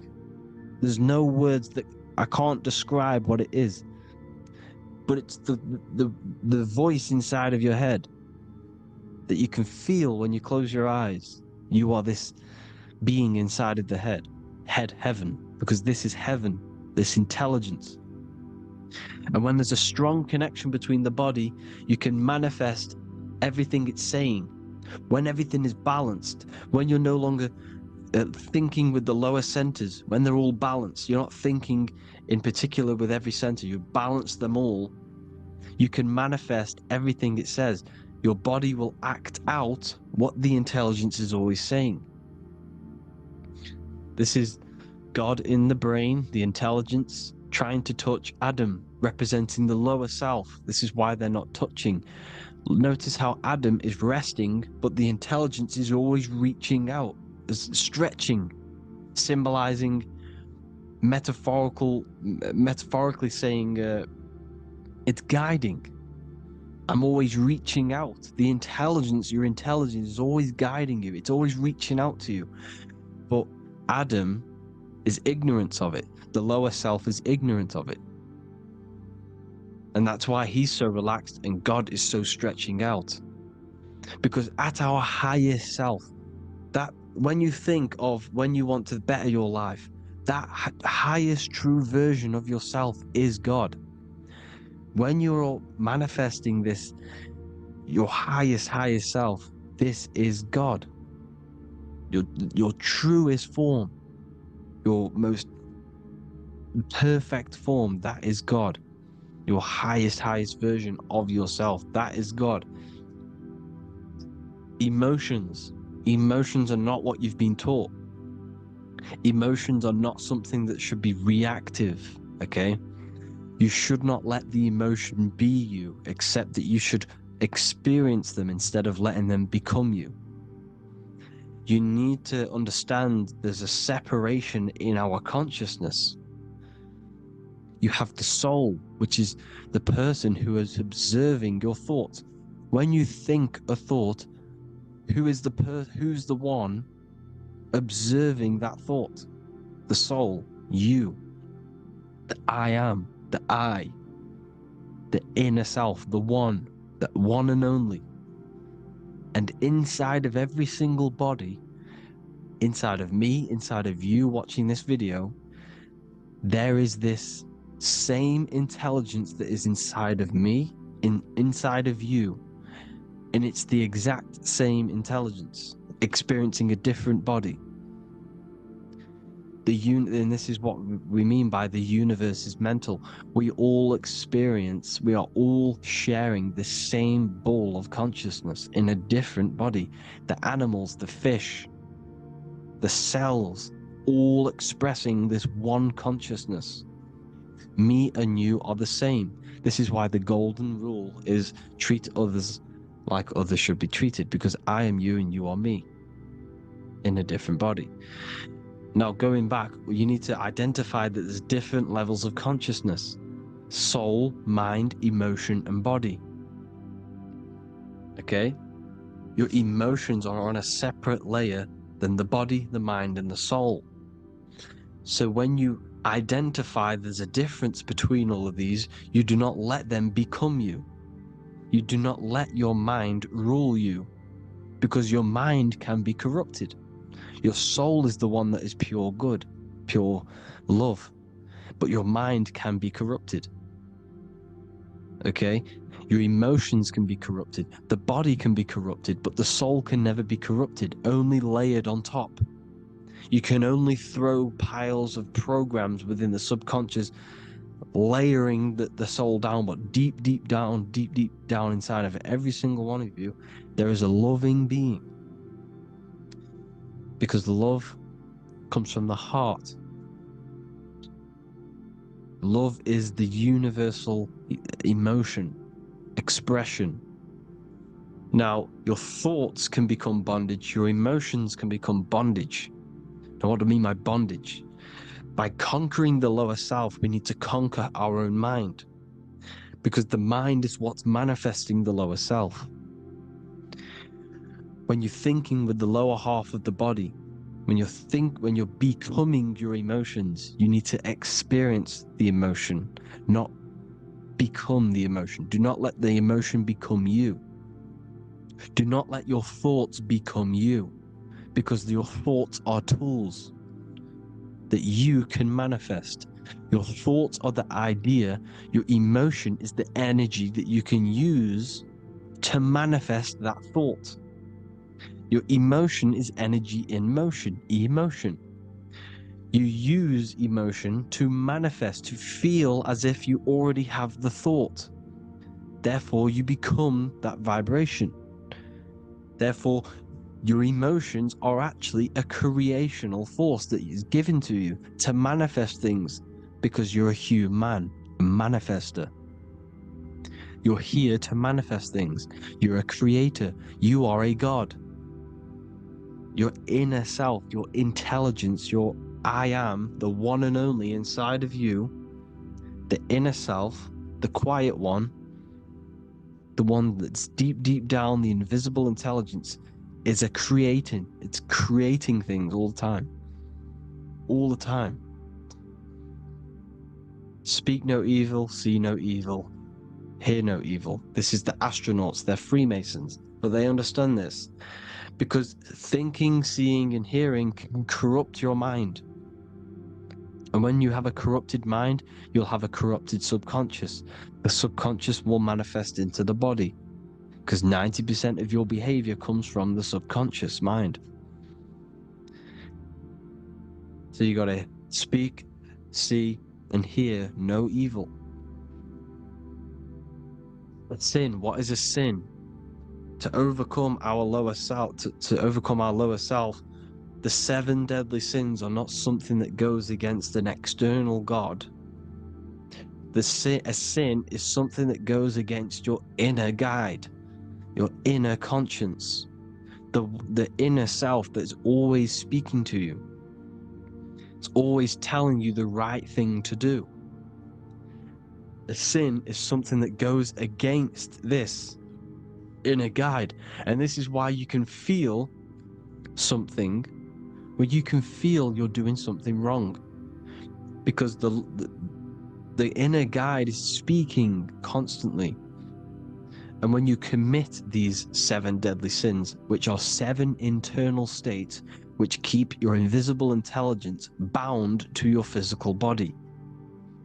Because evil, right? Evil love bondage. This is why they stay in this realm and they control this realm, because they love the bondage of the body. They like matter. They want to stay in matter for eternal life. They don't want to ascend back into the heavenly realms, where you do not have a physical body. You can explore the universe within the astral planes. They stay bounded to the body, bounded to the 3D construct of the physical world.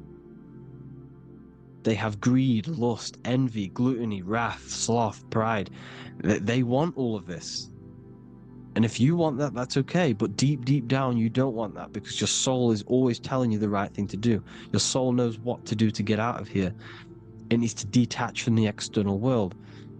Detach from all of these 7 internal states which bound you to your lower self, your lower centers. That's what a sin is. You know, you have a left and right brain. The left brain is always analytic. The right brain is metaphorical. So the right brain is producing a holistic view of reality. Now, what do I mean? And not view, perception. When you see, because your eyes are parts of the brain, so when you look at something and you look, that image is produced in the back of the brain in the visual cortex. And then the brain produces The right brain produces a perception, a holistic, it breaks down what you're seeing into a holistic image, a holistic perception. So for example, if you're in a woods, the right brain sees the whole woods as one big woods. The left brain is breaking that perception down into individual trees, branches, and leaves. So the left brain's to do with duality, the right brain's to do with wholeness, unified. The left brain's dualistic, analytic. This is necessary so that we can pick things up and manipulate them and break things down. We need the left brain, we need the right brain. I'm not saying any of them's bad, but the left brain, sinister in Latin, means left. Because when you're left-brained, you see everything in dualistic. You see everything is dual, when everything's actually one. We need to be focusing and strengthening our right hemisphere. I'm not saying sit in the right hemisphere all the time, but we need to be strengthening our right hemisphere. And this is why left is sin and right is right. Because when you focus on the right hemisphere, you see the holistic perception of creation. The right hemisphere sees humanity as one unified consciousness. The left hemisphere sees everyone as individual persons and egos. Because the left hemisphere is dualistic. And this is why the Bible says, cast the net onto the right side of the ship and ye shall find. John 21:6. What does that mean? Cast your energy, cast your perception into the right hemisphere of the brain, and ye shall find unified consciousness. You shall find your higher self, the one and only. If then you have been raised with Christ, seek the things that are above, where Christ is seated at the right hand of God. Wow. Powerful. What does this mean? Seek the things that are above, where the Christ is seated at the right hand of God. God is your consciousness, your invisible intelligence between the two hemispheres. The right hand of God is the right hemisphere. Seek the things that are above the heart. Love, intuition, expression, and wisdom. Seek the things that are above the heart, the higher self, the higher part of the body. Because when you seek the things of love, expression, intuition, and wisdom, you create a strong aura. You attract the same frequency. And this frequency is heaven, God. This is the Sumerian artwork showing the Lamb. This is a step symbolizing stepping upwards, raising up. He's stepping over the Lamb up to the bird. His hand is going to the bird. The Lamb symbolizes the lower self. Okay? The bird with the wings is in the sky. It represents the higher self. This is why angels always have wings, because it represents the higher self in the sky. The lamb is a ground animal, symbolizing the lower self. He's stepping over the lamb to the bird, his higher self, his invisible intelligence. Horus and Set, Jesus and Satan. Look, Horus has an evil brother, Set, just like Jesus and Satan. Horus is a bird, higher self. Set is a ground animal, lower self, which is the devil and the angel on your shoulder. You see? The right and the left hemisphere. The two wings. So, the devil and angels always speaking to you. The higher and the lower self. It's the battle between the higher and the lower self. Between the invisible intelligence and the physical body, because the body's the one that wants the sugar, it wants the pleasure, it wants the sex, it wants the porn, it wants all of the materialistic things, it wants the 7 deadly things. Okay, it wants this. There's a battle between the higher and the lower self, your intelligence and the body. This is why you need to become balanced. so that there's a deep connection between the body and the invisible intelligence that I am. You need to master your mind with discipline, and you gain a connection between the brain, the body and the intelligence. Resurrection, transmuting sexual energy. Okay, this is important. Res is Resh, which is Hebrew. The early Hebrew Resh symbol is the head. This is the head. Resh, erection. Erection is a sexual stimulation. Resurrection is rise erection. You got to raise your sexual energy up the base from the spine to the head. This is the Christ, the Christos. There's a psychophysical germ, psychophysical oil produced in the brain every month. Go and watch my other video on raising the chrism. Okay? And every month there's this fluid produced in the brain, which takes 2 trips, because one's produced by the pituitary, one's produced by the pineal, magnetic female, magnetic and electric charge. And it takes 2 trips down the spine to the solar plexus, the bread of life in the Bible, or Bethlehem in the Bible, because the River Jordan's your spine. Goes down to Bethlehem. It gets born in Bethlehem, just like Jesus. Because when this oil travels to the solar plexus, it creates the seed, the seed of life, and it feeds the body. All the central nervous system, all the cells, it regulates the blood, does all sorts of good things for the body, this oil. Now, when you save your sexual energy and you raise your resurrection, you awake the Christ, you raise it from the solar plexus or the sacrum bone up to the brain, you activate 100% of the brain, and this is the true resurrection of Christ. Instead of wasting the energy and giving away your sexual fluids, because behind the fluids is the energy. So when you release that fluid, the energy is out there. You've released the energy. Your sexual energy is the most potent emotional force a human could possibly feel. Same with any animal or anything. The sexual urge, the sexual emotion is the most powerful, potent emotion that you can feel. It takes over the whole body.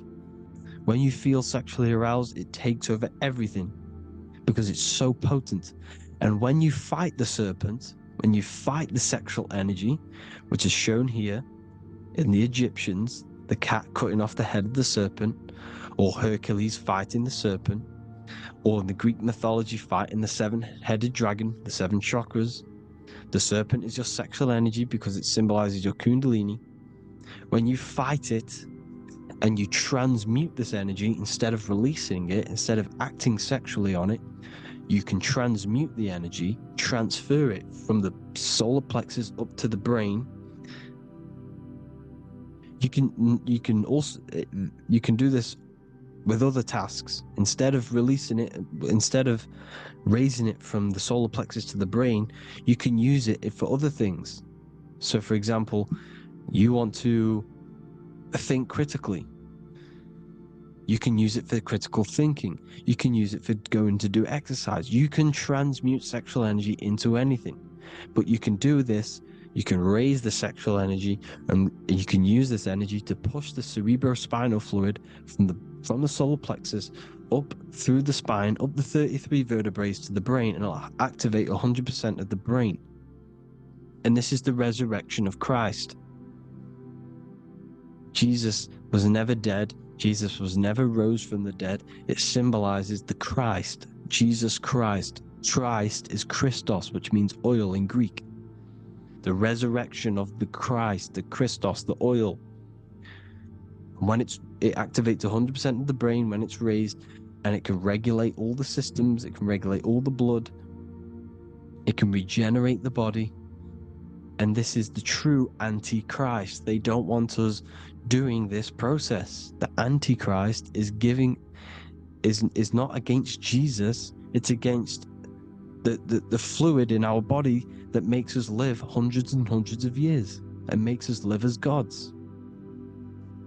This is the true resurrection. And when you fight the serpent, you fight your sexual urges, your sexual emotion, the most strong emotion that you could ever feel. You can do this process. And this is the true secret of transmuting sexual energy. Because when you transmute the sexual energy, you can become a god. And this is why Hercules is fighting the serpent. Notice how the serpent is low. He's reaching down to it. It represents the lower self. Because the lower self wants the lust. It desires sex. The body desires sex. There's a fight between the higher and the lower self. But when there's balance, there's even. Heaven is even. When there's evenness between these, this is the kingdom of heaven. This is when heaven is on earth. So at our highest levels of ourselves, the highest level of our intelligence, this is God. God is something that we manifest. We need to achieve Christ consciousness by battling the body. There is no battle outside of the physical body. It's an internal battle. Jesus and Satan have been externalized. Nothing exists outside of you, because I explained in the beginning how you are the consciousness experiencing the central nervous system. Therefore, there is nothing outside of you. It's all internal. Jesus and Satan have been externalized. Why? Because it's business. The church is a business. It's all a business. They've created these figures to be historical when they're not historical. The Bible's not historical. It's all externalized. It's called exoteric, when the truth is esoteric, internal teachings. So anyways, people, balance the chakras, balance the two hemispheres of the brain, balance the conscious and the subconscious. Balance is perfect, the yin and yang. You are spiritual and physical. You live in day and night. You need to be balanced. Oneness. Seek oneness. And this is the true kingdom of heaven. And when we all realize that we are all the same intelligence, the same consciousness expressed in different bodies, when we all realize this, we all realize we're all one. Doesn't matter what race you are. It doesn't matter what race you are, where you're from, your nationality, because none of you are actually from here. None of you are from the physical world. You're manipulating the physical world through the physical body. You are the I am. We all have a soul. Every single one of you has a soul. We all have souls. The reason why they say some people don't have souls is because they're trying to suppress your mind. They don't want you to know that you have a mind. That sounds crazy, I know. But a lot of people haven't realized that they have an infinite intelligence called a mind. And behind that mind, if you can observe your thoughts, the person who is observing the thoughts, you have a soul. Everyone has a soul. Don't listen to all these people saying some people don't have a soul, some people do. We all have a soul. Every single one of us. So anyway, you need to break the lower nature of yourself. At our highest levels, we are gods. Our intelligence, our universal intelligence, the I am, the intelligence that's inside of the brain, is God. Our minds are being corrupted within believing that you are the body, and by the result of this is a society like today, because everyone thinks they're the body, and everyone's living in the lower nature of self, where everyone only cares about themselves. But when we realize we're all one big consciousness ball, we're all the same consciousness expressed in different bodies, there will be peace. So thank you all, people. If you do want to learn more, if you do want to read my book, it's called The Book of Wisdom. I'll put it in the description. It's an amazing book, people. It's going to give you the best understanding possible about creation, yourself, and the world. It's amazing. The Bible, everything. I have just launched a new cymatic library.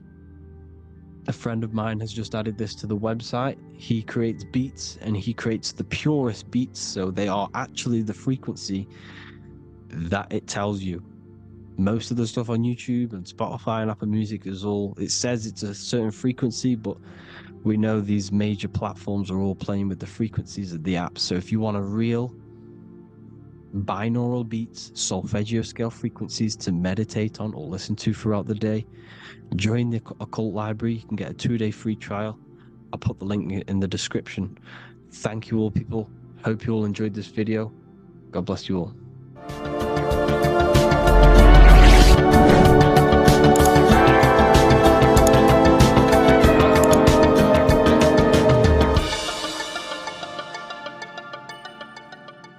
Welcome to Revival of Wisdom.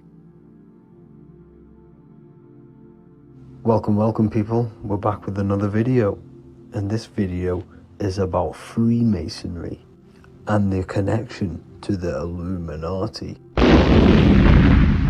Please, as always, to make sure to hit that like and the subscribe button and turn on the notifications to never miss a video. On May the 1st, 1776, the founder of the Illuminati, Adam Weishaupt, founded this secret organization, and this date can be found in Roman numerals underneath the all-seeing eye pyramid on the $1 bill. This $1 bill also says Anu Coptus Novus Ordo Secularum. This is Latin for announcing the birth of the New World Order. This New World Order will be headed by Lucifer, the all-seeing eye, and followed by the 13 layers of bricks for the 13 elite bloodlines. So your Orsini's, Rockefellers, Rothschilds, Soroses, and the other 9 elite families. So when Adam Weishaupt created the Illuminati, he made it consisting of high-level degree Masons, French and Latin philosophers, and many more powerful people to all become one society. So this is why you see Masons using this same symbol of the all-seeing eye inside the pyramid. But not all Freemasons are part of this Illuminati secret society. As the 33rd degree Freemason Manly P. Hall said in his book The Secret Teachings of All Ages, Freemasonry is a fraternity within a fraternity, an outer organization concealing an inner brotherhood of the elect.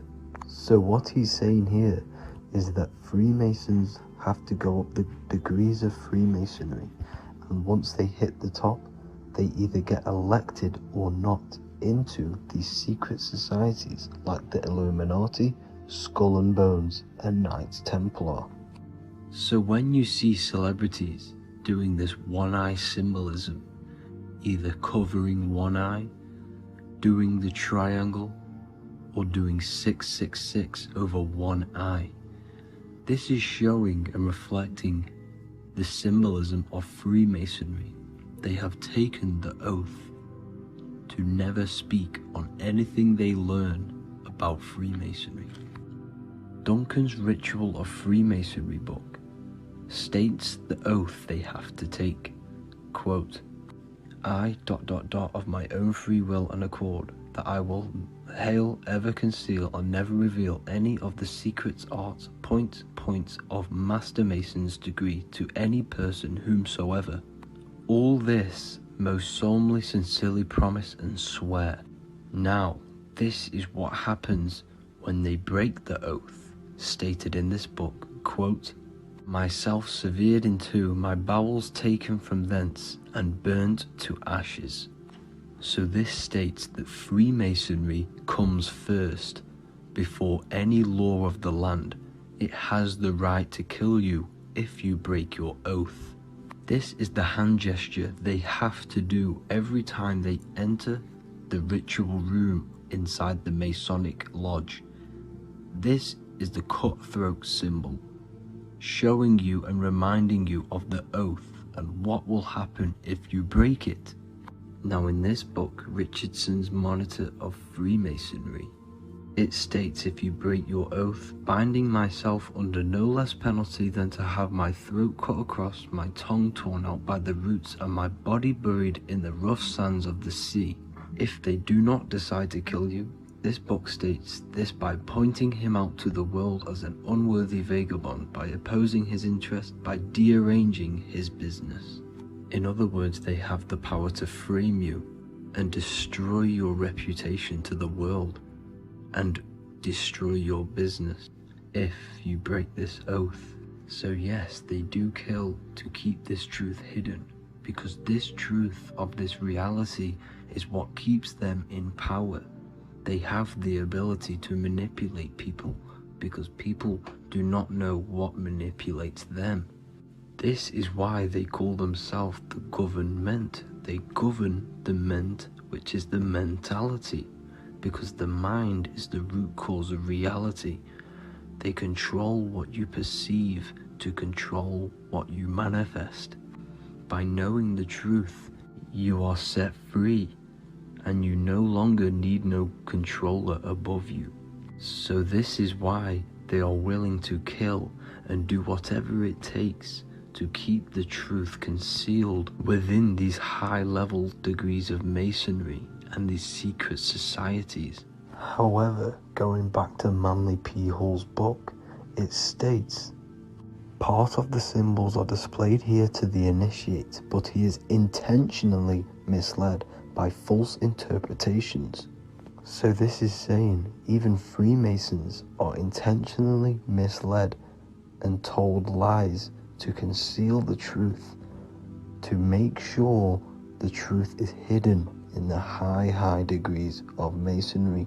So that's it for this video, guys. Thank you all for tapping in. Please leave a like and a subscribe. God bless.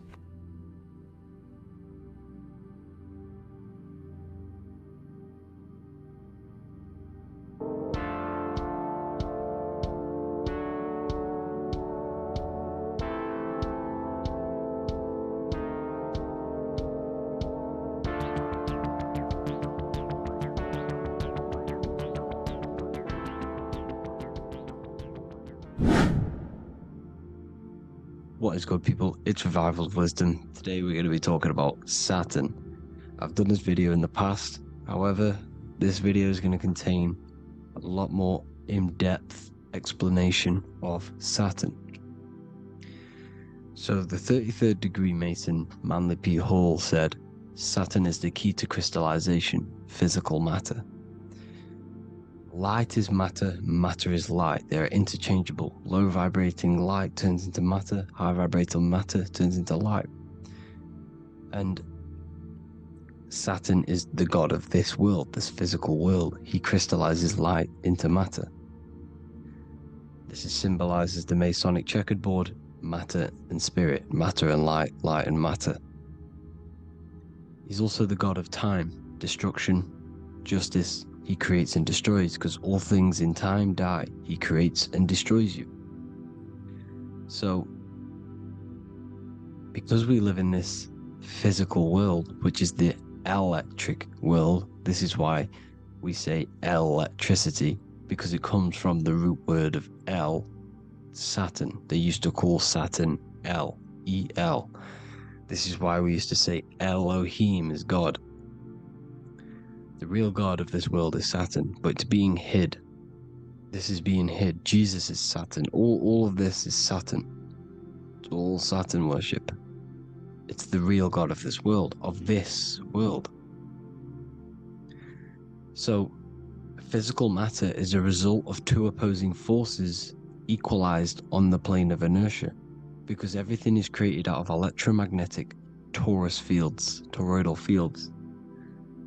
And these two poles equalize on the plane of inertia, which gives you planet Earth, plane of inertia. The plane of inertia is what Saturn is. It's the ring around the center of the plane of inertia. Thank you to Walter Russell saying, physical matter is a result of two opposing forces on the plane of inertia. This is what Walter Russell says, so please check out his work. He's got many books, many books on light and electromagnetism and stuff like that, so I advise you to check him out. So the torus field gives you the binary code 0 and 1, the female vagina and the male phallus. This is the code for this world. Saturn crystallizes physical matter. Now Saturn is the most outermost layer of the 7 layers of heaven, where it says in the Quran it says, Allah, it is he who created the 7 layers of heaven. Saturn is the outermost layer. He's the top. He's the most high. So when we say the most high, we're referring to Saturn. He's the most high before the firmament, before the stars. So Saturn is the god of this world. He's the Lord of the Rings. He wears the crown. The crown is the rings. Crown, Kronos. So the planets are luminaries, they are lights, they are beings, they are energy, conscious energy. And we're in the heart of the solar system. Saturn is the outermost layer. He is the one of this world. He's the god of this world. Now, on the North Pole of Saturn, you have the hexagon. Add up all the sides, it creates the 6-pointed star. Or it can be created as a cube. The cube is very important. The 6-pointed star is very important. 6 points, 6 triangles, 6 side, 6, 6, 6. Black cube adds up to 6 in gematria. Now, what did I say in the beginning? Saturn crystallizes the physical world. He creates physical things out of light. You are a light being. This is why we say human. Hue means the light spectrum. Hue, man, we are light manifested into physical forms. Human. And we are incarnated through Saturn. Satan, same thing. The number of the beast is 666, and the 666 comes from the 6 points, 6 triangles, 6 sides of Saturn. 666. We are all known as carbon-based life forms. Carbon, the atomic structure of carbon, is 666, 6 protons, 6 electrons, 6 neutrons. We are materialized into our physical bodies through Saturn, through the number of the beast. These bodies are the beast, it's the animal.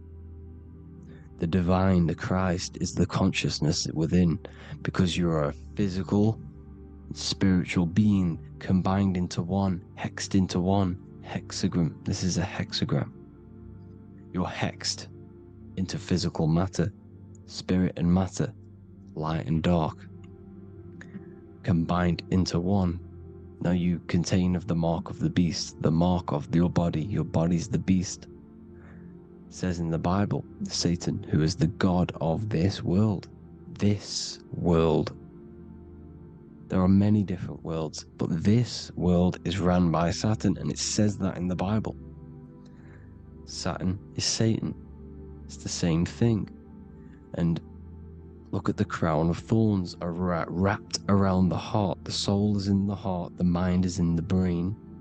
The soul is wrapped around the rings of Saturn. You're wrapped in physical matter.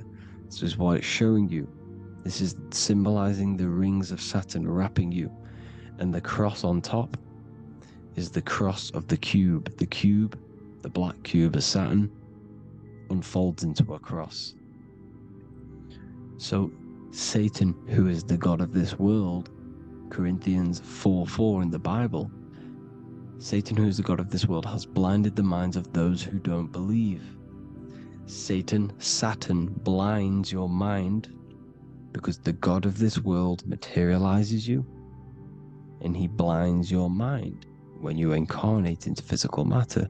When you enter this soul system, not the solar system, you hit Saturn first. He materializes you.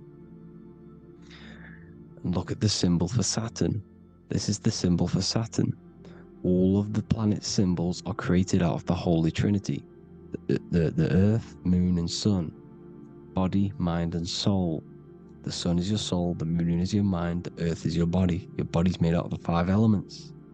The sun is your soul because the sun is life force, gives life to everything. Your sun is a soul. Your soul is the sun of your body. The moon is the mind. The moon is the moon of your body, the mind of your body. Intelligence. So all of the symbol of the planets are created out of these. The Saturn symbol is created out of the Earth cross, matter, and the moon crescent, moon, mind, matter over mind. This is why Satan, who is the god of this world, has blinded the minds of those who don't believe. He blinds your mind. Look at the symbol, it's showing you. The Saturn symbol is matter over mind when it should be mind over matter.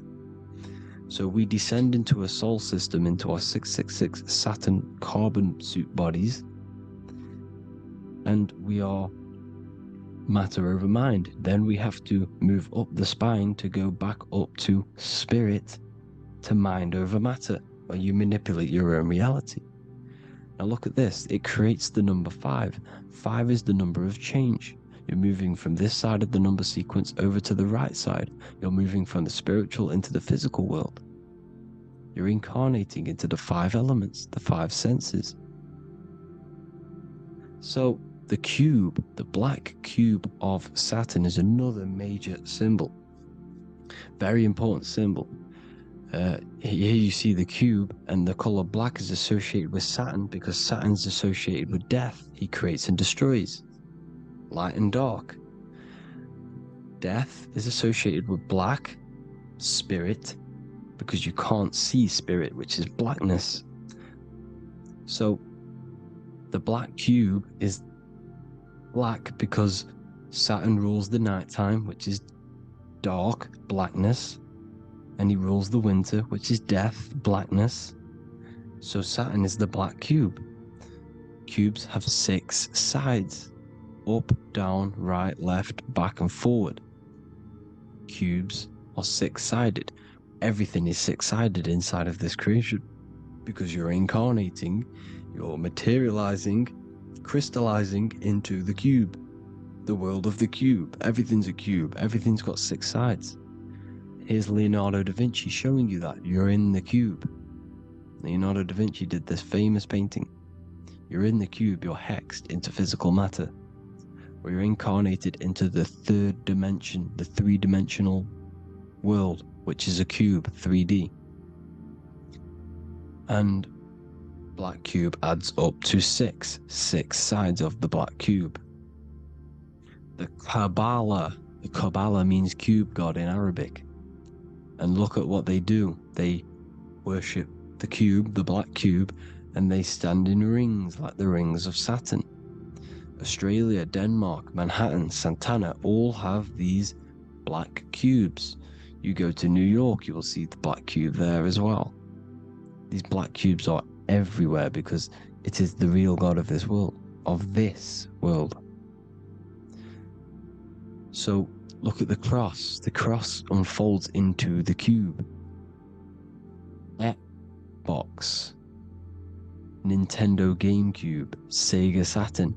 Anything to do with a simulated gaming reality, they put Saturn in it because we're in the simulation of Saturn. This is a simulation. And this is why they reflect this through the Xbox, GameCube, Sega Saturn. Anything to do with gaming, simulations is all Saturn because we're in the cube of Saturn, the black cube. We're in the GameCube, the Xbox, the Sega Saturn. As above, so below. So they reflect it through the simulations that they create inside of this simulation. Cubes have 8 points for the 8 points of time and space. 8 is the number of time. Everything's cycling, infinity. So look at the cube. The cube is symbolized as in Judaism. The Judays have the black cube. They wrap themselves in a black band and they cover their eyes into blackness. The black cube for the black cube of Saturn. They use the star as Saturn, and they worship their god on Saturn Day, because it's all Saturn worship. And look how the Saturn god is wrapped around with these thorns or leaves, just like Jesus is wrapped around his heart. And Jesus on the cross is us on the cross. We are in the cross. We are in the cube. The cross is the cube. And the cross is even in the Saturn symbol. This is another symbol for Saturn. There's two symbols. You got this one, the one I've just broke down. And there's this one. This is the cross of Saturn, the cube god, the simulation, the game cube. Now, Chronos is another word for Saturn. Chronos means time. When you clock into work, you go to the Chronos machine. Well, I did anyway. And I'd tap my card on the Chronos, because Chronos is time. Anything to do with time is Saturn. He creates and destroys. Look at the artwork of Saturn with the sand, the time. Look at this, how he's cutting off the baby's wings. He's crystallizing the spirit into matter. He's cutting off your wings. Satan, in the Bible, he falls from heaven into earth, and he loses his wings. He becomes a serpent. See, it's all symbolic for us. We are the fallen angels, fallen angles of light. We're fallen angles of light. We are light beings. Now we're fallen into physical matter. Saturn's chopped off our wings. He's chopped off our spirit wings, because when you astral project, you can fly. You will fly around.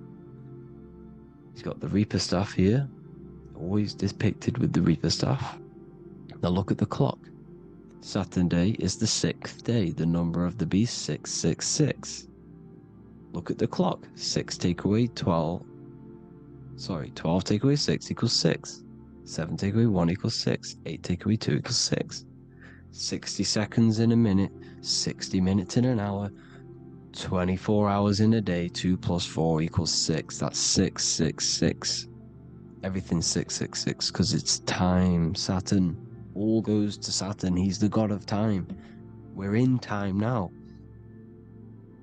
We're in time. We're in the time, which is God. The god of this world. The god of time. Now look at this. The Reaper is also depicted as the Reaper with the staff, the black cloak. Black symbolizing death, spirit. Judges wear black because Saturn is the law. He's the god of this world. He's the law. This is why they wear black cloaks. When you graduate from university, you wear a black cloak and a black cube on your head. You've been hexed. Funerals, you wear black because it's all to do with Saturn, Father Time, Father Crystallization. Now Saturn, here's another one of him cutting off the wings of a child. Because he cuts off the wings. He creates and destroys your body. We're in the electrical world. Everything that is electrical vibrates. All vibrations have to come back to a standstill point, which is death. This is why your body dies. Your atoms stop vibrating. Corona. Look at the crown. The crown is the corona. Corona means crown. And look at this is an alcohol brand for beer. You can see the staff of Saturn in the symbol with the moon crescent. Corona, which is the crown, Saturn, the crown on Saturn, the rings. And then you've got the staff. It's all Saturn worship.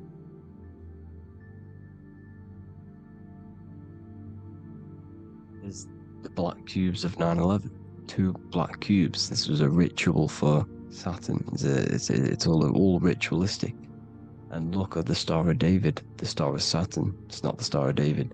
It creates IXXI, the sigil of Saturn. IXXI means 9/11 in Roman numerals. 9/11. It's all a ritual for Saturn, and they have the 2 black cubes of Saturn. Now look, XX, there's more symbolism of Saturn now. We're going deeper. XX is more symbolism for Saturn.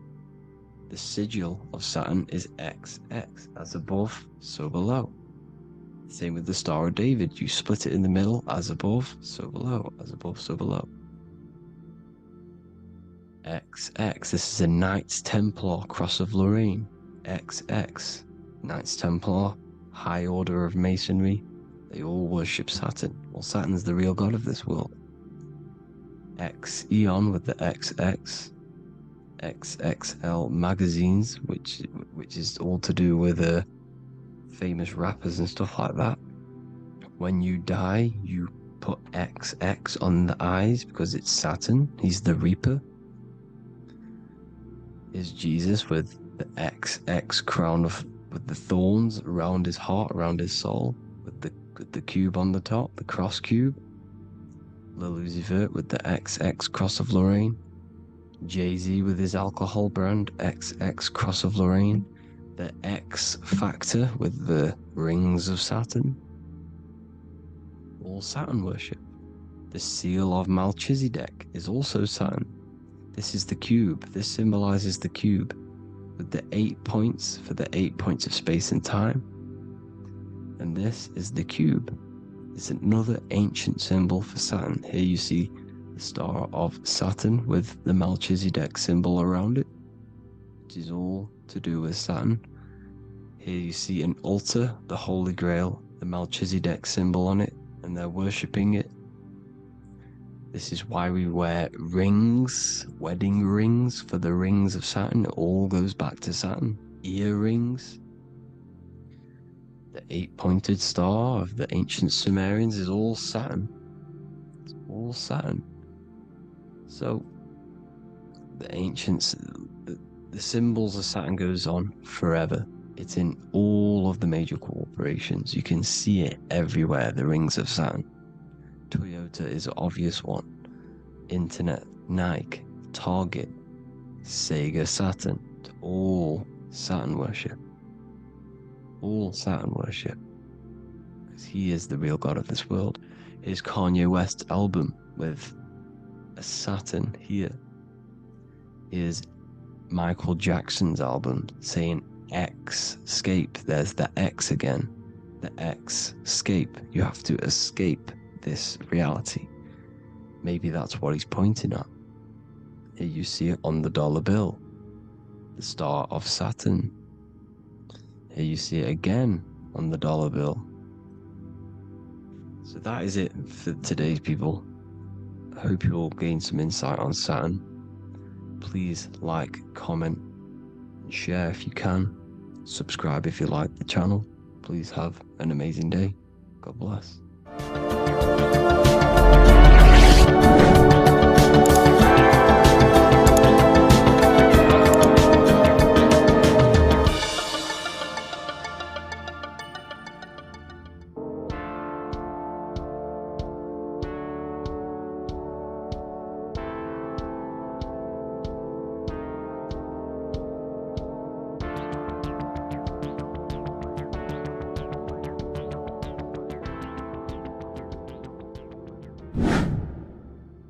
Welcome back, people, to another occult lecture by Revival of Wisdom. Today we're going to be talking about magic and how it's being used on us for the New World Order. Magic has the word mag within it, which is magnetism. Magnetism is the force. Magic is influencing forces, natural or supernatural forces, and using it for a certain agenda to gain something out of it. Now, magic is not what everyone's being thought. It's not some sort of fantasy thing. It's actually very common, and we all do it, whether you believe it or not. Magic is all to do with the mind. As I said, always say in my lectures, your mind is what creates matter. Your mind is what creates your external world. So it's all about manipulating and planting seeds within the mind, because your mind is a garden, and thoughts and words are seeds which are being planted in that garden. Your life, your physical life, the people you have in your life, your friends, your car you own, the job you have, is all a reflection of the thoughts that you've been thinking in the past. You are where you are in life because of the thoughts that you've been thinking. Therefore, your life is a direct reflection and manifestation of your mind. The Garden of Eden. Okay? The mind is what they are targeting. What you see, say, and hear has a direct effect on your mind. Me talking to you is influencing you. The words I'm saying is planting seeds within your mind. Now it's up to you to consciously act on these thoughts or these words, or to maintain these words. As above, so below. As within, so without. What's inside of me is outside of me. What comes into the storehouse comes out of the storehouse. You have the left, you have the right, you have the up and you have the down. As above, so below. Whatever is in your mind will be expressed in some sort of way, consciously or subconsciously, spiritually or physically. The mind is what manifests everything. And this is what we need to understand. We need to understand is that the mind is not physical. All things spiritual manifest physical. All things seen come from the unseen. The words you're thinking, that everything you have is coming from the unseen. The actions that you do come from the unseen mind. Another expression for as above, so below is you are the universe itself. You are a universe, a mini universe. But just because you are mini does not mean you are the whole thing. If I take a little piece of infinite, let's say there's an infinite light source. Let's say I take a little chunk of that infinite light source. That little chunk I took is still infinite because it's been taken from infinite. You are the universe. Your awareness, your mind is the universe. It's information. You are the universe experiencing itself. This is why we say we are all God. As above, so below. What is in me is outside of me. The sun, the physical manifestation of the sun, is your soul. The 12 constellations are manifested in the physical body. The 5 elements are manifested in the physical body. They're manifested in the 5 fingers you have. As above, so below. This is manifested, well, this is a symbolized in Freemasonry and secret societies as the 2 pillars. The mirroring reflection, the reflection of reality, the mirror. As above, so below. What happens in the mind, what happens in the astral, happens in the physical. This is Aleister Crowley. This is all symbolism. This is the 2 pillars with the all-seeing eye and the triangle at the top. Aleister Crowley was a master magician, very powerful dark magician, black magician. There's 2 types of magic. You have white and black, just like the checkered board. The Masonic checkerboard, you have white and black, you have good and evil.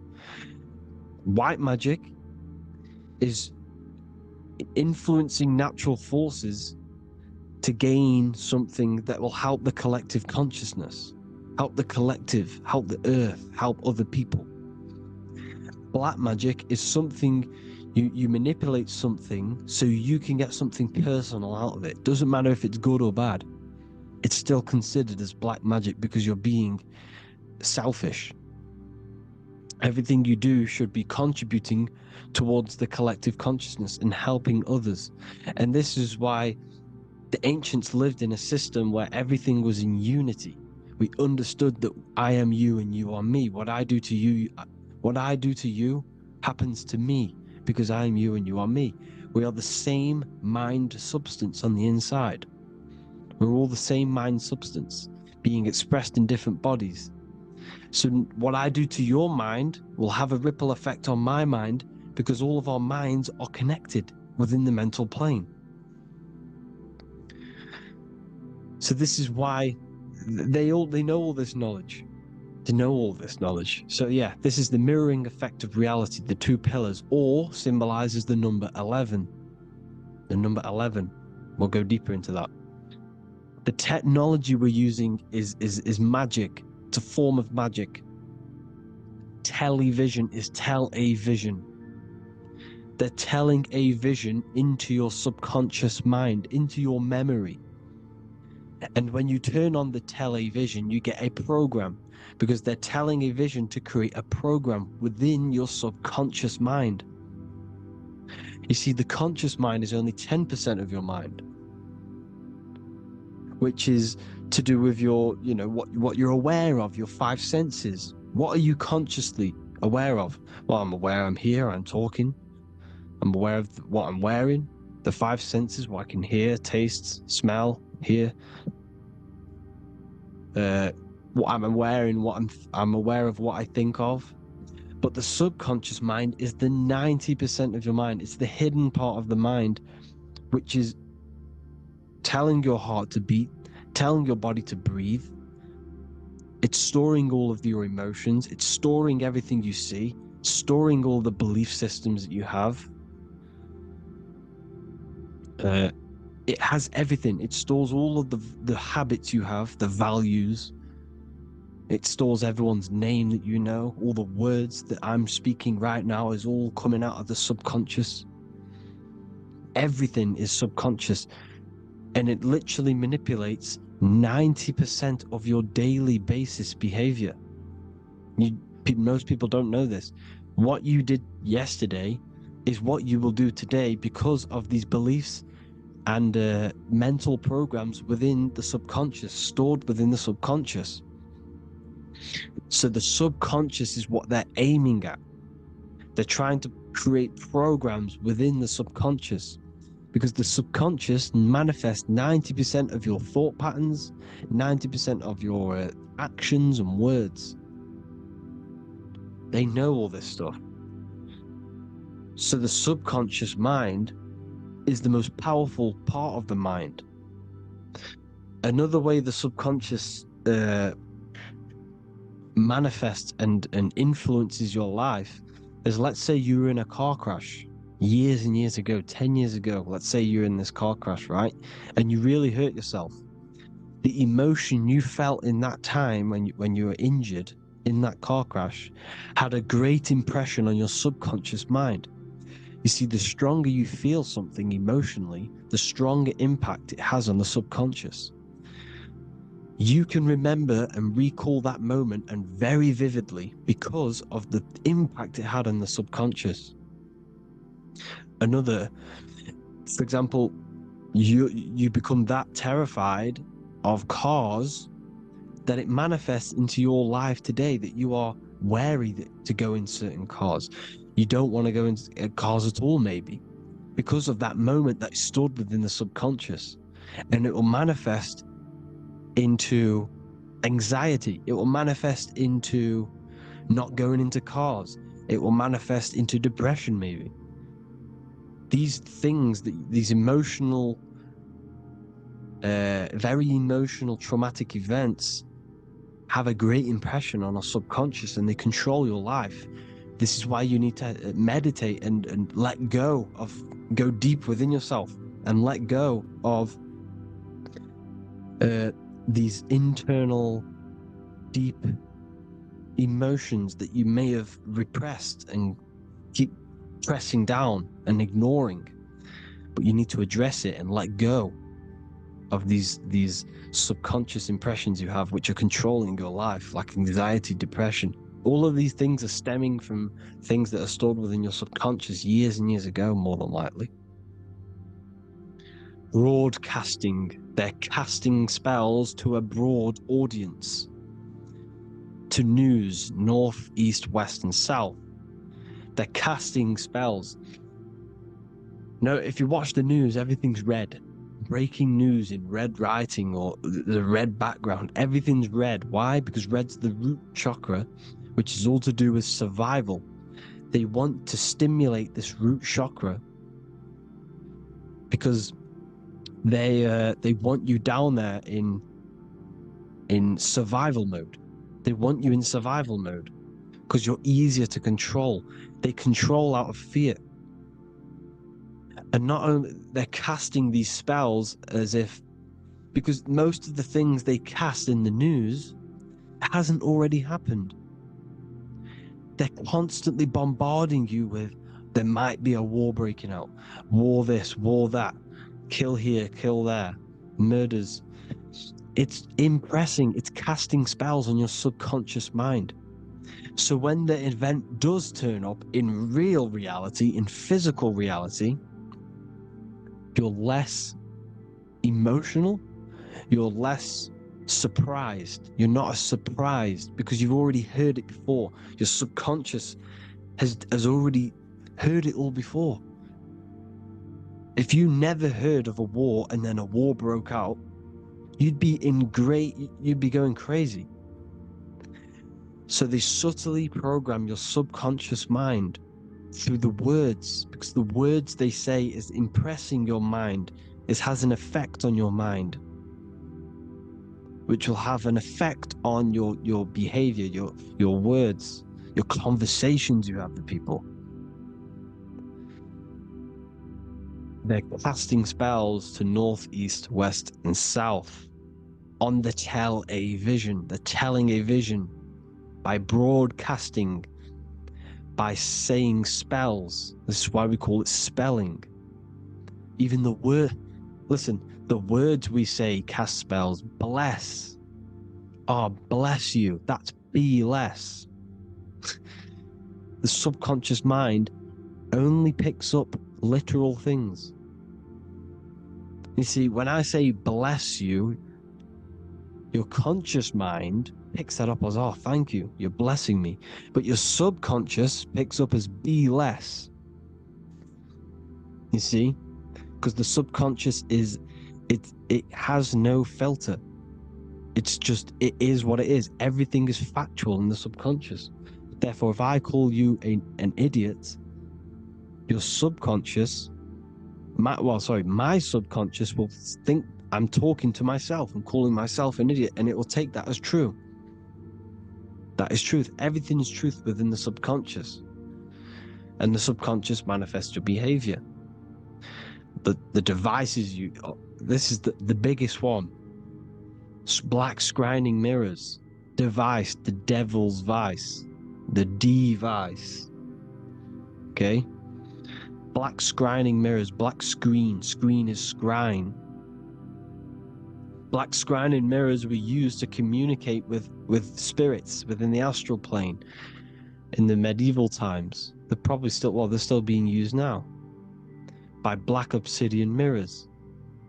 And look at your phone, it's a black mirror. And there's some sort of, I'm not saying this is facts, but personally I believe these are portals for spirits and ethereal entities to come into your life, to come into your surroundings. So this is the next big thing. The TVs, your iPhone, your iPod, all black mirrors. And mirrors are very, very powerful. Even just a normal mirror. Mirrors have an effect. Whatever you say into a mirror, what you say is energy. And when you say something into a mirror, you're saying it into yourself. It's an infinite cycle of words, of energy, because it's being reflected infinite times. When you say something into a mirror, it has a massive effect. You're saying it directly into your eyes, into your mind. So what you say in a mirror should be said with precaution. Never say anything negative into a mirror, because mirrors are very, very powerful ways for you to reprogram your subconscious mind for the good. You can say very positive things into mirrors and it will reprogram your subconscious mind. Okay? Manifesting is all magic. It's all magic. Everything is magic. But consciously doing it is what they're doing. They hid this knowledge. Your phone is magic. It manipulates your mind. The iPhone. Okay? See, magic isn't all of this with wands. See, Harry Potter, okay, that was created to give you this perception of a mystical and amazing form of magic with magic wands and all sorts of stuff like that. Yes, that stuff was true when the collective conscious minds were on a higher level and our belief systems believed in these things, because the universal mind, all of our minds contribute to reality.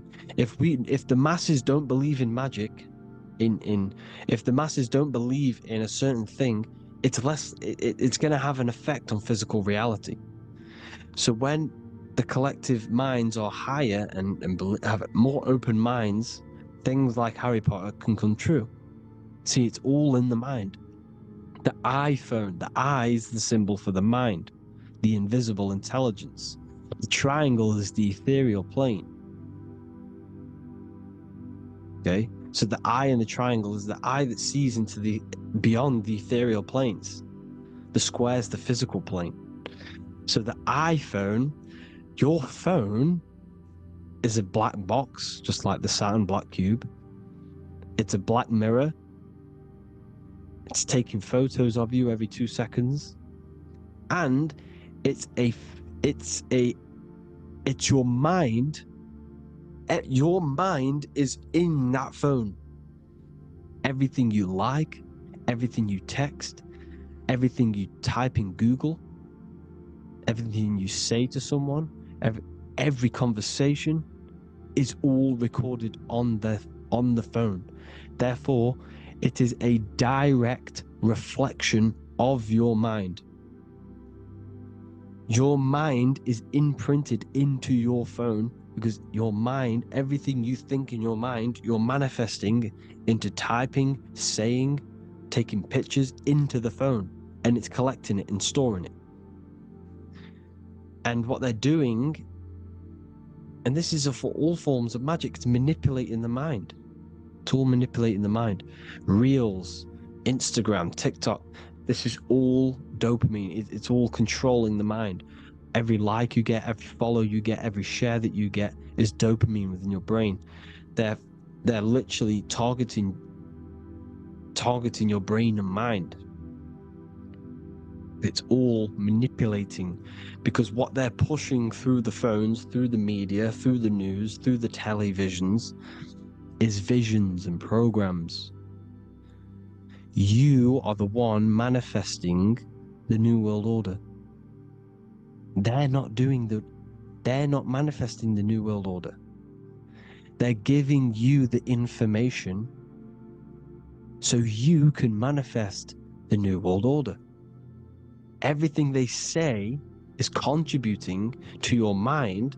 For example, digital money and all the information they put out for you to see is contributing to your enslavement. Your mind is manifesting the New World Order. They know this. They don't manifest it. There's billions of us. We could easily run over them physically. But on a mental level, these people have the knowledge and they hide it from us, and they let us manifest reality because we are the collective. They give us the information which manifests their agenda. It's all magic through the phones, the media, the television. So your phone is a manifestation of your mind. It's a record of your mind. Hollywood, holly tree, holy tree. They used to make wands out of holy trees, because it was the most holiest wood, the best for casting and transmitting energy. So they used holly trees to cast spells. That's what Hollywood is.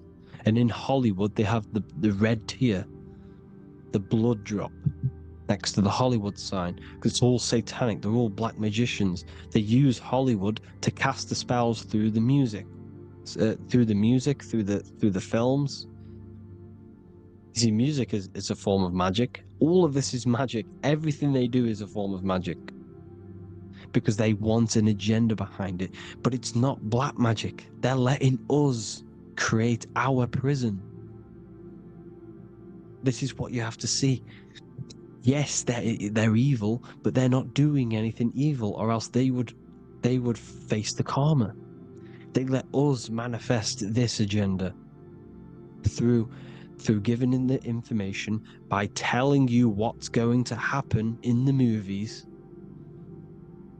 Everything that happens in a movie, it's all there on purpose to program your subconscious, to plant a seed within your garden, your subconscious, your mind. Because when the mind is already seen something, when it comes up and turns up in physical reality, you will be less shocked and you won't rebel. So they lure you slowly. They make you aware of these things over time. They make you gradually think it's okay.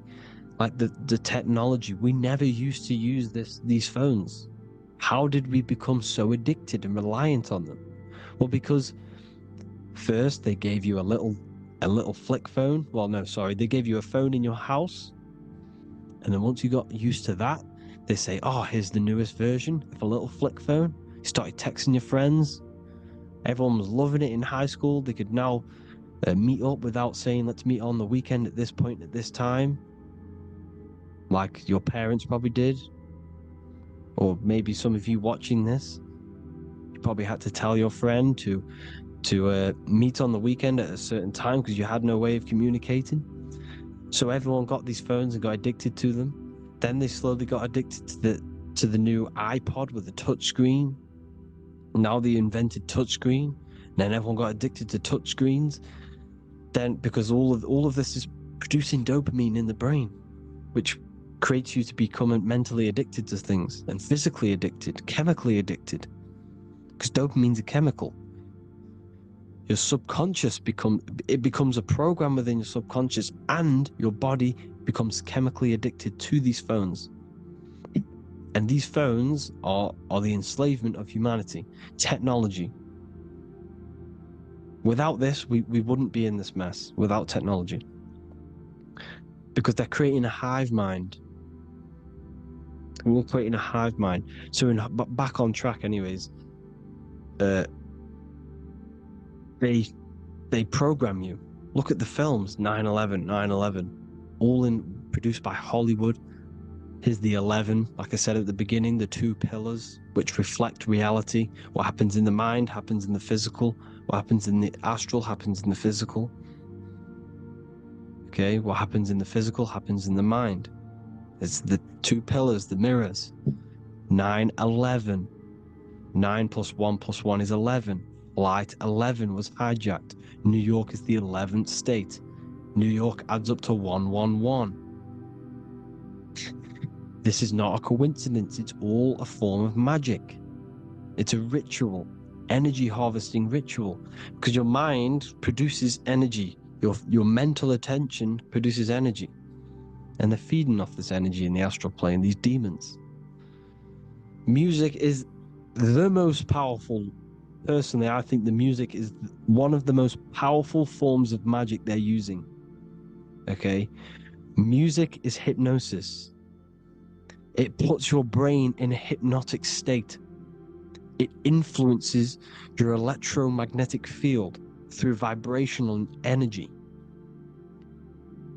It reprograms your subconscious mind. Why do you think you remember the lyrics? You see, your subconscious stores all of the memories. Remember, the subconscious manifests 90% of your behavior. So therefore, the music you're listening to is manifesting your behavior. You wondered why some people wonder why they have drug addictions and they can't get out of violence and they can't get out of all this negative mind space. It's because the music they're listening to is creating a negative mind space. The words you listen to plant seeds within your mind.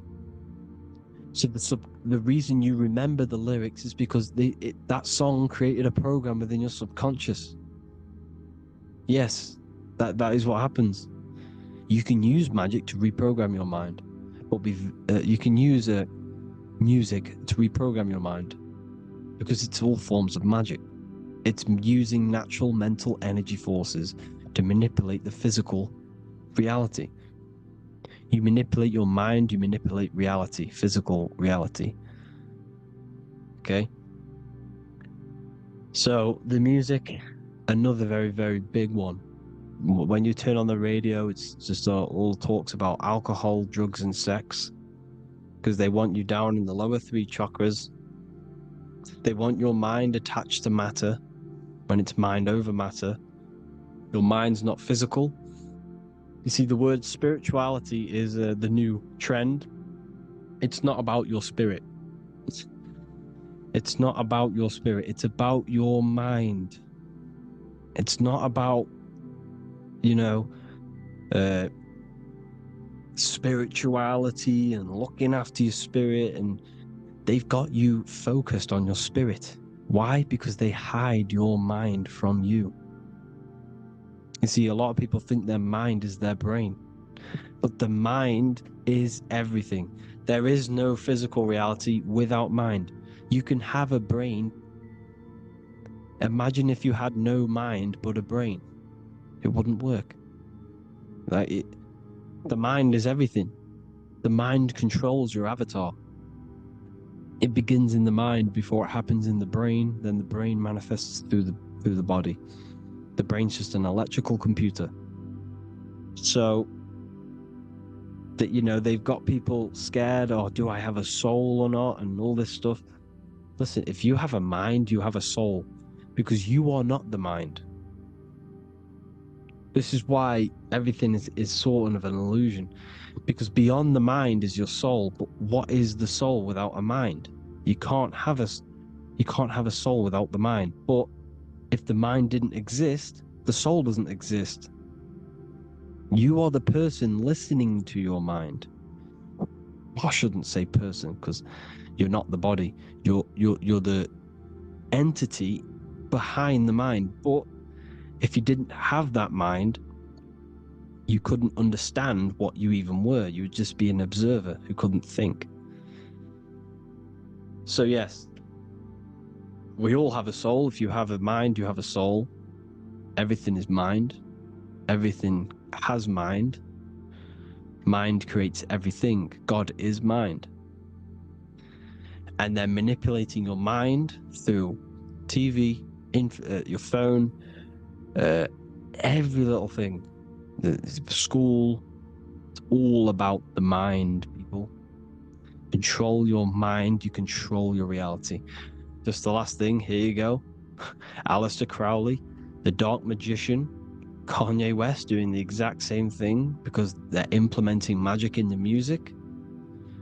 Here's the Beatles with Aleister Crowley in the background. Bet you never noticed that. Aleister Crowley was influencing music and placing magic within the music to influence the subconscious. This is what Baal worship was. This is why they kill children. They sacrifice these children. Why? Well, because in order to ascend, in order to raise your consciousness internally, godly, by being good, God, or being in order to be good and raise your consciousness and to get something in the physical world, you have to sacrifice yourself. And what do I mean by that? In order to raise your consciousness and ascend, you have to sacrifice the lower nature of yourself. You've got to abstain from having sex to retain your sexual energy, to transmute it. Or staying away from poisonous foods like meat. So, staying away from blood. We shouldn't be consuming other animals' blood. We should be keeping our blood pure. We are humans. We shouldn't consume chicken blood, chicken germs. We are the most divine creatures on this creation. We are the most intellectual creatures in this creation. Therefore, we should keep our temples pure. We are not animals.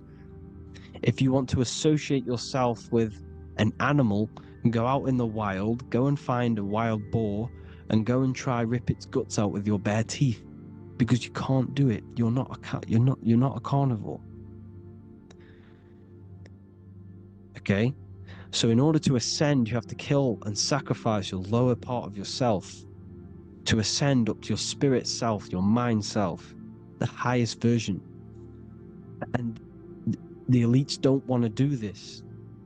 So they sacrifice other things like babies to kill them, to exchange their life over to the astral plane, so these demigods in the astral plane can give them something in return in physical. They don't want to sacrifice their lower self, so they sacrifice other things for exchange, for physical pleasure. But the godly person sacrifices their lower self for their higher self to do good and ascend. So this is what all the Baal worship is, people, and this is why they're doing it. Hope you all had an amazing lecture. If you haven't already, go and get the Book of Wisdom for more information.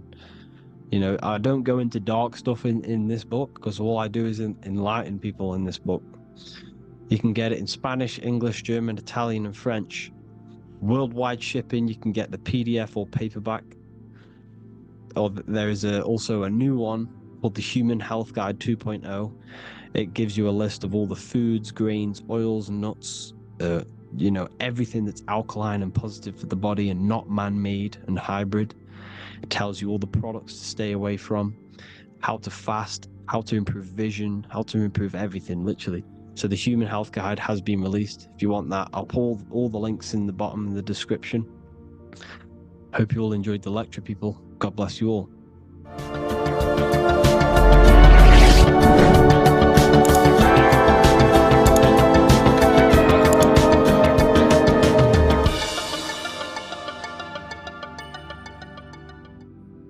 You are not breathing correctly. 98% of people only use a third of their lungs capacity, which is shallow breathing, which ages you, lowers your brain capacity, and also lowers your state of consciousness.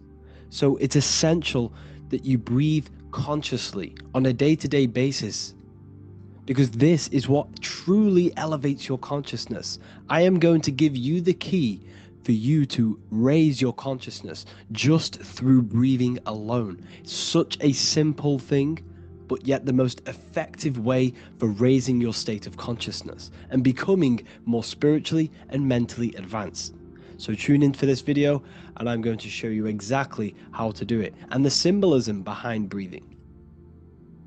Air is more than just air. It carries electromagnetic energy. So now I'm going to give you the science behind this spiritual truth. This invisible force is what sustains all physical life, providing the life force energy essential for existence. Electromagnetism. Everything is fed off electromagnetism. Your body is an electromagnetic battery.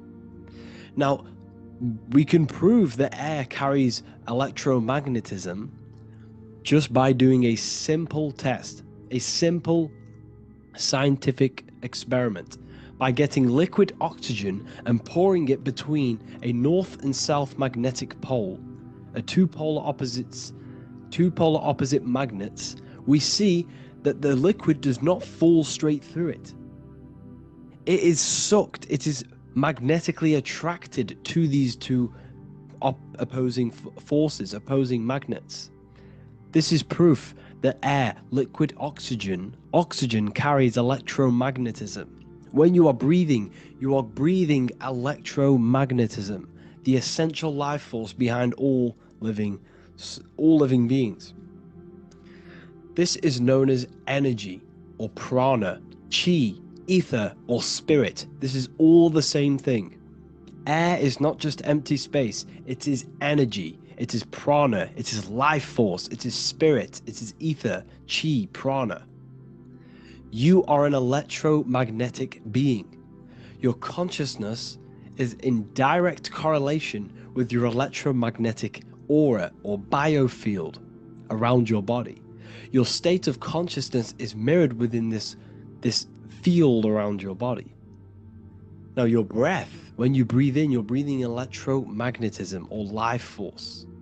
Breath is the vital link between the physical and the spiritual, bridging the body with the soul. Through breath, we connect with both tangible world and deeper, the unseen realms of energy and consciousness.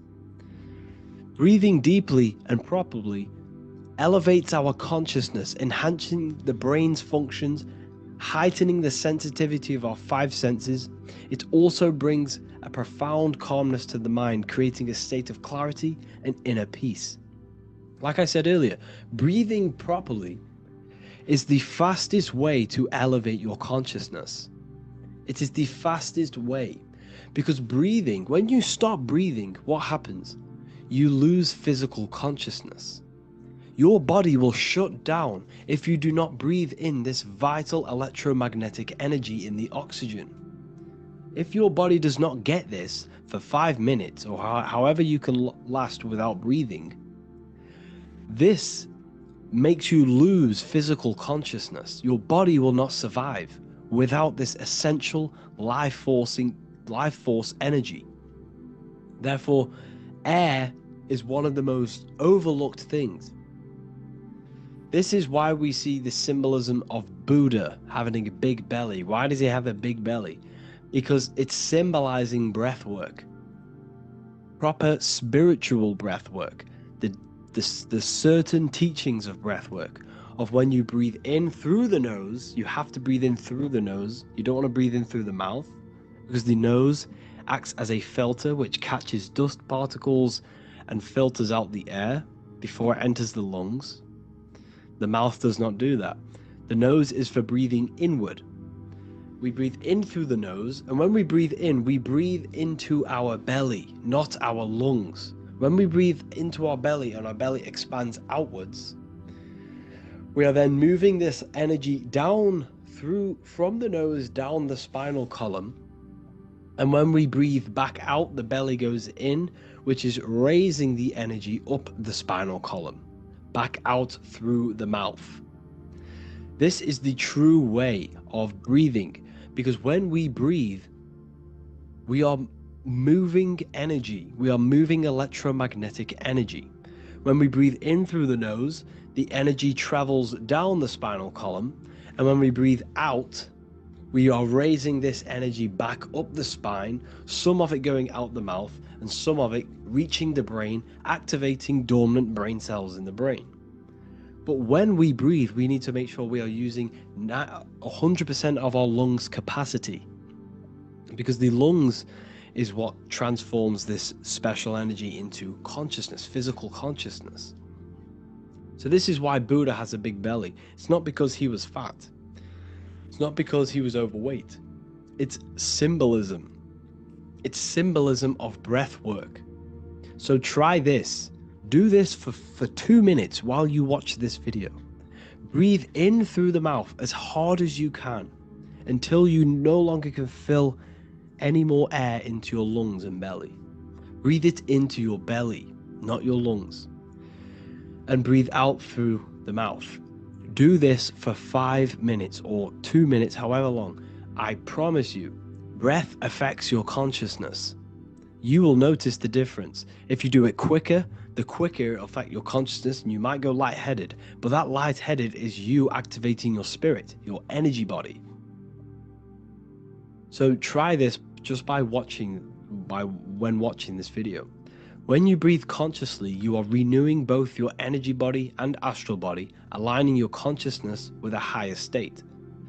This practice feeds new life force energy into the body, revitalizing and enhancing your overall well-being. Like I said, your brain requires the most amount of oxygen. When we have shallow breathing, this is reducing the brain's capacity. Because when we are not breathing properly, which 98% of people are only using a third of their lungs capacity, we are essentially only using a third of our consciousness, because your breath is directly correlated to your consciousness, your state of consciousness. When you breathe in through the mouth, out through the mouth, out in through the nose, out through the mouth, consciously and deeply for 5 minutes, you will notice that your senses are more powerful and sensitive. Your brain is quicker.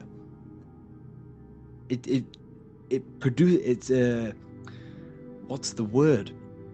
It processes information quicker. You become quicker. You become a superhuman, and you feel more spiritual because it activates your spirit, your astral and energy body. So when we meditate, it's definitely important to breathe in through the nose and out through the mouth as deeply as possible to align with a higher state of consciousness. And this is the easiest way to separate your consciousness from the body. When you breathe in deeply for long periods of time, while meditating, while taking no thought, when no thought is present and you gain a rhythm of deep breathing, this is the gateway. This is the gateway to opening your consciousness, because when you stop thinking, other aspects of your consciousness can open up. All of our lives we've been thinking, which has blocked off the higher states of consciousness. So breathing is very, very important. It affects our overall well-being. And this is Yahweh, the in and the out of breathing. When we breathe in, this is Yah. You can hear it. It sounds like Yah. And when we breathe out, that is Wei. This is the name of God, apparently. But God is within you. You can connect with God. You can connect with source consciousness within you by breathing, by raising your state of consciousness through breathing and meditation. This is why the Bible tells you the Spirit of God has made me, and the breath of the Almighty gives me life. You are consciousness. You are God. You're an extension of God's consciousness. Job 27:3. As long as my breath is in me and the Spirit of God is in my nostrils. The Spirit of God is through breath. John 20:22.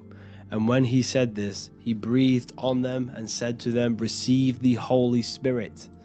The word spirit means breath. In Greek, Hebrew, Latin, it all means breath or wind or air.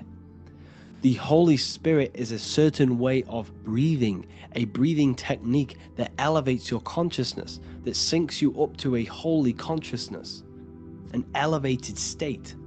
That is the Holy Spirit. That's why it tells you in the Bible, when he said this, he breathed onto them. He breathed onto them and said, receive the Holy Spirit. You must breathe to receive the Holy Spirit. When you breathe, you are renewing the body's energy.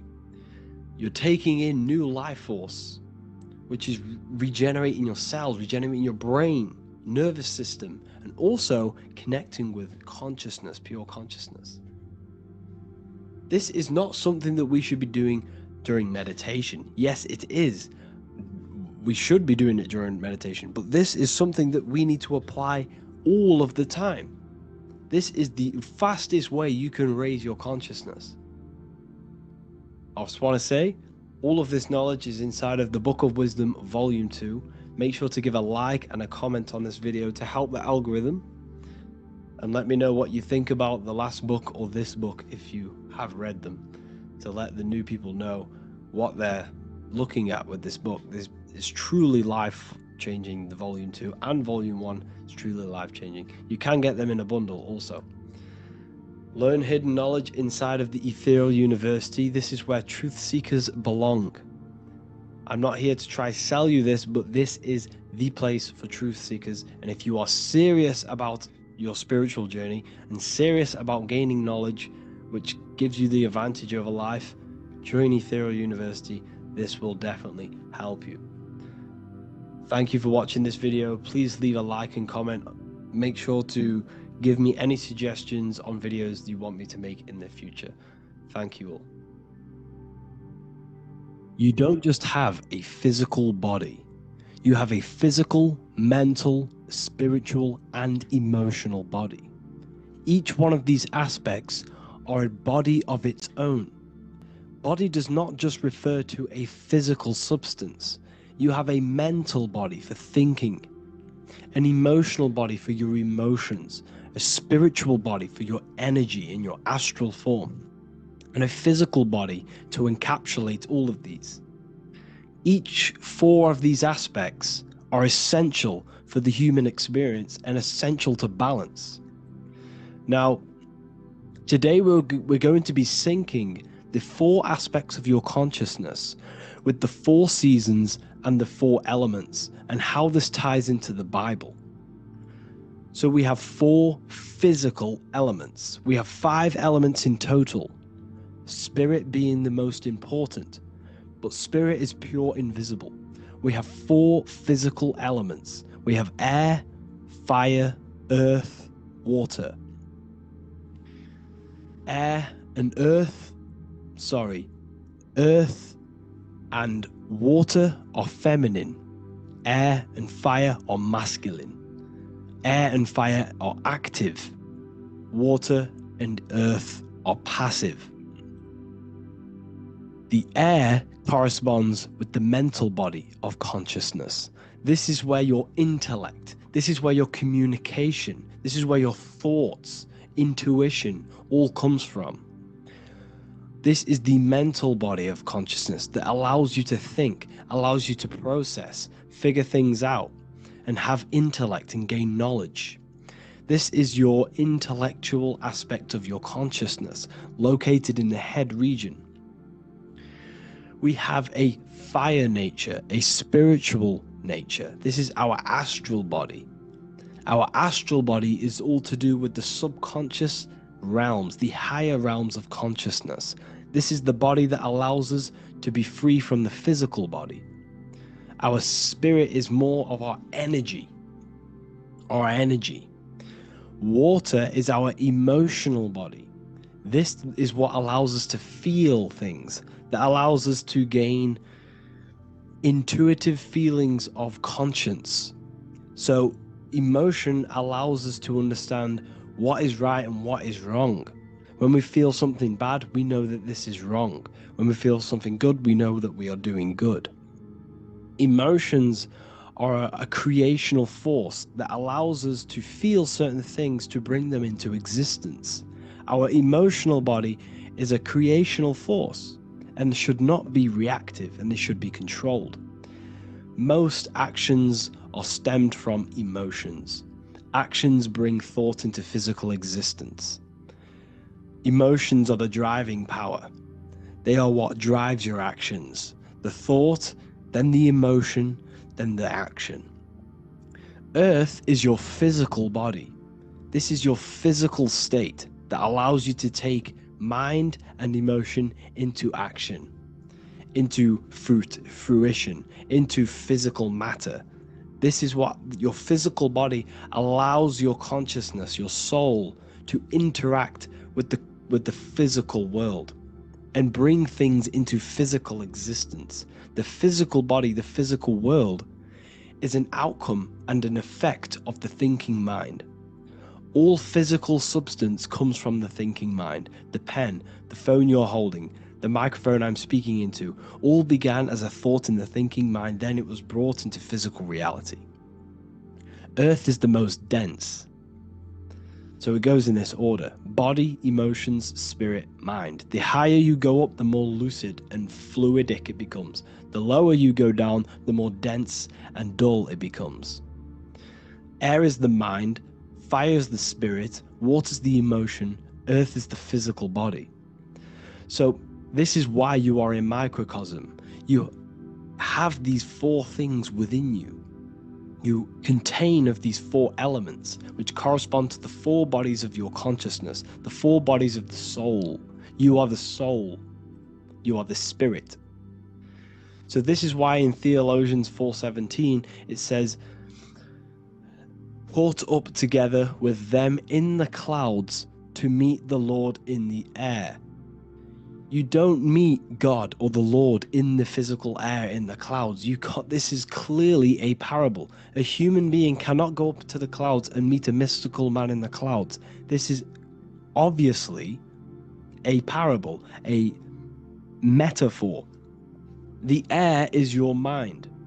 You must raise your consciousness beyond the body, beyond the emotions, beyond the spirit, and enter in the mind during meditation, turning the mind inward to connect with the Lord. The Lord is the highest aspect of your consciousness, the one that exists beyond the physical body, beyond your emotions, beyond the thought. So you meet the Lord in the air, in the mind. The mind represents the air. This is why in America there's a saying called an airhead. You're an airhead. This means that you are stupid, or you don't think, or you have nothing in your mind. You have nothing in your head. When someone's very stupid, you call them an airhead, because air represents the mind. The air is elevated. The air is invisible. The mind is totally invisible to the human eyes. It is a metaphysical substance. In fact, it's not a substance at all. It's so fluidic, it's everywhere. The mind can be everywhere at all times. It can be anything. Nothing is impossible within the mind. Now, this is synced with the 4 seasons. The 4 seasons represent the 4 aspects of human consciousness, the 4 bodies of your consciousness, the 4 bodies of your soul. The sun is your soul, okay? And the sun travels around 4 seasons. Summer, when the sun is the most hottest point. Autumn, when the sun starts to move away from the hottest point. Things start to die. Then it goes to winter. This is when everything dies. This is when things enter in within itself. This is when darkness occurs. Then spring. This is the reignition of the sun. This is when the sun starts to bring back the warmth back to the summer. You have 4 seasons which correspond to the 4 bodies of consciousness. Fire is the spirit. This is when you are passionate. This is when you are taking action. This is when you are fiery. The sun is blazing. You're taking action. You're very passionate. You're very spirit. You're in the spirit. Autumn is water, emotion. This is when you start to become very reflecting. This is when you start to feel emotional, because in autumn there's lots of water. This represents the emotional body of consciousness. Winter is the mind. This is air. Winter, what happens in winter? Everything enters within itself. The leaves die, the trees die, everything dies and goes within. This is the mind. The mind is the darkness, remember. You close your eyes to enter within the mind. The winter represents meditation. In the winter, what do people do? They stay inside of their house. They research more. They read more books. They become more intellectual. They think more in the winter because we are so we're stuck inside. So we're more reflective. We're thinking more. We're more communicative. We're more intellectual. In the spring, this represents the earth, the body. This is when we start to come out of the mind and we awaken to the body, and things start to grow again. The plants start to grow. The earth is growing again and reborn again.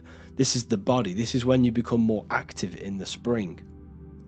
And then the summer, back to the summer, we then take action on these thoughts and these thoughts that we gained over the winter. Essentially, this is just a massive cycle. And this is a daily cycle also. The nighttime is the winter. The morning is the spring. The midday is the summer. And the evening time is the autumn. This is a microcosm. We have 4 bodies of consciousness. You are the sun. You are the soul. And the soul has 4 bodies: summer, autumn, winter, spring. Emotion, air, body, spirit. Sorry, emotion, mind, body, spirit. So you are the soul. You are the pure essence of consciousness. The sun is your soul in the heart. And the seasons are inside of you because you are a microcosm Okay, you are a microcosm. The word sun is son. The Latin word for sun is sol, which is soul or solo, because the sun is solo. It's on its own. You are the soul, and the soul has the 4 different bodies of consciousness. So, before we move on any further, if I've blown your mind, please, if you can, leave a like, a comment, a share, and a subscribe. Let me know what videos you want me to make in the future. Please drop a like, it definitely will help me. You are a microcosm of the macrocosm. Man is a miniature universe that goes through its own cycles. The seasons of the summer, winter, spring, and autumn do not occur merely outside of him, but within him as well. The summer is within you. You feel different in the summer. You feel different in the winter. You feel, depending on the body of consciousness, it's your soul's interacting with. So the sun in the sky is your soul inside, and the sun goes through these cycles, which is affecting your bodies of consciousness, because the cycles represent your bodies of consciousness. Now this ties in with the Bible. This is why we have 4 Gospels. This is why Matthew, Mark, Luke, and John are always seen with the 4 different zodiac sign animals or symbols. So you always see each one of the Gospels. If you just type in on Google Matthew, Mark, Luke, and John, type in ancient paintings or pictures of them, and you will find these 4 zodiac signs are always standing with each one. Taurus, the bull; Leo, the lion; Scorpio, the eagle. An old symbol for Scorpio was the eagle, and a man for Aquarius. Here you see very, very ancient paintings and artwork. Here we see Matthew, the man, Aquarius. Here we see John, the Scorpio. The same here. We also see it on the tarot cards, on the world card. We see the 4 fixed zodiac signs. Here we see it as well. These are called the 4 fixed zodiac signs. Now, when we look at the zodiac, we're no longer looking at the sky, because what you must understand is as above, so below. What is above you is inside of you. What is above is what is below. What is outside of you is within you. The zodiac is inside of you. The zodiac revolves around the sun. The sun is your soul. These are different energies of your soul. Like I said earlier, the 4 seasons are the 4 bodies of your consciousness. And in each body of consciousness, you have these different energetic energies that you can work with. Okay, so this is the true astrology. This is the true astrology, the internal esoteric astrology. You can't find much information on this at all. Very hard to find. So what we're looking at are the 4 bodies of consciousness. Obviously, when you look in the middle of each, when we look in the middle of each season, spring, the middle of spring is Taurus. The middle of winter is Aquarius. The middle of autumn is Scorpio. The middle of summer is Leo. These 4 signs are known as the 4 fixed signs. Okay, Scorpio is fixed. It's the middle of autumn. Scorpio is a water sign, emotion. Aquarius is the air sign, the mind. Taurus is an earth sign, the body. Leo is a fire sign, the spirit. This is why we see Matthew, Mark, Luke, and John with the 4 fixed signs of the zodiac, which represent the 4 bodies of consciousness. Leo, the spirit, fire. Luke, Taurus, earth, body. Matthew, Aquarius, air, mind. John, Scorpio, water, emotion. Each gospel is depicting Jesus and showing Jesus in each gospel. Each one of these gospels is showing and depicting Jesus according to the different body of consciousness. In John, This is when Jesus starts to turn water into wine. Water is emotion, wine is transmuted emotion. This is when he does miracles with his emotions, water into wine. Aquarius, which is Matthew, air, the mind. Inside of the Gospel of Matthew, this depicts Jesus as an intellectual person, a person who's communicating and using his mind, his mental body a lot inside of the Gospel of Matthew. Go and read it, and you will see this. Luke, Taurus, earth, the body.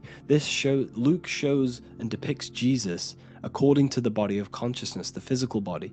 He shows Jesus as a human, being a human being, helping people physically and helping people's physical needs, like giving away food and doing all sorts of good things for other people.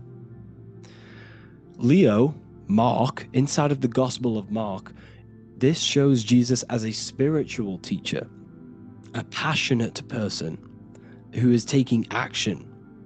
Each gospel is showing Jesus according to the different body of consciousness, and Jesus represents you, the sun. That's why it's called the Son of God, the light of the world. Jesus represents your soul, and your soul has these four gospels, the four bodies of consciousness, the four fixed signs, the four elements and the four seasons. These things all correspond to your consciousness. So this is Leonardo da Vinci showing you the exact same thing. Jesus is the I am, the sun, the soul, in the middle, on his own. Luke, spring, earth, body. There are 3 people in each group. There are 4 groups and there are 3 people in each group. 1, 2, 3. 1, 2, 3, 1, 2, 3, 1, 2, 3. Fall, winter, summer, spring. These are according to the 4 bodies of consciousness. Here we see Aries, which rules the head region. He's on the head of the table. Gemini, he's holding up the 2 hands because Gemini rules the 2 hands, the 2 arms. Gemini is the 2 twins, which is the 2 arms and 2 hands, and the 2 lungs. Here we see the beginning of summer, which is Cancer. You see the big knife here? Cancer, him here, this grey-haired guy, holding a knife for the crab. Cancer, they pinch. You have a knife, symbolizing the crab. Leo, the middle of summer, showing dominance. The sun is very dominant. He's got his elbow on the table, showing dominance. Virgo has no Adam's apple. Cancer here is pointing at this woman's neck, saying there's no Adam's apple. This is Virgo, the virgin, the only woman. Jesus, the sun. This is Libra, the balancing. He's holding his arms out, balanced, showing the balancing of the sun, because when the sun enters Libra, the sun is balanced between winter and summer. So it's balanced. This is all astrology, but this is internal. Okay? This is Ezekiel's vision. Ezekiel had a vision in the Bible, and he saw the face of a man, the face of a lion, the face of an ox, and the face of an eagle. The eagle, Scorpio, the ox is Taurus, the lion is Leo, and the man is Aquarius. He saw the throne of God, and he saw the different bodies of consciousness. This is all symbolic for the different bodies of your soul. So when we look at the zodiac, we are actually looking at a map and the energies of our soul, and the energies of our bodies, and the energies of our consciousness. This is what we are looking at. Each zodiac is an aspect of our consciousness and an energy that we can work with and that we must purify. Balance and purification is essential. Imagine playing a brand new video game. Let's say a brand new video game came out and you had to play it. What happens when you play that game? You don't know the controls. You cause chaos in that game. You can't really run properly. You can't do anything properly. You're getting destroyed by other people who are playing that game. It's the same with your physical body. When you are born, you must learn how to play the game. You must learn how to balance the mind, learn how to balance the spirit, the emotions, and the physical body. We must balance and purify each body of our consciousness. We we must look after our physical body with our physical health by eating physical, electrical food like fruits and veg. We must look after our minds by being conscious of what enters our eyes, enters our ears, enters everything. Whatever enters our five senses is affecting our mind, our mental health, our environment, mental. We need to look after our thoughts. You know, control our thoughts by purifying our thoughts, only positive thoughts. Then we must purify our emotions, feeling only gratitude and love and not feeling these negative, dull emotions. Then we must look after our spiritual body through meditation and looking after our spirit. But remember, when we look after our mind, it all begins in the mind. Each body of consciousness is interlocked with the other. If you have an unhealthy body, you have an unhealthy mind, spirit, and emotions. If you have an unhealthy mind, you have an unhealthy body, spirit, and emotions. If you have an unhealthy emotions, you have an unhealthy spirit, mind, and physical body. They're all interlocked. You must balance each one of them. Look after your physical body, look after your thoughts, look after your emotions, look after your spirit. But remember, the mind is the most powerful one. It's mind over matter. Once we look after the mind, because once we start to control our minds and control every thought we think, this will then turn into discipline in our physical body. Because once we learn how to discipline the mind, we learn how to discipline what we eat, we learn how to discipline what we feel, we learn how to discipline our spirit. This is all interlocked, but work on the mind first. Work on the mind first. All of this knowledge is inside of the brand new Book of Wisdom, Volume 2. This is a revolution of human consciousness. If you've read it, please leave a review down below. If you've read Volume 1, leave a review down below. This is the next revolution. I don't see this information anywhere. This is the next revolution of human consciousness. And of course, if you are serious about this and you truly want to gain enlightenment and join an amazing community where you can connect with me on live calls, lectures, the Manifestation Mastery course, you can gain access to my library with over 45 PDFs plus my books. And if you do join the university, you can order a Volume 2 free of charge. All you have to do is to pay for shipping. If you truly take your knowledge serious and you want to take advantage of life, join the university. This is where truth seekers belong. Just want to say thank you all. Please leave a comment. Please leave a like. It's going to help me a lot spread this knowledge to the world. And yeah, share this with a friend and subscribe. Thank you all.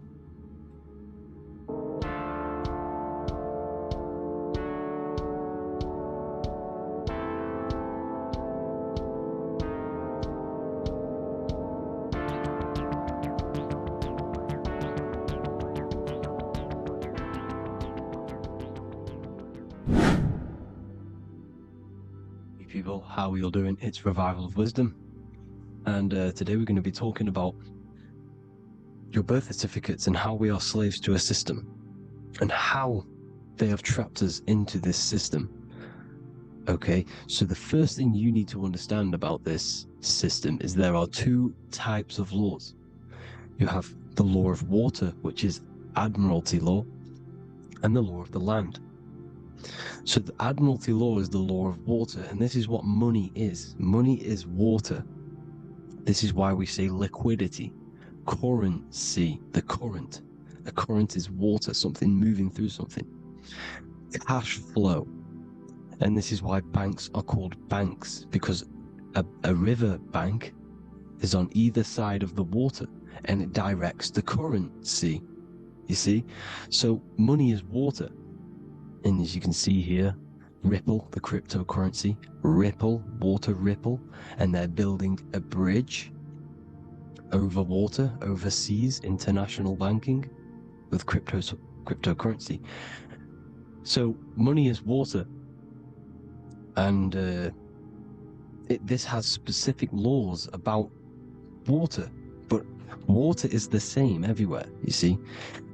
What the difference is with the law of the land is that you can have different laws in different lands. I can't do certain things in the UK that people can do in America, for example.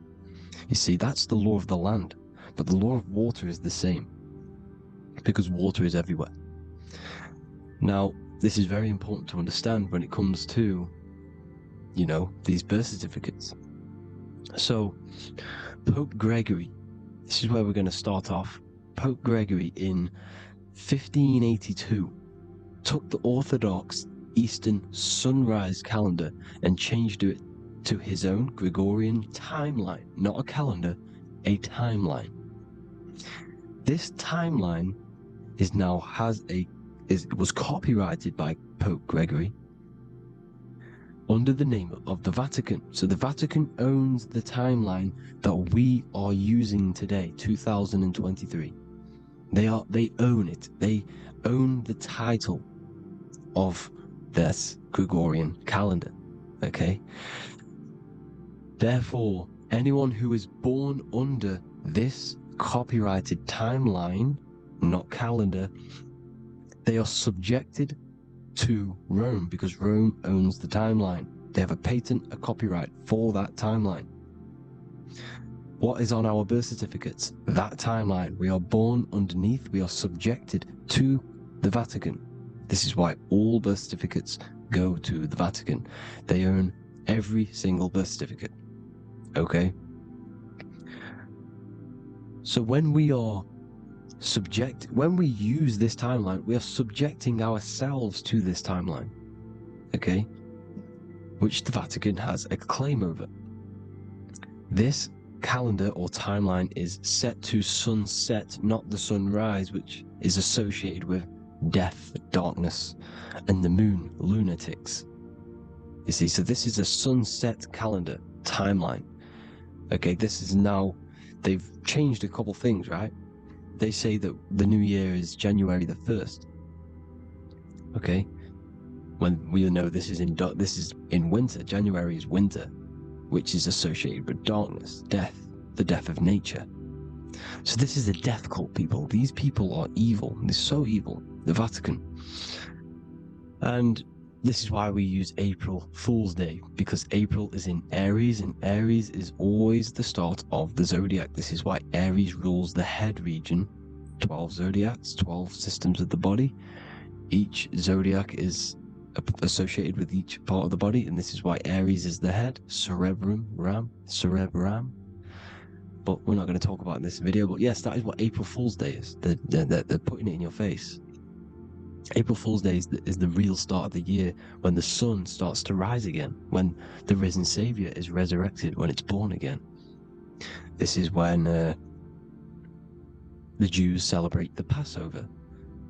This is when the Christians celebrate the resurrection of Jesus, and they eat lamb. The Jews eat lamb because we're in Aries, the new year. The sun is now born again, our risen Savior, the light of the world. So yes, this is what April Fool's Day is. It's the first day of the year, which they changed. Pope Gregory changed. So you need to understand is that you are in the womb. You are inside of a ship, because every ship, literally a ship, every ship is female. This is why they say she delivers the product, because she does deliver the product, you, the baby. Same thing with a ship, they deliver products. They are a she. And when they pull up to the bay, like you can see on this picture, they're pulling up to the bay. This is now called the birth canal. The ship is now in birth, on paper. Okay, this is law. And when they pull up, you know, they tie up to the bay, and now they get a certificate of manifest certifying all of the products which are on the ship and what they are bringing into that nation. Okay, so you're bringing in this many of that, you know, everything's on the certificate of manifest. And this certificate as manifest is also your birth certificate, because you are traveling through water when you are in the birth canal of your mother, because you are in water when you are in the womb. And you travel through the birth canal, and when you arrive, you get a certificate of manifest with the name, how many, the quantity, you know what, that's your birth certificate. Okay? And this is what it is. We are a well, we're not a corporation, but we represent a corporation, which is your name in full capital letters. That is your corporation. You cannot physically tax a body, but you can tax a corporation. This is why we get charged. This is why we get taxed, because it all goes down to the corporation which our name represents, which we are subjecting ourselves to. We are my name, I am subjecting myself to this name, and that name has a corporation which I represent, which I subject myself to. You see, this is how we are attached to this straw man, this character that they have built on paper. So it's a character which is on paper. This is what we represent. So when the woman gives birth, she delivers the baby, and then she has another substance. Now I'm going to break down how they attach this name to us, how they do it. Okay, our mother is carrying us the product in the womb, the water, and it goes, for example, it goes from the United Kingdom into a state-owned, corporate, federal-owned hospital, which is government-owned. She does not declare the package when she enters the building. Aha, so keep that in mind. When she delivers the package in the federal territory, she does not declare the package either when she leaves. Therefore, there is no evidence that we exist when we arrive. On paper. On paper, there is no evidence that we came into the building or left the building. We have not been declared. So we do not exist on paper at this point. When the woman gives birth, she delivers the baby, and then she has another substance, which is called the afterbirth material. Okay? This afterbirth material has the same DNA as our physical body, with the body, mind, and spirit. Okay? This is how they get this corporation. Hold on. The afterbirth material does not get claimed by the mother nor anyone. Therefore, they salvage that substance, because we are under the Vatican. Every state is all Catholic. Your birth certificate is Catholic. No matter what religion you think you are, every single birth certificate is Catholic, because we are subjected to Rome. All roads lead to Rome. Rome runs all of this. Okay? We're still under the Roman Empire. Okay, so Rome are Catholic and they believe in salvation. This is how religion comes into this. This is how they use religion to get this. So they salvage the afterbirth material and they claim it, and they salvage it and give it and charge it to Rome. And they give it a name. Here's the legal term, born alive. Here's what it says. Each product of such birth is considered live, born, and fully recognized as a human person. So each product of such birth, so that could be anything, the afterbirth, the person who actually comes out, the baby. So your afterbirth, which we do not take with us, we take the baby with us, they keep that in the hospital, they collect the afterbirth, and they salvage it, and they give it the name, which, it is us. We are a representative to that afterbirth material, which they put the name on, they claimed, which is subject to Rome. So we are walking around our whole lives as a representative to that claimed salvaged afterbirth material, which the federal state have. Okay?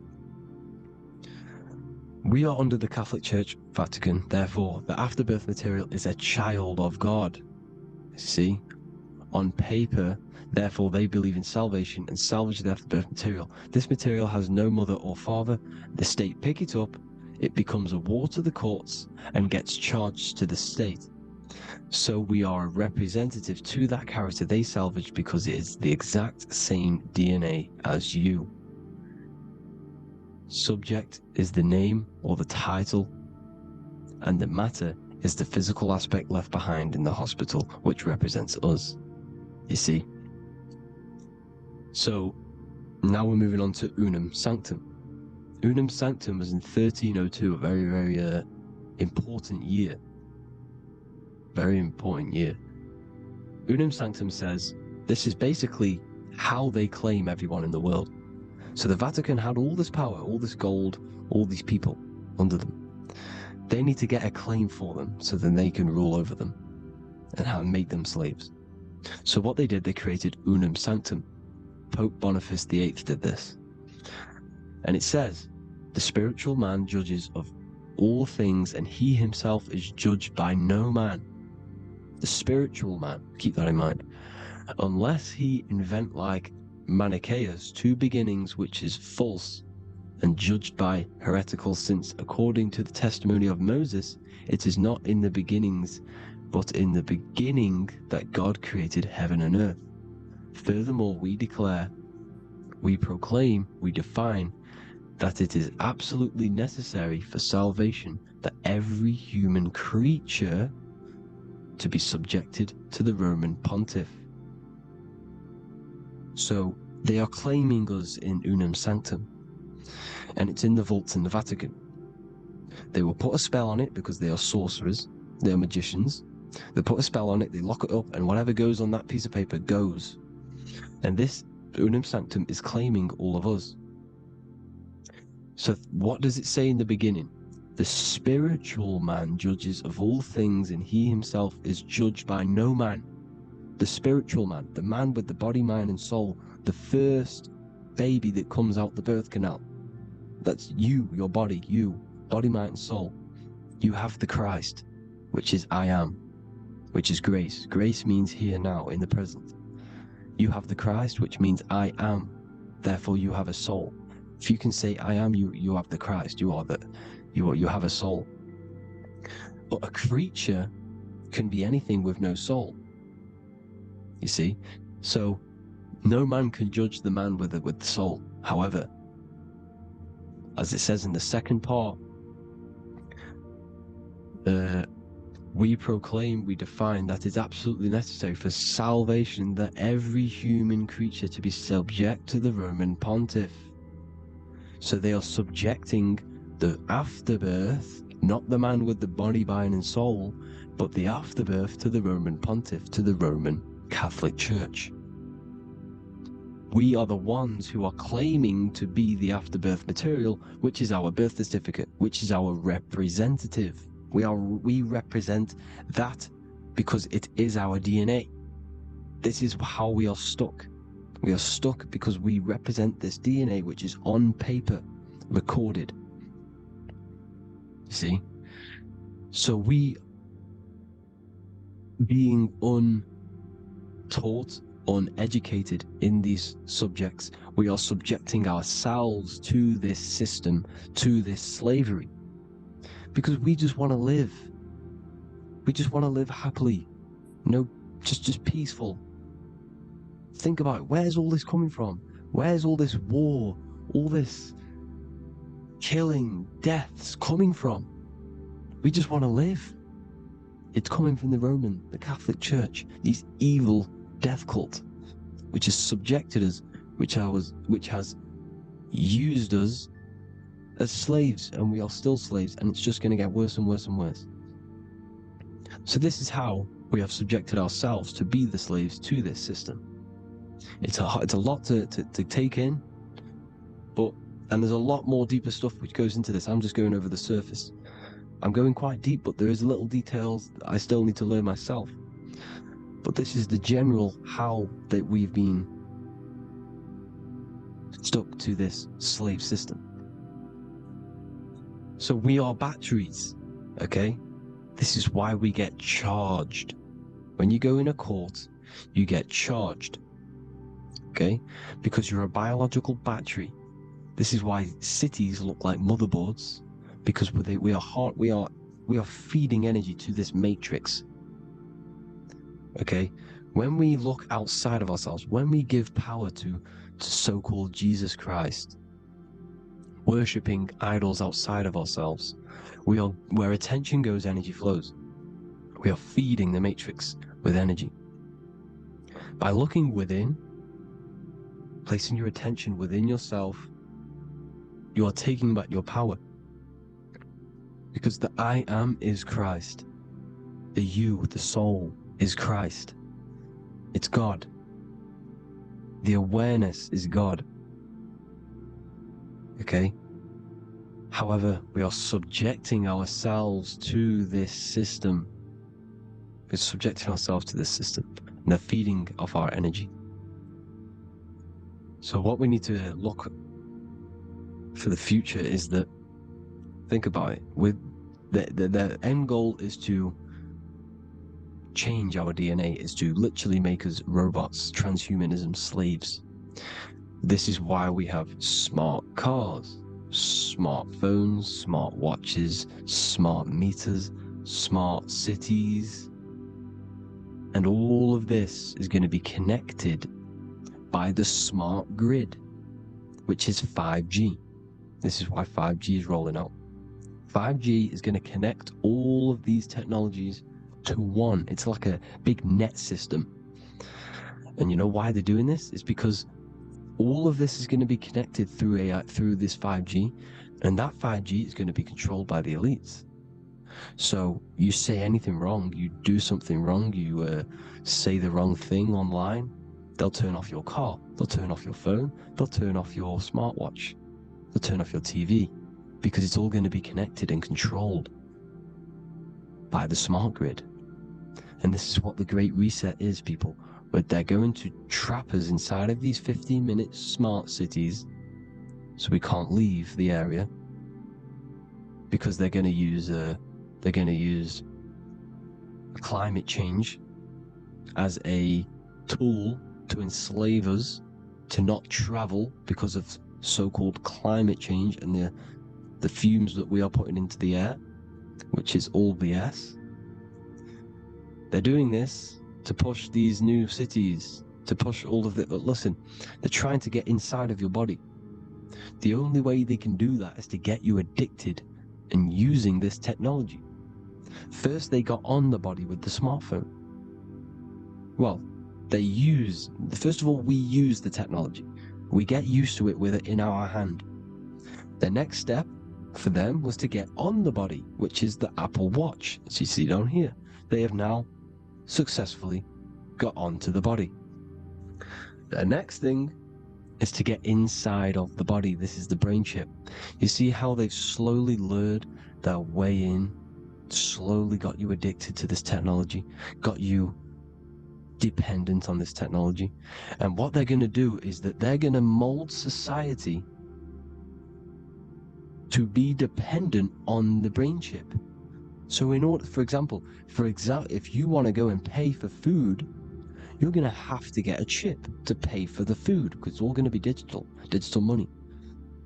And that digital money will be connected to the chip, and you'll need the chip to pay for things. You see? So this is how they're slowly transhumanizing us.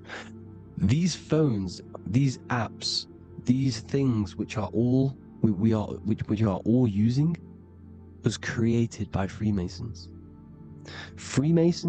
Mason means traveler, because they travel the depths of the mind. They understand human consciousness. They understand the brain. They understand the mind. By the deepest root cause, they understand it. This is what Masonry is. It's the occult. So these technologies is designed by these people. This is why they're so addictive, because they understand how it works. They understand how to get people addicted, because they understand human consciousness, the brain, the body, and the mind. So this is the advantage Freemasons have over us. And these secret societies, which have gone through the orders of Freemasonry and progressed onto these secret societies, which are the evil side, because I'm not saying Freemasonry is evil, okay? But the societies which they go beyond Freemasonry, because you can go beyond the 33rd degree into these secret societies, and they use this knowledge for the bad, to enslave people. And this is what's going to happen. Transhumanism. So I hope you all learned some insight for today. Please do a bit more research on, you know, birth certificate and stuff like that, the straw man. And have an amazing day, people. Please like, comment, and subscribe. Peace.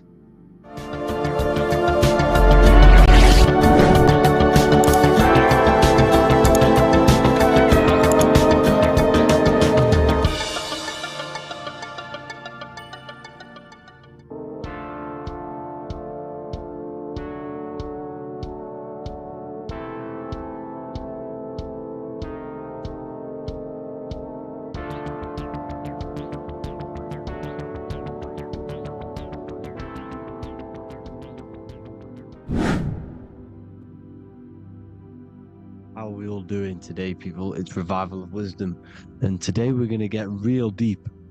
This video is going to get real deep. A lot of people are not going to be ready for this sort of knowledge. Okay, you really have to do is to really deprogram the mind, because everything we've been taught is a complete lie, is to keep us trapped. Okay, this is really advanced knowledge. Now, let's get straight into this. All of the ancients depicted other worlds, and they called this place Midgard. Midgard is the mid-garden, the middle garden. This is why the Masonic symbolism on the floor is always a black and white checkered board, symbolizing the polarity here, the good and bad, because we're in the middle garden, the heart. Earth rearranged spells heart, because we're in the heart of this system, or whatever it is, a super quantum computer, whatever you want to call it, simulation.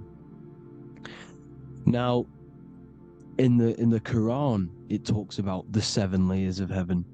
All of these ancient artworks are depicting these different layers of reality. Okay, and look at the Egyptians here with the boat outside of the firmament. Boats travel on water, and this is exactly what the Masons are doing. So they're still using the same symbols. Why? Because it's the same knowledge, just hidden. The Egyptians have the same knowledge as the Freemasons. It's just hidden. Now, this cosmology that they're showing here, which is probably made maybe 100 years ago, this painting or artwork, is the exact same as the one we see here, with the arch, the boat. You know, it's similar, because the boat is symbolizing traveling these other worlds, because the ether is also symbolized as water, because if you look up at the stars through a telescope, it looks like it's water. It's shining through water, because this ether, whatever this substance is outside of this world, was symbolized as water. Okay, and look at all these ancient depictions showing these different layers of reality. Now, we are being trapped within this 3D dimensional world, which is the cube, the Saturn cube, because there are 6 sides to everything in this world: front, back, left, right, up and down. 6, which is the cube, because we're in the Saturn's world. Okay, now, always been depicted as a tree of life, the tree of the universe has always been depicted as this tree. Because let's get a bit deeper. Now, the cosmology of this reality is the sun, the moon, and Polaris, always in the Masonic art. The sun, the moon, and Polaris, the all-seeing eye. If you go inside of the temples, of the Masonic temples, they always have this star in the middle, shining light beams. Okay, look here, the light beams coming from the big star in the middle, which is Polaris. This eye is God. It's God's light shining down from his abundance. Now, when you astral travel, you will see this big ball of light above you, and this big ball of light is God. But you cannot travel towards it until you are pure. It doesn't work like that. You have to become formless. You have to become pure before you can become one with the light. In all these Masonic artworks, it's all depicting the star in the center. This star is Polaris, because Polaris is the way out of this place. And this is why you see the stairway to heaven all the way up to the light beam, the light source. What does it say in the Bible? God is light, because everything is made out of one substance, and that substance is light. And it symbolizes the eye, because God is an eye. All things that are alive have an eye. And we all say, I am. We all see these realities through eyes. God is an eye. He's the all-seeing eye. He sees all things at all times. And he is projecting this light.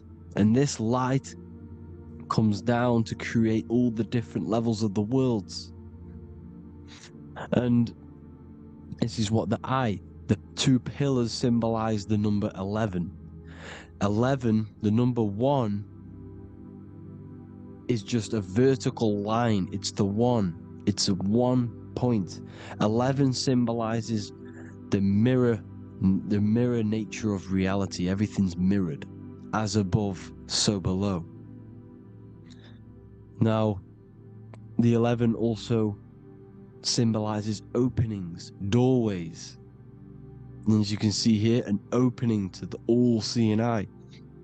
And you see here again, an opening to the stairway all the way up to the light. This light is the light of God in the astral worlds, beyond this world. Now, Polaris has also been symbolized as the UFO. They put the truth in plain sight. So you know in the films how the UFOs suck people up.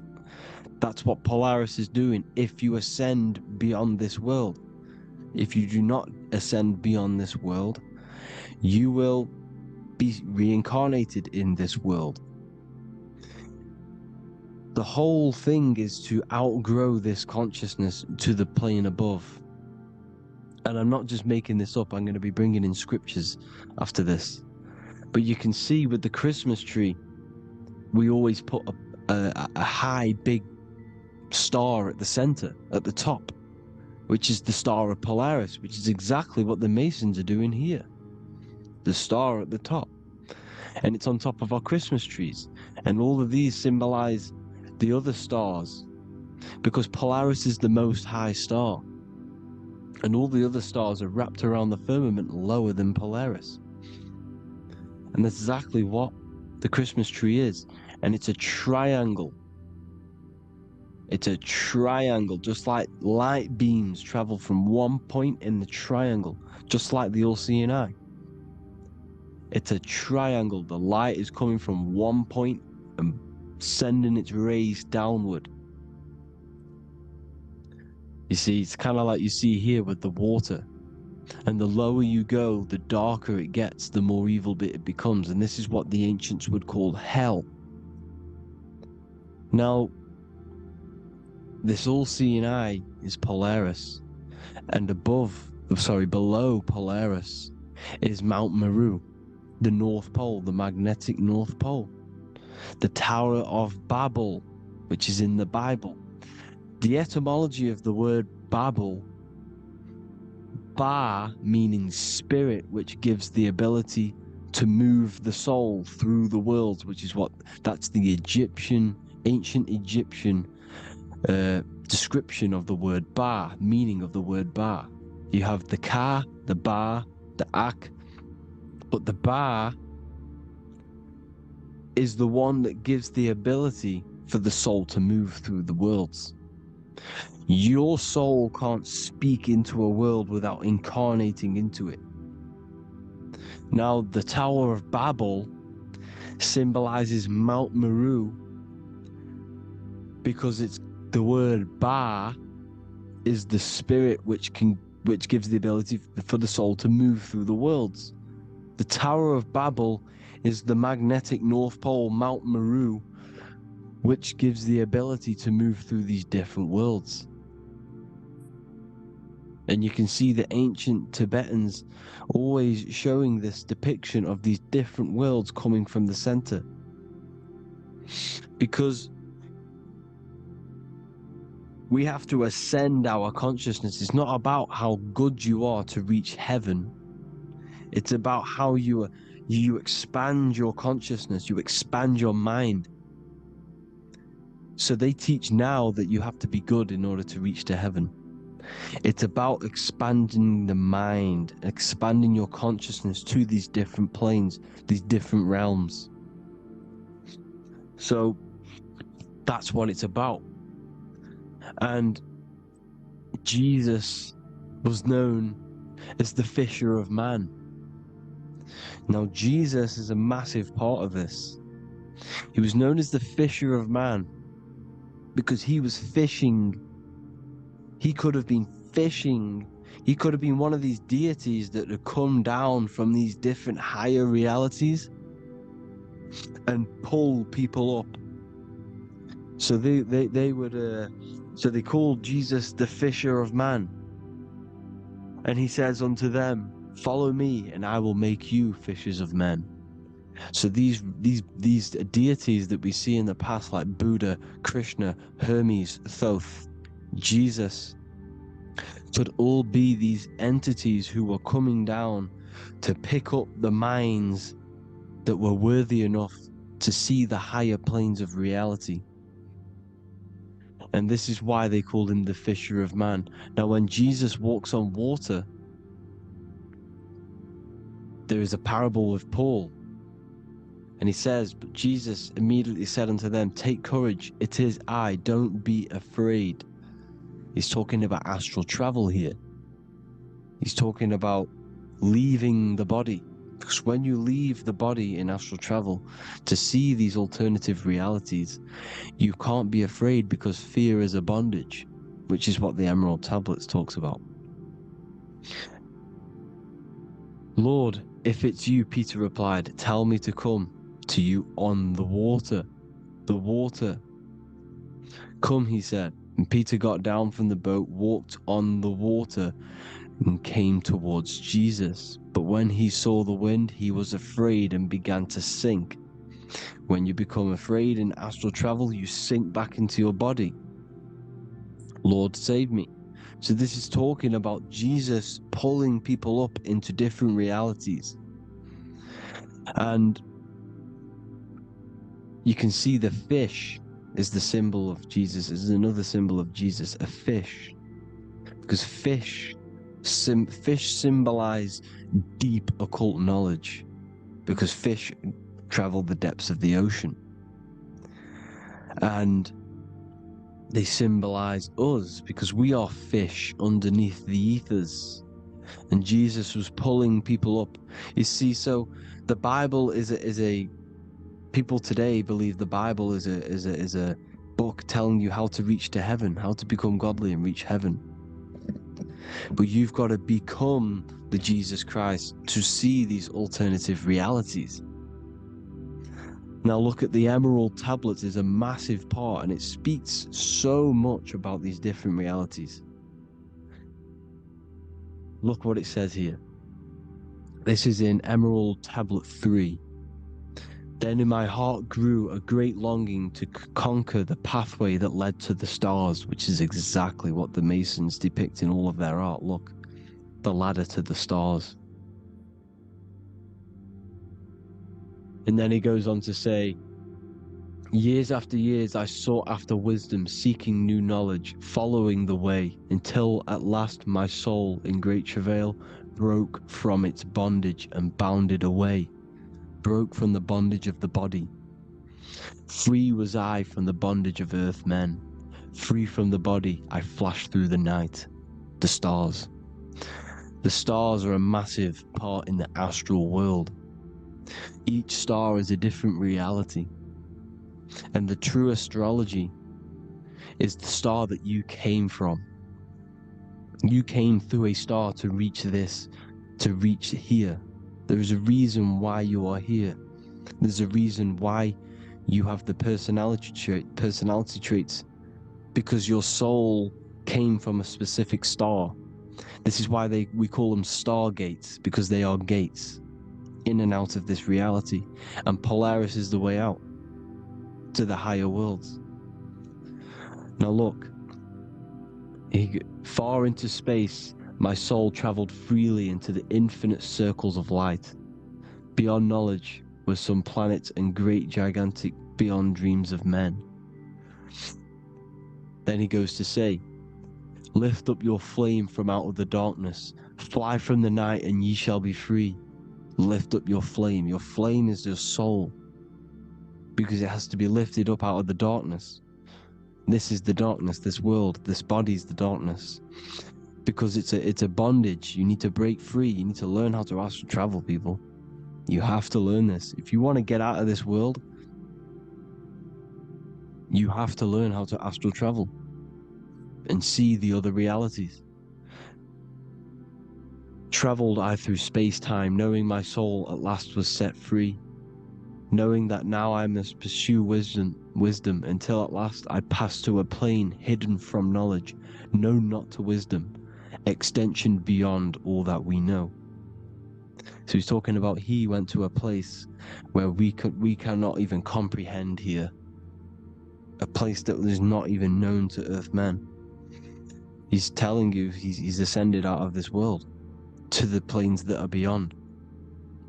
And it says here in the Emerald Tablets, man is in process of changing to forms that are not of this world. Grows he in time to the formless, a plane on the cycle above. Know ye must be one, ye must become formless before ye are one with the light. The light, the same light that I was talking about, the Masonic light, with the triangle, God, the one source. Ye must become formless before ye are with the light. Formless, you have to leave the body. You have to leave the body. You have to gain the ability to leave this body and travel to these other worlds. Now, it says here, not as man am I, for free have I become of dimensions and planes. In each I take on a new body. In each I change my form. Know I now that the formless is all there is of form. You see, all things created come from the things that, all things that you see come from the things that you cannot see. All of us have the same spark of consciousness, the same I am. Every dog, every animal, every human has this same I, this same thing which sees through the eye. It's formless. It takes, this formless entity is the same entity of us. We are all the same entity in different bodies. And this entity it was represented as the flame, the cosmic flame, which is inside of all of us. And this is why the Masons depicted your spine as a candle or the Holy Grail. You would either see this or a candle with a flame on the top, because the Holy Grail is your consciousness, which is on top of your spine, which is the candle. Now, Jesus, Thoth, Buddha were all these deities which were coming down to lift people up, because they were fishermen of men. And he would lift you up to the higher worlds, out of this world, to the ones above. Now Thoth, you can see him here, he's leading the way. He's holding someone and he's leading the way with knowledge and power. He was leading the way to other worlds, out of this world. There's no point trying to change this world. This world will stay the same. It will stay the same. You have to get out of this world, and that's what they're telling you. That's what they're keeping you from. They're keeping you stuck within this thin layer of reality. So what the Masons are doing, they have the ability to astral travel. They're living not stuck and bound to one reality, but living within the different layers of reality. And this is what Morpheus was doing in the Matrix. Morpheus was going into the Matrix to go and get Neo, which is exactly what Jesus was doing, pulling up people out of this world to the ones higher. And that's exactly what Morpheus is doing in the Matrix. If you haven't watched the Matrix, go and watch it. It will blow your mind. Everything I'm saying in this video, you will see it. Except that you don't need to use a machine to enter the Matrix. You just use your body. Well, you use your consciousness to leave this body. You see, Neo was also uploading himself into the simulation to pull people out of the simulation. And this is exactly what all of these gods were doing. The Fisher of Man, look, he was pulling people up out of this reality with the knowledge. Now, Jesus was always depicted with the mushrooms. Look at all this mushroom art. Mushrooms were literally the origin of Christianity. You can see it everywhere. There's mushrooms in all of the ancient art. Every single one of these paintings you see here, there's mushrooms on them. Mushrooms have the ability to see alternative states of consciousness.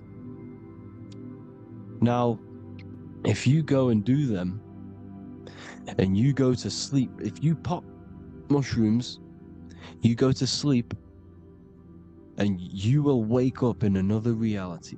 You will wake up in another reality. Don't try it if you don't want to do it. But if you've got the heart to do it, do it. Eat them, and go to sleep. You'll wake up in another reality. And Jesus was handing out mushrooms to the bright minds, to the minds that he wanted to fish out and pull up to the higher realities. He was giving them mushrooms to see themselves in an alternative state, in an alternative reality. This is why there was so much mushroom art. And it's not just ancient Christians, it's Sumerians, it's the Mayans, the Celtics, the Egyptians, all used mushrooms. All of them. Look at all this art. It's on stones, it's everywhere. Because mushrooms, see, everything in nature is a macro. Look at the form of a mushroom. It's literally your spine and brain. Because they alter your consciousness. Your body is just a radio receiver. Everything that you're experiencing is a program being ran by the central nervous system, and your consciousness is experiencing this program, these electrical impulses of the nervous system, because it's all feeding back to one point, which is the pineal gland. And this is the candle with the light on it. Type in Masonic candle and you'll see it. It's your spine with your spark of consciousness on top of the spine. And it's a mushroom, because this sends you to alternative states of consciousness, alternative realities. Now, they were all doing this, the Egyptians, the Mayans. Now, there's more symbolism which goes into this. Look at the Christmas trees we use. The Christmas tree with the presents underneath them. Magic mushrooms grow under trees. And these are the presents under the trees that we symbolize today with Christmas. Santa's red and yellow for the red and yellow mushrooms. The same mushrooms Mario has to collect. And when he gets enough mushrooms, he levels up. And then what does he do when he go past the world? When you win that world in Mario, you go to another reality. You go inside of another world. It's truth in plain sight. And it's using mushrooms. It's using mushrooms. Everything, all of the all of the characters in Mario, well, a lot of them are mushrooms. Look at this one. The presents, black, yellow, and red and white. Red and white mushrooms. And the bow on the top is the mushroom head. That's a bit of a reach, but, you know, the symbolism never lies. That's what you need to understand. And it's as above, so below. Now look at the Sumerians. The Sumerians were also multi-dimensional beings. Okay, look at how they have the double faces. They had 1 foot in this reality and 1 foot in another reality. And look at this one, a double-headed god inside of like a portal. You see? Because it's, and look at these with the wings, the astral travel. Birds, ancient birds symbolize the soul. Because the soul is a bird, it flies to different worlds. It flies around the cosmos. And mushrooms gave you the ability to see these alternative states of consciousness, these alternate realities. Because you exist in infinite realities. You exist in infinite realities. Now look at the 33rd degree Ordo Ab Chao badge. That you get this badge when you become a 33rd degree Freemason. And it's a double-headed eagle. A double-headed eagle. And you can see this in Sumeria first. Sumeria have the same symbol. A double-headed, well, bird. You can see it here. Here as well. And the Masons are still using this symbol today. And when you become a 33rd degree, 33 vertebrae on the back of your spine, above the vertebrae is your consciousness, and it's a double-headed eagle. One reality in one, you become a multi-dimensional being in the 33rd degree. And I've heard many interviews of Masons say it becomes Luciferian. You see, they speak in code. These Masons can't tell you about what they learn about, but they will speak in code. They said it becomes Luciferian. The word Luciferian is lucid. The root word of Luciferian is lucid, and lucid is lucid dreaming, alternative realities, dream worlds. You become a god. Luciferian means you're becoming your own god, pretty much, because you are becoming a multi-dimensional being living in between the different layers of reality at the 33rd degree of Freemasonry. And look at the double-headed eagle, because the birds symbolize the soul. And they reach high, they fly high, just like the soul wants to fly high to the light, to become one with the light, like the Emerald Tablet says. Now look at Janus. Janus was another god, and he's known as the god of doorways. Janus always depicted with a double head. Janus is why we say janitor or January. And January is entering a new year. Janus is known as the god of doorways with keys, always got a key. Because keys open doors. That's why the janitor holds all the keys. And Janus always has double heads, because he had 1 foot in this reality, 1 foot in another. He was a multi-dimensional being, a Luciferian, living between the different layers of reality, instead of being stuck in one like we are. Well, a lot of people. And that's the whole point. You see, all of this stuff is about like changing the world and stuff like that. This world will probably never ever change. It's probably been like this forever, for a long time. But it's about moving out of this reality to the higher states. And the Masons always depict the ladder to the luminaries, the stars, with a key, the same key of Janus. The Vatican is a key, and it's in charge of all the religions. Why is it a key? Because they're holding back the key. They're keeping you stuck within this reality, keeping you stuck as identifying yourself with the body, identifying yourself with this world. You are not in the world is within you. This is a program being ran by your central nervous system, and your consciousness is experiencing this reality. Now, this is going to be a mind-blowing video for some people. You have to have an open mind. You have to let go of all the programs.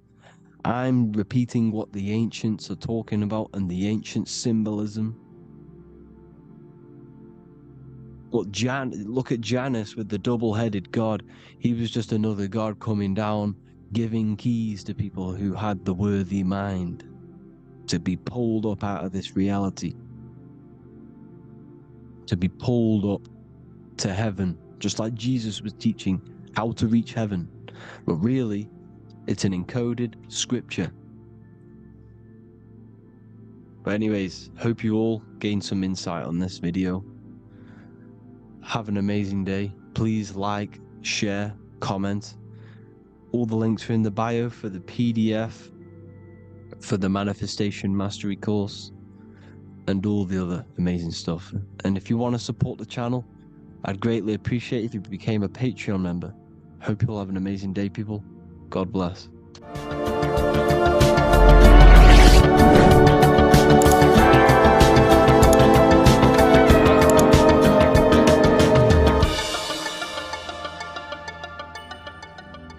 Welcome to Revival of Wisdom.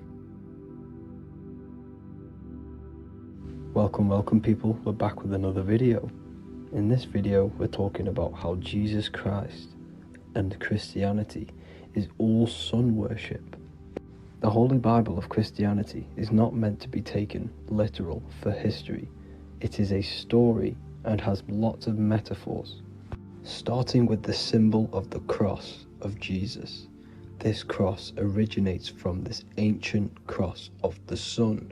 This symbol has been used for thousands of years, way before Jesus was a thing, in Europe, America, Asia, and all around the world. In fact, this symbol is still being used by Christians today, not knowing it represents the sun. This is a 4,500-year-old artifact, a golden plate with an equal-armed cross found in England. The gold to symbolize the sun, and the equal-armed cross for the 4 equal seasons of the year. So this is why in the Bible you have Matthew, Mark, Luke, and John, symbolizing the yearly cycle of the sun and the 4 equal seasons. Also in the Bible, Jesus is referred to as the light of the world. So yes, Jesus represents the sun. He is a metaphor for the sun. Hence why in all of these pictures and images and paintings of Jesus, there's always a sun behind his head, and some even with the sun cross behind his head. Jesus also has 12 disciples, which represent the 12 zodiac signs and the 12 months of the year. This is the Last Supper by Leonardo da Vinci. As you can see, the sun, being Jesus, is in the center, because the sun is in the center of the zodiac signs. There are 4 groups which symbolize the 4 equal seasons. Each group contains 3 people symbolizing the 3 months and the 3 zodiac signs in that season. There is only 1 female in the painting, which is Virgin Mary, who symbolizes Virgo, the astrological sign. So yes, Jesus symbolizes the sun with his 12 zodiac signs and 4 gospels for the 4 seasons of the year. However, there is another phenomenon The 25th of December is known as the birth of Jesus Christ, which is known as Christmas today. Jesus symbolizing the sun and is born on December 25th. This is the day the sun moves 1 degree northward, bringing back the warmth, the growth of crops, the life and light back to the northern hemisphere. Everything is springing back to life, as we call it, spring.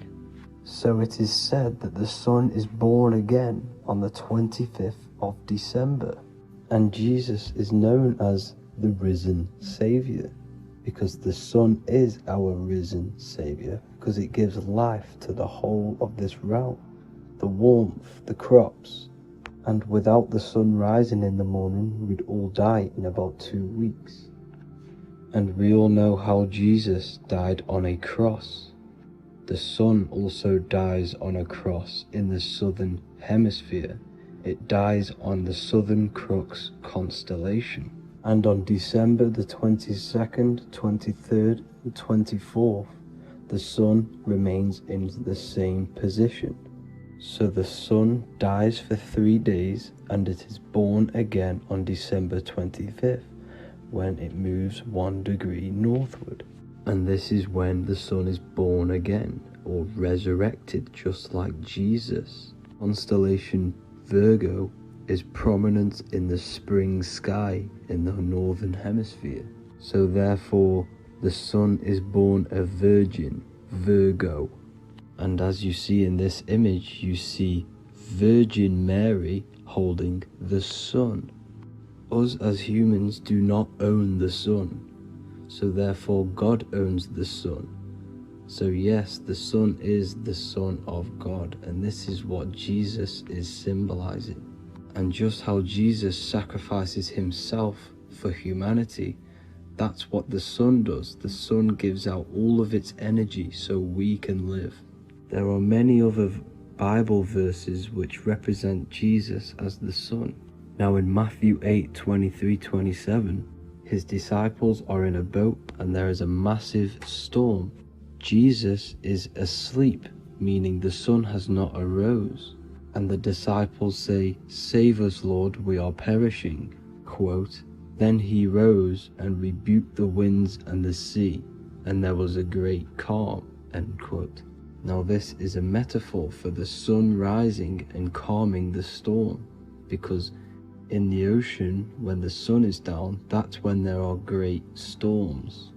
The worship of celestial bodies go back thousands of years, and it's called astrotheology, and it can pretty much be traced back to all ancient civilizations. Now going back to the ancient Egyptians, the god Horus, the god of war, and he symbolized the sun in the morning. Ancients used to say that he walked over the sky in 12 steps. Yes, this could symbolize the 12 zodiac signs. It also symbolizes the 12 hours of daylight.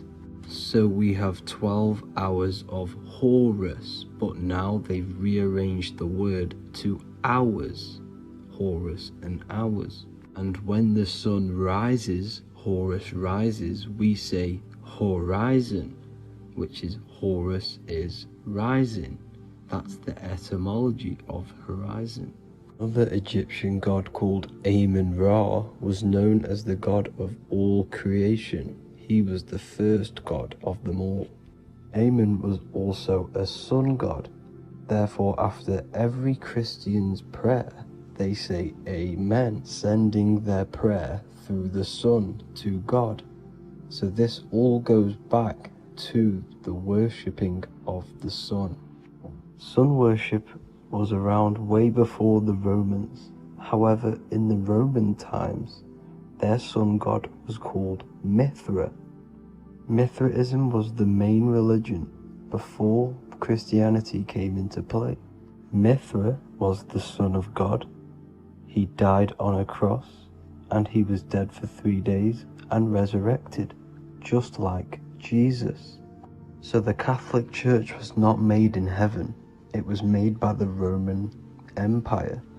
They mixed all the sun religions of Judaism, Mithraism, and other Arabic religions and combined it into one, so Caesar, the Roman emperor, could gain his own religion. So yes, Christianity was a political move to gain more control over the masses, because it was a worldwide government at this point in time.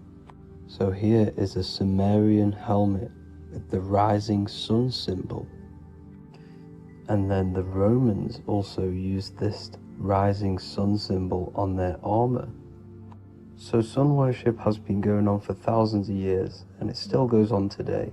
However, with all the programming and the low IQs, today we do not get the full interpretation of the Bible and these stories from the past. And Christians and other religions are all brainwashed to not question their religion and not realize their true origins and where they come from. I do advise you all to do your own research and come to your own conclusions. However, I'm just pointing out the facts and connecting dots for you all to see. That's it for this video, guys and girls. Thank you all for tapping in. God bless.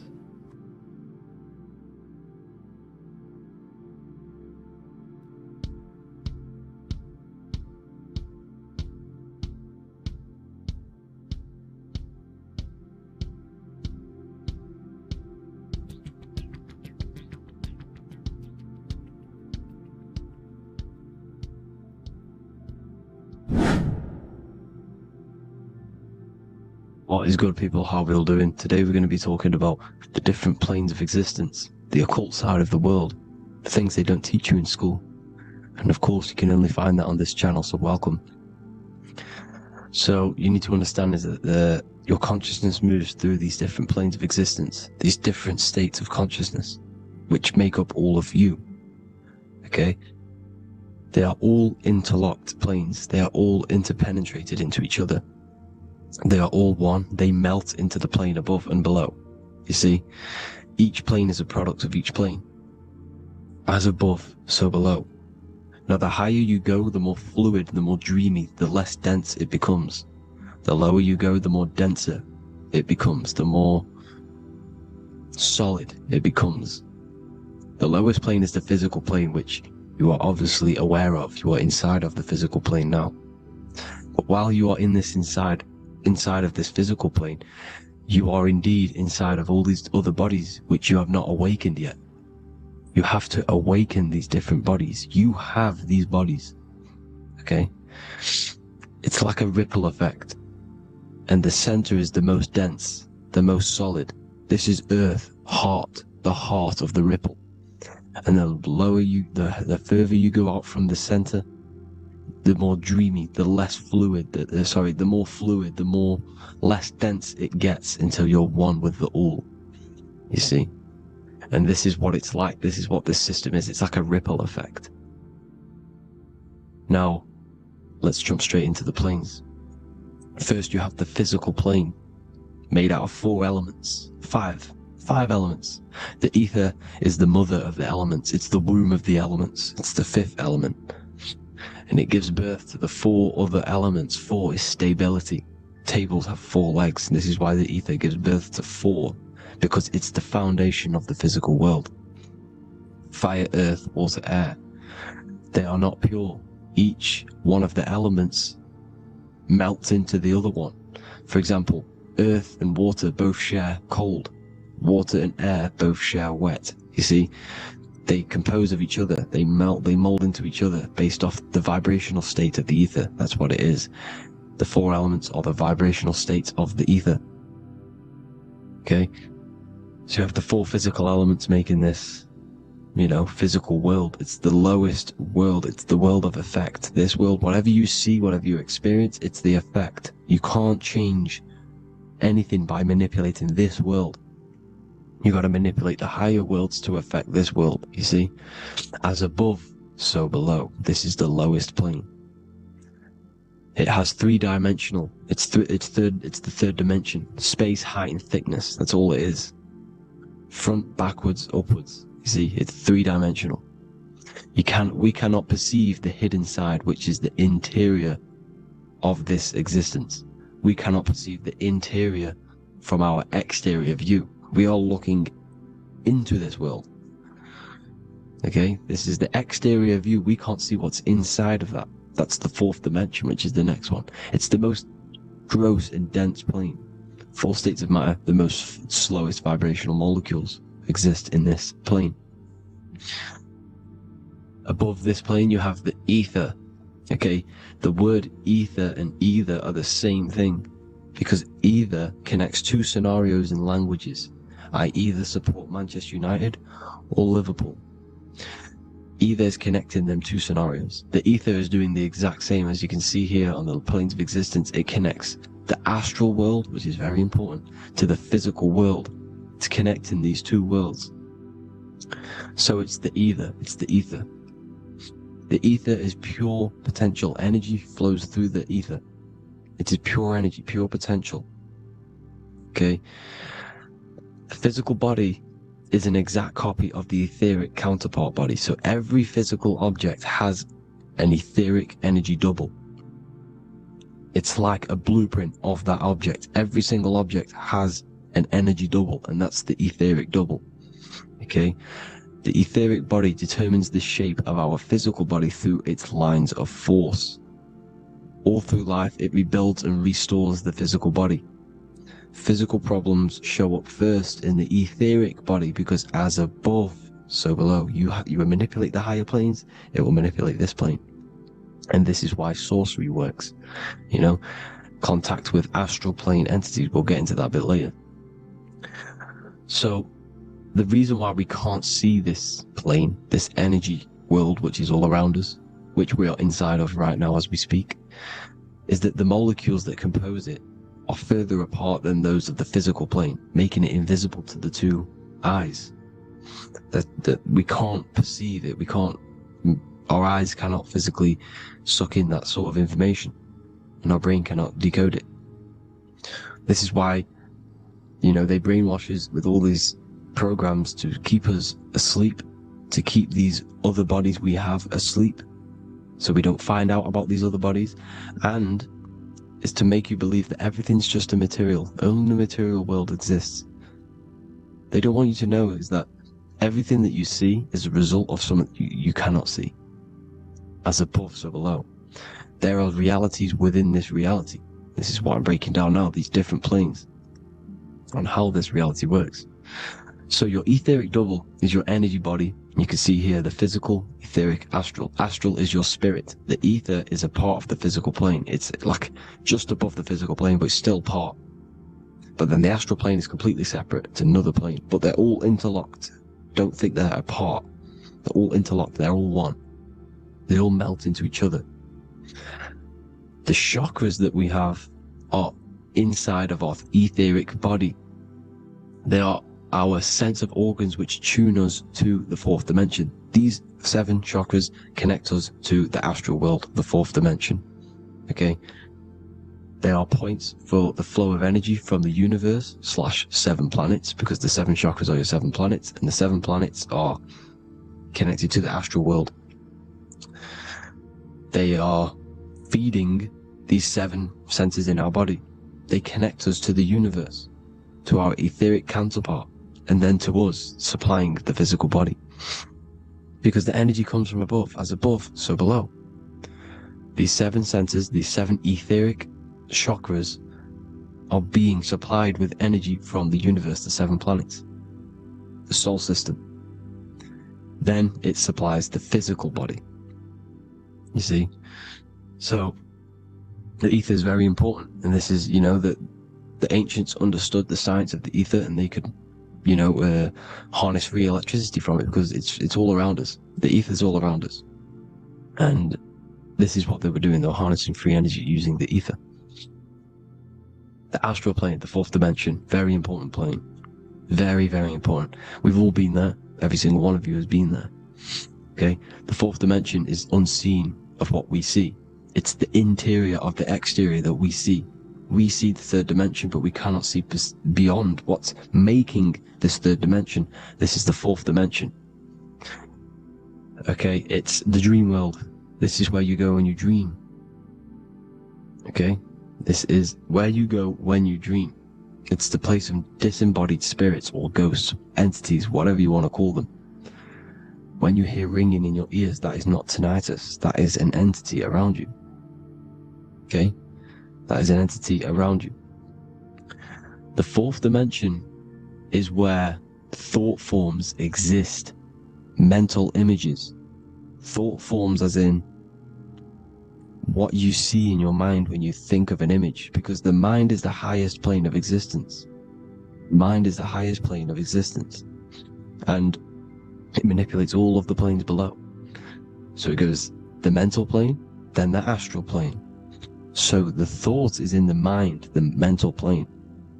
That just the thought alone, no image, but then the form depiction, the thought form exists. It manifests in the astral plane as a sort of image, an entity, a living conscious being.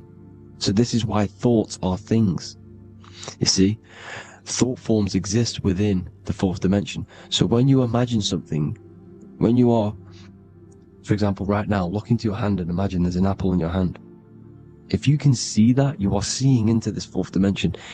You can only see into this fourth dimension using the mind's eye, not the two eyes, the mind's eye. When you shut off the two eyes into darkness, the third eye opens.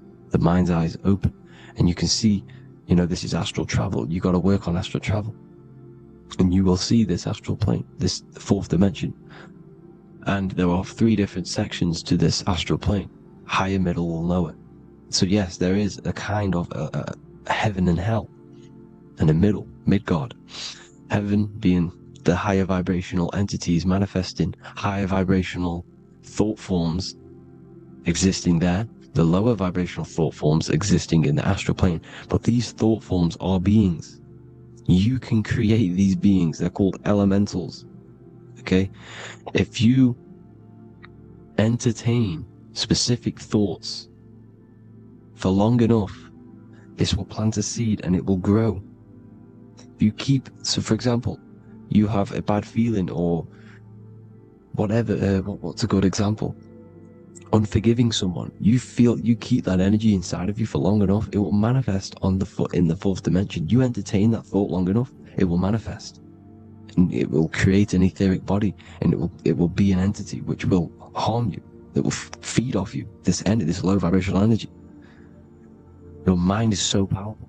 It creates thought forms, and these thought forms can take consciousness, can take bodies, etheric bodies. Now, that's why it's very important that you master your mind, master your thought patterns. So this fourth dimension is the astral world. So when you have a nightmare, this is the lower astral plane. You're in the lower astral plane. Whilst this physical body rests at night, your consciousness, you awaken